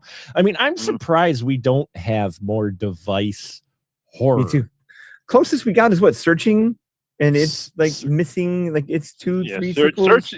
You also had AI from a couple summers ago, or not or what? Artificial. Artificial. Afraid. That's what it was. Afraid. Okay. Yeah. Afraid. Yeah. Terrible. Yeah. That movie is terrible. But that was terrible because they wrote that so poorly. Yeah. Searching is awesome though. Yeah, that's one. I think the problem. Go ahead. Sorry. No, please go ahead. No, go ahead, Ian. Go. I was going to say, I think one of the reasons we don't have more of it is because the ones that we do have tend to come out and not do anything. They don't make much of an impression. And I feel like it might be, to borrow a terrible phrase, too soon, which we'll get to when we talk about my choice for a remake. Okay. Anyhow, it's kind of like war movies. Like, there were a whole bunch of movies that came out 20 years ago in the middle of the Iran-Iraq war, and then movies about 9/11, all that. They all came out and they flopped because people are like, we are living through this right now. We don't need to go pay for our escapism and feel like we're watching 2 hours of CNN starring Jake Gyllenhaal. So I think we need to get some. And the other problem when you're dealing with technology is by the time you get a movie written and into production into the theaters, the technology already mutated. So it's like, So true. it's not even relevant anymore. It's true. laughable. Yeah, it almost has to be more metaphorical than literally trying to Well said. capture the latest, greatest real-time villain. Yeah, that's true. I could see that for sure. See, for me, I'm like sitting there going, superhero is untapped horror. Superhero genre is untapped horror right there. Well, we're getting Clayface later out this year. We are getting Clayface. We got Brightburn, which I think Brightburn is fantastic. In all honesty, Oh yeah, Brightburn was decent. Holds up. Brightburn was decent. Yeah, I mean, love. I don't want to add another nominee, but Spawn could use a remake and a better one. They've been trying. It's been McFarlane has been talking about directing that 20 years, for more than a decade. And they every once in a while you hear like an update, like, "Oh, we're gonna go in production, guys, and Jenny Fox is still on board." I'm like, sure. Look what happened with the Crow with that. Look at what happened with the Crow with that. Yeah. 10, Crow 15 years. Spawn team up movie. There you go. Want to get in the Kalshi market and see which is due out earlier, Crow or Spawn. But like Brightburn, and I know they tried to do it with what was it, the New Mutants, but they had that went through so much production hell that by the time it got produced, it was such a jumbled mess. But I mean, if you look at Marvel Zombies, I actually like the animated series of Marvel Zombies on Disney. I enjoyed that story because I'm like, give us some horror. If people are looking for something different with your superhero film because you're tired of the same thing, give me some of that. I wouldn't have minded it be a live action one. Get the same actors back, but play in Elseworlds Marvel Zombies with the same actors, but they're actually zombies. I mean, we have Doomsday coming out. You think those are zombies already? You said that so straight. It's going to be an hour impressed. of credits because it's going to have so many people and special effects. It's going to be 90 minutes, and then the rest of the half hour would just be credits. Okay, but it's like 3 hours. By the way, one of the things we haven't necessarily talked about, it's a little bit of a tangent, but I think it's an interesting one. And that is, of course, it's called show business, not show art, as we've heard that many, many times. But a lot of times, the are generational kinds of decisions that I'm not sure I entirely understand, and I'll give you two samples of them, and they're both connected to Agatha Christie. One is 15 years ago, for the first time in like 10 years, Agatha Christie book sales across the planet were down significantly, and people just didn't know who she was anymore. I mean, there had not been movies made of her work, and the TV series with David Suchet was come and gone. Known, and it was gone, almost all done by then.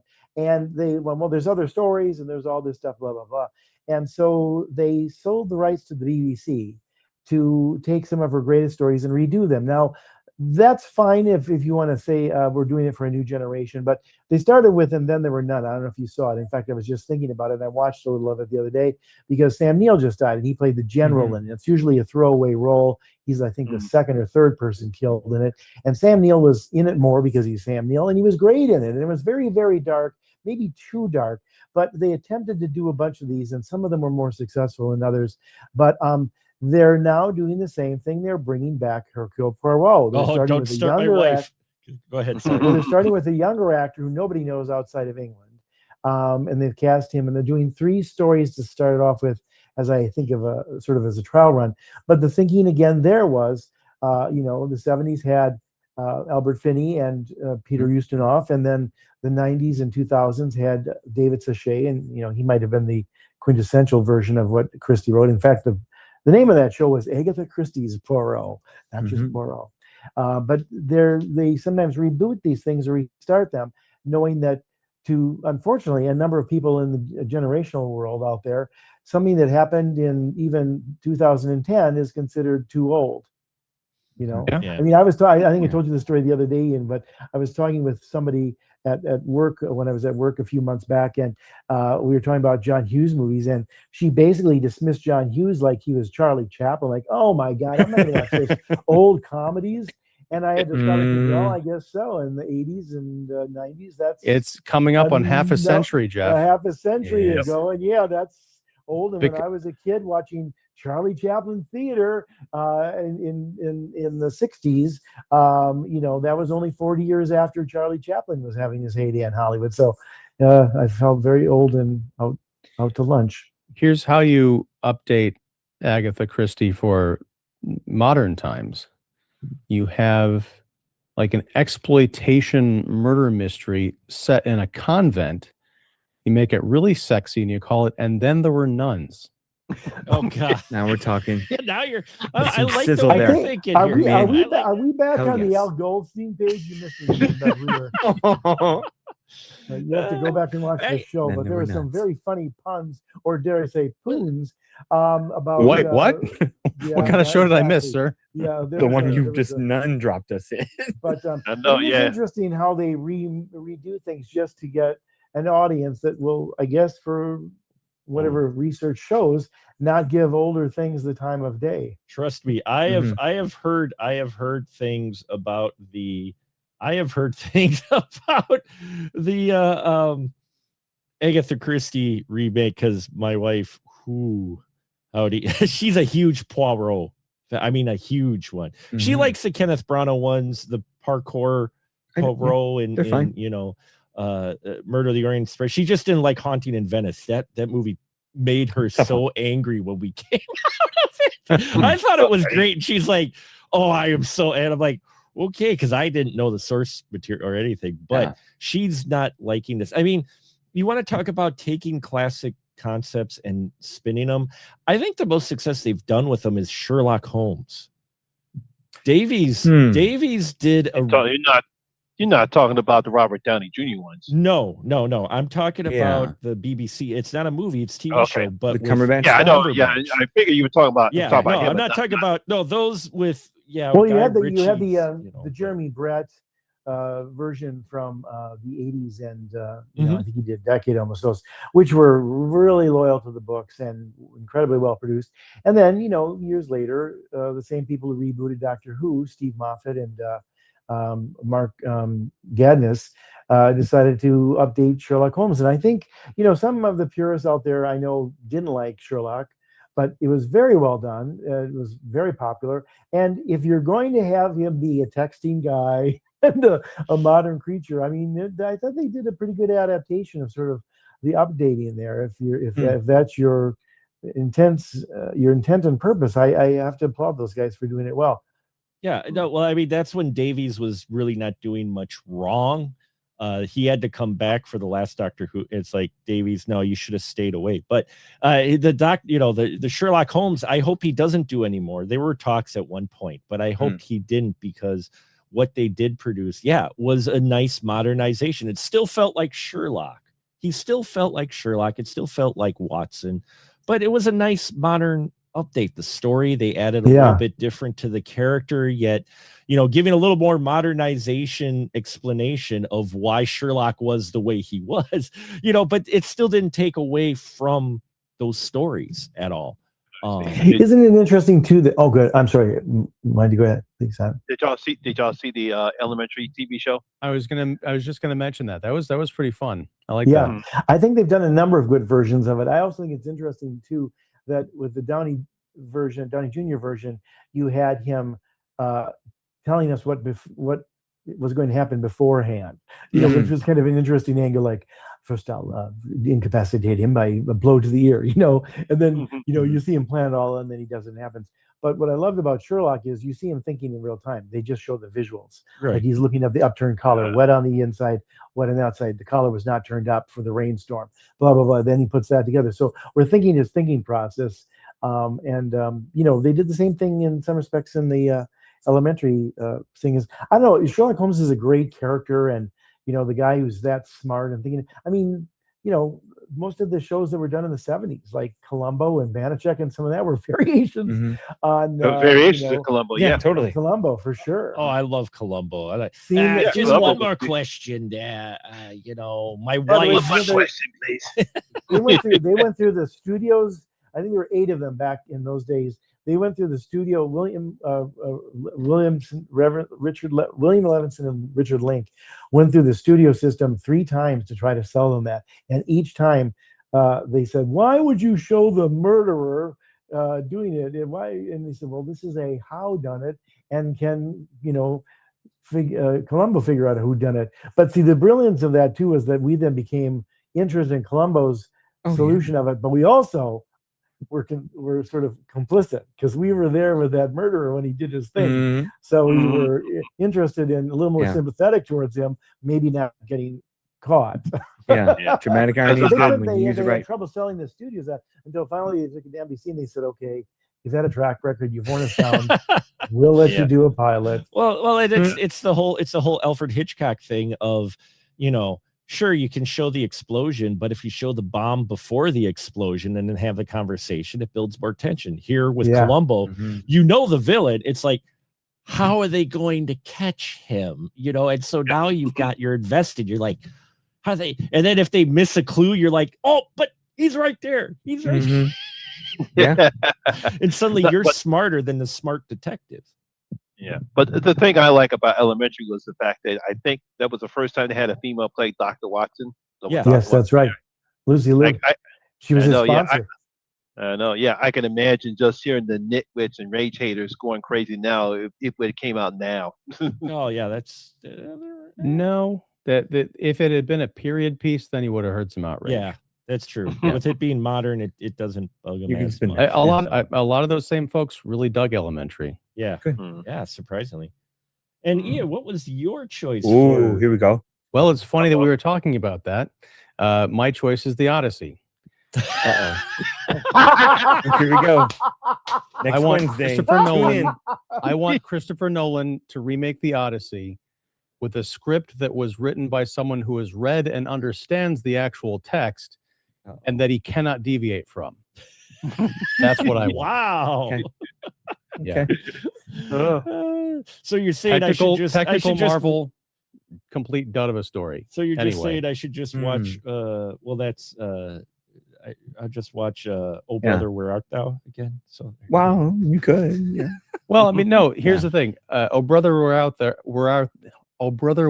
Thou is the Coen brothers announcing that they're going to be reinterpreting a classic story through the element of the 1920s. If Nolan had said, and I won't, I'm going to talk about this next week. So if Nolan had said, if he'd called the movie Odysseus, or if he had done the thing they did a few months ago with Emerald Fennell and just put quotes around the Odyssey like they did with Wuthering Heights, this is all bullshit. I get it. Now I can get on the wavelength.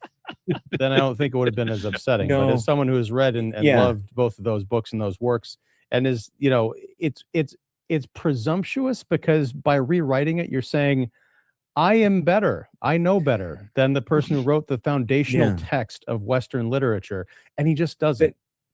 That's the tricky knife edge with dramatic license and creative license, where you're getting, no matter what you're remaking, rebooting, or adapting, to go with the theme of the show, you're at the mercy of the creator and what their chops are. In this case, we're talking about Nolan and what how he wants to do it, what he wants to put his stamp on, his stylings, his penchants, his picadillos, whatever you want to call it.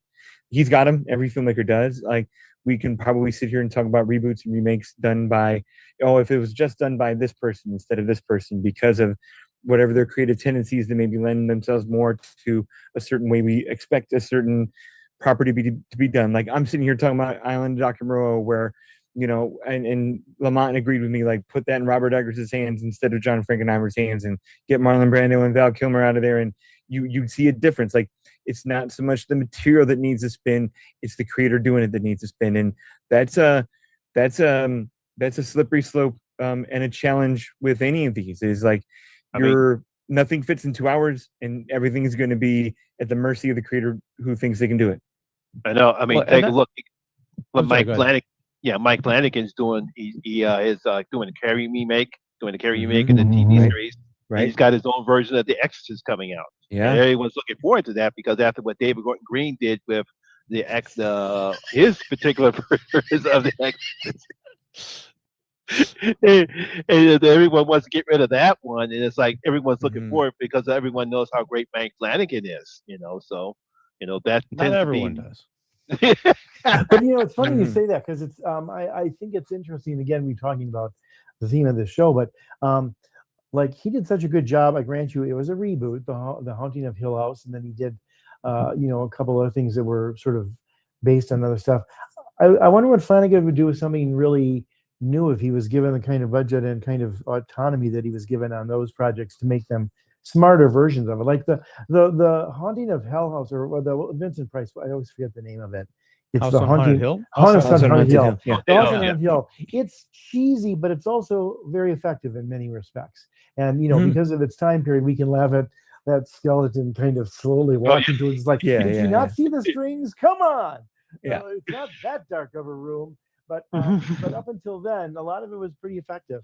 But there's ways to update these things and do them better. And I think Flanagan did that with that concept.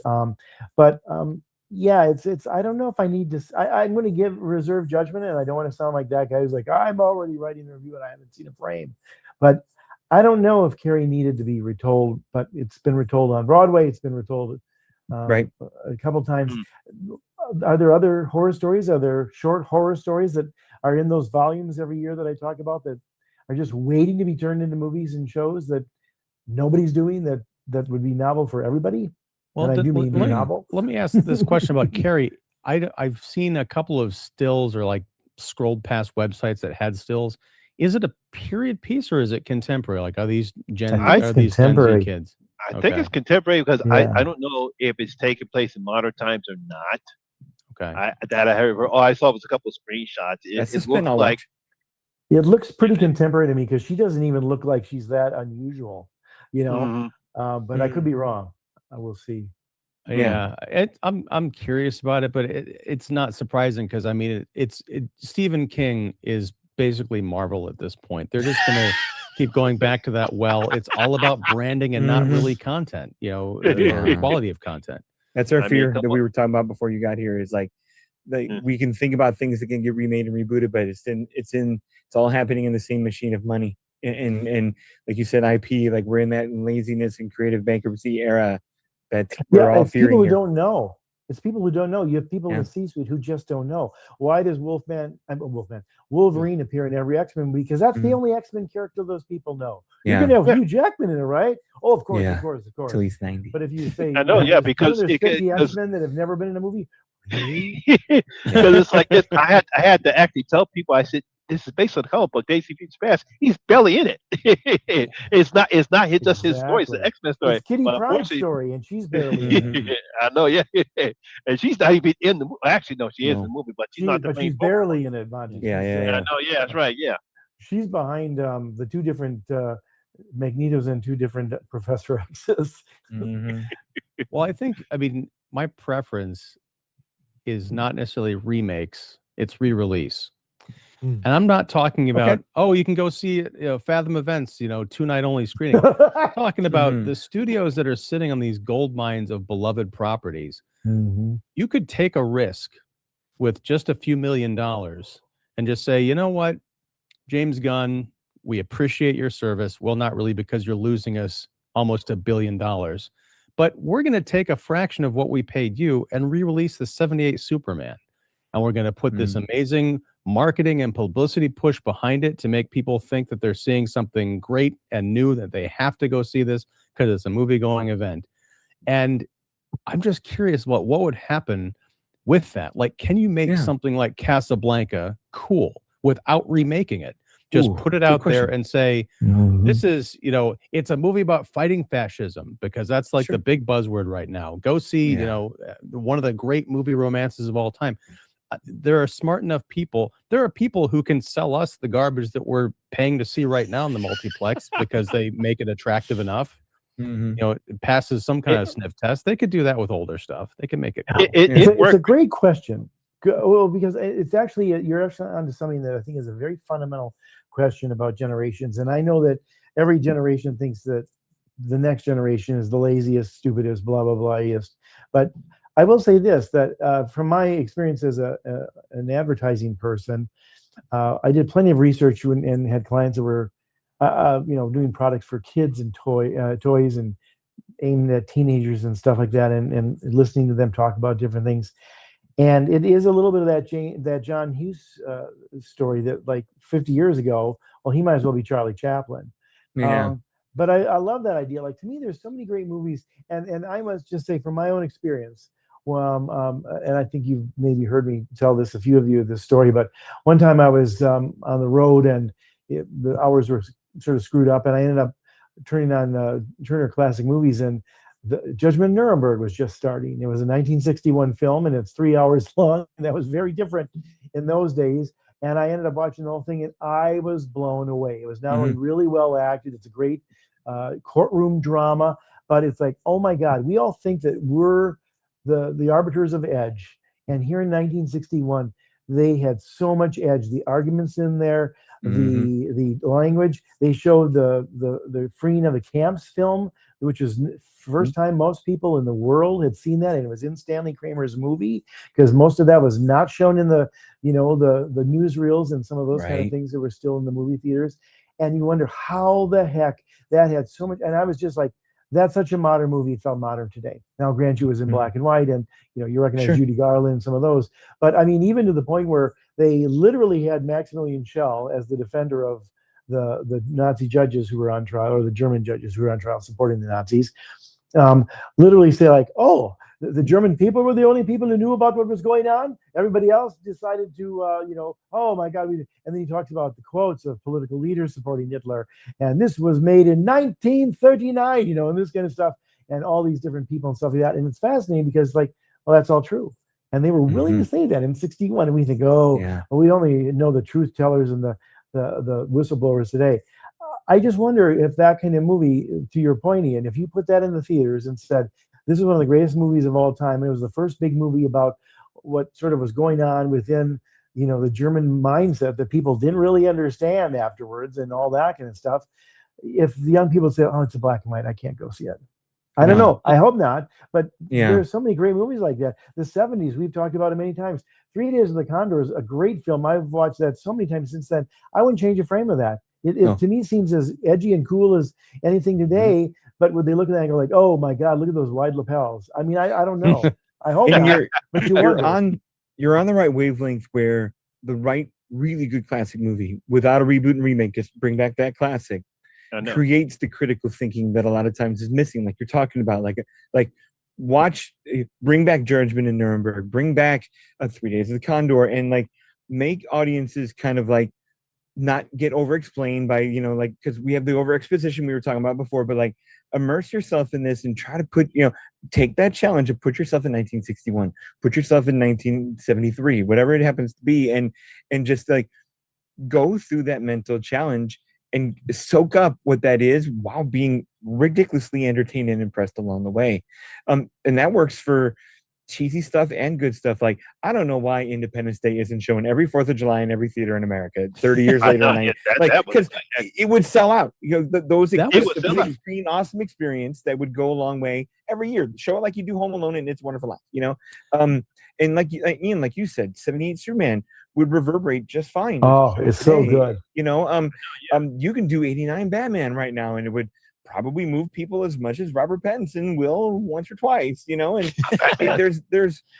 there's not, we had a decent shot at that during COVID when all theaters could do was repertory stuff because no new stuff was coming, and it just didn't stick. And I know Fathom tries what they do, and they pick anniversary projects every year, and I admire their lineup, but you're right, maybe more than one weekend and maybe more than 2 weekends, something can come back. But because the right ones, when they come along, sell. Like Titanic makes money every time they put it out.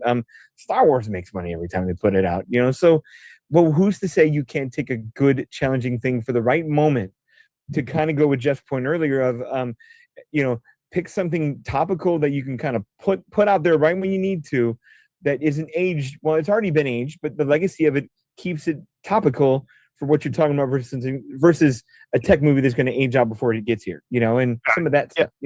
Yeah, because I could tell you right now, more people probably go see Independence Day than Independence Day Resurgence. Oh yes. Go ahead, Ian.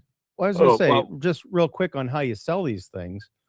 If you have a savvy enough marketing team behind you, you could do this subliminally, subversively, however you want to call it, by if you've got like a political movie like Judgment at Nuremberg, and I'm not of this political bent, but just say you wanted to say, oh, what we're experiencing today links directly back to some of the quotes that were in this movie.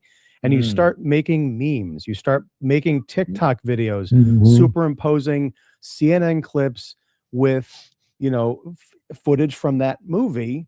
And you just kind of put it out there. And then eventually you ramp it up. And when people are talking about it, like, hey, you want to know where that came from? Boom. And then you put it out in the theater. Yeah. No, that's why. Go ahead, Lamont. Yeah, one last thing before I have to go. That's they re-released Jaws for its 25th anniversary, and it did pretty well. Yeah, and the 50th too. And Yeah, the 50th. It's Yeah. done Yeah. well both times. Yeah. Yeah. It did well Yeah. this time. Yeah. E.T. Question.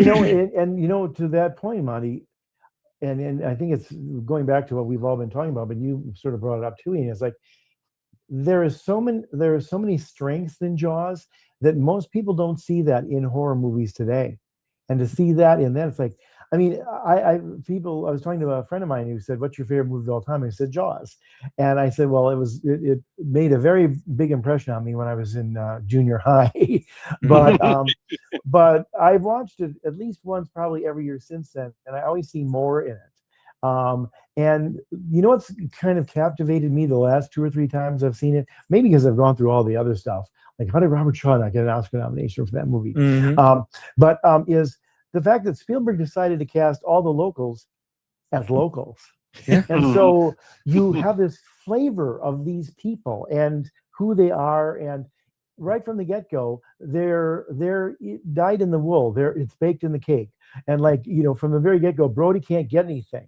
Like, he goes like, I'll take care of those signs. I told you I'd type that up. Oh, I'll do it for you, Chief. It's like they're killing it with kindness, but they're also like, you're the outsider. We've been here for 30 years. I know where this gets filed and stuff like that. I mean, I love even the fact that he gets on that ferry, and at first he's got the mayor, up in his face. And then by the end, he's got 5 council members around him. And suddenly he doesn't look so tough, but they're all locals, except for Murray Hamilton. And they just give it this flavor, and it seems very real. And by the time you get to the 3 of them on the boat for the second half of the movie, where it's really just them, we buy it because we've bought them in this world that has been so well created with these regular people as cast in the roles, and that's where Spielberg, it's just like in it took a documentary filmmaker to ground us in the realities of brain scans and MRIs at the beginning of Exorcist, to then accept anything that happens when all hell goes breaking loose in the second half. It's funny how they sort of lay the groundwork for that here. So we believe these people, we believe this environment, and somehow those 3 on the boat doesn't seem that far-fetched. You're right. I know, Lamont, you got to go. Go ahead and plug, sir, your license to show for you before you go. Where can they find you at, sir? They can find me on YouTube, the Horror Miser Monty G, or youtube.com/the Rocco863 or Horror Miser Monty G. You'll see my channel on there. Right now, I have my review of Evil Dead Burn is up, and my ranking of Evil Dead, all the Evil Dead films. Those are up on my channel right now. And I actually did a little side piece on the real reason why Supergirl failed at the box office. Yeah, I watched that. That was interesting. That was definitely interesting. So, All well, right. thank you, Lamont, so much for being part of our 600th episode. I hope you have a great evening, and appreciate you, sir. Thank you so much. And of course, as always, gentlemen, always remember, horror rules. Thank you, sir. Take care. All right. Have a great night. Good night now. But Thank you. it's one of those things that you look at it now when they talk about spoilers, and we talk about reboots and remakes and sequels. We see that now with we can't have these one-offs, but even with what we've got, the reason we have the popularity we have is the fact that those indie films, because right now, like Obsession, Backrooms, Markiplier's film, not Iron Lung. I keep calling it Iron Lung. I don't think it's Iron Lung. I forgot what it's called, but you know, these other films, it's like these are based off of memes. It's kind of like what you were talking about, Ian. They've been based off of memes and internet craze, and they've had a life out into the cyber world. So by the time you brought it, not only did you already have a built-up audience, but you had people who were interested, and you've built a world outside of the film, but you've built this world to where people understand it by the time they come in it. So you don't have to spend that much time building that world in it, except for maybe Obsession, but like Backrooms at least. And now they want to do sequels to them, and they're looking for, I don't know, they're looking for creepypasta ideas now out online. The studios are missing the whole point of why these films were the way they were. You know, I went to see the circus film, the animated circus film, and you know, that was the final episode of the series, and I was in a packed house. Granted, I could have been the dad to everybody in the audience, but still, they packed the house. Words going through my head, theater's dead or whatnot, and I'm looking around going, this is an episode of a web series being shown, but it had built an audience. So, you know, and it was original, and it's interesting. And I think studios have forgotten how to build up things, even original or new stuff, to be the hype. And so when it fails, then they go, oh, well, this makes money, we're just going to go back to this well again. Yeah. Because the thing that they make original, they're so not confident about. They don't want to put the actual effort that they put into with Toy Story 5, or like you said, Ian, the Odyssey. I personally would rather see Jason and the Argonauts remade, you know, or remastered, 4K remaster of Jason and the Argonauts. Yeah, Ray Harryhausen release that in the theaters. I mean, come on, those effects in that for when they came out, and even now, yeah, they look a little, but they're still physical stop motion effects. I would love to see that on the big screen. I would say, here, take my money. You know. Well, and also, well, you know, one of the things. Oh, good. Just real quick, I was going to say one of the things you could do to popularize these classics is to give them their own collectible popcorn bucket and, you know, drink toppers and stuff. But imagine like the Harryhausen inspired drink toppers, you know, like those little sculpted guys up there. Yeah. Sorry, Jeff, go ahead. Skeletons. No, I was going to say one of the things too that I think they don't make enough of when they talk about the idea of the cinematic experience is, yeah, you know, if it's new and fresh, they'll come and see it. Horror and comedy play well with audiences, so you're, you know, a collective group laughing and screaming. But also sometimes I think scale is so important for that. Like the first time I saw North by Northwest, I saw it at a Revival House, and it was a big screen, a one-off. And it's a very clever scene on television, but it's a scary as hell clever scene to watch Cary Grant getting chased by the crop duster, or when they're crawling all over Mount Rushmore at the end. It's like, it feels like they're on Mount Rushmore because it's so big and you're getting this sense of scale. That's the thing is, I mean, I think this big screen thing is undersold. You know, a lot of times the bigness of stuff. I'll give you one last example of it. In 1963, Stanley Kramer, who, you know, must have needed some sort of elixir after doing Judgment in Nuremberg, went completely the other way and made a almost 3-hour comedy extravaganza called "It's a Mad, Mad, Mad, Mad World." Yeah. And most of us have seen that. It's very funny. It's maybe a little too long, and some of it's dated, but it launched the Cinerama Dome, which I'm sure you saw, Don, when you were just in Hollywood. It's this big screen that's not only wide, but it curves a little bit around you. And I can only imagine being there. That movie got such good reviews at the time, by and large, and was a humongous hit. It played at the Cinerama Dome for a year. Was scale. You know, we watch it on TV, and oh, that's funny. Buddy Hackett and Mickey Rooney are in the cockpit of, and Jim Backus is drunk and knocked out, and they don't know how to fly the plane. That's a stunt plane that is doing all that. You know, buzzing the tower, and you know, these guys, you know, almost having near misses with cars and everything like that. And you see that on the big scale, and it's like, it's not only funny, but it's like, it's impressive. Like, these people are really, you know, everything shrunks. I mean, you can't appreciate a movie. You can watch it and like it, and I think the script and the performances probably come through on a computer, but sometimes scale and, you know, I mean, Lawrence of Arabia, when Omar Sharif is introduced and he comes galloping towards Lawrence, and it's out in the desert and it's half a mile away, and here is the person who's going to help you understand this world coming to you as your conduit. And it's just this incredible introduction of this mythic sort of romantic figure that Sharif was anyway. And it's like, you don't get that when you're watching it on television. Well, that's how they And sold the special editions of Star Wars famously, with that commercial of Right. Oh, that commercial was for amazing. 20 Yeah, right, for 20 years a generation has only Yeah. known Star Wars this way, and then all of a 19-inch sudden the TVs, Star right. Destroyer, like, boom. Yeah, Yeah, the X-Wing exactly. comes wah, wah, wah, wah, wah, wah, and smashes Yeah. through the TV, and it's like boom. And for us who grew up with it or watched it when they were 2.5 years old at an impressionable age, but when you watched all the Star Wars in the theaters and you hadn't had that for 20 years, to see that trailer on the big screen again was like, wow, I was that kid again watching it.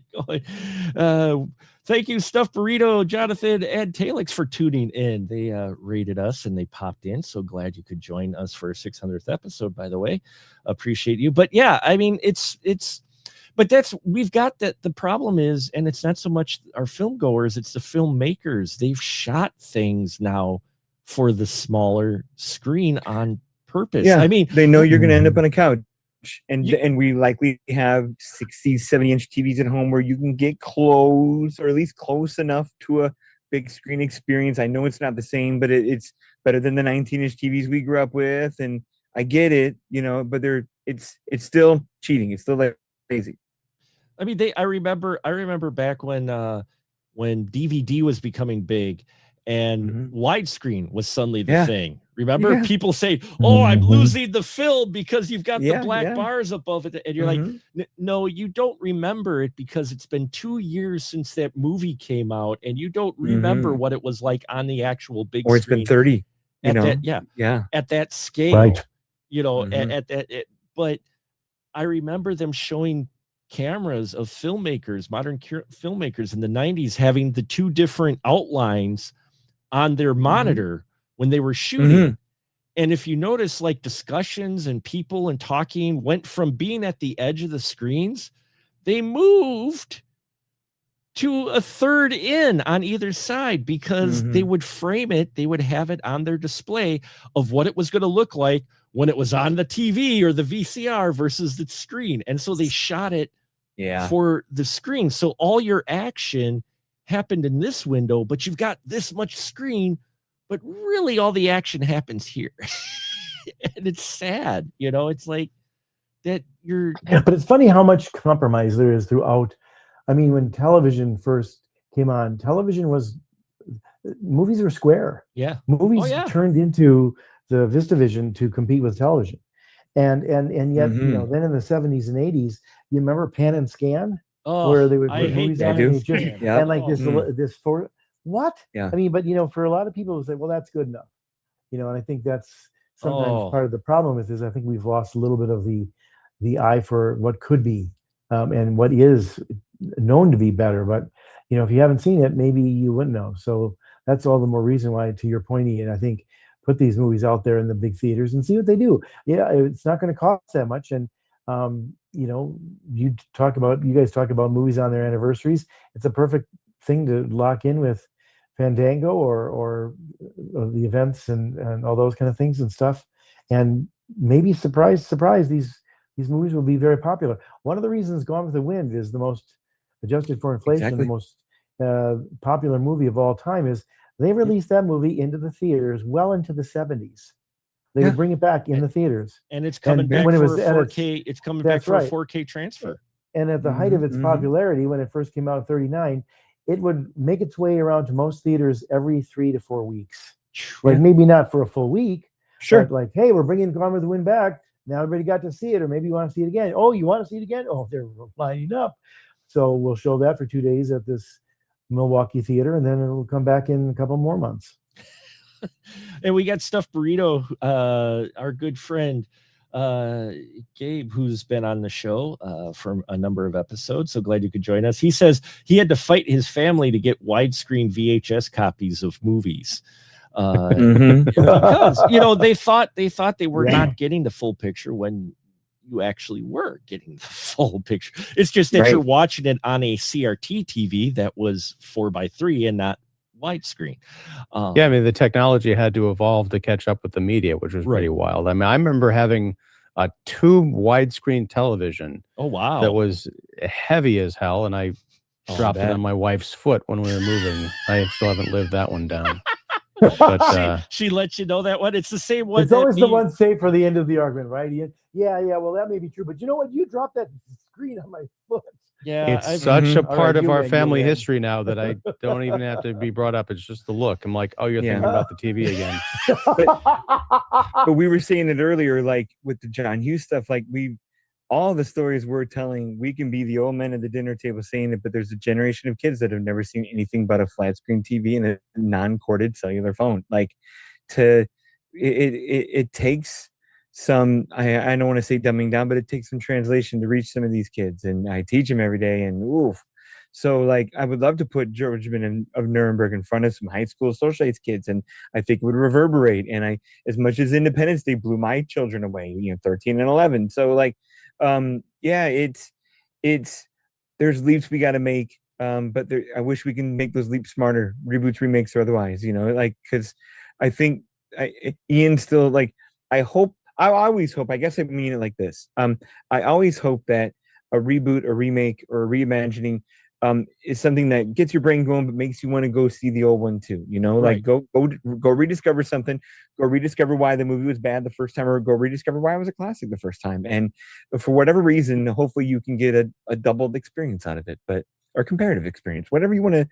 Or at the very least, read about it. Like you can read things, yes. and then that's available to kids on their cell phones anytime. I mean, if you choose to, you don't have to necessarily go down a crazy tangent or rabbit hole, but there are things like if you like. Sometimes I find when I'm on YouTube, and this is part of the old algorithm thing, but like I was talking to Ian about my love for In the Heat of the Night. I've loved that movie for 20 years. And I watched it about 6 months ago, and I think I've watched it 2 more times since then. And somehow they know I'm watching it because they're listening to me, and I've seen these documentaries or these analysis, little dissertations, college professors talking about why this movie is and what it did and all this stuff.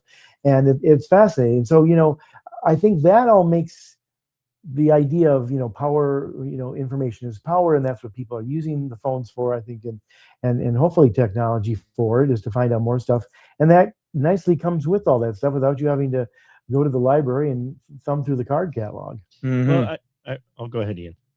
I was just going to say, I mean, the YouTube, the video essay, and that's all great. I think it's important, but it's also, you're talking about people can look at stuff on their cell phones. I mean, literacy rates are plummeting. I mean, people are not reading. They're not reading for fun anymore, right. which is a big crime. And I think that's also the reason I'm going to get off my Odyssey soapbox again. I promise. And then, I put a tweet out, right after I saw the movie, and I said, in any other era, Christopher Nolan would have been run out of town with flaming pitchforks for calling that an adaptation of the Odyssey. And the only reason he can get away with it, aside from the brand name of Christopher Nolan, which is just like Stephen King, is that nobody knows because they haven't read these 2 500-page books. They're just saying, well, I saw it in the movie, so that must be what it's like. It's like, no, it really isn't. But nobody knows because they don't read. Armand Desante 29 years ago, like I saw the Armand Desante one. Oh, don't knock Armand Desante. I love that one. I love it. The great it's unsung cheesy. Actors of world. No, you're right. People don't know. You're right, Ian. They don't read. They don't know. And the tragedy of it is today is I think they take pride in that. A little bit. They pride in the fact. Oh, I don't need to read that. I got better things to do. How many times do you have that kind of excuse? Like, really, better than reading? Well, it's like reading that. It's like cool. that Chris Rock bit, which I won't go fully into. But he's like, if you're worried about your house getting robbed, put your money in your books. Because people don't read. Well, see, and we it's true. My wife was a big reader, so our kids were readers, and they read a lot of books when they were young. I mean, they are far better readers than I am. And when they got more into the computers and that, they still read. My son reads. They're reading books, but they're also reading online and that. But they use it, and short forms went in. I've seen some of their age range do the same thing. Like when we're watching a movie, I could probably push on him if he picks up his phone, but what he does on his phone is when he's watching the movie, he runs into something he doesn't know or wants to know. He uses it quick, and then he puts it aside, and then after the movie, he looks up it and he looks up information on it. Or like when we're driving home from seeing a new movie and it's like a comic book movie and it's like, wow, they really felt like they screwed up that character. I didn't know. We'll be home and he'll be scrolling while we're traveling from Wausau to here and tell me about the history of it. You know, so he's using it to help fill the blanks and which you can do. But I don't think a lot of people do that, you know, but you can do that. And with the Odyssey, I get what you're saying, Ian, because I played the video earlier in this 10-hour stream of Lamont and I's review of The Relic. He picked it for the 20th anniversary review. And I despised the movie the first time I saw it. And I didn't like it after I watched it later. And after I watched it this time, being separated from the book, which I did read the book, I didn't mind it as much. I thought by itself, it wasn't a bad horror film. I did feel sad though, because the book was so much richer and so much of a better story than in that movie. But all the people are going to know who just watched that movie is that movie. Yeah. And they're missing out on the book, which had so much better story. Yeah. Well, that's the risk you run when you have a bad adaptation, especially one that's been run through a lens, is like, why would I read the longer version of that? That movie sucked. But, you know, Mark, I think the thing that I like the fact that people are looking things up, you know, but, you know, when you're saying your son sometimes does that while he's watching a movie, that's a problem because it breaks immersion. Now, I'm guilty of it too. If I'm watching something and I'm bored out of my mind, you know, I've been known to check Twitter, but movies don't have hyperlinks. You shouldn't pause something and look it up and then go back to it. And then also when you're looking things up online afterwards, like for comic book movies, there's a difference between reading a Wikipedia article to find out the significance of a character and actually going out to the library or Barnes and Noble and buying the run that whole thing was based on and finding out the context of what that character means. Because again, it's all filtered. That's why they called it media. It is a mediation between the source and the audience, and it can be a problem. Again, I think your son doing investigation and finding things out and learning more is a great thing, but it's also sort of a problem of our era. We've become a Cliff's Notes society. Fair enough. Yeah, Fair enough. and to that end, and I've tried this soapbox in your show, Ian, where I've tried to. Despite being the teacher and the stickler and the person who's supposed to, you know, uphold all this, you know, go out, read the real thing, is try, and it's hard, you know, to allow room for the curves and swerves and creative license and dramatic license and different interpretations, like whether it's Baz Luhrmann's Romeo and Juliet or it's Christopher Nolan's The Odyssey. You know, I allow the pull over real quick, Don. Okay. Two completely different things. Because once again, you have Baz Luhrmann saying, I'm going to set Romeo and Juliet in 1996 Los Angeles. So automatically the audience knows going in, this is not an adaptation of Shakespeare. It's through an interesting different lens. When you've got Christopher Nolan saying, I'm going to adapt the Odyssey, I could get to 5 other problems before I get to the story. And I'm like, you're not adapting the Odyssey. Sorry, go ahead. I just wanted to draw that distinction because it's not exactly the same thing. No, I mean, I give you 2 extremes of creative license because there's room for it. And I'm trying to be better about allowing room for it. But at the same time, critical eye, being a film critic, you know, like there's room to be like, hey, this may or may not be the most ideal version of it, but for what it's going for what the artist's intent is, I'll run with it. You know, I'll allow it. I'll turn into the meme with our guy Ken Jeong from Parks and Rec. I'll allow it. You know, like I'll let it run, see what happens. You know, and if it's, despite how much shortcutting and cheating there is, like Mark said, if this bastardization, as you're taking it to be, can at least be somebody's door opener somewhere, I'll take it. And yeah, so it's tricky. But so here's the thing, especially with the Odyssey, you're not going to, the number of people who are going to come out of that movie, especially young people, and say, wow, that was a really cool 3-hour movie. I want to read the 1,000 pages that inspired it. It takes a I could it count takes a on special I person. could count get on the you. fingers of an amputee. Yeah, I know. It takes I a just special want to person. pull over real quick. Thank you for the donation. We got a $13 donation, and I Yeah. appreciate it quite a bit. Putting us Mhm. at $300 for Yeah. the Streamathon today. Sweet. So thank you very much Cool. for that. I appreciate it. Mark, we didn't hear your remake of choice my that you dream of. Oh, so You got to get there.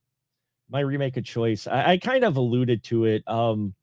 While I do love the movie, I would love a remake of Maximum Overdrive. Okay. With our reliance on technology even more now than when that film was made and I don't care. I know Stephen King's disowned it. Other people, he said he wrote it on a cocaine, that should have had its own title, its own credit in the film. I don't care. I love Maximum Overdrive. Okay. It's cheesy. Yes, it's great. I recognize it fully that as far as a cinephile critic, no, it's not a well-made film, but it is a fun movie and it's an interesting story that I think in the hands of a right person, you could get a very interesting commentary on our reliance on technology with it and make it scary and make it it not so cheesy and maybe redeem the concept of the Maximum Overdrive movie that tends to get overlooked because it's cheesy, King disowned it or whatever. I think there's a lot of great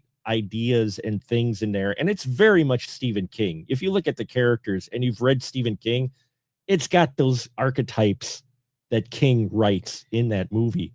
Was Maximum Overdrive based on a King short story? Yes, it was based Okay. on a King short story, which they did another version of it, but it was like a TV movie that was a little bit more, I guess, close to the source material, but not nearly as well received.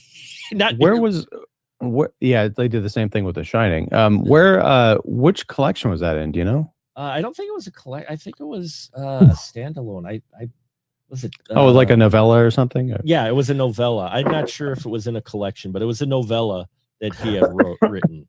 No, because I have still not seen Maximum Overdrive. That's a big blind spot for my part. But what I'm curious to find out from you, Mark, is would you do a contemporary version of it, or would you do it as a period piece set in like 1985, but knowing what we know about technology in 2026 to make it more feasible or less fantastical? Again, I haven't seen the movie, so I'm not. I do it in contemporary. I mean, there's enough examples of vehicles that kill things in that movie that I think you could make it contemporary and still keep some of the iconic things, like the ice cream machine that plays King of the Road and it's got blood on the front of it. You've got the lawnmower that goes crazy. You've got the plane that's crashed into the middle of a school bus.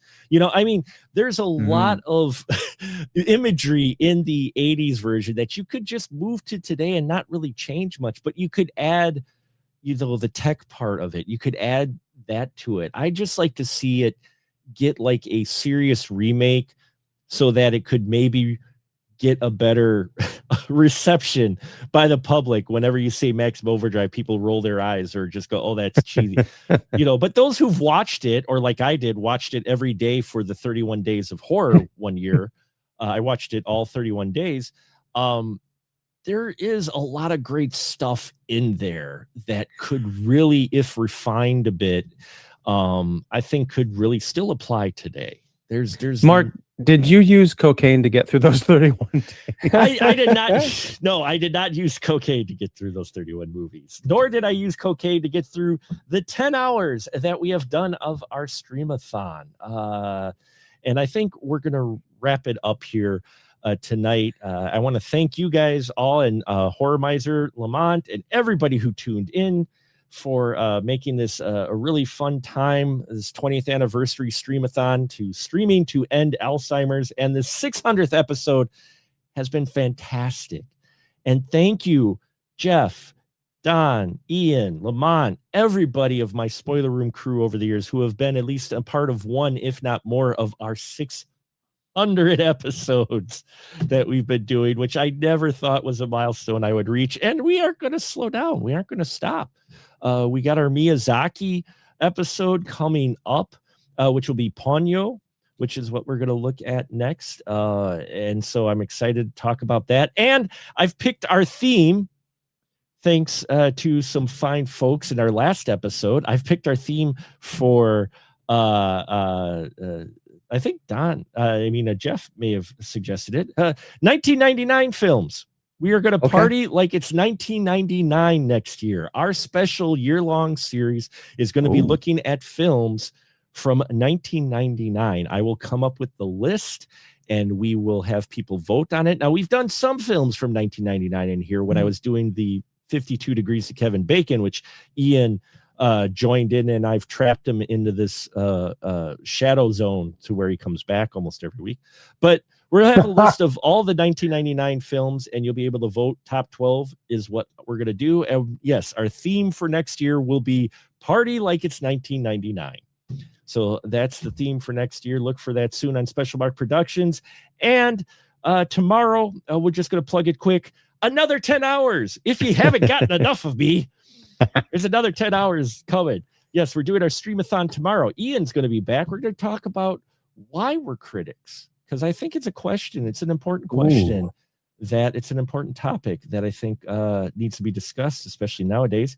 And then we're going to have Wisconsin's Dan Davies on. We're going to have JB Thompson on.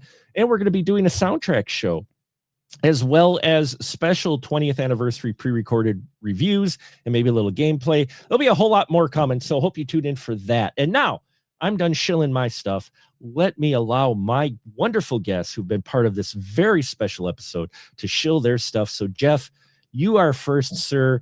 Pearls before pearls, please. I don't know how that works. Go ahead. I think you're giving Ian Simmons another chance to talk about the Odyssey, because the pigs figure rather prominently in that film. They're just men, Jeff. They're just men. They're just men. Anyway, you can follow me. TheEstablishingShot.org is where I write movie reviews as well as television reviews. And you can follow me, Jeff York Chicago, on Instagram. Same name, same idea on Facebook. And I also do caricatures, JeffYorkCaricatures.com, available for commissions. I do all kinds of different things, and I can draw you and your family or dog or favorite movie star too. So those are the places you can find me online, and often on this show and often on Ian's show. Oh, well, there you go. So check that out, folks. Mr. Don Shanahan, please shill away. Sure. I'm the editor-in-chief and one of the film critics at Film Obsessive. I'm also the founder and creator of Every Movie Has a Lesson. My next review is probably The Odyssey in the next 24 hours, if I can write that up and get my ideas out there. I'm also the co-host of the Cinephile Hits of the podcast. We're working on some episodes about travel. I think our next 2 episodes are on my podcast partner went to Japan, so we talked about Lost in Translation, and I went to Los Angeles, and we talked about Heat. So we'll have some 2 episodes in that direction. We'll see where we go from there. Other than that, social media-wise, look for Film Obsessive. Every Movie Has a Lesson. My handle is Casablanca Don, and anywhere you want to find me, letterbox or otherwise. Fantastic. And Mr. Ian Simmons, bring us home, sir, with your license to show. I'm Ian Simmons. I run Kicking the Seat, which you can find at kickseat.com, and also right here on YouTube, doing weekly live streams and podcasts and interviews and all that good stuff. I'm also here on Mondays and sometimes Sundays and sometimes other random days of the week, depending on when Mark is having a special anniversary or milestone episode. So 20 years on YouTube, 600 episodes, Mark. Thank you again for allowing me to be part of this journey. It's one of the most fun things I do every week, because if for folks who don't tune into the Spoiler Room live streams weekly, first, shame on you.